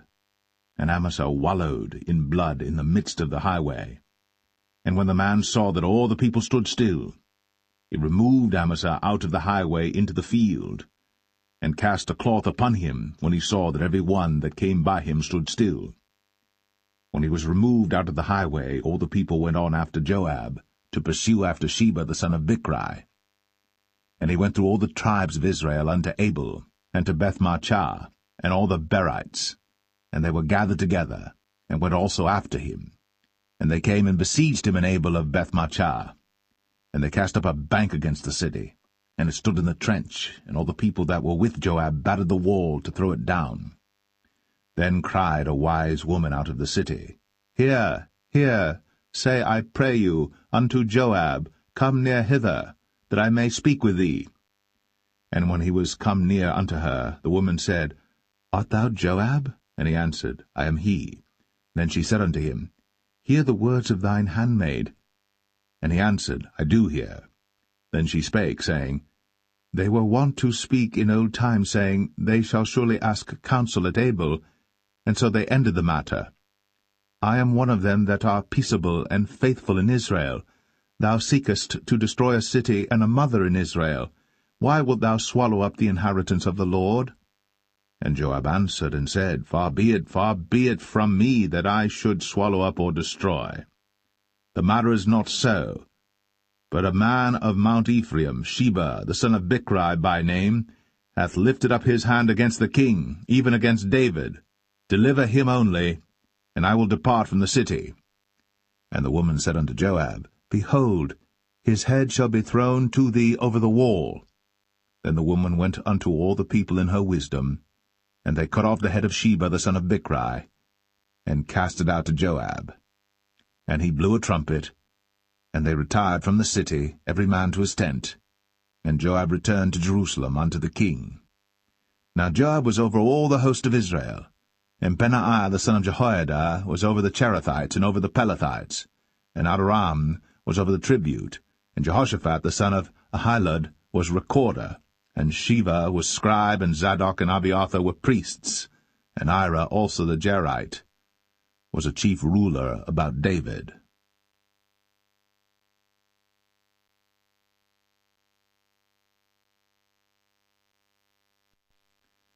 2 Samuel 21. Then there was a famine in the days of David 3 years, year after year. And David inquired of the Lord. And the Lord answered, It is for Saul and for his bloody house, because he slew the Gibeonites. And the king called the Gibeonites, and said unto them, Now the Gibeonites were not of the children of Israel, but of the remnant of the Amorites, and the children of Israel had sworn unto them. And Saul sought to slay them in his zeal to the children of Israel and Judah. Wherefore David said unto the Gibeonites, What shall I do for you? And wherewith shall I make the atonement, that ye may bless the inheritance of the Lord? And the Gibeonites said unto him, We will have no silver nor gold of Saul, nor of his house, neither for us shalt thou kill any man in Israel. And he said, What ye shall say, that will I do for you. And they answered the king, The man that consumed us, and that devised against us, that we should be destroyed from remaining in any of the coasts of Israel, let 7 men of his sons be delivered unto us, and we will hang them up unto the Lord in Gibeah of Saul, whom the Lord did choose. And the king said, I will give them. But the king spared Mephibosheth, the son of Jonathan the son of Saul, because of the Lord's oath that was between them, between David and Jonathan the son of Saul. But the king took the 2 sons of Rizpah, the daughter of Aiah, whom she bare unto Saul, Armoni and Mephibosheth, and the 5 sons of Michal the daughter of Saul, whom she brought up for Adriel the son of Barzillai the Maholathite. And he delivered them into the hands of the Gibeonites, and they hanged them in the hill before the Lord. And they fell all 7 together, and were put to death in the days of harvest, in the first days, in the beginning of barley harvest. And Rizpah the daughter of Aiah took sackcloth, and spread it for her upon the rock, from the beginning of harvest until water dropped upon them out of heaven, and suffered neither the birds of the air to rest on them by day, nor the beast of the field by night. And it was told David what Rizpah the daughter of Aiah, the concubine of Saul, had done. And David went and took the bones of Saul, and the bones of Jonathan his son, from the men of Jabesh-Gilead, which had stolen them from the street of Bethshan, where the Philistines had hanged them, when the Philistines had slain Saul in Gilboa. And he brought up from thence the bones of Saul, and the bones of Jonathan his son, and they gathered the bones of them that were hanged. And the bones of Saul and Jonathan his son buried they in the country of Benjamin in Zelle, in the sepulchre of Kish his father, and they performed all that the king commanded, and after that God was entreated for the land. Moreover, the Philistines had yet war again with Israel, and David went down, and his servants with him, and fought against the Philistines, and David waxed faint. And Ishbi-Benob, which was of the sons of the giant, the weight of whose spear weighed 300 shekels of brass in weight, he being girded with a new sword, thought to have slain David. But Abishai the son of Zeruiah succoured him, and smote the Philistine, and killed him. Then the men of David sware unto him, saying, Thou shalt go no more out with us to battle, that thou quench not the light of Israel. And it came to pass after this, that there was again a battle with the Philistines at Gob. Then Sibbechai the Hushathite slew Saph, which was of the sons of the giant. And there was again a battle in Gob with the Philistines, where Elhanan the son of Jaare-Oregim, a Bethlehemite, slew the brother of Goliath the Gittite, the staff of whose spear was like a weaver's beam. And there was yet a battle in Gath, where was a man of great stature, that had on every hand 6 fingers, and on every foot 6 toes, 24 in number. And he also was born to the giant. And when he defied Israel, Jonathan the son of Shemaiah, the brother of David, slew him. These 4 were born to the giant in Gath, and fell by the hand of David, and by the hand of his servants.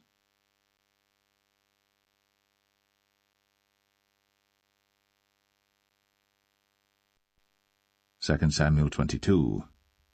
And David spake unto the Lord the words of this song in the day that the Lord had delivered him out of the hand of all his enemies, and out of the hand of Saul. And he said, The Lord is my rock, and my fortress, and my deliverer.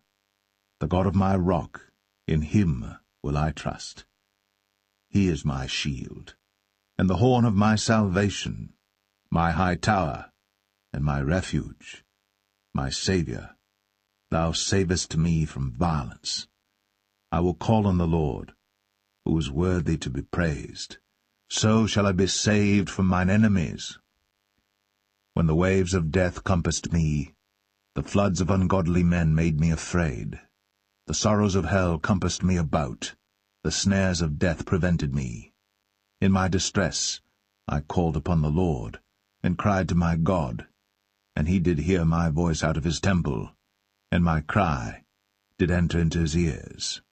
Then the earth shook and trembled, the foundations of heaven moved and shook, because he was wroth. There went up a smoke out of his nostrils, and fire out of his mouth devoured. Coals were kindled by it. He bowed the heavens also, and came down, and darkness was under his feet. And he rode upon a cherub, and did fly, and he was seen upon the wings of the wind. And he made darkness pavilions round about him, dark waters, and thick clouds of the skies. Through the brightness before him were coals of fire kindled. The Lord thundered from heaven, and the Most High uttered his voice, and he sent out arrows and scattered them, lightning and discomfited them. And the channels of the sea appeared, the foundations of the world were discovered, at the rebuking of the Lord, at the blast of the breath of his nostrils. He sent from above, he took me, he drew me out of many waters. He delivered me from my strong enemy, and from them that hated me, for they were too strong for me. They prevented me in the day of my calamity. But the Lord was my stay. He brought me forth also into a large place. He delivered me because he delighted in me.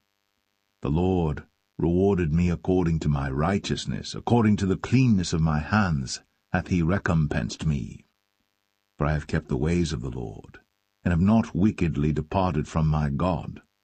For his judgments were before me, and as for his statutes, I did not depart from them. I was also upright before him, and have kept myself from mine iniquity. Therefore the Lord hath recompensed me according to my righteousness, according to my cleanness in his eyesight.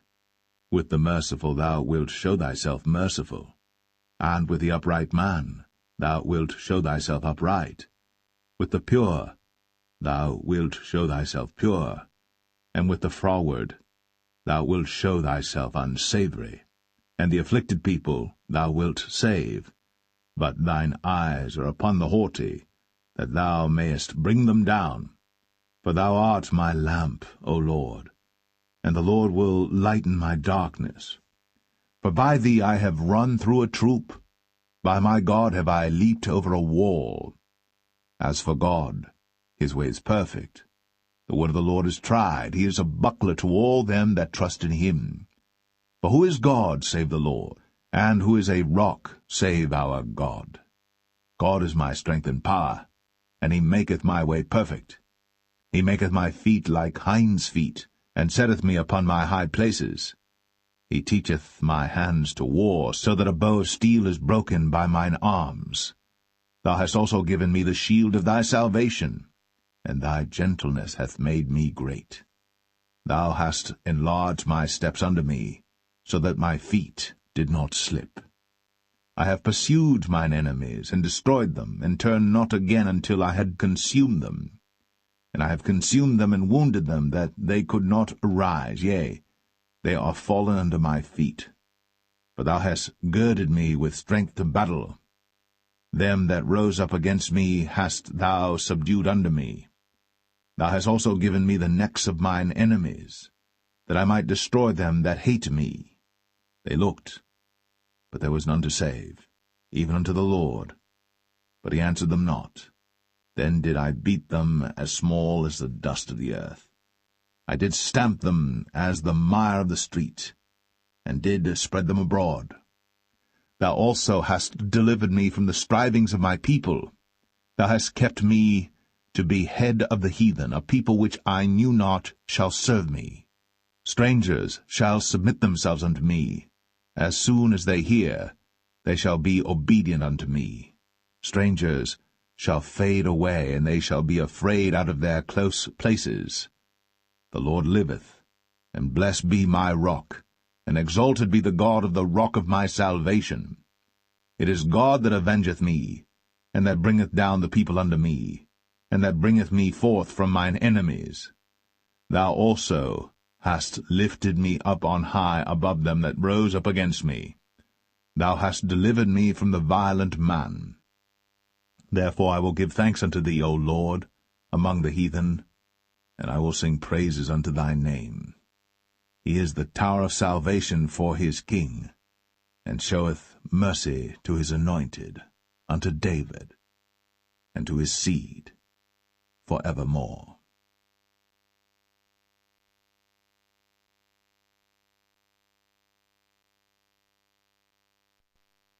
2 Samuel 23.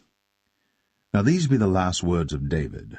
David the son of Jesse said, and the man who was raised up on high, the anointed of the God of Jacob, and the sweet psalmist of Israel, said, The Spirit of the Lord spake by me, and his word was in my tongue. The God of Israel said, The Rock of Israel spake to me. He that ruleth over men must be just, ruling in the fear of God. And he shall be as the light of the morning, when the sun riseth, even a morning without clouds, as the tender grass springing out of the earth by clear shining after rain. Although my house be not so with God, yet he hath made with me an everlasting covenant, ordered in all things and sure. For this is all my salvation and all my desire, although he make it not to grow. But the sons of Belial shall be all of them as thorns thrust away, because they cannot be taken with hands. But the man that shall touch them must be fenced with iron, and the staff of a spear, and they shall be utterly burned with fire in the same place. These be the names of the mighty men whom David had. The Tachmonite, that sat in the seat, chief among the captains. The same was Adino, the Eznite. he lift up his spear against 800, whom he slew at one time. And after him was Eleazar the son of Dodo the Ahohite, one of the 3 mighty men with David, when they defied the Philistines that were there gathered together to battle, and the men of Israel were gone away. He arose, and smote the Philistines until his hand was weary, and his hand clave unto the sword. And the Lord wrought a great victory that day, and the people returned after him only to spoil. And after him was Shammah the son of Agi, the Harahite. And the Philistines were gathered together into a troop, where was a piece of ground full of lentils, and the people fled from the Philistines. But he stood in the midst of the ground, and defended it, and slew the Philistines, and the Lord wrought a great victory. And 3 of the 30 chief went down, and came to David, in the harvest time, unto the cave of Adullam. And the troop of the Philistines pitched in the valley of Rephaim. And David was then in an hold, and the garrison of the Philistines was then in Bethlehem. And David longed, and said, O that one would give me drink of the water of the well of Bethlehem, which is by the gate. And the 3 mighty men brake through the host of the Philistines, and drew water out of the well of Bethlehem that was by the gate, and took it, and brought it to David. Nevertheless he would not drink thereof, but poured it out unto the Lord. And he said, Be it far from me, O Lord, that I should do this. Is not this the blood of the men that went in jeopardy of their lives? Therefore he would not drink it. These things did these 3 mighty men. And Abishai the brother of Joab, the son of Zeruiah, was chief among 3. And he lifted up his spear against 300, and slew them, and had the name among 3. Was he not most honourable of 3? Therefore he was their captain, howbeit he attained not unto the first 3. And Benaiah the son of Jehoiada, the son of a valiant man of Kabzeel, who had done many acts, he slew 2 lion-like men of Moab. He went down also and slew a lion in the midst of a pit in time of snow. And he slew an Egyptian, a goodly man. And the Egyptian had a spear in his hand. But he went down to him with a staff, and plucked the spear out of the Egyptian's hand, and slew him with his own spear. These things did Benaiah the son of Jehoiada, and had the name among 3 mighty men. He was more honourable than the 30, but he attained not to the first 3. And David set him over his guard. Asahel the brother of Joab was one of the 30, Elhanan the son of Dodo of Bethlehem, Shammah the Harodite, Elika the Harodite, Helez the Paltite, Ira the son of Ikesh the Tekoite, Abiezer the Anethathite, Mebunai the Hushathite, Zalman the Ahohite, Maharai the Netophathite, Heleb the son of Baanah a Netophathite, Ittai the son of Ribai, out of Gibeah of the children of Benjamin, Benaiah the Parathonite, Hiddai of the brooks of Gaash, Abialbon the Arbathite, Asmaveth the Bahamite, Eliabah the Shaalbanite, of the sons of Jashan, Jonathan, Shammah the Hararite, Ahiam the son of Sharah, the Hararite, Eliphalet the son of Ahasbai, the son of the Maacathite, Eliam the son of Ahithophel the Gelonite,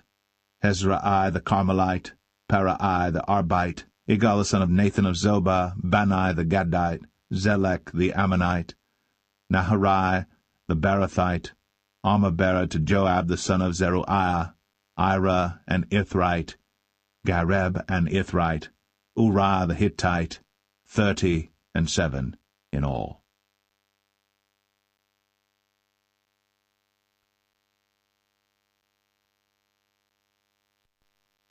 Second Samuel 24. And again the anger of the Lord was kindled against Israel. And he moved David against them to say, Go, number Israel and Judah. For the king said to Joab, the captain of the host, which was with him, Go now through all the tribes of Israel, from Dan even to Beersheba, and number ye the people, that I may know the number of the people. And Joab said unto the king, Now the Lord thy God add unto the people, how many soever they be, 100-fold, and that the eyes of my lord the king may see it. But why doth my lord the king delight in this thing? Notwithstanding the king's word prevailed against Joab and against the captains of the host. And Joab and the captains of the host went out from the presence of the king, to number the people of Israel. And they passed over Jordan, and pitched in Aroer, on the right side of the city that lieth in the midst of the river of Gad, and toward Jazer. Then they came to Gilead, and to the land of Tatim Hoshai, and they came to Dan Jaan, and about to Zidon, and came to the stronghold of Tyre, and to all the cities of the Hivites and of the Canaanites, and they went out to the south of Judah, even to Beersheba. So when they had gone through all the land, they came to Jerusalem at the end of 9 months and 20 days.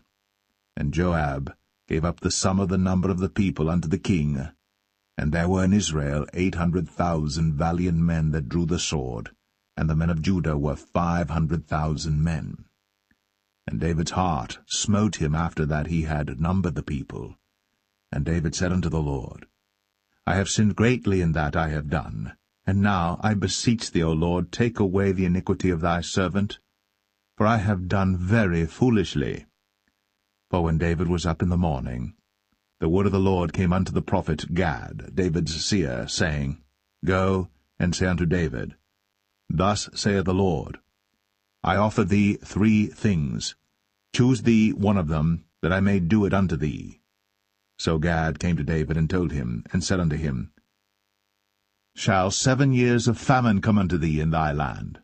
Or wilt thou flee 3 months before thine enemies, while they pursue thee? Or that there be 3 days' pestilence in thy land? Now advise, and see what answer I shall return to him that sent me. And David said unto Gad, I am in a great strait.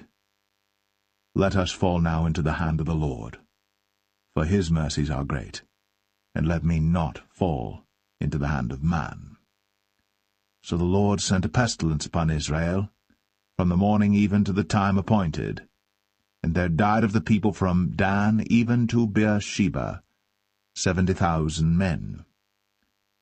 And when the angel stretched out his hand upon Jerusalem to destroy it, the Lord repented him of the evil, and said to the angel that destroyed the people, It is enough.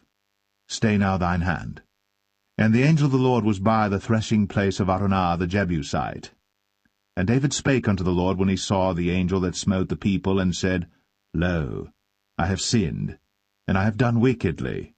But these sheep, what have they done? Let thine hand, I pray thee, be against me, and against my father's house. And Gad came that day to David, and said unto him, Go up, rear an altar unto the Lord in the threshing floor of Araunah the Jebusite. And David, according to the saying of Gad, went up as the Lord commanded. And Araunah looked, and saw the king and his servants coming on toward him. And Araunah went out, and bowed himself before the king on his face upon the ground. And Araunah said, Wherefore is my lord the king come to his servant? And David said, To buy the threshing floor of thee, to build an altar unto the Lord, that the plague may be stayed from the people. And Araunah said unto David, Let my lord the king take and offer up what seemeth good unto him. Behold, here be oxen for burnt sacrifice, and threshing instruments, and other instruments of the oxen for wood. All these things did Araunah as a king give unto the king. And Araunah said unto the king, The Lord thy God accept thee. And the king said unto Araunah, Nay, but I will surely buy it of thee at a price. Neither will I offer burnt offerings unto the Lord my God of that which doth cost me nothing. So David bought the threshing floor and the oxen for 50 shekels of silver. And David built there an altar unto the Lord, and offered burnt offerings and peace offerings. So the Lord was entreated for the land, and the plague was stayed from Israel.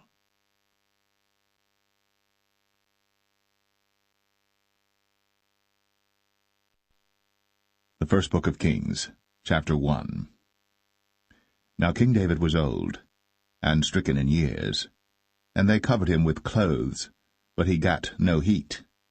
Wherefore his servant said unto him, Let there be sought for my lord the king a young virgin, and let her stand before the king, and let her cherish him, and let her lie in thy bosom, that my lord the king may get heat.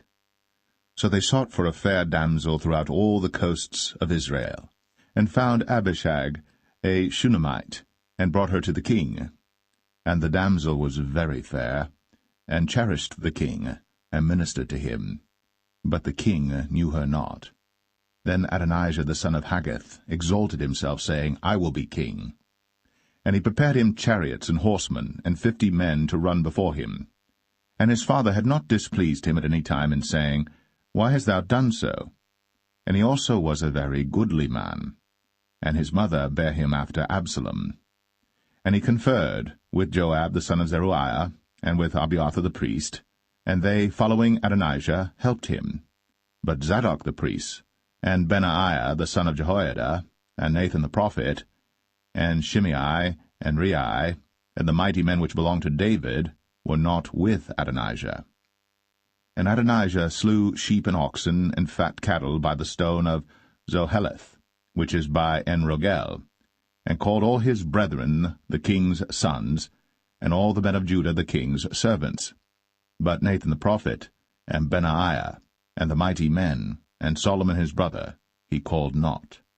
Wherefore Nathan spake unto Bathsheba, the mother of Solomon, saying, Hast thou not heard that Adonijah the son of Haggith doth reign, and David our Lord knoweth it not? Now therefore come, let me, I pray thee, give thee counsel, that thou mayest save thine own life, and the life of thy son Solomon. Go and get thee in unto King David, and say unto him, Didst not thou, my lord, O king, swear unto thine handmaid, saying, Assuredly Solomon thy son shall reign after me, and he shall sit upon my throne? Why then doth Adonijah reign? Behold, while thou yet talkest there with the king, I also will come in after thee, and confirm thy words. And Bathsheba went in unto the king into the chamber. And the king was very old, and Abishag the Shunammite ministered unto the king. And Bathsheba bowed, and did obeisance unto the king. And the king said, What wouldst thou? And she said unto him, My lord, thou swearest by the Lord thy God unto thine handmaid, saying, Assuredly Solomon thy son shall reign after me, and he shall sit upon my throne. And now, behold, Adonijah reigneth, and now, my lord the king, thou knowest it not. And he hath slain oxen and fat cattle, and sheep in abundance, and hath called all the sons of the king, and Abiathar the priest, and Joab the captain of the host. But Solomon thy servant hath he not called. And thou, my lord, O king, the eyes of all Israel are upon thee, that thou shouldst tell them who shall sit on the throne of my lord the king after him. Otherwise it shall come to pass, when my lord the king shall sleep with his fathers, that I and my son Solomon shall be counted offenders. And lo, while she yet talked with the king, Nathan the prophet also came in. And they told the king, saying, Behold, Nathan the prophet. And when he was come in before the king, he bowed himself before the king with his face to the ground. And Nathan said, My lord, O king, hast thou said, Adonijah shall reign after me, and he shall sit upon my throne? For he is gone down this day, and hath slain oxen and fat cattle and sheep in abundance, and hath called all the king's sons, and the captains of the host, and Abiathar the priest, and behold, they eat and drink before him, and say, God save King Adonijah. But me, even me thy servant, and Zadok the priest, and Benaiah the son of Jehoiada, and thy servant Solomon hath he not called. Is this thing done by my lord the king, and thou hast not showed it unto thy servant, who should sit on the throne of my lord the king after him? Then King David answered and said, Call me Bathsheba. And she came into the king's presence, and stood before the king. And the king sware, and said, As the Lord liveth, that hath redeemed my soul out of all distress, even as I swear unto thee by the Lord God of Israel, saying, Assuredly Solomon thy son shall reign after me, and he shall sit upon my throne in my stead, even so will I certainly do this day. Then Bathsheba bowed with her face to the earth, and did reverence to the king, and said, Let my lord King David live for ever. And King David said, Call me Zadok the priest, and Nathan the prophet, and Benaiah the son of Jehoiada. And they came before the king. The king also said unto them, Take with you the servants of your lord, and cause Solomon my son to ride upon mine own mule, and bring him down to Gihon. And let Zadok the priest and Nathan the prophet anoint him there king over Israel. And blow ye with the trumpet, and say, God save King Solomon. Then ye shall come up after him, that he may come and sit upon my throne, for he shall be king in my stead. And I have appointed him to be ruler over Israel and over Judah. And Benaiah the son of Jehoiada answered the king, and said, Amen. The Lord God of my lord the king say so too. As the Lord hath been with my lord the king, even so be he with Solomon, and make his throne greater than the throne of my lord, King David. So Zadok the priest, and Nathan the prophet, and Benaiah the son of Jehoiada, and the Cherethites, and the Pelethites, went down, and caused Solomon to ride upon King David's mule, and brought him to Gihon. And Zadok the priest took an horn of oil out of the tabernacle, and anointed Solomon, and they blew the trumpet. And all the people said, God save King Solomon. And all the people came up after him, and the people piped with pipes, and rejoiced with great joy, so that the earth rent with the sound of them. And Adonijah and all the guests that were with him heard it as they had made an end of eating. And when Joab heard the sound of the trumpet, he said, Wherefore is this noise of the city being in an uproar? And while he yet spake, behold, Jonathan the son of Abiathar the priest came. And Adonijah said unto him, Come in, for thou art a valiant man, and bringest good tidings. And Jonathan answered and said to Adonijah, Verily, our lord King David hath made Solomon king. And the king hath sent with him Zadok the priest, and Nathan the prophet, and Benaiah the son of Jehoiada, and the Cherethites and the Pelethites, and they have caused him to ride upon the king's mule. And Zadok the priest, and Nathan the prophet, have anointed him king in Gihon, and they are come up from thence, rejoicing, so that the city rang again. This is the noise that ye have heard. And also Solomon sitteth on the throne. And moreover, the king's servants came to bless our lord King David, saying, God make the name of Solomon better than thy name, and make his throne greater than thy throne. And the king bowed himself upon the bed. And also thus said the king, Blessed be the Lord God of Israel, which hath given one to sit on my throne this day, mine eyes even seeing it. And all the guests that were with Adonijah were afraid, and rose up, and went every man his way. And Adonijah feared because of Solomon, and arose, and went, and caught hold on the horns of the altar. And it was told Solomon, saying, Behold, Adonijah feareth King Solomon, for lo, he hath caught hold on the horns of the altar, saying, Let King Solomon swear unto me today, that he will not slay his servant with the sword. And Solomon said, If he will show himself a worthy man, there shall not an hair of him fall to the earth. But if wickedness shall be found in him, he shall die. So King Solomon sent, and they brought him down from the altar, and he came, and bowed himself to King Solomon. And Solomon said unto him, Go to thine house.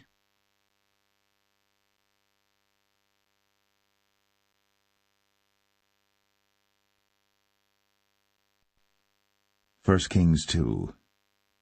Now the days of David drew nigh, that he should die. And he charged Solomon his son, saying, I go the way of all the earth.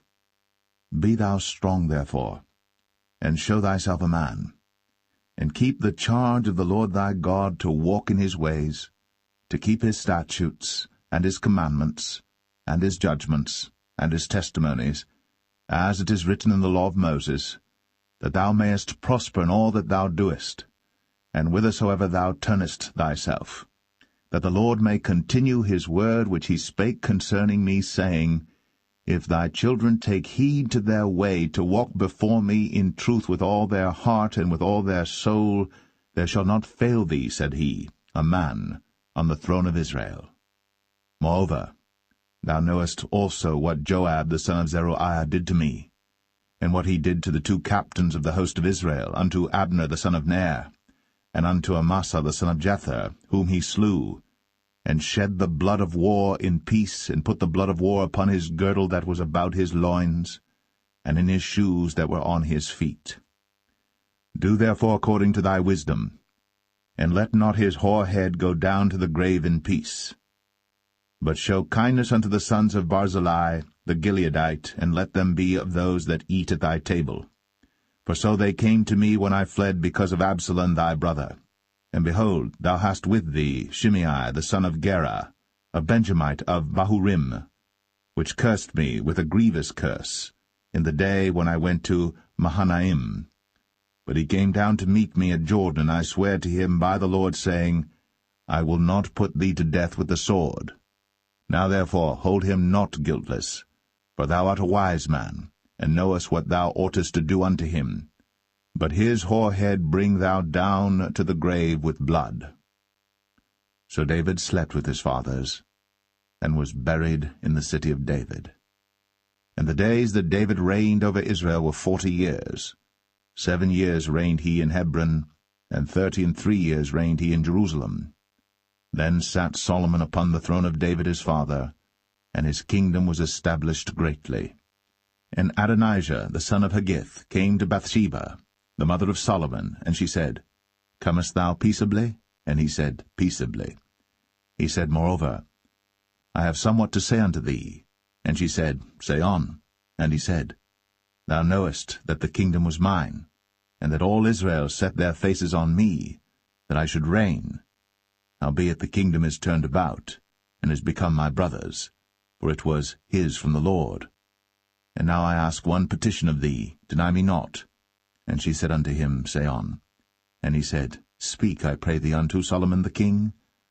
For he will not say thee nay, that he give me Abishag the Shunammite to wife. And Bathsheba said, Well, I will speak for thee unto the king. Bathsheba therefore went unto King Solomon, to speak unto him for Adonijah. And the king rose up to meet her, and bowed himself unto her, and sat down on his throne, and caused a seat to be set for the king's mother. And she sat on his right hand. Then she said, I desire one small petition of thee. I pray thee, say me not nay. And the king said unto her, Ask on, my mother, for I will not say thee nay. And she said, Let Abishag the Shunammite be given to Adonijah thy brother to wife. And King Solomon answered and said unto his mother, And why dost thou ask Abishag the Shunammite for Adonijah? Ask for him the kingdom also?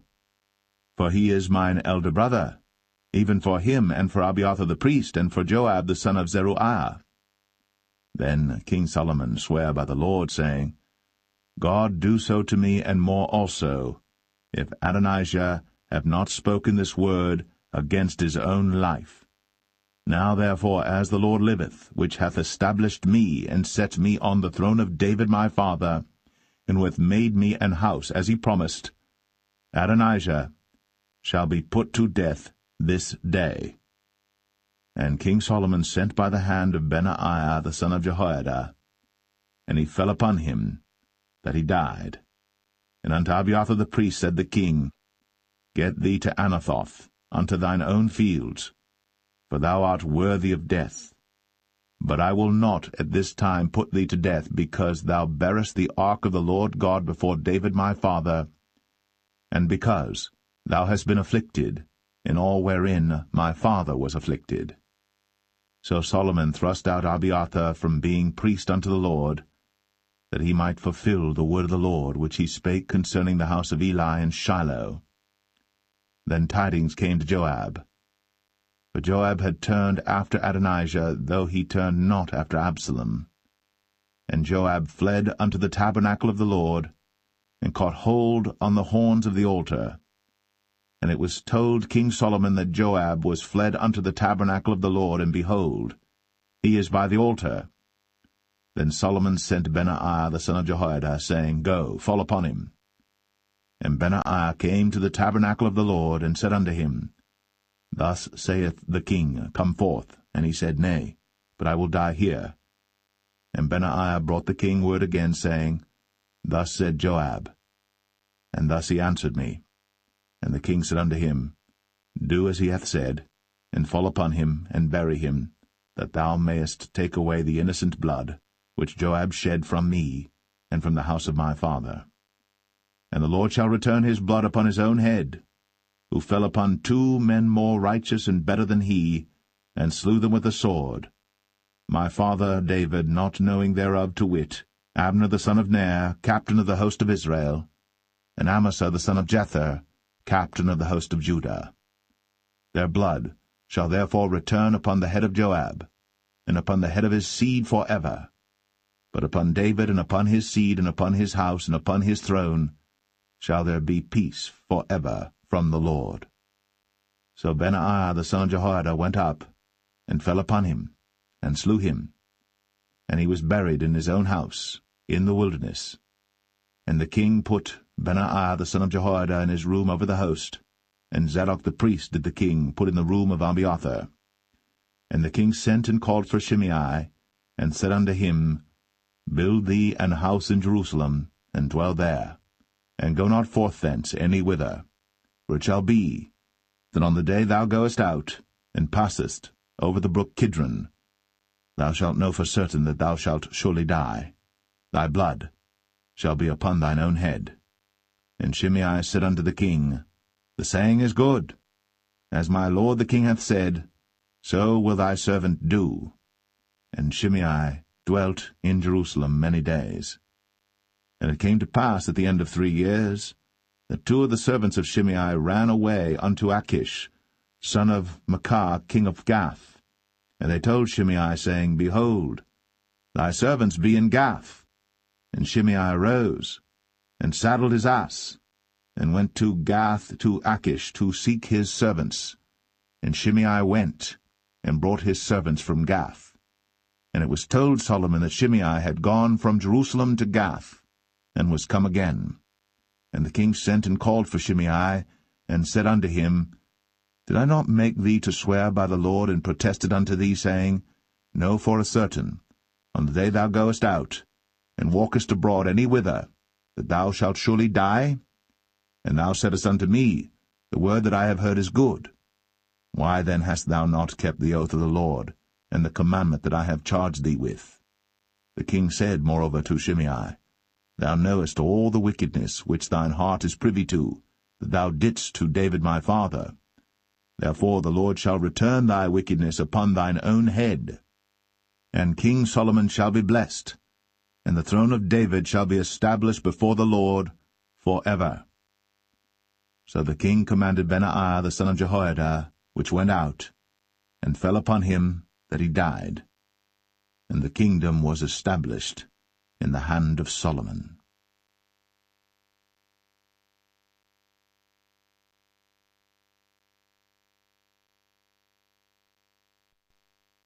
1 Kings 3.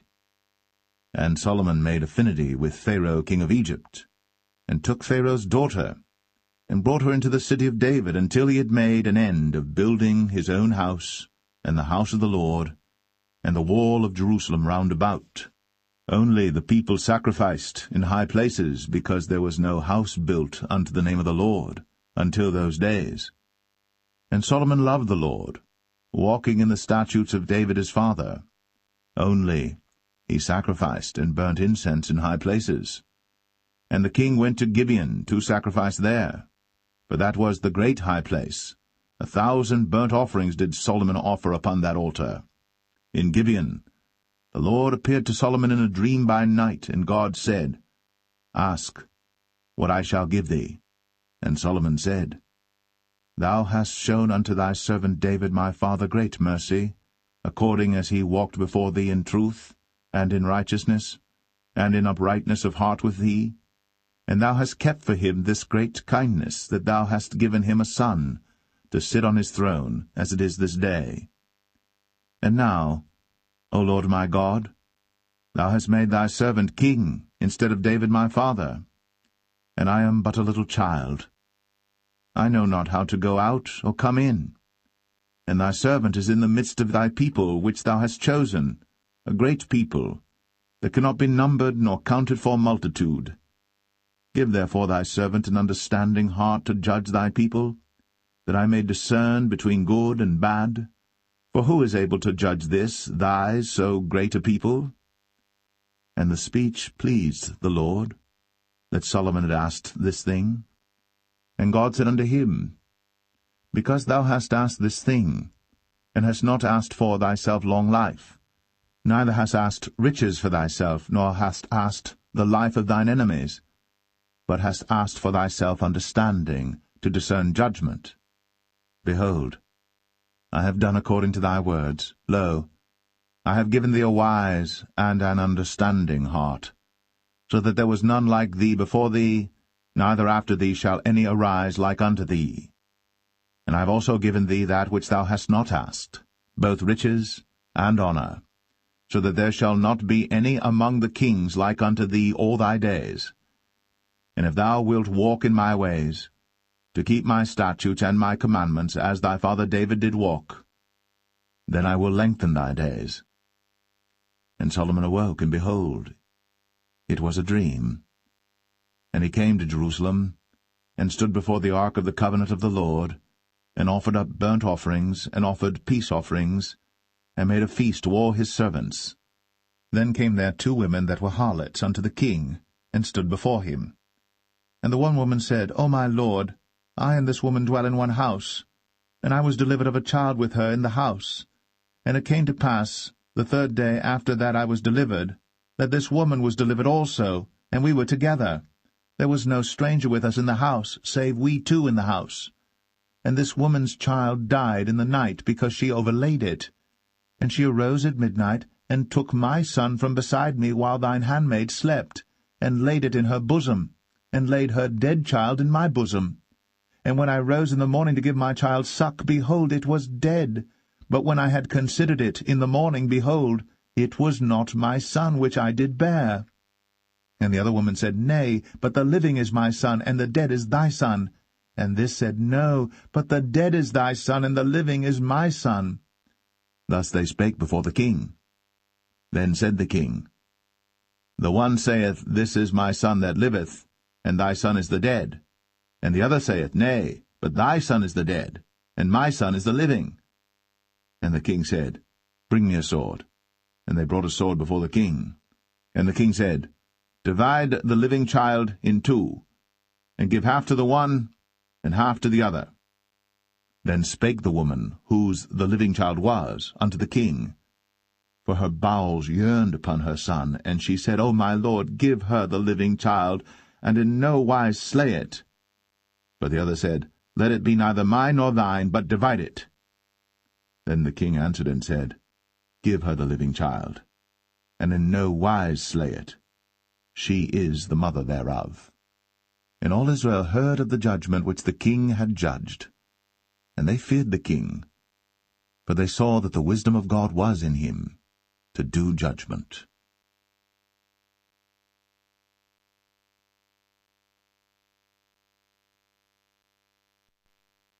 1 Kings 4. So King Solomon was king over all Israel.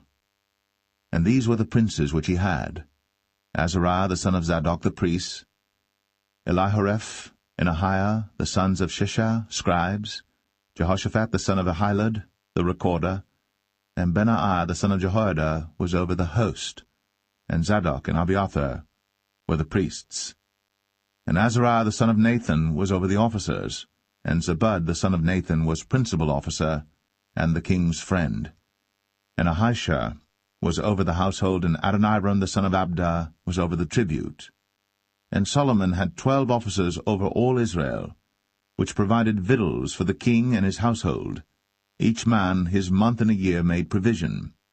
And these are their names: the son of Hur, in Mount Ephraim, the son of Dekar, in Makaz, and in Shaalbim, and in Beth-Shemesh, and Elon Bethanan, the son of Hesed, in Arabath.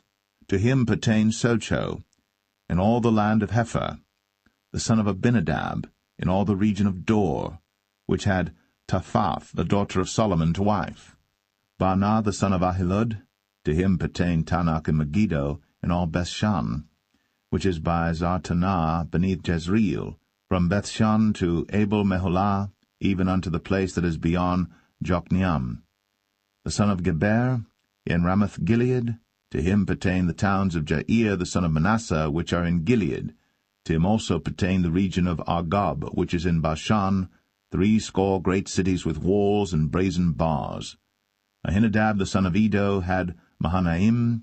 Ahimaaz was in Naphtali. He also took Basmath, the daughter of Solomon, to wife. Baanah the son of Hushai was in Asher and in Aloth. Jehoshaphat the son of Paruah in Issachar. Shimei the son of Elah in Benjamin. Geber the son of Uri was in the country of Gilead, in the country of Sihon the king of the Amorites, and of Og the king of Bashan, and he was the only officer which was in the land. Judah and Israel were many as the sand which is by the sea in multitude, eating and drinking and making merry. And Solomon reigned over all kingdoms from the river unto the land of the Philistines, and unto the border of Egypt. They brought presents, and served Solomon all the days of his life.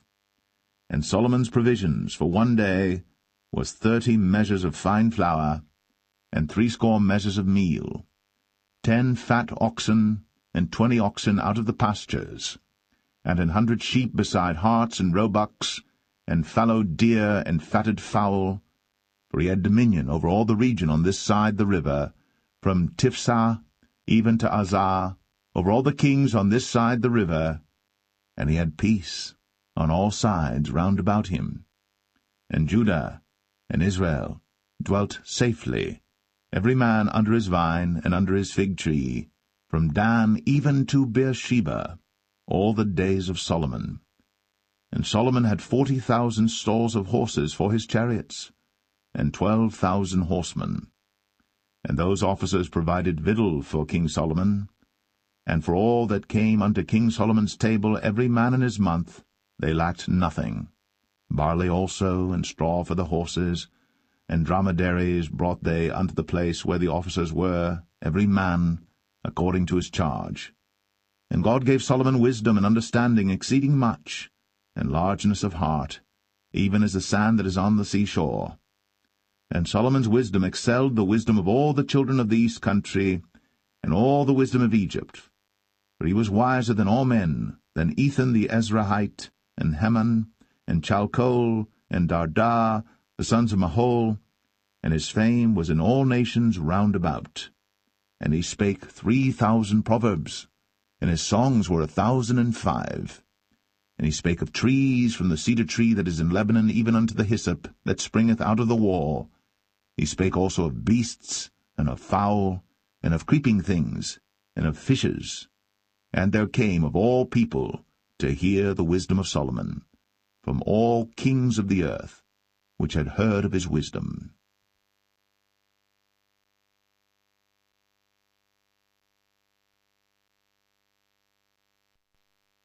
1 Kings 5. And Hiram king of Tyre sent his servants unto Solomon, for he had heard that they had anointed him king in the room of his father, for Hiram was ever a lover of David. And Solomon sent to Hiram, saying, Thou knowest how that David my father could not build an house unto the name of the Lord his God for the wars which were about him on every side, until the Lord put them under the soles of his feet. But now the Lord my God hath given me rest on every side, so that there is neither adversary nor evil occurrent. And behold, I purpose to build an house unto the name of the Lord my God, as the Lord spake unto David my father, saying, Thy son, whom I will set upon thy throne in thy room, he shall build an house unto my name.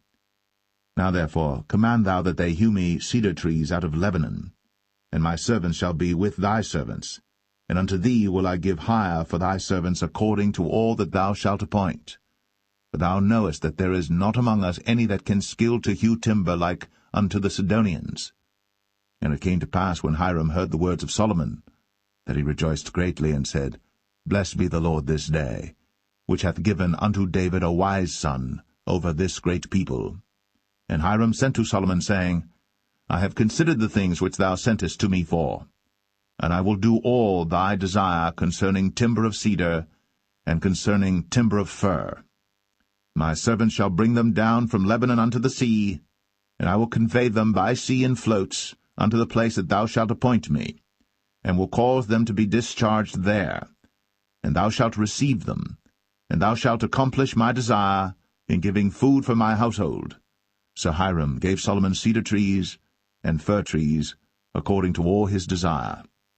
And Solomon gave Hiram 20,000 measures of wheat for food to his household, and 20 measures of pure oil.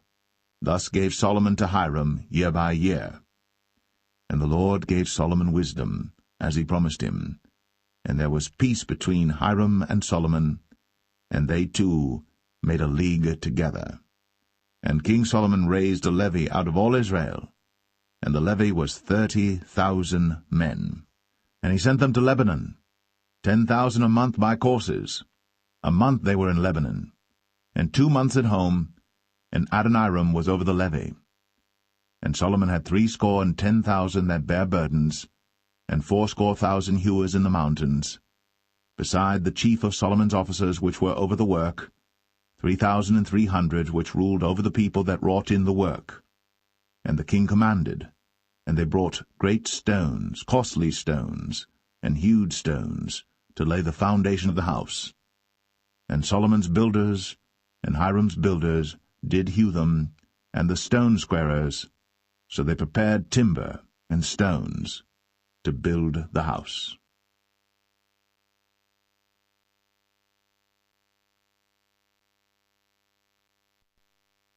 1 Kings 6. And it came to pass in the 480th year, after the children of Israel were come out of the land of Egypt, in the 4th year of Solomon's reign over Israel, in the month Ziph, which is the 2nd month, that he began to build the house of the Lord.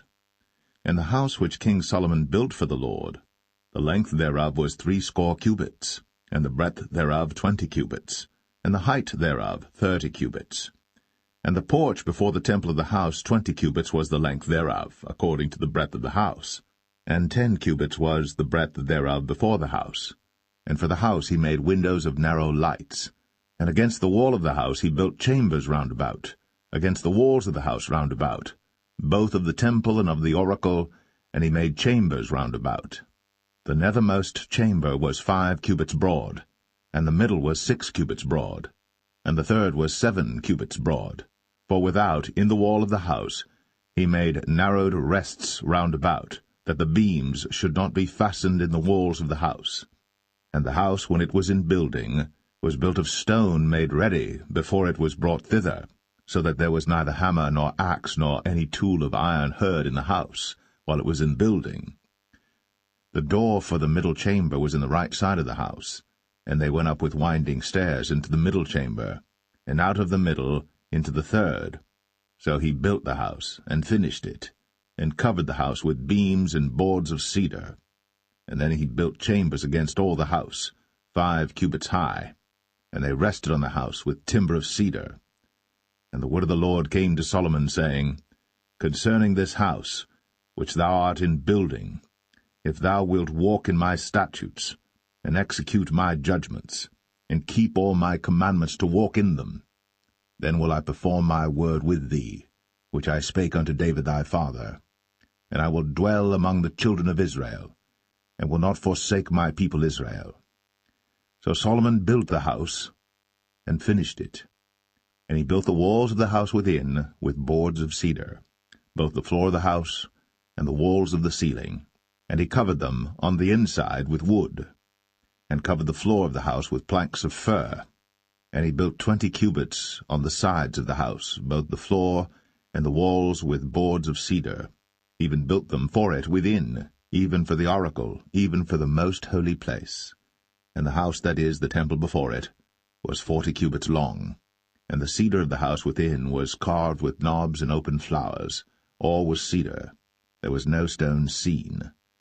And the oracle he prepared in the house within, to set there the ark of the covenant of the Lord.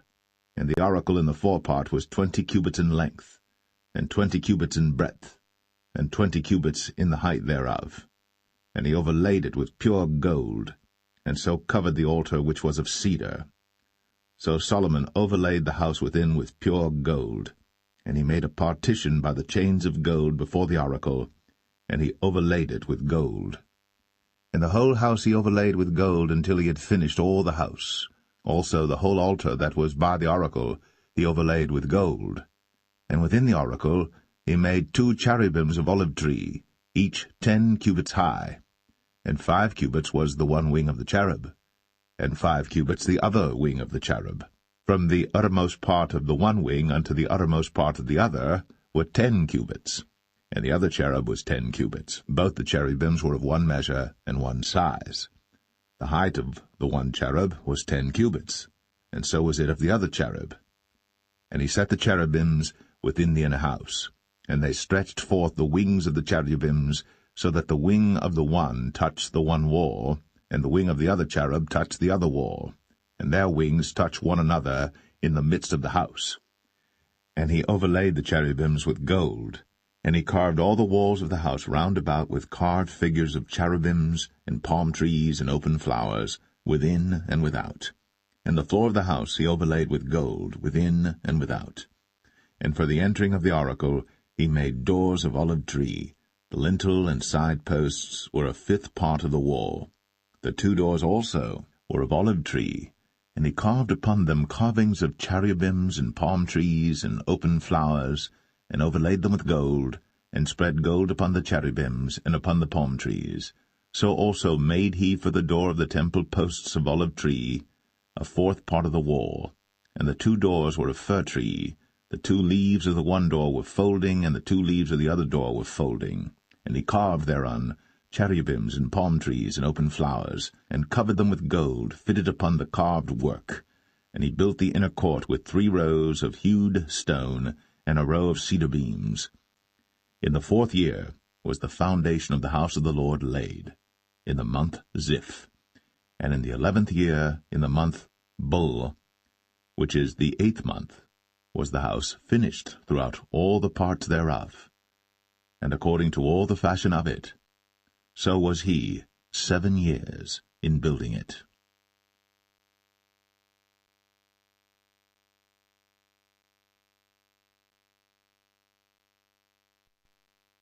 1 Kings 7.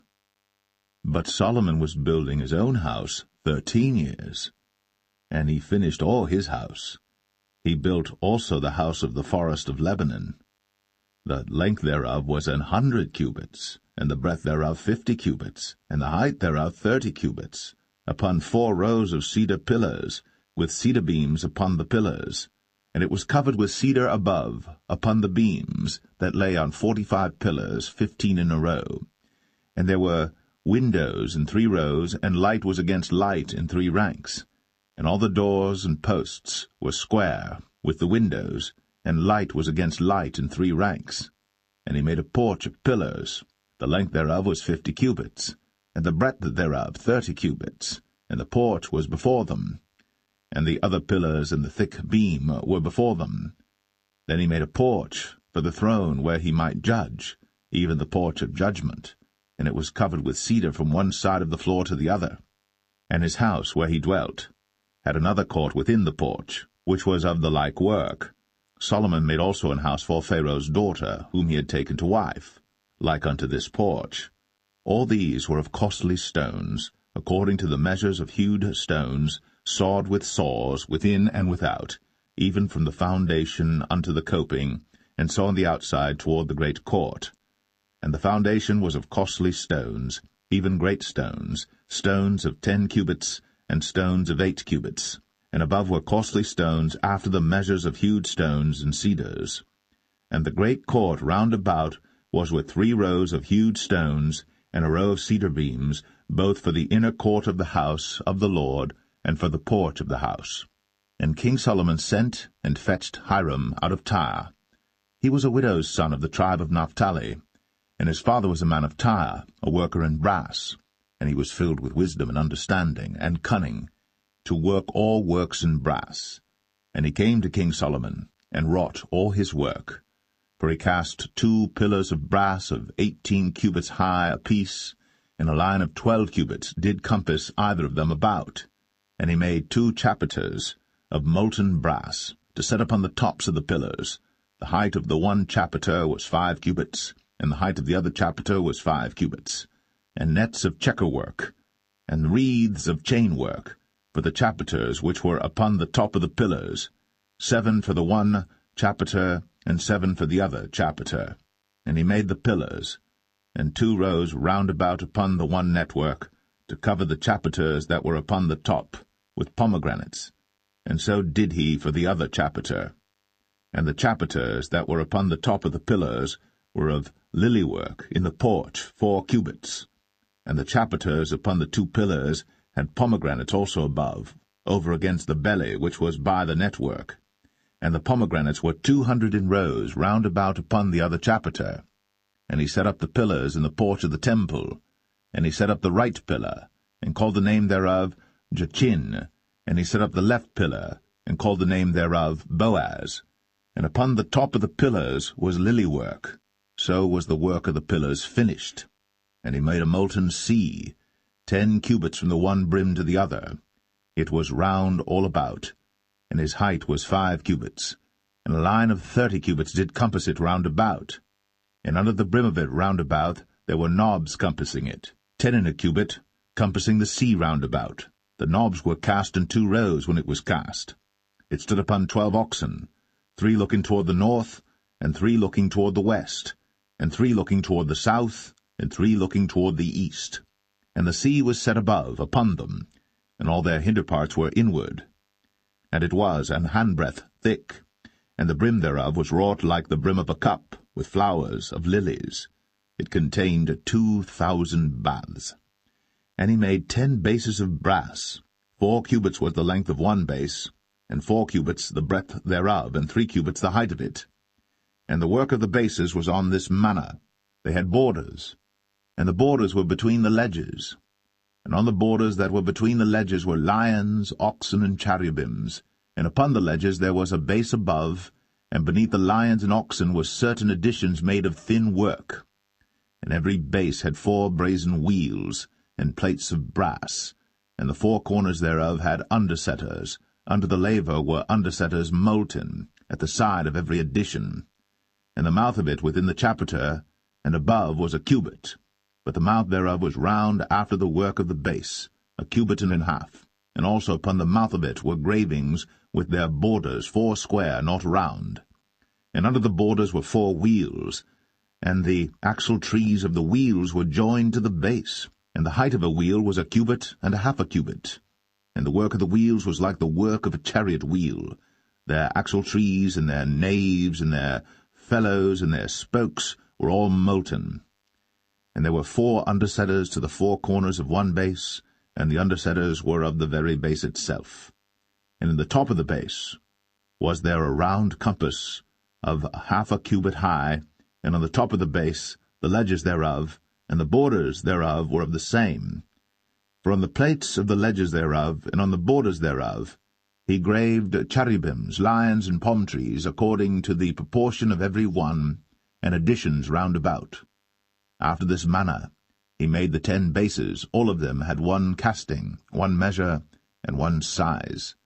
Then made he 10 lavers of brass. 1 laver contained 40 baths, and every laver was 4 cubits, and upon every one of the 10 bases 1 laver. And he put 5 bases on the right side of the house, and 5 on the left side of the house, and he set the sea on the right side of the house eastward over against the south. And Hiram made the lavers, and the shovels, and the basins. So Hiram made an end of doing all the work that he made King Solomon for the house of the Lord. The 2 pillars and the 2 bowls of the chapiters that were on the top of the 2 pillars, and the 2 networks to cover the 2 bowls of the chapiters, which were upon the top of the pillars, and 400 pomegranates for the 2 networks, even 2 rows of pomegranates for 1 network, to cover the 2 bowls of the chapiters that were upon the pillars, and the 10 bases, and 10 lavers on the bases, and 1 sea, and 12 oxen under the sea, and the pots, and the shovels, and the basins, and all these vessels which Hiram made to King Solomon for the house of the Lord, were of bright brass. In the plain of Jordan did the king cast them, in the clay ground between Succoth and Zarthan. And Solomon left all the vessels unweighed, because they were exceeding many. neither was the weight of the brass found out.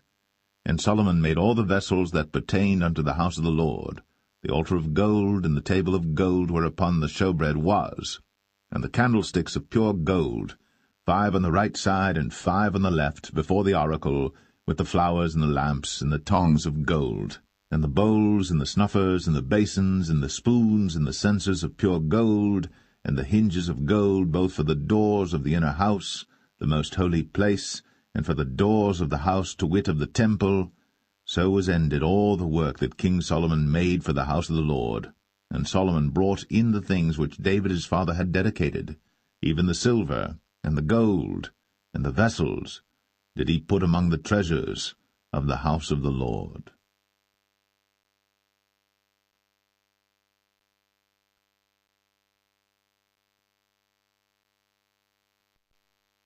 1 Kings 8.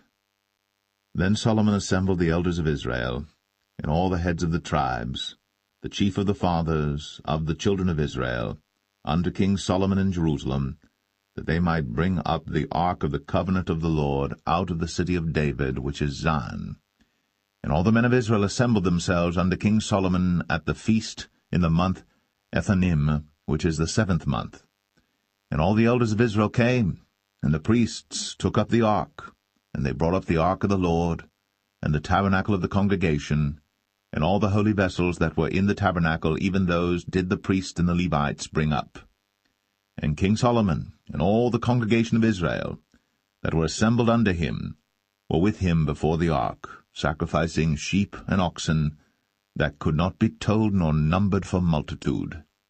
And the priests brought in the ark of the covenant of the Lord unto his place, into the oracle of the house, to the most holy place, even under the wings of the cherubims. For the cherubims spread forth their 2 wings over the place of the ark, and the cherubims covered the ark and the staves thereof above. And they drew out the staves, that the ends of the staves were seen out in the holy place before the oracle, and they were not seen without. And there they are unto this day. There was nothing in the ark save the 2 tables of stone, which Moses put there at Horeb, when the Lord made a covenant with the children of Israel, when they came out of the land of Egypt. And it came to pass, when the priests were come out of the holy place, that the cloud filled the house of the Lord, so that the priests could not stand to minister because of the cloud, for the glory of the Lord had filled the house of the Lord. Then spake Solomon, The Lord said that he would dwell in the thick darkness. I have surely built thee an house to dwell in, a settled place for thee to abide in for ever. And the king turned his face about, and blessed all the congregation of Israel.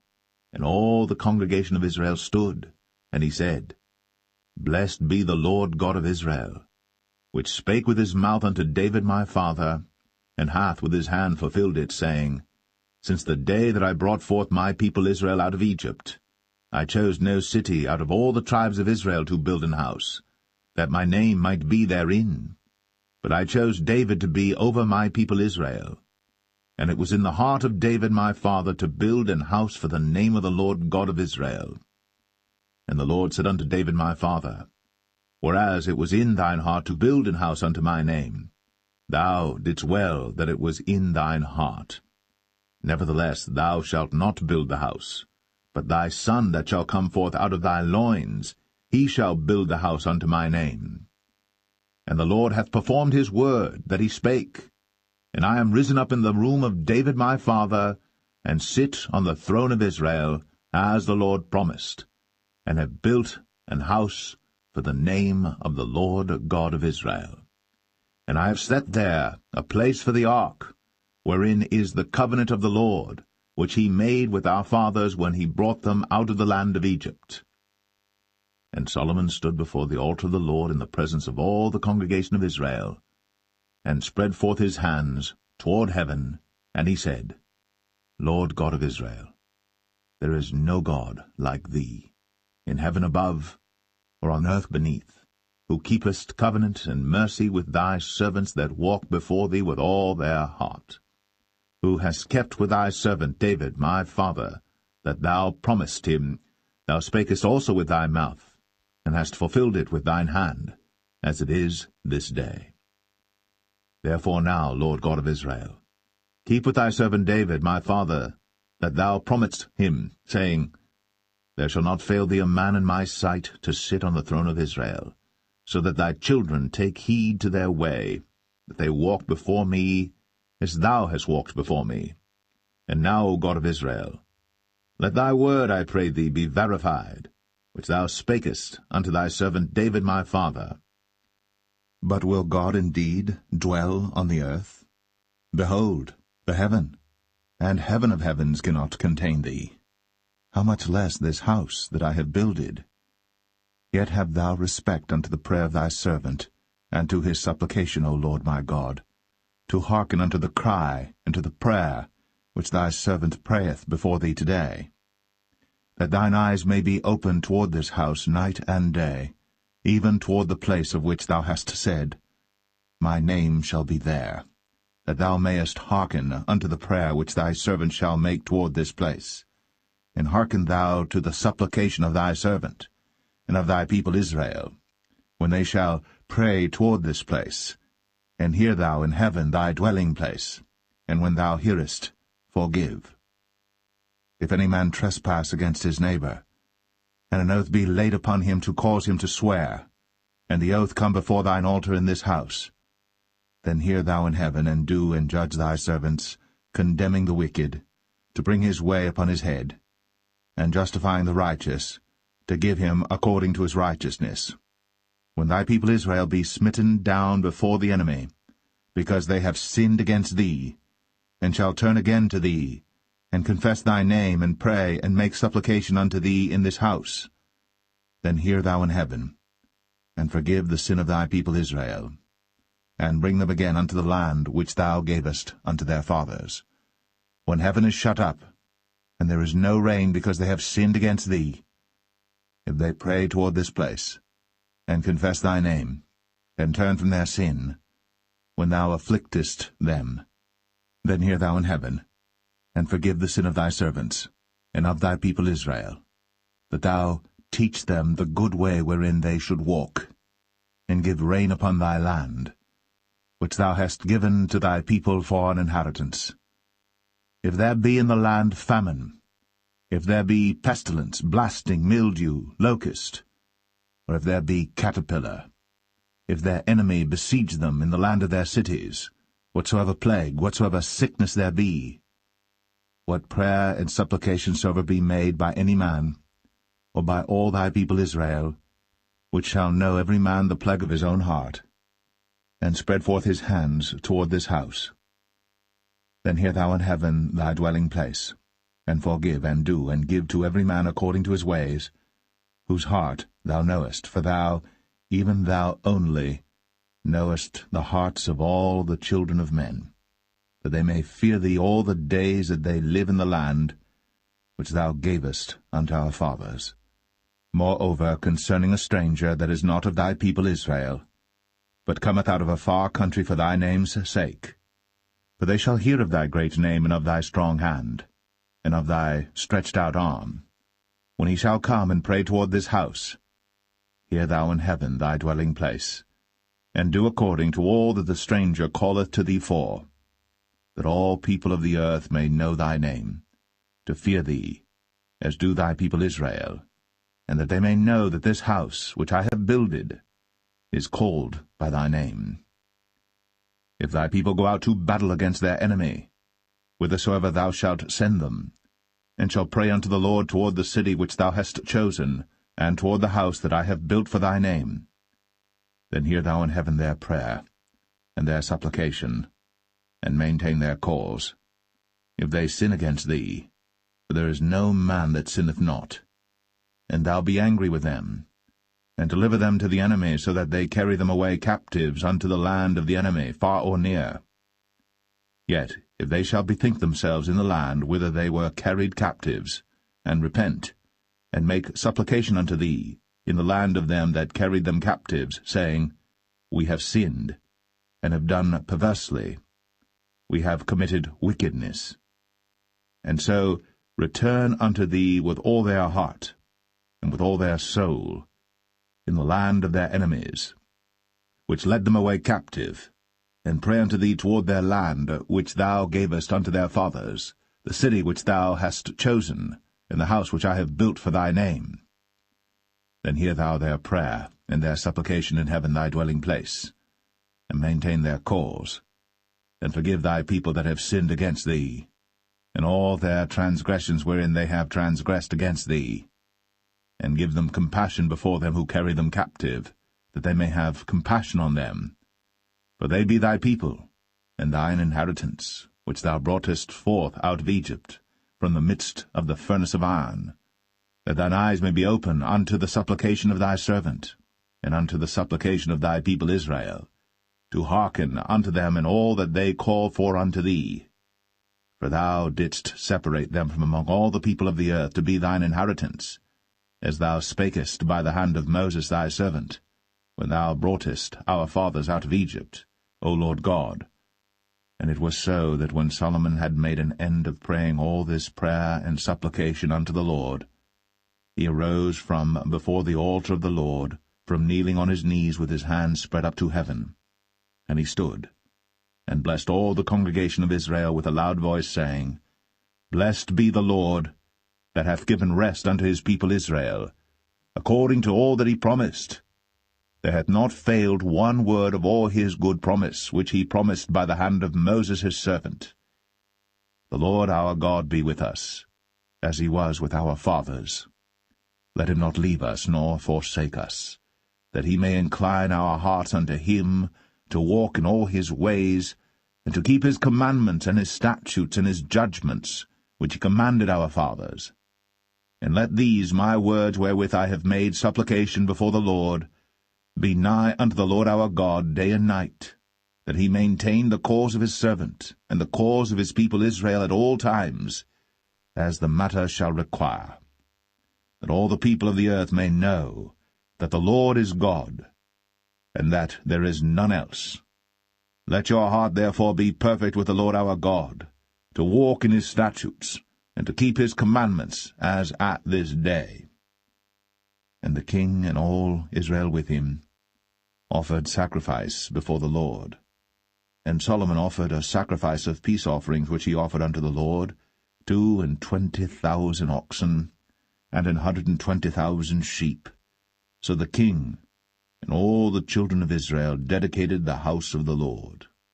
The same day did the king hallow the middle of the court that was before the house of the Lord, for there he offered burnt offerings and meat offerings, and the fat of the peace offerings, because the brazen altar that was before the Lord was too little to receive the burnt offerings and meat offerings, and the fat of the peace offerings.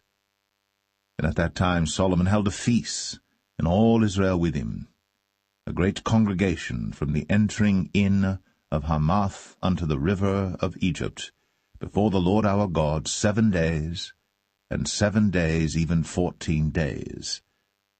On the 8th day he sent the people away, and they blessed the king, and went unto their tents joyful and glad of heart, for all the goodness that the Lord had done for David his servant, and for Israel his people.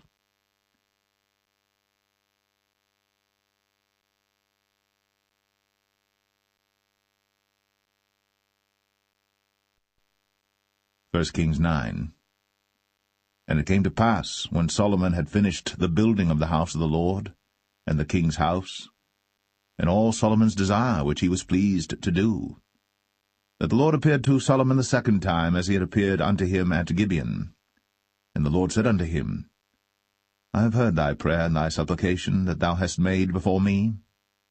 I have hallowed this house which thou hast built, to put my name there for ever, and mine eyes and mine heart shall be there perpetually.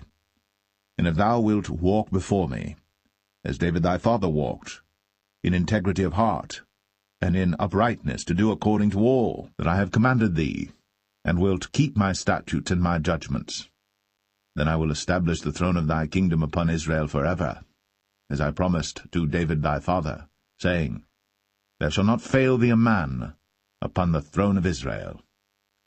But if ye shall at all turn from following me, ye or your children, and will not keep my commandments and my statutes which I have set before you, but go and serve other gods, and worship them, Then will I cut off Israel out of the land which I have given them, and this house which I have hallowed for my name will I cast out of my sight.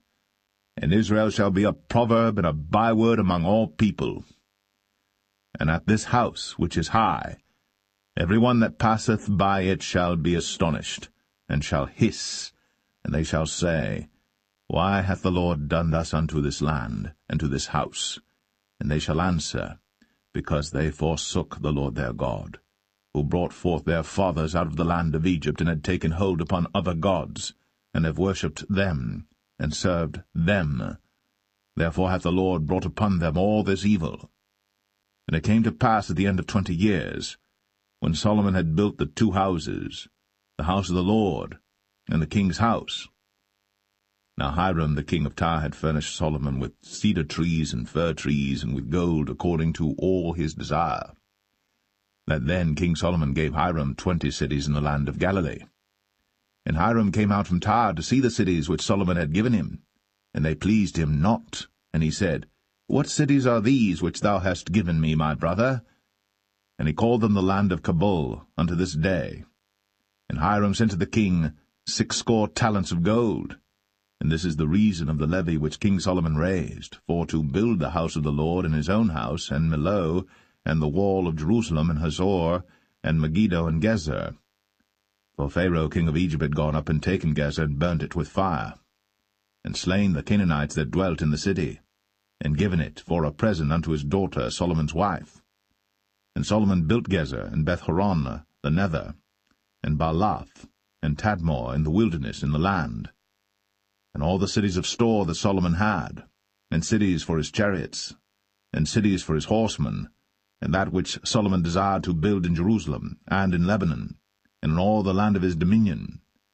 And all the people that were left of the Amorites, Hittites, Perizzites, Hivites, and Jebusites, which were not of the children of Israel, their children that were left after them in the land, whom the children of Israel also were not able utterly to destroy, upon those did Solomon levy a tribute of bondservice unto this day. But of the children of Israel did Solomon make no bondmen, but they were men of war, and his servants, and his princes, and his captains, and rulers of his chariots, and his horsemen. These were the chief of the officers that were over Solomon's work, 550, which bare rule over the people that wrought in the work. But Pharaoh's daughter came up out of the city of David unto her house, which Solomon had built for her. Then did he build Millo. And 3 times in a year did Solomon offer burnt offerings and peace offerings upon the altar which he built unto the Lord. And he burnt incense upon the altar that was before the Lord. So he finished the house. And King Solomon made a navy of ships in Ezion-Geber, which is beside Eloth, on the shore of the Red Sea, in the land of Edom. And Hiram sent in the navy his servants, shipmen that had knowledge of the sea, with the servants of Solomon. And they came to Ophir, and fetched from thence gold 420 talents, and brought it to King Solomon.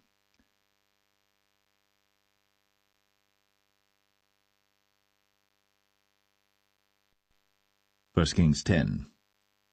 And when the queen of Sheba heard of the fame of Solomon concerning the name of the Lord, she came to prove him with hard questions. And she came to Jerusalem with a very great train, with camels that bare spices, and very much gold, and precious stones.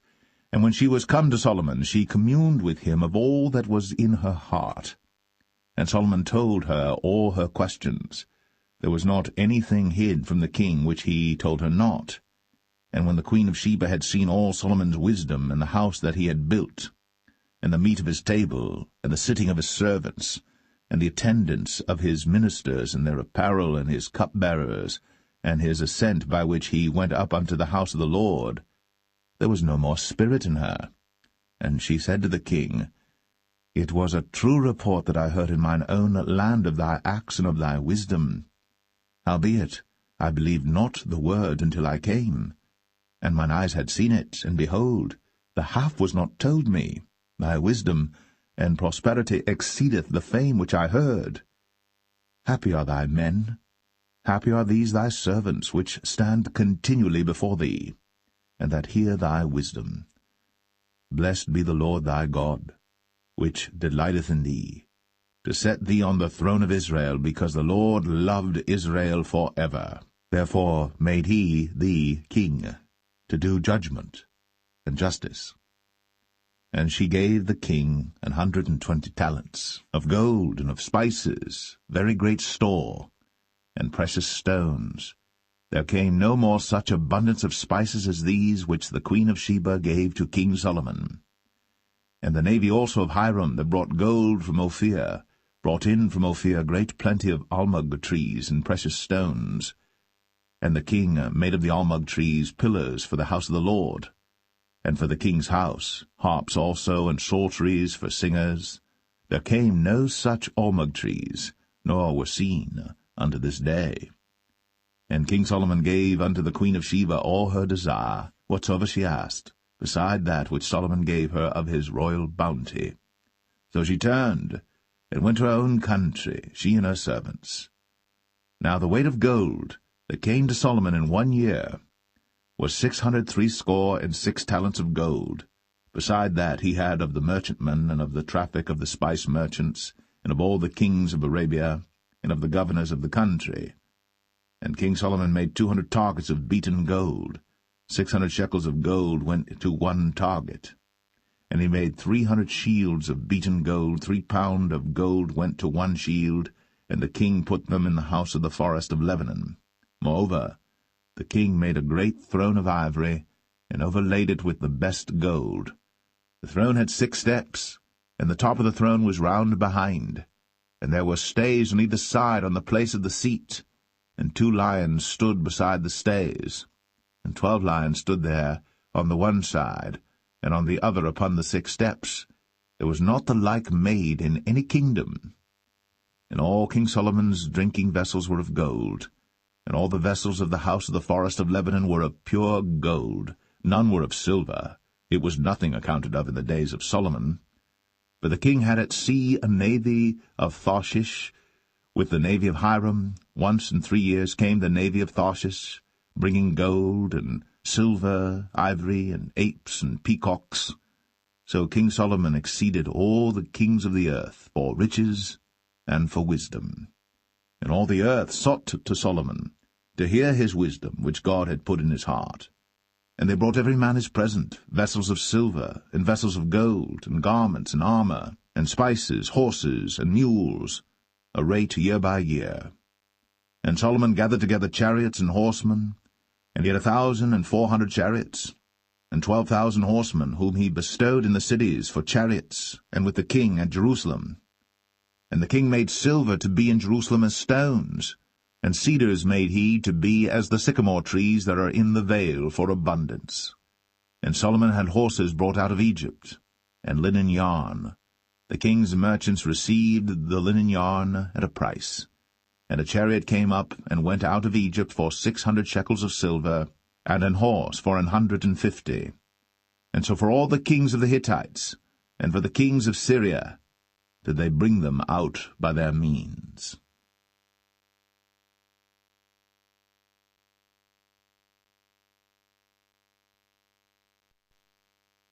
1 Kings 11. But King Solomon loved many strange women, together with the daughter of Pharaoh, women of the Moabites, Ammonites, Edomites, Zidonians, and Hittites, of the nations concerning which the Lord said unto the children of Israel, Ye shall not go in to them, neither shall they come in unto you, for surely they will turn away your heart after their gods. Solomon clave unto these in love. And he had 700 wives, princesses, and 300 concubines, and his wives turned away his heart. For it came to pass, when Solomon was old, that his wives turned away his heart after other gods. And his heart was not perfect with the Lord his God, as was the heart of David his father. For Solomon went after Ashtoreth, the goddess of the Zidonians, and after Milcom, the abomination of the Ammonites. And Solomon did evil in the sight of the Lord, and went not fully after the Lord, as did David his father. Then did Solomon build an high place for Chemosh, the abomination of Moab, in the hill that is before Jerusalem, and for Moloch, the abomination of the children of Ammon. And likewise did he for all his strange wives, which burnt incense, and sacrificed unto their gods. And the Lord was angry with Solomon, because his heart was turned from the Lord God of Israel, which had appeared unto him twice, and had commanded him concerning this thing, that he should not go after other gods. But he kept not that which the Lord commanded. Wherefore the Lord said unto Solomon, Forasmuch as this is done of thee, and thou hast not kept my covenant and my statutes, which I have commanded thee, I will surely rend the kingdom from thee, and will give it to thy servant. Notwithstanding, in thy days, I will not do it for David thy father's sake, but I will rend it out of the hand of thy son. Howbeit, I will not rend away all the kingdom, but will give one tribe to thy son, for David my servant's sake, and for Jerusalem's sake, which I have chosen. And the Lord stirred up an adversary unto Solomon, Hadad the Edomite. He was of the king's seed in Edom. For it came to pass, when David was in Edom, and Joab, the captain of the host, was gone up to bury the slain, after he had smitten every male in Edom. For 6 months did Joab remain there with all Israel, until he had cut off every male in Edom. That Hadad fled, he and certain Edomites of his father's servants with him, to go into Egypt, Hadad being yet a little child. And they arose out of Midian, and came to Paran. And they took men with them out of Paran, and they came to Egypt, unto Pharaoh king of Egypt, which gave him an house, and appointed him victuals, and gave him land. And Hadad found great favour in the sight of Pharaoh, so that he gave him to wife the sister of his own wife, the sister of Tahpenes the queen. And the sister of Tahpenes bare him Genubath his son, whom Tahpenes weaned in Pharaoh's house. And Genubath was in Pharaoh's household among the sons of Pharaoh. And when Hadad heard in Egypt that David slept with his fathers, and that Joab the captain of the host was dead, Hadad said to Pharaoh, Let me depart, that I may go to mine own country. Then Pharaoh said unto him, But what hast thou lacked with me, that, behold, thou seekest to go to thine own country? And he answered, Nothing. Howbeit, let me go in any wise. And God stirred him up another adversary, Rezon the son of Eliadah, which fled from his lord Hadadezer king of Zobah. And he gathered men unto him, and became captain over a band, when David slew them of Zobah. And they went to Damascus, and dwelt therein, and reigned in Damascus. And he was an adversary to Israel all the days of Solomon, beside the mischief that Hadad did. And he abhorred Israel, and reigned over Syria. And Jeroboam the son of Nebat, an Ephrathite of Zeradah, Solomon's servant, whose mother's name was Zeruiah, a widow woman, even he lifted up his hand against the king. And this was the cause that he lifted up his hand against the king. Solomon built Millo, and repaired the breaches of the city of David his father. And the man Jeroboam was a mighty man of valour. And Solomon, seeing the young man that he was industrious, he made him ruler over all the charge of the house of Joseph. And it came to pass at that time, when Jeroboam went out of Jerusalem, that the prophet Ahijah the Shilonite found him in the way, and he had clad himself with a new garment. And they two were alone in the field. And Ahijah caught the new garment that was on him, and rent it in 12 pieces. And he said to Jeroboam, Take thee 10 pieces, for thus saith the Lord, the God of Israel, Behold, I will rend the kingdom out of the hand of Solomon, and will give 10 tribes to thee. But he shall have 1 tribe for my servant David's sake, and for Jerusalem's sake, the city which I have chosen out of all the tribes of Israel, because that they have forsaken me, and have worshipped Ashtoreth, the goddess of the Zidonians, Chemosh, the god of the Moabites, and Milcom, the god of the children of Ammon, and have not walked in my ways, to do that which is right in mine eyes, and to keep my statutes and my judgments, as did David his father. Howbeit, I will not take the whole kingdom out of his hand, but I will make him prince all the days of his life, for David my servant's sake, whom I chose, because he kept my commandments and my statutes. But I will take the kingdom out of his son's hand, and will give it unto thee, even 10 tribes. And unto his son will I give 1 tribe, that David my servant may have a light always before me in Jerusalem, the city which I have chosen me, to put my name there. And I will take thee, and thou shalt reign according to all that thy soul desireth, and shalt be king over Israel. And it shall be, if thou wilt hearken unto all that I command thee, and wilt walk in my ways, and do that is right in my sight, to keep my statutes and my commandments, as David my servant did, that I will be with thee, and build thee a sure house, as I built for David, and will give Israel unto thee. And I will for this afflict the seed of David, but not forever. Solomon sought therefore to kill Jeroboam.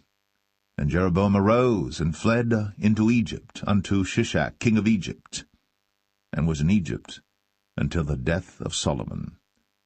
And the rest of the acts of Solomon, and all that he did, and his wisdom, are they not written in the book of the acts of Solomon?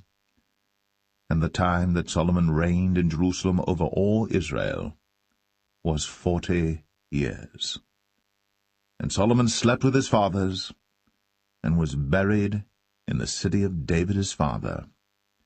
And Rehoboam his son reigned in his stead.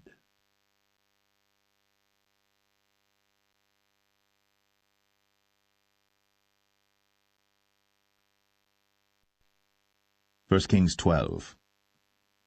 And Rehoboam went to Shechem, for all Israel were come to Shechem to make him king. And it came to pass, when Jeroboam the son of Nebat, who was yet in Egypt, heard of it, for he was fled from the presence of King Solomon, and Jeroboam dwelt in Egypt, that they sent and called him. And Jeroboam and all the congregation of Israel came and spake unto Rehoboam, saying, Thy father made our yoke grievous. Now therefore make thou the grievous service of thy father, and his heavy yoke which he put upon us lighter, and we will serve thee. And he said unto them, Depart yet for 3 days, then come again to me. And the people departed. And King Rehoboam consulted with the old men that stood before Solomon his father while he yet lived, and said, How do ye advise that I may answer this people? And they spake unto him, saying, If thou wilt be a servant unto this people this day, and wilt serve them, and answer them, and speak good words to them, then they will be thy servants forever. But he forsook the counsel of the old men which they had given him, and consulted with the young men that were grown up with him, and which stood before him. And he said unto them, What counsel give ye that we may answer this people who have spoken to me, saying, Make the yoke which thy father did put upon us lighter? And the young men that were grown up with him spake unto him, saying, Thus shalt thou speak unto this people that spake unto thee, saying, Thy father made our yoke heavy, but make thou it lighter unto us. Thus shalt thou say unto them, My little finger shall be thicker than my father's loins. And now, whereas my father did lade you with a heavy yoke, I will add to your yoke. My father hath chastised you with whips, but I will chastise you with scorpions. So Jeroboam and all the people came to Rehoboam the 3rd day, as the king had appointed, saying, Come to me again the 3rd day. And the king answered the people roughly, and forsook the old men's counsel that they gave him, and spake to them after the counsel of the young men, saying, My father made your yoke heavy, and I will add to your yoke. My father also chastised you with whips, but I will chastise you with scorpions. Wherefore the king hearkened not unto the people, for the cause was from the Lord, that he might perform his saying, which the Lord spake by Ahijah the Shilonite unto Jeroboam the son of Nebat. So when all Israel saw that the king hearkened not unto them, the people answered the king, saying, What portion have we in David? Neither have we inheritance in the son of Jesse. To your tents, O Israel. Now see to thine own house, David. So Israel departed unto their tents. But as for the children of Israel which dwelt in the cities of Judah, Rehoboam reigned over them. Then King Rehoboam sent Adoram, who was over the tribute, and all Israel stoned him with stones that he died. Therefore King Rehoboam made speed to get him up to his chariot, to flee to Jerusalem. So Israel rebelled against the house of David unto this day. And it came to pass, when all Israel heard that Jeroboam was come again, that they sent and called him unto the congregation, and made him king over all Israel. There was none that followed the house of David, but the tribe of Judah only. And when Rehoboam was come to Jerusalem, he assembled all the house of Judah with the tribe of Benjamin, 180,000 chosen men which were warriors, to fight against the house of Israel, to bring the kingdom again to Rehoboam the son of Solomon. But the word of God came unto Shemaiah the man of God, saying, Speak unto Rehoboam the son of Solomon, king of Judah, and unto all the house of Judah and Benjamin, and to the remnant of the people, saying, Thus saith the Lord, Ye shall not go up, nor fight against your brethren the children of Israel. Return every man to his house, for this thing is from me. They hearkened therefore to the word of the Lord, and returned to depart according to the word of the Lord. Then Jeroboam built Shechem in Mount Ephraim, and dwelt therein, and went out from thence, and built Penuel. And Jeroboam said in his heart, Now shall the kingdom return to the house of David. If this people go up to do sacrifice in the house of the Lord at Jerusalem, then shall the heart of this people turn again unto their Lord, even unto Rehoboam king of Judah, and they shall kill me, and go again to Rehoboam king of Judah. Whereupon the king took counsel, and made 2 calves of gold, and said unto them, It is too much for you to go up to Jerusalem. Behold thy gods, O Israel, which brought thee up out of the land of Egypt. And he set the one in Bethel, and the other put he in Dan. And this thing became a sin, for the people went to worship before the one, even unto Dan. And he made an house of high places, and made priests of the lowest of the people, which were not of the sons of Levi. And Jeroboam ordained a feast in the 8th month, on the 15th day of the month, like unto the feast that is in Judah. And he offered upon the altar. So did he in Bethel, sacrificing unto the calves that he had made. And he placed in Bethel the priests of the high places which he had made. So he offered upon the altar which he had made in Bethel the 15th day of the 8th month, even in the month which he had devised of his own heart, and ordained a feast unto the children of Israel.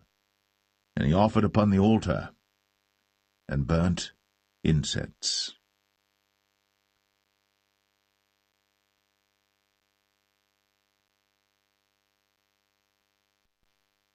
1 Kings 13.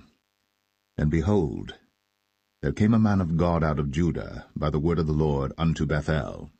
And Jeroboam stood by the altar to burn incense. And he cried against the altar in the word of the Lord, and said, O altar, altar, thus saith the Lord, Behold, a child shall be born unto the house of David, Josiah by name. And upon thee shall he offer the priests of the high places that burn incense upon thee, and men's bones shall be burnt upon thee. And he gave a sign the same day, saying, This is the sign which the Lord hath spoken. Behold, the altar shall be rent, and the ashes that are upon it shall be poured out. And it came to pass, when King Jeroboam heard the saying of the man of God, which had cried against the altar in Bethel, that he put forth his hand from the altar, saying, Lay hold on him. And his hand, which he put forth against him, dried up, so that he could not pull it in again to him. The altar also was rent, and the ashes poured out from the altar, according to the sign which the man of God had given, by the word of the Lord. And the king answered and said unto the man of God, Entreat now the face of the Lord thy God, and pray for me, that my hand may be restored me again. And the man of God besought the Lord, and the king's hand was restored him again, and became as it was before. And the king said unto the man of God, Come home with me, and refresh thyself, and I will give thee a reward. And the man of God said unto the king, If thou wilt give me half thine house, I will not go in with thee, neither will I eat bread nor drink water in this place. For so was it charged me by the word of the Lord, saying, Eat no bread, nor drink water, nor turn again by the same way that thou camest. So he went another way, and returned not by the way that he came to Bethel. Now there dwelt an old prophet in Bethel, and his sons came and told him all the works that the man of God had done that day in Bethel, the words which he had spoken unto the king. Them they told also to their father. And their father said unto them, What way went he? For his sons had seen what way the man of God went, which came from Judah. And he said unto his sons, Saddle me the ass. So they saddled him the ass, and he rode thereon, and went after the man of God, and found him sitting under an oak. And he said unto him, Art thou the man of God that camest from Judah? And he said, I am. Then he said unto him, Come home with me, and eat bread.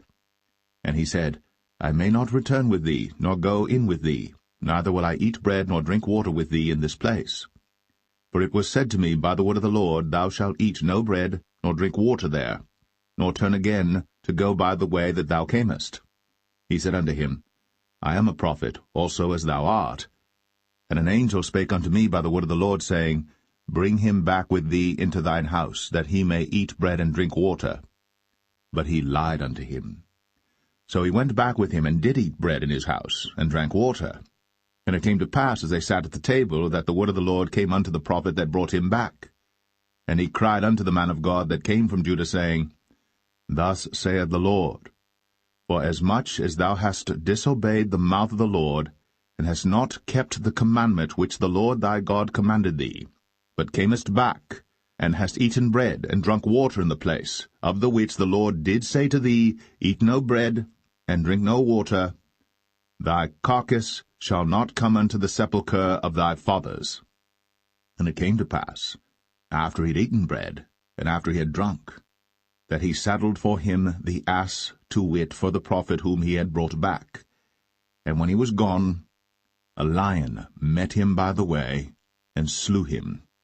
And his carcass was cast in the way, and the ass stood by it. The lion also stood by the carcass. And behold, men passed by, and saw the carcass cast in the way, and the lion standing by the carcass. And they came and told it in the city where the old prophet dwelt. And when the prophet that brought him back from the way heard thereof, he said, It is the man of God who was disobedient unto the word of the Lord. Therefore the Lord hath delivered him unto the lion, which hath torn him and slain him according to the word of the Lord, which he spake unto him. And he spake to his son, saying, Saddle me the ass. And they saddled him.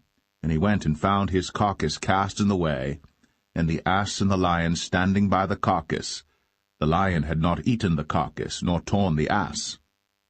And the prophet took up the carcass of the man of God, and laid it upon the ass, and brought it back. And the old prophet came to the city to mourn and to bury him. And he laid his carcass in his own grave. And they mourned over him, saying, Alas, my brother! And it came to pass, after he had buried him, that he spake to his son, saying, When I am dead, then bury me in the sepulchre wherein the man of God is buried. Lay my bones beside his bones. For the saying which he cried by the word of the Lord against the altar in Bethel, and against all the houses of the high places which are in the cities of Samaria, shall surely come to pass. After this thing Jeroboam returned not from his evil way, but made again of the lowest of the people priests of the high places. Whosoever would, he consecrated him, and he became one of the priests of the high places. And this thing became sin unto the house of Jeroboam, even to cut it off, and to destroy it from off the face of the earth.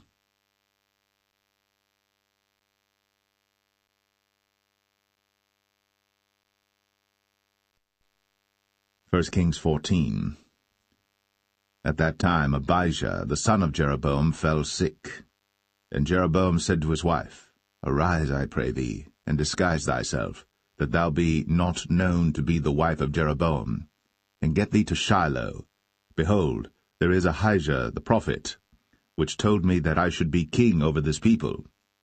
And take with thee 10 loaves and cracknels, and a cruse of honey, and go to him. He shall tell thee what shall become of the child. And Jeroboam's wife did so, and arose, and went to Shiloh, and came to the house of Ahijah. But Ahijah could not see, for his eyes were set by reason of his age.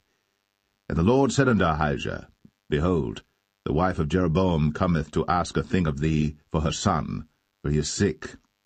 Thus and thus shalt thou say unto her, for it shall be, when she cometh in, that she shall feign herself to be another woman. And it was so, when Ahijah heard the sound of her feet, as she came in at the door, that he said, Come in, thou wife of Jeroboam. Why feignest thou thyself to be another? For I am sent to thee with heavy tidings. Go, tell Jeroboam, Thus saith the Lord God of Israel, Forasmuch as I exalted thee from among the people, and made thee prince over my people Israel, and rent the kingdom away from the house of David, and gave it thee, and yet thou hast not been as my servant David, who kept my commandments, and who followed me with all his heart, to do that only which was right in mine eyes, but hast done evil above all that were before thee. For thou hast gone and made thee other gods, and molten images, to provoke me to anger, and hast cast me behind thy back. Therefore, behold, I will bring evil upon the house of Jeroboam, and will cut off from Jeroboam him that pisseth against the wall, and him that is shut up and left in Israel, and will take away the remnant of the house of Jeroboam as a man taketh away dung, till it be all gone. Him that dieth of Jeroboam in the city shall the dogs eat, and him that dieth in the field shall the fowls of the air eat. For the Lord hath spoken it. Arise thou therefore, get thee to thine own house, and when thy feet enter into the city, the child shall die.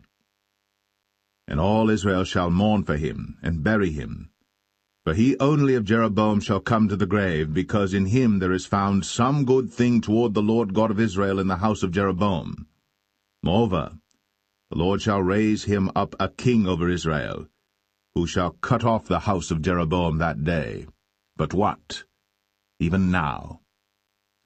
For the Lord shall smite Israel, as a reed is shaken in the water, and he shall root up Israel out of this good land, which he gave to their fathers, and shall scatter them beyond the river, because they have made their groves, provoking the Lord to anger. And he shall give Israel up, because of the sins of Jeroboam, who did sin, and who made Israel to sin. And Jeroboam's wife arose and departed, and came to Tirzah. And when she came to the threshold of the door, the child died, and they buried him. And all Israel mourned for him according to the word of the Lord, which he spake by the hand of his servant Ahijah the prophet.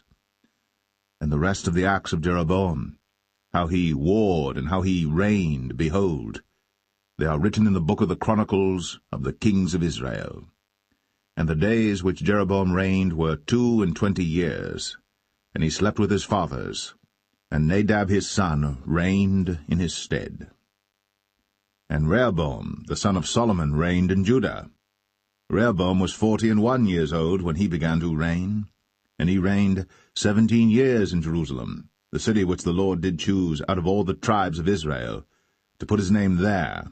And his mother's name was Naamah, an Ammonitess.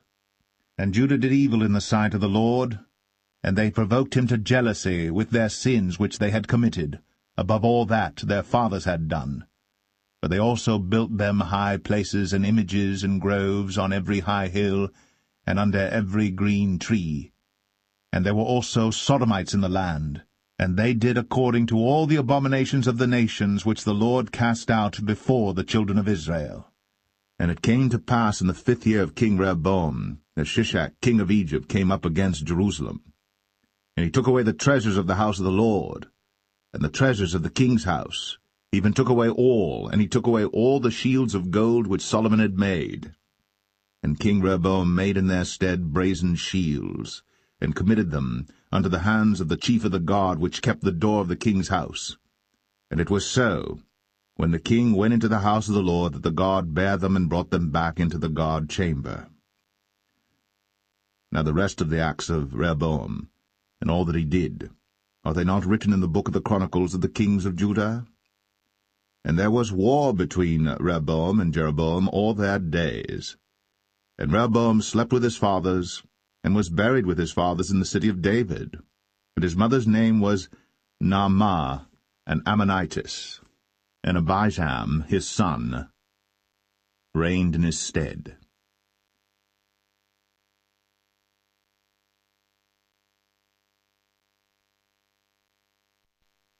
First Kings 15.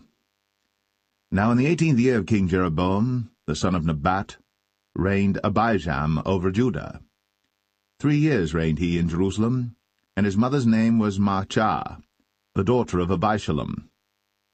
And he walked in all the sins of his father which he had done before him, and his heart was not perfect with the Lord his God, as the heart of David his father.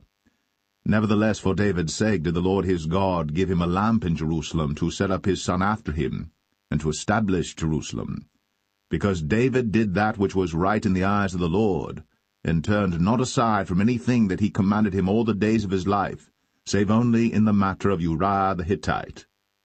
And there was war between Rehoboam and Jeroboam all the days of his life. Now the rest of the acts of Abijam, and all that he did, are they not written in the book of the Chronicles of the kings of Judah? And there was war between Abijam and Jeroboam. And Abijam slept with his fathers, and they buried him in the city of David, and Asa, his son, reigned in his stead. And in the 20th year of Jeroboam, king of Israel, reigned Asa over Judah. And 41 years reigned he in Jerusalem. And his mother's name was Maachah, the daughter of Abishalom.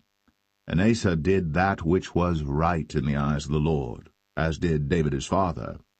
And he took away the Sodomites out of the land, and removed all the idols that his fathers had made. And also Maachah his mother, even her he removed from being queen, because she had made an idol in the grove. And Asa destroyed her idol, and burned it by the brook Kidron. But the high places were not removed. Nevertheless Asa's heart was perfect with the Lord all his days. And he brought in the things which his father had dedicated, and the things which himself had dedicated, into the house of the Lord, silver and gold and vessels. And there was war between Asa and Baasha, king of Israel, all their days. And Baasha, king of Israel, went up against Judah, and built Ramah, that he might not suffer any to go out or come in to Asa, king of Judah. Then Asa took all the silver and the gold that were left in the treasures of the house of the Lord, and the treasures of the king's house, and delivered them into the hand of his servants. And King Asa sent them to Ben-Hadad, the son of Tabrimon, the son of Hezion, king of Syria, that dwelt at Damascus, saying, There is a league between me and thee, and between my father and thy father. Behold, I have sent unto thee a present of silver and gold. Come, and break thy league with Baasha king of Israel, that he may depart from me. So Ben-Hadad hearkened unto King Asa, and sent the captains of the hosts which he had against the cities of Israel, and smote Ijon and Dan and Abel-Beth-Maachah and all Cinneroth, with all the land of Naphtali. And it came to pass, when Baasha heard thereof, that he left off building of Ramah, and dwelt in Tirzah.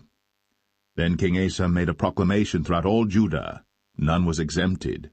And they took away the stones of Ramah, and the timber thereof, wherewith Baasha had builded. And King Asa built with them Geba of Benjamin, and Mizpah. The rest of all the acts of Asa, and all his might, and all that he did, and the cities which he built, are they not written in the book of the Chronicles of the kings of Judah? Nevertheless, in the time of his old age, he was diseased in his feet. And Asa slept with his fathers, and was buried with his fathers in the city of David his father, and Jehoshaphat his son reigned in his stead. And Nadab the son of Jeroboam began to reign over Israel in the 2nd year of Asa king of Judah, and reigned over Israel 2 years. And he did evil in the sight of the Lord, and walked in the way of his father, and in his sin wherewith he made Israel to sin.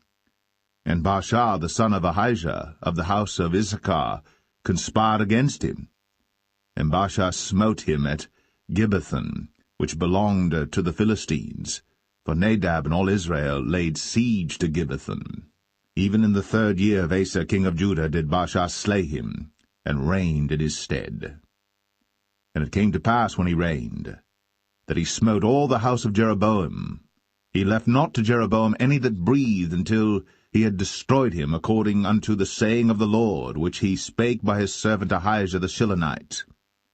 Because of the sins of Jeroboam which he sinned, and which he made Israel sin, by his provocation wherewith he provoked the Lord God of Israel to anger. Now the rest of the acts of Nadab, and all that he did, are they not written in the book of the Chronicles of the kings of Israel? And there was war between Asa and Baasha, king of Israel, all their days. In the 3rd year of Asa king of Judah began Baasha the son of Ahijah to reign over all Israel in Tirzah 24 years. And he did evil in the sight of the Lord, and walked in the way of Jeroboam, and in his sin wherewith he made Israel to sin.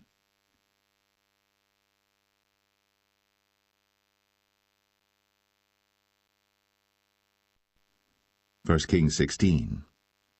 Then the word of the Lord came to Jehu the son of Hanani against Baasha, saying, Forasmuch as I exalted thee out of the dust, and made thee prince over my people Israel, and thou hast walked in the way of Jeroboam, and hast made my people Israel to sin, to provoke me to anger with their sins, behold, I will take away the posterity of Baasha, and the posterity of his house, and will make thy house like the house of Jeroboam the son of Nebat. Him that dieth of Baasha in the city shall the dogs eat, and him that dieth of his in the fields shall the fowls of the air eat. Now the rest of the acts of Baasha, and what he did, and his might, are they not written in the book of the Chronicles of the kings of Israel? So Baasha slept with his fathers, and was buried in Tirzah, and Elah his son reigned in his stead. And also by the hand of the prophet Jehu, the son of Hanani, came the word of the Lord against Baasha, and against his house, even for all the evil that he did in the sight of the Lord, in provoking him to anger, with the work of his hands, in being like the house of Jeroboam, and because he killed him. In the 26th year of Asa king of Judah began Elah the son of Baasha to reign over Israel in Tirzah 2 years. And his servant Zimri, captain of half his chariots, conspired against him, as he was in Tirzah drinking himself drunk in the house of Arzah, steward of his house in Tirzah. And Zimri went in, and smote him, and killed him, in the 27th year of Asa king of Judah, and reigned in his stead. And it came to pass, when he began to reign, as soon as he sat on his throne, that he slew all the house of Baasha. He left him not one that pisseth against a wall, neither of his kinsfolks, nor of his friends. Thus did Zimri destroy all the house of Baasha, according to the word of the Lord which he spake against Baasha by Jehu the prophet.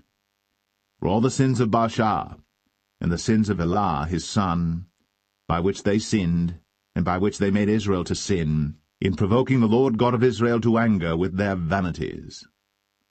Now the rest of the acts of Elah, and all that he did, are they not written in the book of the Chronicles of the kings of Israel? In the 27th year of Asa king of Judah did Zimri reign 7 days in Tirzah.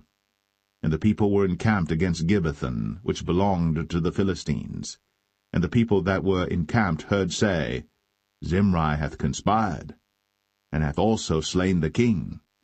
Wherefore all Israel made Omri, the captain of the host, king over Israel that day in the camp. And Omri went up from Gibbethon, and all Israel with him, and they besieged Tirzah. And it came to pass, when Zimri saw that the city was taken, that he went into the palace of the king's house, and burnt the king's house over him with fire, and died. For his sins which he sinned in doing evil in the sight of the Lord, in walking in the way of Jeroboam, and in his sin which he did, to make Israel to sin. Now the rest of the acts of Zimri, and his treason that he wrought, are they not written in the book of the Chronicles of the kings of Israel? Then were the people of Israel divided into two parts. Half of the people followed Tibni the son of Ginath, to make him king, and half followed Omri. But the people that followed Omri prevailed against the people that followed Tibni the son of Ginath. So Tibni died, and Omri reigned. In the 31st year of Asa king of Judah began Omri to reign over Israel 12 years. 6 years reigned he in Tirzah. And he bought the hill Samaria of Shemer for 2 talents of silver, and built on the hill, and called the name of the city which he built after the name of Shemer, owner of the hill, Samaria. But Omri wrought evil in the eyes of the Lord, and did worse than all that were before him. For he walked in all the way of Jeroboam the son of Nebat, and in his sin wherewith he made Israel to sin, to provoke the Lord God of Israel to anger with their vanities. Now the rest of the acts of Omri which he did, and his might that he showed, are they not written in the book of the Chronicles of the kings of Israel? So Omri slept with his fathers, and was buried in Samaria, and Ahab his son reigned in his stead. And in the 38th year of Asa king of Judah began Ahab the son of Omri to reign over Israel. And Ahab the son of Omri reigned over Israel in Samaria 22 years. And Ahab the son of Omri did evil in the sight of the Lord above all that were before him. And it came to pass, as if it had been a light thing for him to walk in the sins of Jeroboam the son of Nebat, that he took to wife Jezebel, the daughter of Ethbaal, king of the Zidonians, and went and served Baal, and worshipped him. And he reared up an altar for Baal in the house of Baal, which he had built in Samaria. And Ahab made a grove, and Ahab did more to provoke the Lord God of Israel to anger than all the kings of Israel that were before him. In his days did Hiel the Bethelite build Jericho. He laid the foundation thereof in Abiram his firstborn, and set up the gates thereof in his youngest son Segub, according to the word of the Lord, which he spake by Joshua the son of Nun.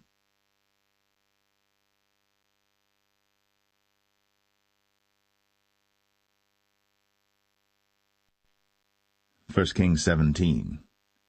And Elijah the Tishbite, who was of the inhabitants of Gilead, said unto Ahab, As the Lord God of Israel liveth, before whom I stand, there shall not be dew nor rain these years, but according to my word.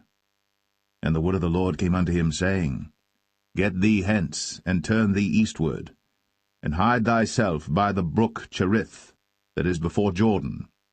And it shall be that thou shalt drink of the brook, and I have commanded the ravens to feed thee there. So he went and did according unto the word of the Lord, for he went and dwelt by the brook Cherith, that is before Jordan. And the ravens brought him bread and flesh in the morning, and bread and flesh in the evening, and he drank of the brook. And it came to pass after a while that the brook dried up, because there had been no rain in the land.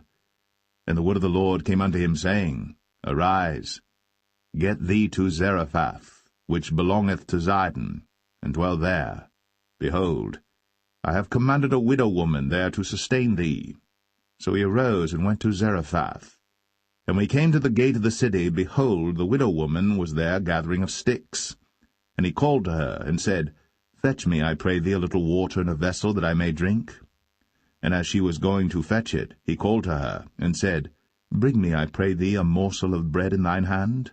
And she said, As the Lord thy God liveth, I have not a cake, but an handful of meal in a barrel, and a little oil in a cruse, and behold, I am gathering 2 sticks, that I may go in and dress it for me, and my son, that we may eat it, and die. And Elijah said unto her, Fear not, go and do as thou hast said, but make me thereof a little cake first, and bring it unto me, and after make for thee and for thy son.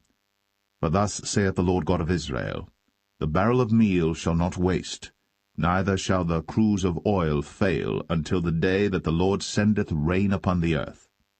And she went and did according to the saying of Elijah, and she and he and her house did eat many days. And the barrel of meal wasted not, neither did the cruse of oil fail, according to the word of the Lord which he spake by Elijah. And it came to pass after these things that the son of the woman, the mistress of the house, fell sick, and his sickness was so sore that there was no breath left in him. And she said unto Elijah, What have I to do with thee, O thou man of God? Art thou come unto me to call my sin to remembrance, and to slay my son? And he said unto her, Give me thy son.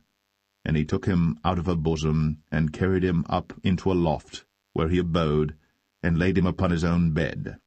And he cried unto the Lord, and said, O Lord my God, hast thou also brought evil upon the widow with whom I sojourn by slaying her son?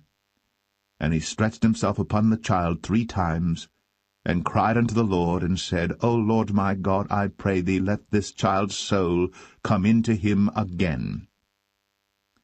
And the Lord heard the voice of Elijah, and the soul of the child came into him again, and he revived.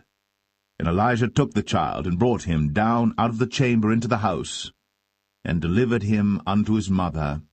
And Elijah said, See, thy son liveth. And the woman said to Elijah, Now by this I know that thou art a man of God, and that the word of the Lord in thy mouth is truth.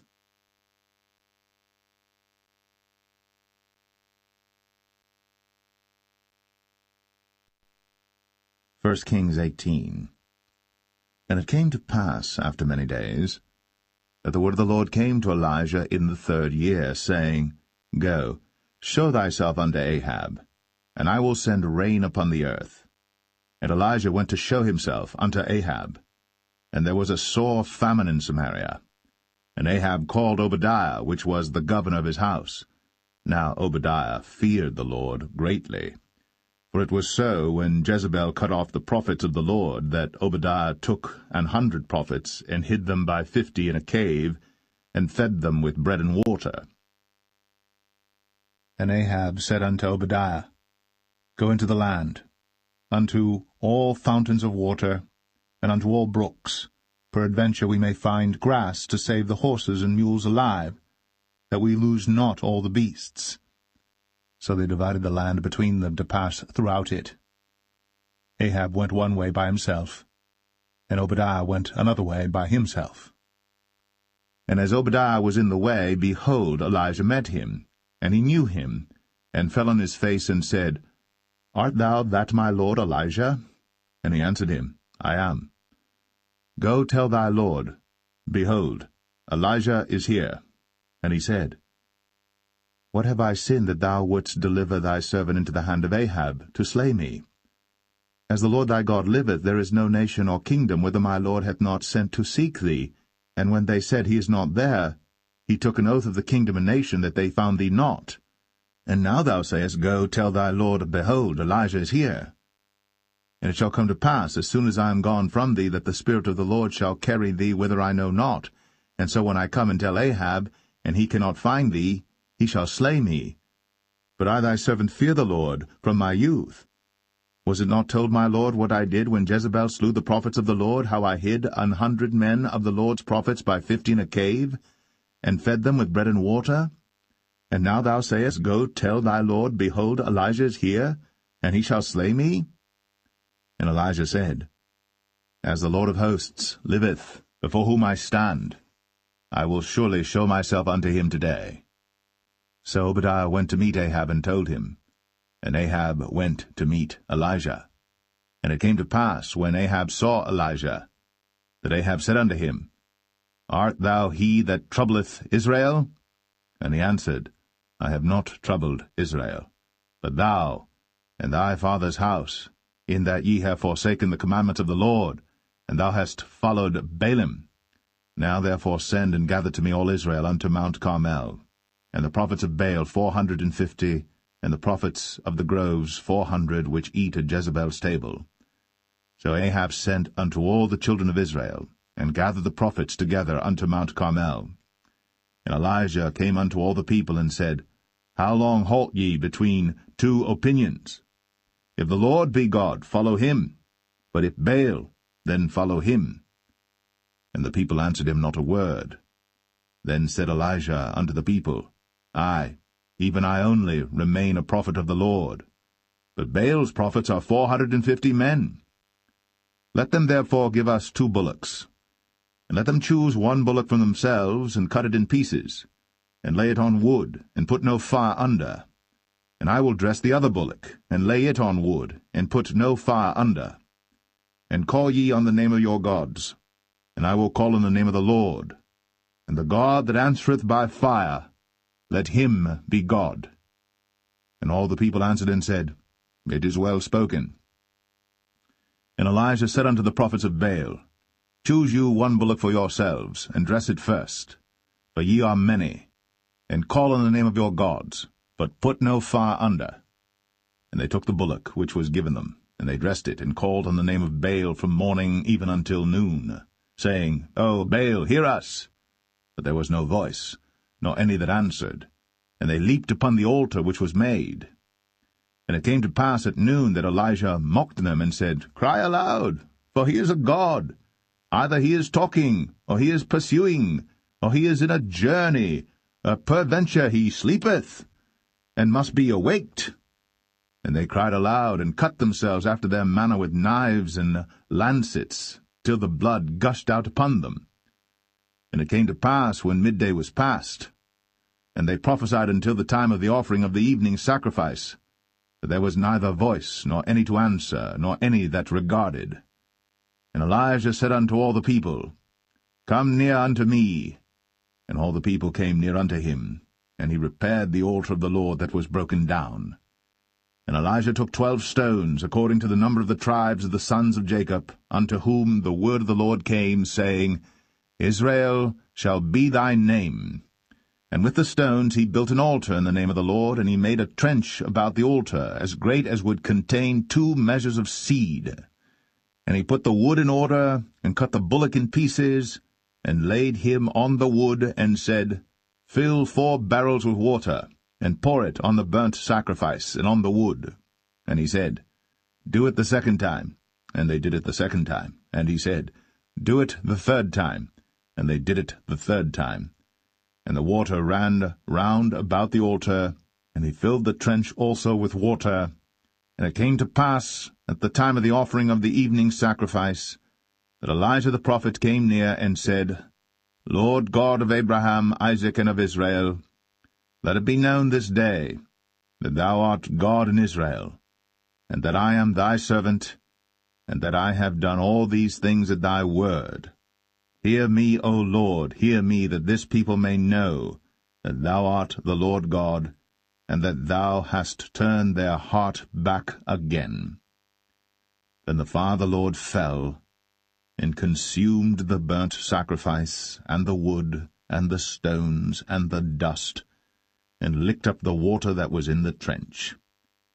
And when all the people saw it, they fell on their faces, and they said, The Lord, he is the God, the Lord, he is the God. And Elijah said unto them, Take the prophets of Baal, let not one of them escape. And they took them. And Elijah brought them down to the brook Kishon, and slew them there. And Elijah said unto Ahab, Get thee up, eat and drink, for there is a sound of abundance of rain. So Ahab went up to eat and to drink. And Elijah went up to the top of Carmel, and he cast himself down upon the earth, and put his face between his knees, and said to his servant, Go up now, look toward the sea. And he went up and looked, and said, There is nothing. And he said, Go again 7 times. And it came to pass at the 7th time that he said, Behold, there ariseth a little cloud out of the sea like a man's hand. And he said, Go up, say unto Ahab, Prepare thy chariot, and get thee down, that the rain stop thee not. And it came to pass in the meanwhile that the heaven was black with clouds and wind, and there was a great rain. And Ahab rode, and went to Jezreel. And the hand of the Lord was on Elijah, and he girded up his loins, and ran before Ahab to the entrance of Jezreel.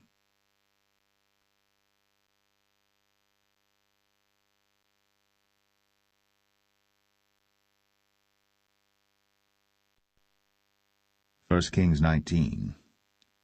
And Ahab told Jezebel all that Elijah had done, and withal how he had slain all the prophets with the sword. Then Jezebel sent a messenger unto Elijah, saying, So let the gods do to me, and more also, if I make not thy life as the life of one of them by tomorrow about this time. And when he saw that, he arose, and went for his life, and came to Beersheba, which belongeth to Judah, and left his servant there. But he himself went a day's journey into the wilderness, and came and sat down under a juniper tree. And he requested for himself that he might die, and said, It is enough. Now, O Lord, take away my life, for I am not better than my fathers. And as he lay and slept under a juniper tree, behold, then an angel touched him, and said unto him, Arise and eat. And he looked, and behold, there was a cake baked on the coals, and a cruse of water at his head. And he did eat and drink, and laid him down again. And the angel of the Lord came again the second time, and touched him, and said, Arise and eat, because the journey is too great for thee. And he arose, and did eat and drink, and went in the strength of that meat 40 days, and 40 nights, unto Horeb the mount of God. And he came thither unto a cave, and lodged there. And behold, the word of the Lord came to him, and he said unto him, What doest thou here, Elijah? And he said, I have been very jealous for the Lord God of hosts, for the children of Israel have forsaken thy covenant, thrown down thine altars, and slain thy prophets with the sword, and I, even I only am left, and they seek my life to take it away. And he said, Go forth, and stand upon the mount before the Lord. And behold, the Lord passed by, and a great and strong wind rent the mountains, and brake in pieces the rocks before the Lord. But the Lord was not in the wind. And after the wind an earthquake. But the Lord was not in the earthquake. And after the earthquake a fire. But the Lord was not in the fire. And after the fire a still small voice. And it was so, when Elijah heard it, that he wrapped his face in his mantle, and went out, and stood in the entering in of the cave. And behold, there came a voice unto him, and said, What doest thou here, Elijah? And he said, I have been very jealous for the Lord God of hosts, because the children of Israel have forsaken thy covenant, thrown down thine altars, and slain thy prophets with the sword, and I, even I only, am left. And they seek my life, to take it away. And the Lord said unto him, Go, return on thy way to the wilderness of Damascus, and when thou comest, anoint Hazael to be king over Syria. And Jehu, the son of Nimshi, shalt thou anoint to be king over Israel. And Elisha, the son of Shaphat, of Abel-Meholah, shalt thou anoint to be prophet in thy room. And it shall come to pass that him that escapeth the sword of Hazael shall Jehu slay, and him that escapeth from the sword of Jehu shall Elisha slay. Yet I have left me 7,000 in Israel, all the knees which have not bowed unto Baal, and every mouth which hath not kissed him. So he departed thence, and found Elisha the son of Shaphat, who was plowing with 12 yoke of oxen before him, and he with the 12th. And Elijah passed by him, and cast his mantle upon him. And he left the oxen, and ran after Elijah, and said, Let me, I pray thee, kiss my father and my mother, and then I will follow thee. And he said unto him, Go back again, for what have I done to thee? And he returned back from him, and took a yoke of oxen, and slew them, and boiled their flesh with the instruments of the oxen, and gave unto the people, and they did eat. Then he arose, and went after Elijah, and ministered unto him.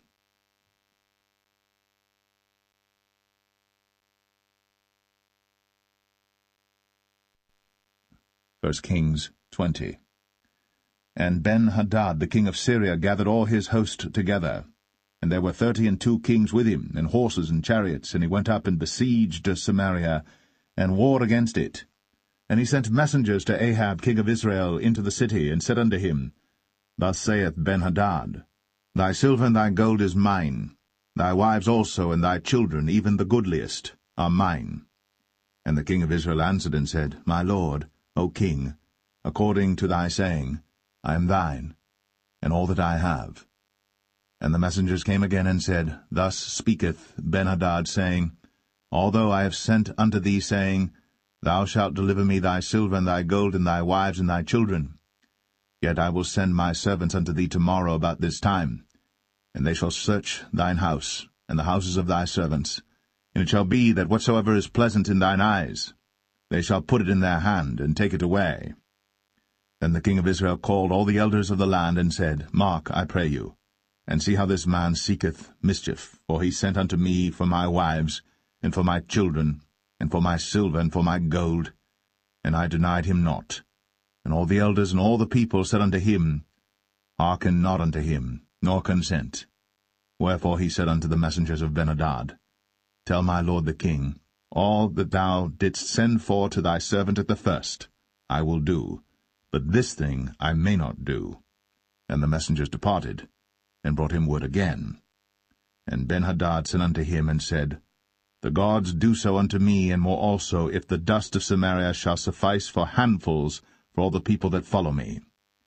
And the king of Israel answered and said, Tell him, Let not him that girdeth on his harness boast himself, as he that putteth it off. And it came to pass, when Ben-Hadad heard this message, as he was drinking, he and the kings in the pavilions, that he said unto his servants, Set yourselves in array. And they set themselves in array against the city. And behold, there came a prophet unto Ahab king of Israel, saying, Thus saith the Lord, Hast thou seen all this great multitude? Behold, I will deliver it into thine hand this day, and thou shalt know that I am the Lord. And Ahab said, By whom? And he said, Thus saith the Lord, Even by the young men of the princes of the provinces. Then he said, Who shall order the battle? And he answered, Thou. Then he numbered the young men of the princes of the provinces, and they were 232, and after them he numbered all the people, even all the children of Israel, being 7,000. And they went out at noon. But Ben-Hadad was drinking himself drunk in the pavilions, he and the kings, the 32 kings that helped him. And the young men of the princes of the provinces went out first, and Ben-Hadad sent out, and they told him, saying, There are men come out of Samaria. And he said, Whether they be come out for peace, take them alive, or whether they be come out for war, take them alive. So these young men of the princes of the provinces came out of the city, and the army which followed them, and they slew every one his man, and the Syrians fled. And Israel pursued them, and Ben-Hadad the king of Syria escaped on an horse with the horsemen. And the king of Israel went out, and smote the horses and chariots, and slew the Syrians with a great slaughter. And the prophet came to the king of Israel, and said unto him, Go, strengthen thyself, and mark and see what thou doest. For at the return of the year the king of Syria will come up against thee. And the servants of the king of Syria said unto him, Their gods are gods of the hills, therefore they were stronger than we. But let us fight against them in the plain, and surely we shall be stronger than they. And do this thing, take the kings away, every man out of his place, and put captains in their rooms. And number thee an army like the army that thou hast lost, horse for horse, and chariot for chariot, and we will fight against them in the plain, and surely we shall be stronger than they. And he hearkened unto their voice, and did so. And it came to pass, at the return of the year, that Ben-Hadad numbered the Syrians, and went up to Aphek to fight against Israel. And the children of Israel were numbered, and were all present, and went against them. And the children of Israel pitched before them like 2 little flocks of kids, but the Syrians filled the country. And there came a man of God, and spake unto the king of Israel, and said, Thus saith the Lord, Because the Syrians have said, The Lord is God of the hills, but he is not God of the valleys. Therefore will I deliver all this great multitude into thine hand, and ye shall know that I am the Lord. And they pitched one over against the other 7 days, and so it was, that in the 7th day the battle was joined, and the children of Israel slew of the Syrians 100,000 footmen in 1 day. But the rest fled to Aphek into the city, and there a wall fell upon 27,000 of the men that were left. And Ben-Hadad fled and came into the city, into an inner chamber. And his servants said unto him, Behold now, we have heard that the kings of the house of Israel are merciful kings. Let us, I pray thee, put sackcloth on our loins, and ropes upon our heads, and go out to the king of Israel. Peradventure he will save thy life. So they girded sackcloth on their loins, and put ropes on their heads, and came to the king of Israel, and said, Thy servant Ben-Hadad saith, I pray thee, let me live. And he said, Is he yet alive? He is my brother. Now the men did diligently observe whether anything would come from him, and did hastily catch it. And they said, Thy brother Ben-Hadad.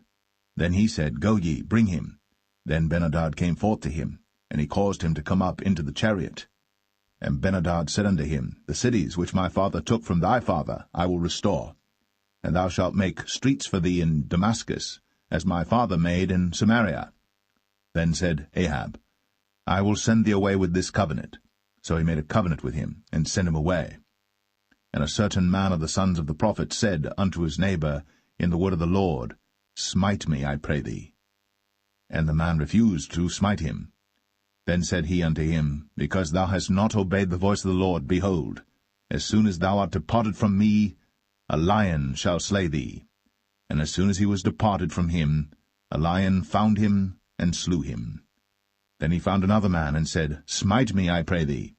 And the man smote him, so that in smiting he wounded him. So the prophet departed, and waited for the king by the way, and disguised himself with ashes upon his face.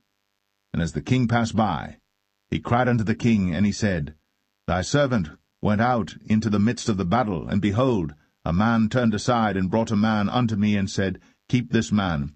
If by any means he be missing, then shall thy life be for his life, or else thou shalt pay a talent of silver. And as thy servant was busy here and there, he was gone. And the king of Israel said unto him, So shall thy judgment be. Thyself hast decided it. And he hasted, and took the ashes away from his face.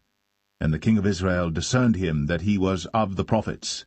And he said unto him, Thus saith the Lord, Because thou hast let go out of thy hand a man whom I appointed to utter destruction, therefore thy life shall go for his life, and thy people for his people. And the king of Israel went to his house, heavy and displeased, and came to Samaria.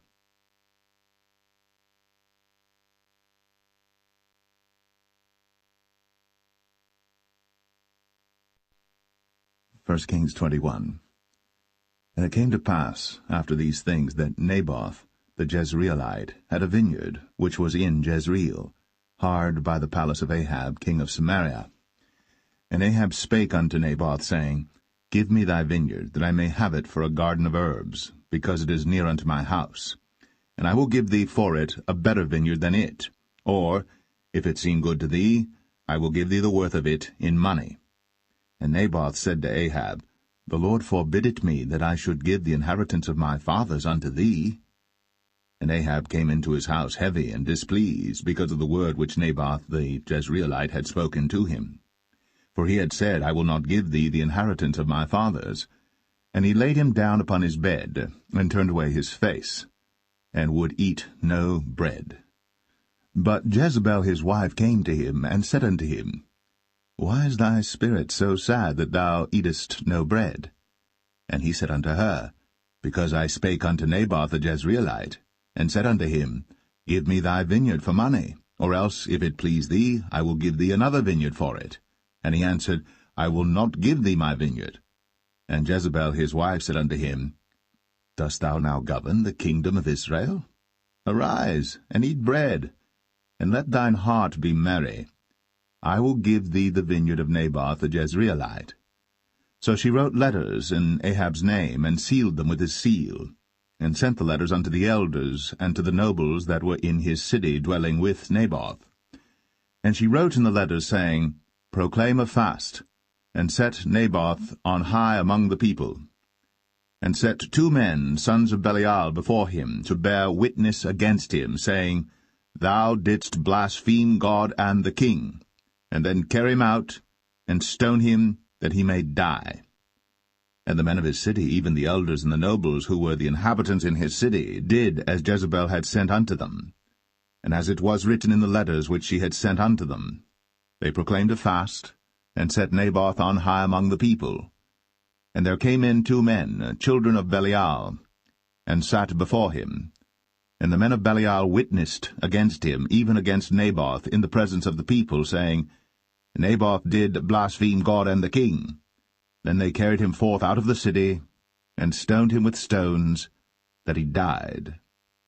Then they sent to Jezebel, saying, Naboth is stoned, and is dead. And it came to pass, when Jezebel heard that Naboth was stoned, and was dead, that Jezebel said to Ahab, Arise, take possession of the vineyard of Naboth the Jezreelite, which he refused to give thee for money. For Naboth is not alive, but dead. And it came to pass, when Ahab heard that Naboth was dead, that Ahab rose up to go down to the vineyard of Naboth the Jezreelite, to take possession of it. And the word of the Lord came to Elijah the Tishbite, saying, Arise, go down to meet Ahab king of Israel, which is in Samaria. Behold, he is in the vineyard of Naboth, whither he is gone down to possess it. And thou shalt speak unto him, saying, Thus saith the Lord, Hast thou killed and also taken possession? And thou shalt speak unto him, saying, Thus saith the Lord, In the place where dogs licked the blood of Naboth shall dogs lick thy blood, even thine. And Ahab said to Elijah, Hast thou found me, O mine enemy? And he answered, I have found thee, because thou hast sold thyself to work evil in the sight of the Lord. Behold, I will bring evil upon thee, and will take away thy posterity, and will cut off from Ahab him that pisseth against the wall, and him that is shut up and left in Israel, and will make thine house like the house of Jeroboam the son of Nebat, and like the house of Baasha the son of Ahijah, for the provocation wherewith thou hast provoked me to anger, and made Israel to sin. And of Jezebel also spake the Lord, saying, The dogs shall eat Jezebel by the wall of Jezreel. Him that dieth of Ahab in the city the dogs shall eat, and him that dieth in the field shall the fowls of the air eat. But there was none like unto Ahab, which did sell himself to work wickedness in the sight of the Lord, whom Jezebel his wife stirred up. And he did very abominably in following idols, according to all things as did the Amorites, whom the Lord cast out before the children of Israel. And it came to pass, when Ahab heard those words, that he rent his clothes, and put sackcloth upon his flesh, and fasted, and lay in sackcloth, and went softly. And the word of the Lord came to Elijah the Tishbite, saying, Seest thou how Ahab humbleth himself before me? Because he humbleth himself before me, I will not bring the evil in his days, but in his son's days will I bring the evil upon his house.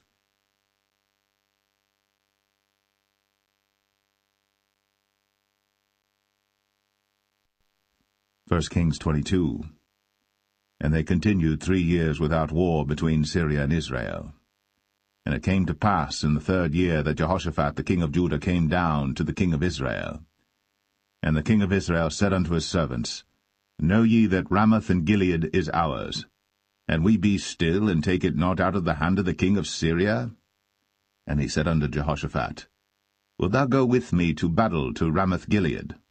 And Jehoshaphat said to the king of Israel, I am as thou art, my people as thy people, my horses as thy horses. And Jehoshaphat said unto the king of Israel, Inquire, pray thee, at the word of the Lord today. Then the king of Israel gathered the prophets together, about 400 men, and said unto them, Shall I go against Ramoth Gilead to battle, or shall I forbear? And they said, Go up, for the Lord shall deliver it into the hand of the king. And Jehoshaphat said, Is there not here a prophet of the Lord besides, that we might inquire of him? And the king of Israel said unto Jehoshaphat, There is yet one man, Micaiah the son of Imlah, by whom we may inquire of the Lord. But I hate him, for he doth not prophesy good concerning me, but evil. And Jehoshaphat said, Let not the king say so. Then the king of Israel called an officer, and said, Hasten hither Micaiah the son of Imlah. And the king of Israel and Jehoshaphat the king of Judah sat each on his throne, having put on their robes in a void place in the entrance of the gate of Samaria. And all the prophets prophesied before them. And Zedekiah the son of Chenaanah made him horns of iron, and he said, Thus saith the Lord, With these shalt thou push the Syrians until thou have consumed them. And all the prophets prophesied so, saying, Go up to Ramoth-Gilead, and prosper, for the Lord shall deliver it into the king's hand. And the messenger that was gone to call Micaiah spake unto him, saying, Behold now, the words of the prophets declare good unto the king with one mouth. Let thy word, I pray thee, be like the word of one of them, and speak that which is good.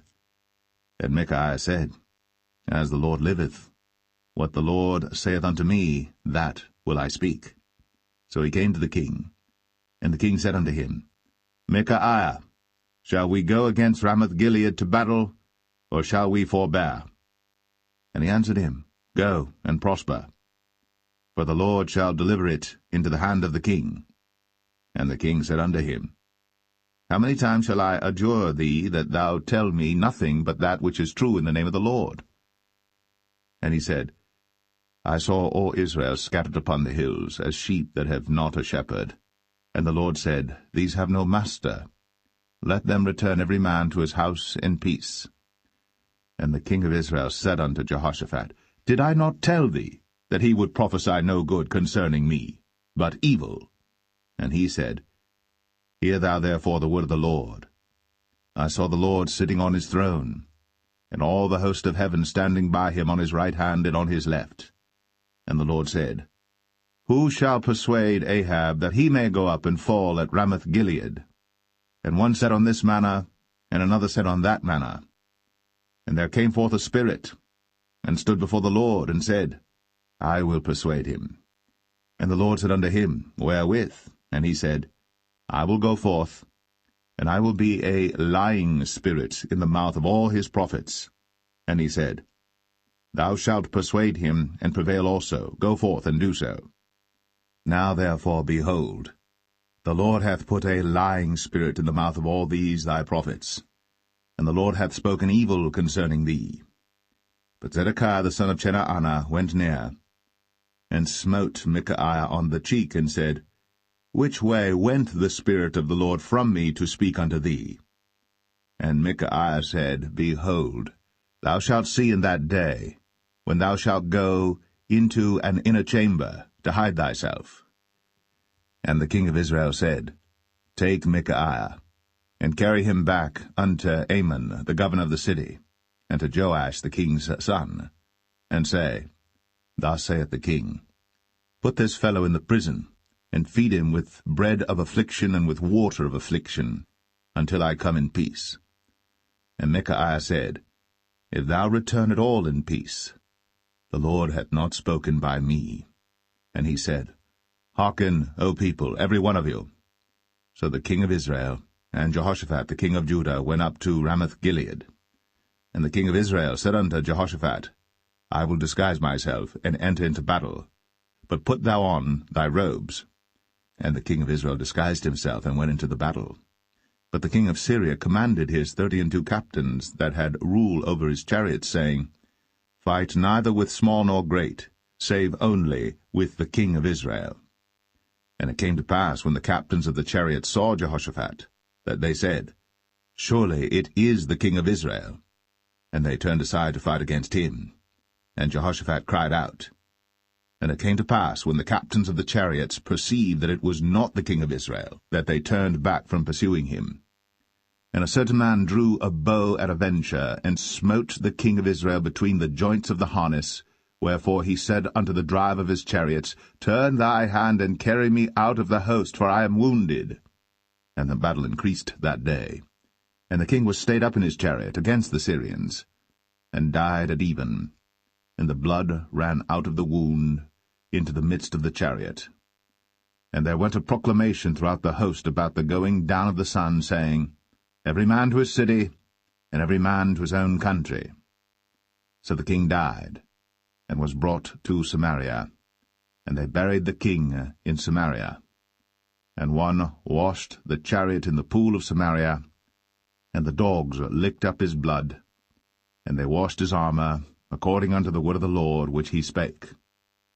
Now the rest of the acts of Ahab, and all that he did, and the ivory house which he made, and all the cities that he built, are they not written in the book of the Chronicles of the kings of Israel?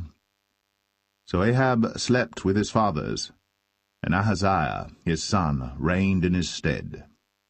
And Jehoshaphat the son of Asa began to reign over Judah in the 4th year of Ahab king of Israel. Jehoshaphat was 35 years old when he began to reign, and he reigned 25 years in Jerusalem. And his mother's name was Azubah, the daughter of Shilhi. And he walked in all the ways of Asa his father. He turned not aside from it, doing that which was right in the eyes of the Lord. Nevertheless the high places were not taken away, for the people offered and burnt incense yet in the high places. And Jehoshaphat made peace with the king of Israel. Now the rest of the acts of Jehoshaphat, and his might that he showed, and how he warred, are they not written in the book of the Chronicles of the kings of Judah? And the remnant of the Sodomites, which remained in the days of his father Asa, he took out of the land. There was then no king in Edom, a deputy was king.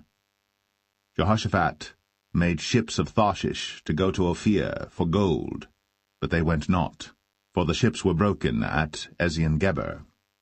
Then said Ahaziah the son of Ahab unto Jehoshaphat, Let my servants go with thy servants in the ships. But Jehoshaphat would not.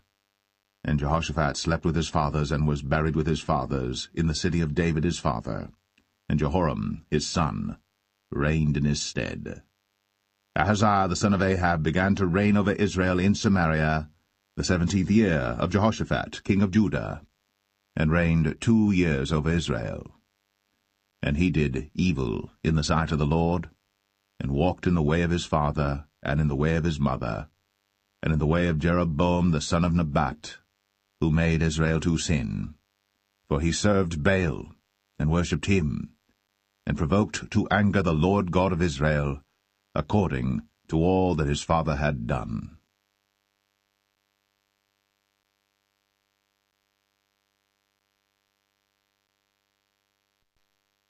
The second book of Kings, chapter 1.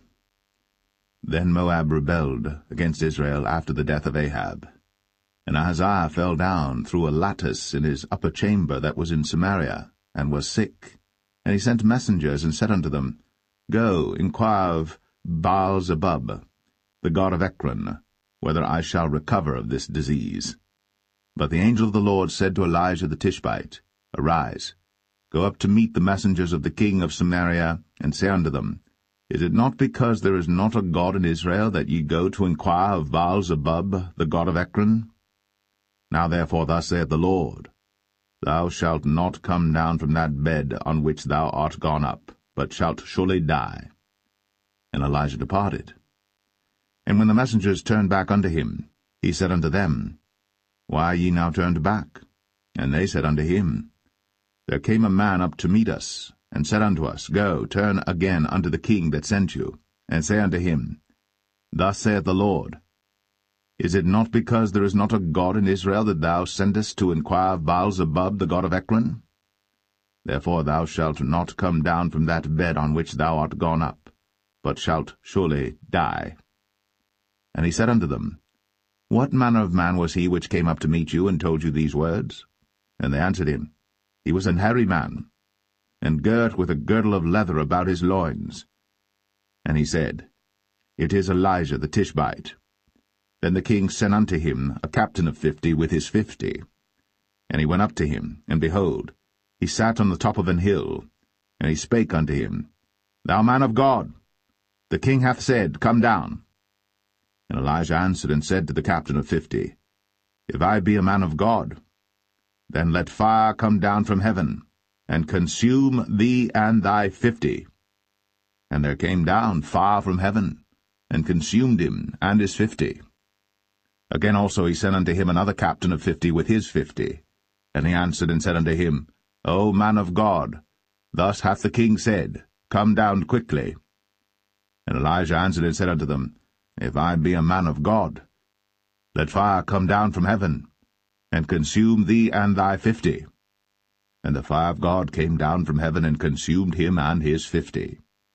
And he sent again a captain of the third 50 with his 50. And the third captain of the 50 went up, and came and fell on his knees before Elijah, and besought him, and said unto him, O man of God, I pray thee, let my life and the life of these 50 thy servants be precious in thy sight. Behold, there came fire down from heaven, and burnt up the 2 captains of the former 50s with their 50s. Therefore let my life now be precious in thy sight. And the angel of the Lord said unto Elijah, Go down with him, be not afraid of him. And he arose, and went down with him unto the king. And he said unto him, Thus saith the Lord, Forasmuch as thou hast sent messengers to inquire of Baal-zebub the god of Ekron, is it not because there is no God in Israel to inquire of his word? Therefore thou shalt not come down off that bed on which thou art gone up, but shalt surely die. So he died according to the word of the Lord which Elijah had spoken. And Jehoram reigned in his stead in the 2nd year of Jehoram the son of Jehoshaphat king of Judah, because he had no son. Now the rest of the acts of Ahaziah which he did, are they not written in the book of the Chronicles of the kings of Israel?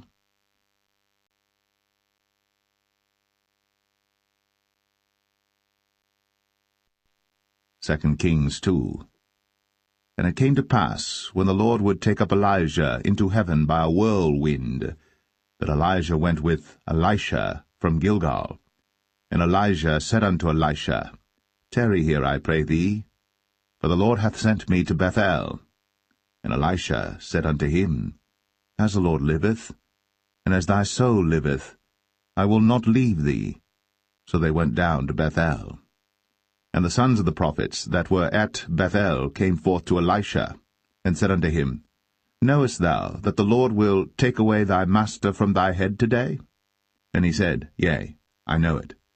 Hold ye your peace. And Elijah said unto him, Elisha, tarry here, I pray thee, for the Lord hath sent me to Jericho. And he said, As the Lord liveth, and as thy soul liveth, I will not leave thee. So they came to Jericho. And the sons of the prophets that were at Jericho came to Elisha, and said unto him, Knowest thou that the Lord will take away thy master from thy head today? And he answered, Yea, I know it. Hold ye your peace.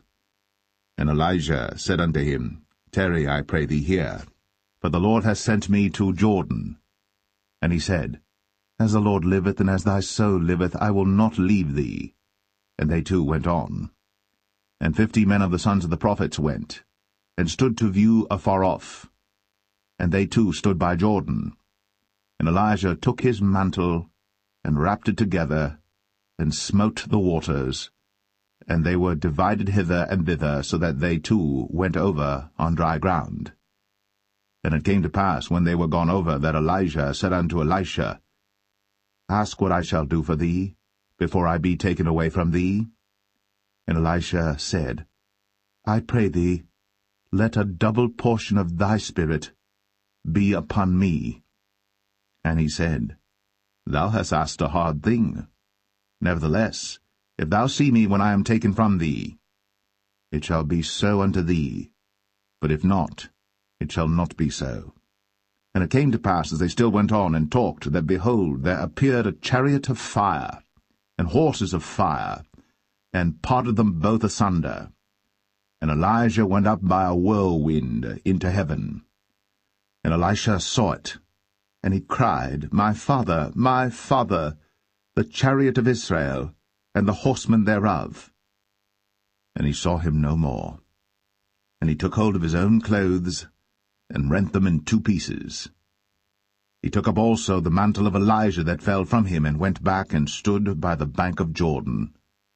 And he took the mantle of Elijah that fell from him, and smote the waters, and said, Where is the Lord God of Elijah? And when he also had smitten the waters, they parted hither and thither, and Elisha went over. And when the sons of the prophets which were to view at Jericho saw him, they said, The spirit of Elijah doth rest on Elisha. And they came to meet him, and bowed themselves to the ground before him. And they said unto him, Behold now, there be with thy servants 50 strong men. Let them go, we pray thee, and seek thy master, lest peradventure the Spirit of the Lord hath taken him up, and cast him upon some mountain, or into some valley. And he said, Ye shall not send. And when they urged him till he was ashamed, he said, Send. They sent therefore 50 men, and they sought 3 days, but found him not. And when they came again to him, for he tarried at Jericho, he said unto them, Did I not say unto you, Go not? And the men of the city said unto Elisha, Behold, I pray thee, the situation of this city is pleasant, as my Lord seeth. But the water is not, and the ground barren. And he said, Bring me a new cruse, and put salt therein. And they brought it to him. And he went forth unto the spring of the waters, and cast the salt in there, and said, Thus saith the Lord, I have healed these waters. There shall not be from thence any more death or barren land. So the waters were healed unto this day, according to the saying of Elisha which he spake. And he went up from thence unto Bethel, and as he was going up by the way, there came forth little children out of the city, and mocked him, and said unto him, Go up, thou bald head, go up, thou bald head. And he turned back, and looked on them, and cursed them in the name of the Lord. And there came forth 2 she-bears out of the wood, and tare 42 children of them. And he went from thence to Mount Carmel, and from thence he returned to Samaria.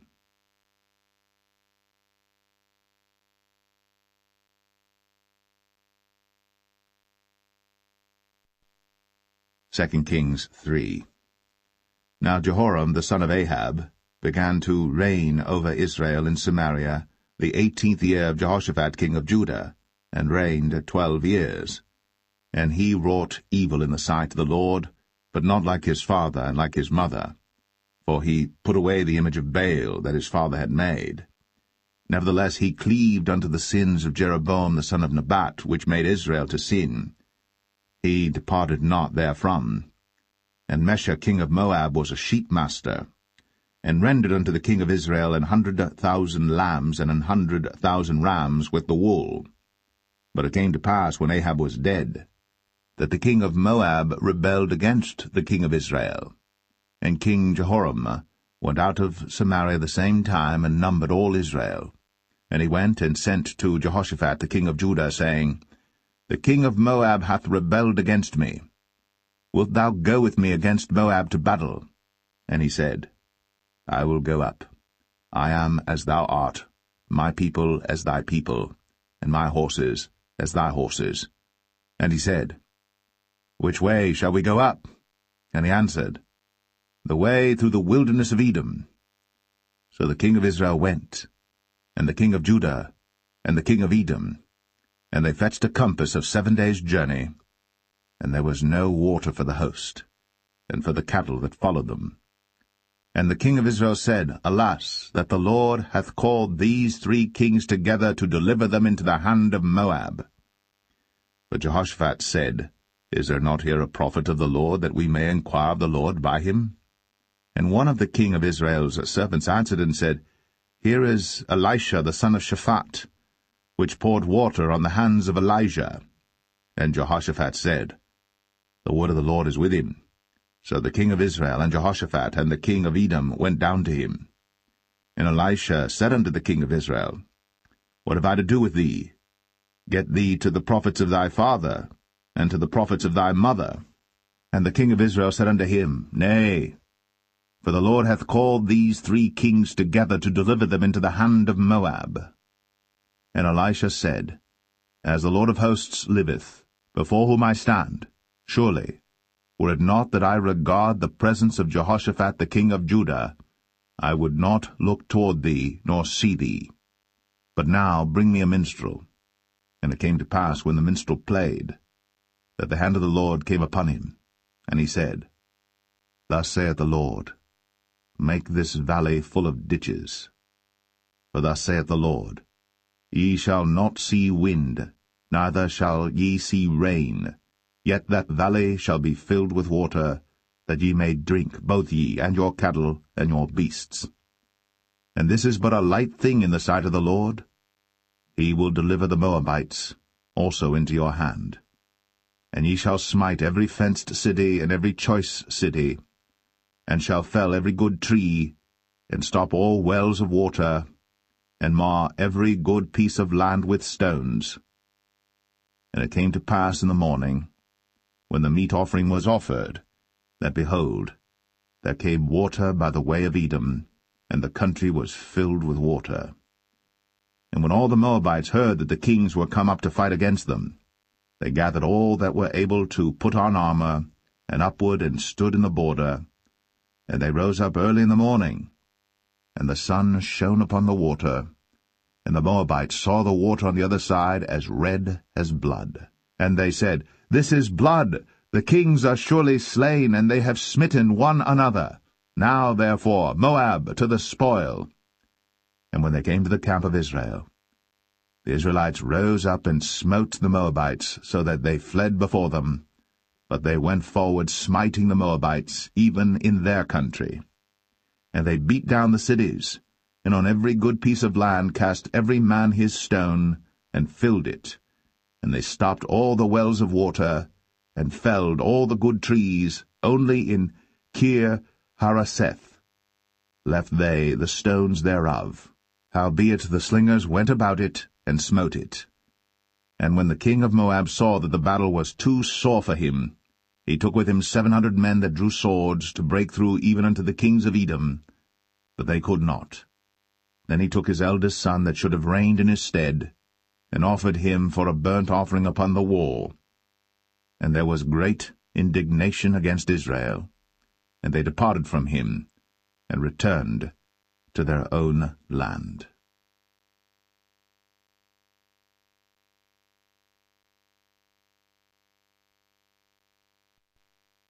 2 Kings 4. Now there cried a certain woman of the wives of the sons of the prophets unto Elisha, saying, Thy servant my husband is dead, and thou knowest that thy servant did fear the Lord, and the creditors come to take unto him my 2 sons to be bondmen. And Elisha said unto her, What shall I do for thee? Tell me, what hast thou in the house? And she said, Thine handmaid hath not anything in the house, save a pot of oil.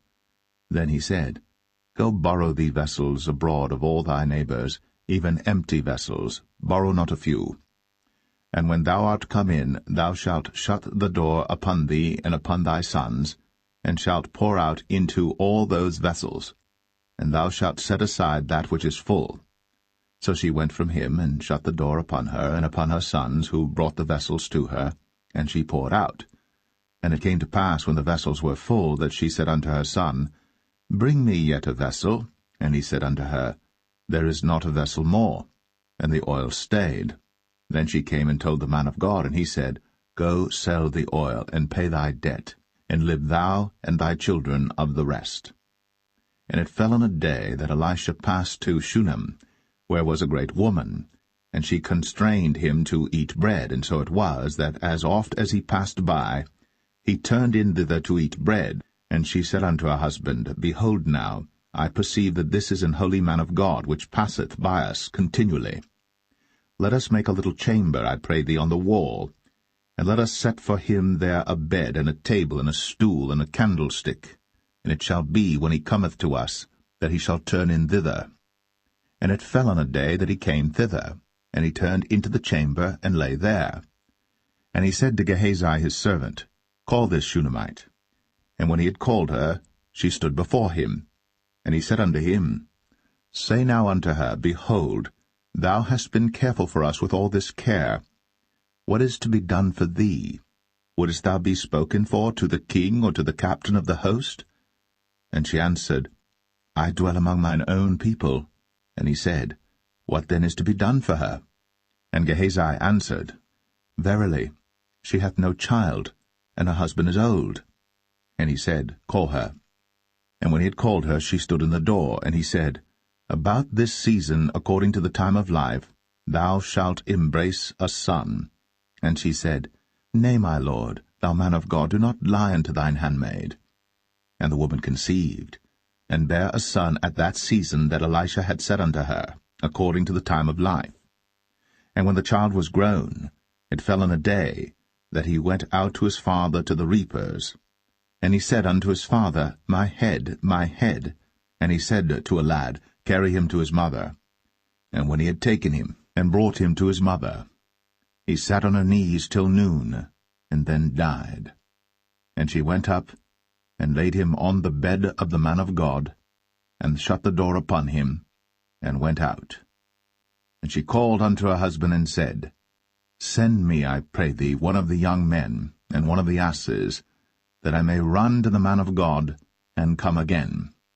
And he said, Wherefore wilt thou go to him today? It is neither new moon nor Sabbath. And she said, It shall be well. Then she saddled an ass, and said to her servant, Drive, and go forward. Slack not thy riding for me, except I bid thee. So she went, and came unto the man of God to Mount Carmel. And it came to pass, when the man of God saw her afar off, that he said to Gehazi his servant, Behold, yonder is that Shunammite.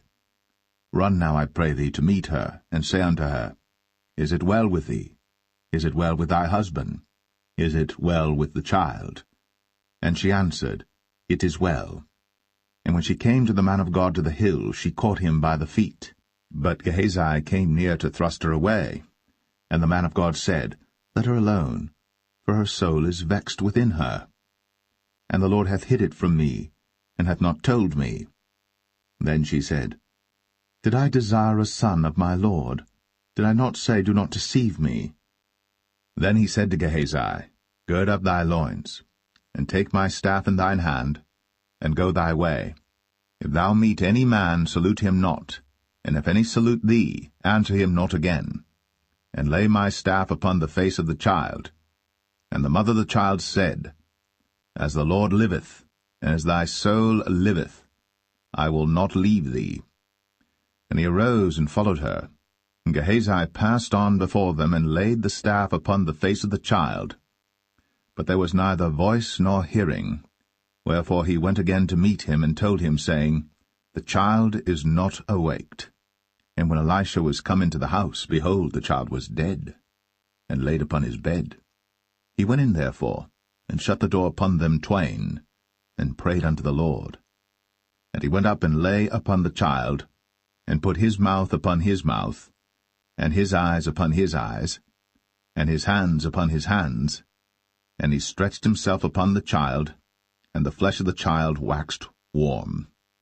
Then he returned, and walked in the house to and fro, and went up and stretched himself upon him, and the child sneezed 7 times. And the child opened his eyes. And he called Gehazi, and said, Call this Shunammite. So he called her. And when she was come in unto him, he said, Take up thy son. Then she went in, and fell at his feet, and bowed herself to the ground, and took up her son, and went out. And Elisha came again to Gilgal, and there was a dearth in the land. And the sons of the prophets were sitting before him.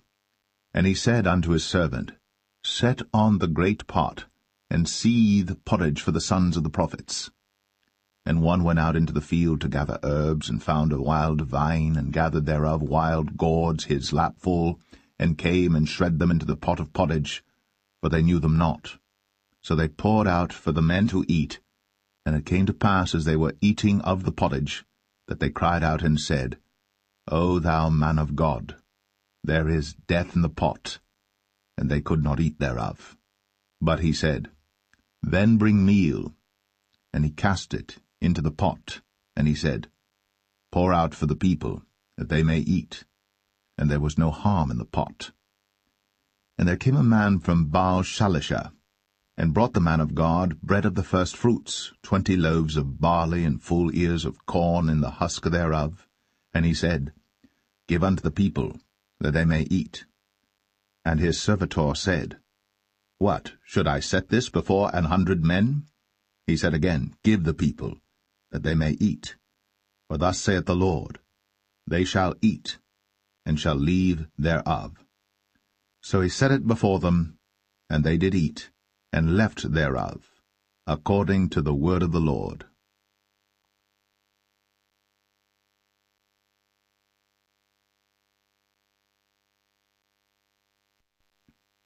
Second Kings 5. Now Naaman, captain of the host of the king of Syria, was a great man with his master, and honorable, because by him the Lord had given deliverance unto Syria. He was also a mighty man in valor, but he was a leper. And the Syrians had gone out by companies, and had brought away captive out of the land of Israel a little maid, and she waited on Naaman's wife. And she said unto her mistress, Would God my Lord were with the prophet that is in Samaria, for he would recover him of his leprosy. And one went in and told his lord, saying, Thus and thus said the maid that is of the land of Israel. And the king of Syria said, Go to, go, and I will send a letter unto the king of Israel. And he departed, and took with him 10 talents of silver, and 6,000 pieces of gold, and 10 changes of raiment. And he brought the letter to the king of Israel, saying, Now when this letter is come unto thee, behold, I have therewith sent Naaman my servant to thee, that thou mayest recover him of his leprosy. And it came to pass, when the king of Israel had read the letter, that he rent his clothes, and said, Am I God to kill and to make alive, that this man doth send unto me to recover a man of his leprosy? Wherefore consider, I pray you, and see how he seeketh a quarrel against me. And it was so, when Elisha the man of God had heard that the king of Israel had rent his clothes, that he sent to the king, saying, Wherefore hast thou rent thy clothes? Let him come now to me, and he shall know that there is a prophet in Israel. So Naaman came with his horses and with his chariot, and stood at the door of the house of Elisha. And Elisha sent a messenger unto him, saying, Go, and wash in Jordan 7 times, and thy flesh shall come again to thee, and thou shalt be clean. But Naaman was wroth, and went away, and said, Behold, I thought, he will surely come out to me, and stand, and call on the name of the Lord his God, and strike his hand over the place, and recover the leper. Are not Abana and Pharpar, rivers of Damascus, better than all the waters of Israel? May I not wash in them and be clean? So he turned, and went away in a rage. And his servants came near, and spake unto him, and said, My father, if the prophet had bid thee do some great thing, wouldst thou not have done it? How much rather then, when he saith to thee, Wash and be clean?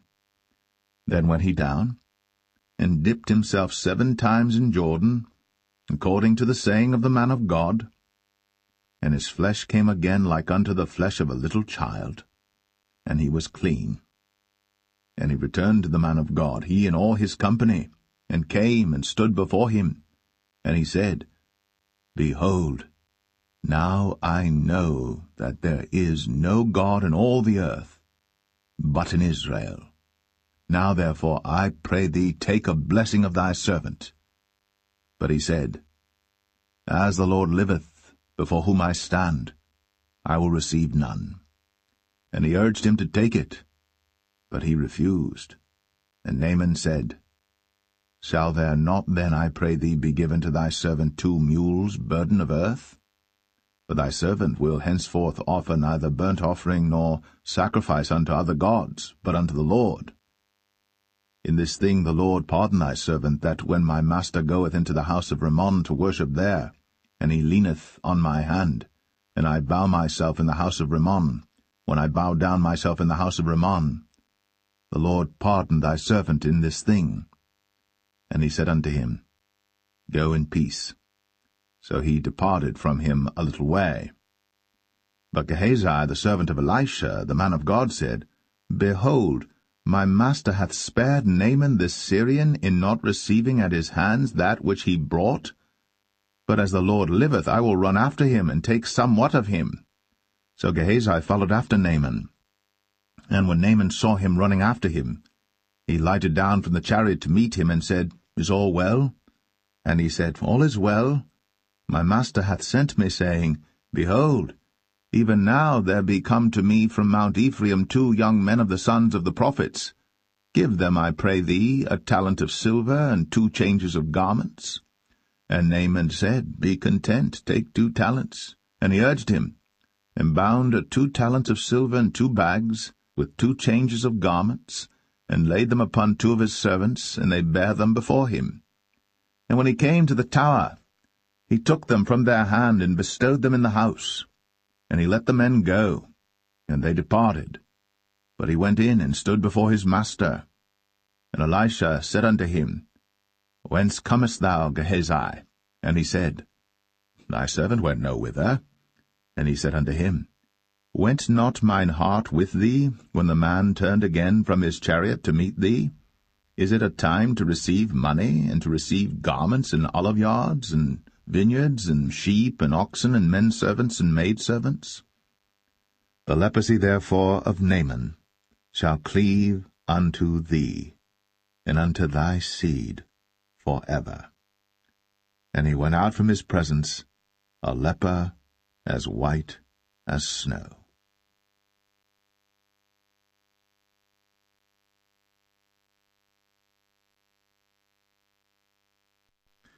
2 Kings 6. And the sons of the prophets said unto Elisha, Behold now, the place where we dwell with thee is too strait for us. Let us go, we pray thee, unto Jordan, and take thence every man a beam, and let us make a place there where we may dwell. And he answered, Go ye. And one said, Be content, I pray thee, and go with thy servants. And he answered, I will go. So he went with them. And when they came to Jordan, they cut down wood. But as one was felling a beam, the axe-head fell into the water.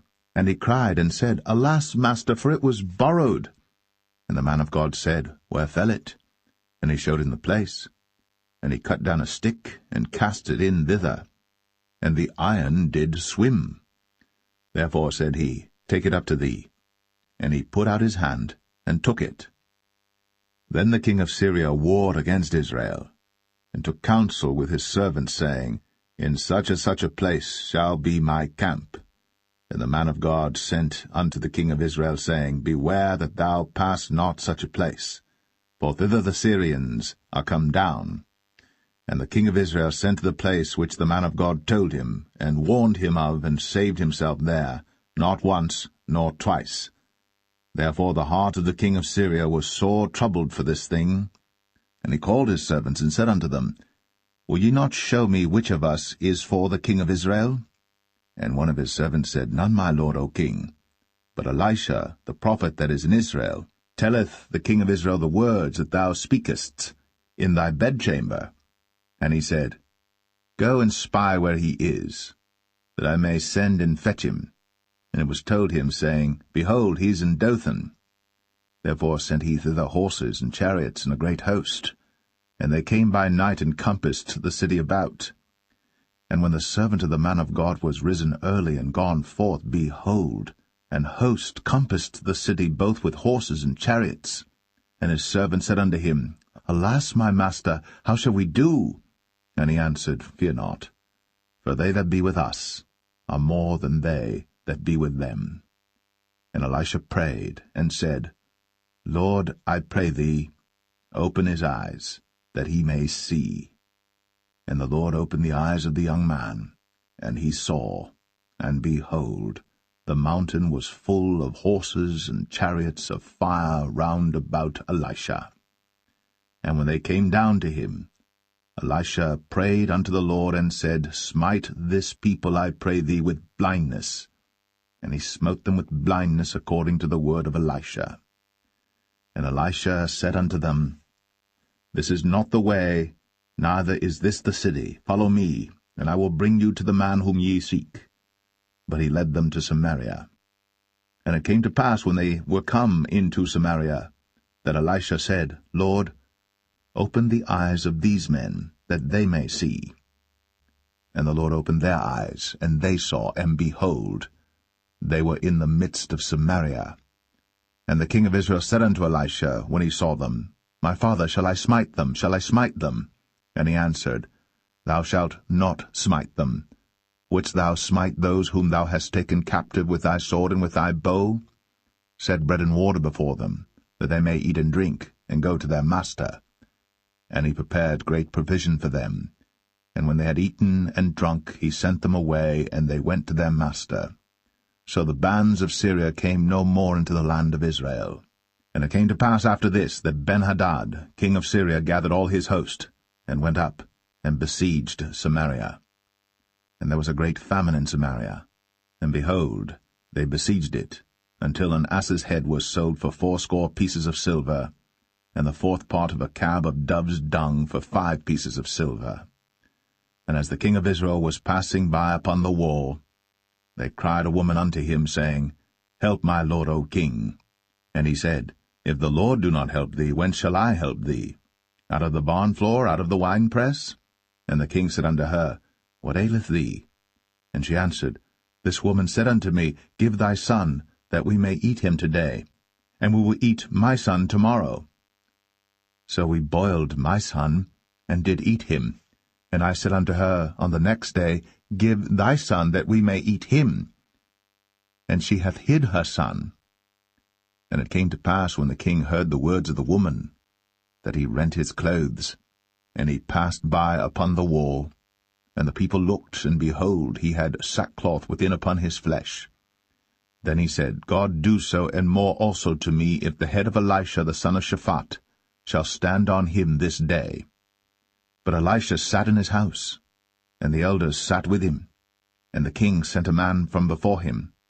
But ere the messenger came to him, he said to the elders, See ye how this son of a murderer hath sent to take away mine head? Look, when the messenger cometh, shut the door, and hold him fast at the door. Is not the sound of his master's feet behind him? And while he yet talked with them, behold, the messenger came down unto him, and he said, Behold, this evil is of the Lord. What should I wait for the Lord any longer?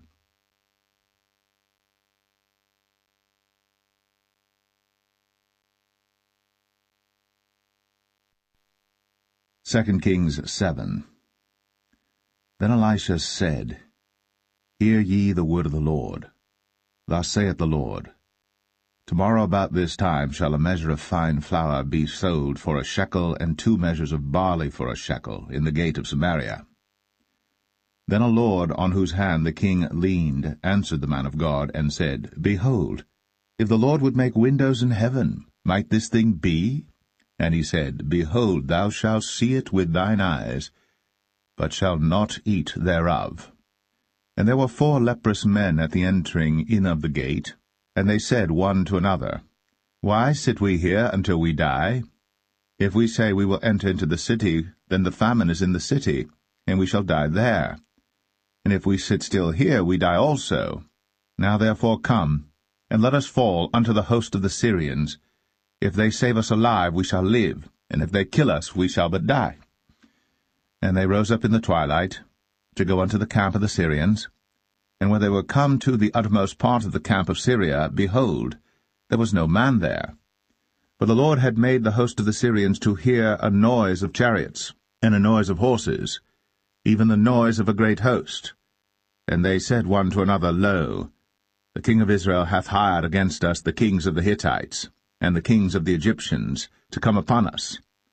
Wherefore they arose and fled in the twilight, and left their tents and their horses and their asses, even the camp as it was, and fled for their life. And when these lepers came to the uttermost part of the camp, they went into one tent, and did eat and drink, and carried thence silver and gold and raiment, and went and hid it, and came again, and entered into another tent, and carried thence also, and went and hid it. Then they said one to another, We do not well. This day is a day of good tidings, and we hold our peace. If we tarry till the morning light, some mischief will come upon us. Now therefore come, that we may go and tell the king's household. So they came and called unto the port of the city. And they told them, saying, We came to the camp of the Syrians, and behold, there was no man there, neither voice of man, but horses tied and asses tied, and the tents as they were. And he called the porters, and they told it to the king's house within. And the king arose in the night, and said unto his servants, I will now show you what the Syrians have done to us. They know that we be hungry, therefore are they gone out of the camp to hide themselves in the field, saying, When they come out of the city we shall catch them alive, and get into the city. And one of his servants answered and said, Let some take, I pray thee, 5 of the horses that remain, which are left in the city. Behold, they are as all the multitude of Israel that are left in it. Behold, I say, they are even as all the multitude of the Israelites that are consumed. And let us send and see. They took therefore 2 chariot horses, and the king sent after the host of the Syrians, saying, Go and see. And they went after them unto Jordan, and lo, all the way was full of garments and vessels, which the Syrians had cast away in their haste. And the messengers returned, and told the king. And the people went out and spoiled the tents of the Syrians. So a measure of fine flour was sold for a shekel, and 2 measures of barley for a shekel, according to the word of the Lord. And the king appointed the Lord on whose hand he leaned to have the charge of the gate. And the people trod upon him in the gate, and he died, as the man of God had said, who spake when the king came down to him. And it came to pass, as the man of God had spoken to the king, saying, 2 measures of barley for a shekel, and a measure of fine flour for a shekel, shall be tomorrow about this time in the gate of Samaria. And that Lord answered the man of God, and said, Now behold, if the Lord should make windows in heaven, might such a thing be? And he said, Behold, thou shalt see it with thine eyes, but shalt not eat thereof. And so it fell out unto him, for the people trod upon him in the gate, and he died.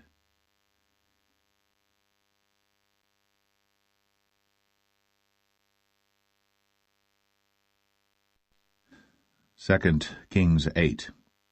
Then spake Elisha unto the woman, whose son he had restored to life, saying, Arise, and go thou and thine household, and sojourn wheresoever thou canst sojourn. For the Lord hath called for a famine, and it shall also come upon the land 7 years. And the woman arose, and did after the saying of the man of God. And she went with her household, and sojourned in the land of the Philistines 7 years. And it came to pass at the 7 years' end, that the woman returned out of the land of the Philistines. And she went forth to cry unto the king for her house and for her land. And the king talked with Gehazi, the servant of the man of God, saying, Tell me, I pray thee, all the great things that Elisha hath done. And it came to pass, as he was telling the king how he had restored a dead body to life, that, behold, the woman, whose son he had restored to life, cried to the king for her house and for her land. And Gehazi said, My lord, O king, this is the woman, and this is her son, whom Elisha restored to life. And when the king asked the woman, she told him. So the king appointed unto her a certain officer, saying, Restore all that was hers, and all the fruits of the field, since the day that she left the land, even until now. And Elisha came to Damascus, and Benhadad the king of Syria was sick. And it was told him, saying, The man of God is come hither. And the king said unto Hazael, Take a present in thine hand, and go, meet the man of God, and inquire of the Lord by him, saying, Shall I recover of this disease? So Hazael went to meet him, and took a present with him, even of every good thing of Damascus, 40 camels' burden, and came and stood before him, and said, Thy son Ben-Hadad king of Syria hath sent me to thee, saying, Shall I recover of this disease? And Elisha said unto him, Go, say unto him, Thou mayest certainly recover. Howbeit, the Lord hath shown me that he shall surely die. And he settled his countenance steadfastly, until he was ashamed. And the man of God wept. And Hazael said, Why weepeth my lord? And he answered, Because I know the evil that thou wilt do unto the children of Israel. Their strongholds wilt thou set on fire, and their young men wilt thou slay with the sword, and wilt dash their children, and rip up their women with child. And Hazael said, But what, is thy servant a dog, that he should do this great thing? And Elisha answered, The Lord hath shown me that thou shalt be king over Syria. So he departed from Elisha, and came to his master, who said to him, What said Elisha to thee? And he answered, He told me that thou shouldst surely recover. And it came to pass on the morrow that he took a thick cloth, and dipped it in water, and spread it on his face, so that he died. And Hazael reigned in his stead. And in the 5th year of Joram, the son of Ahab, king of Israel, Jehoshaphat being then king of Judah, Jehoram, the son of Jehoshaphat, king of Judah, began to reign. 32 years old was he when he began to reign, and he reigned 8 years in Jerusalem. And he walked in the way of the kings of Israel, as did the house of Ahab, for the daughter of Ahab was his wife, and he did evil in the sight of the Lord. Yet the Lord would not destroy Judah for David his servant's sake, as he promised him to give him always a light unto his children. In his days Edom revolted from under the hand of Judah, and made a king over themselves. So Joram went over to Zair, and all the chariots with him. And he rose by night, and smote the Edomites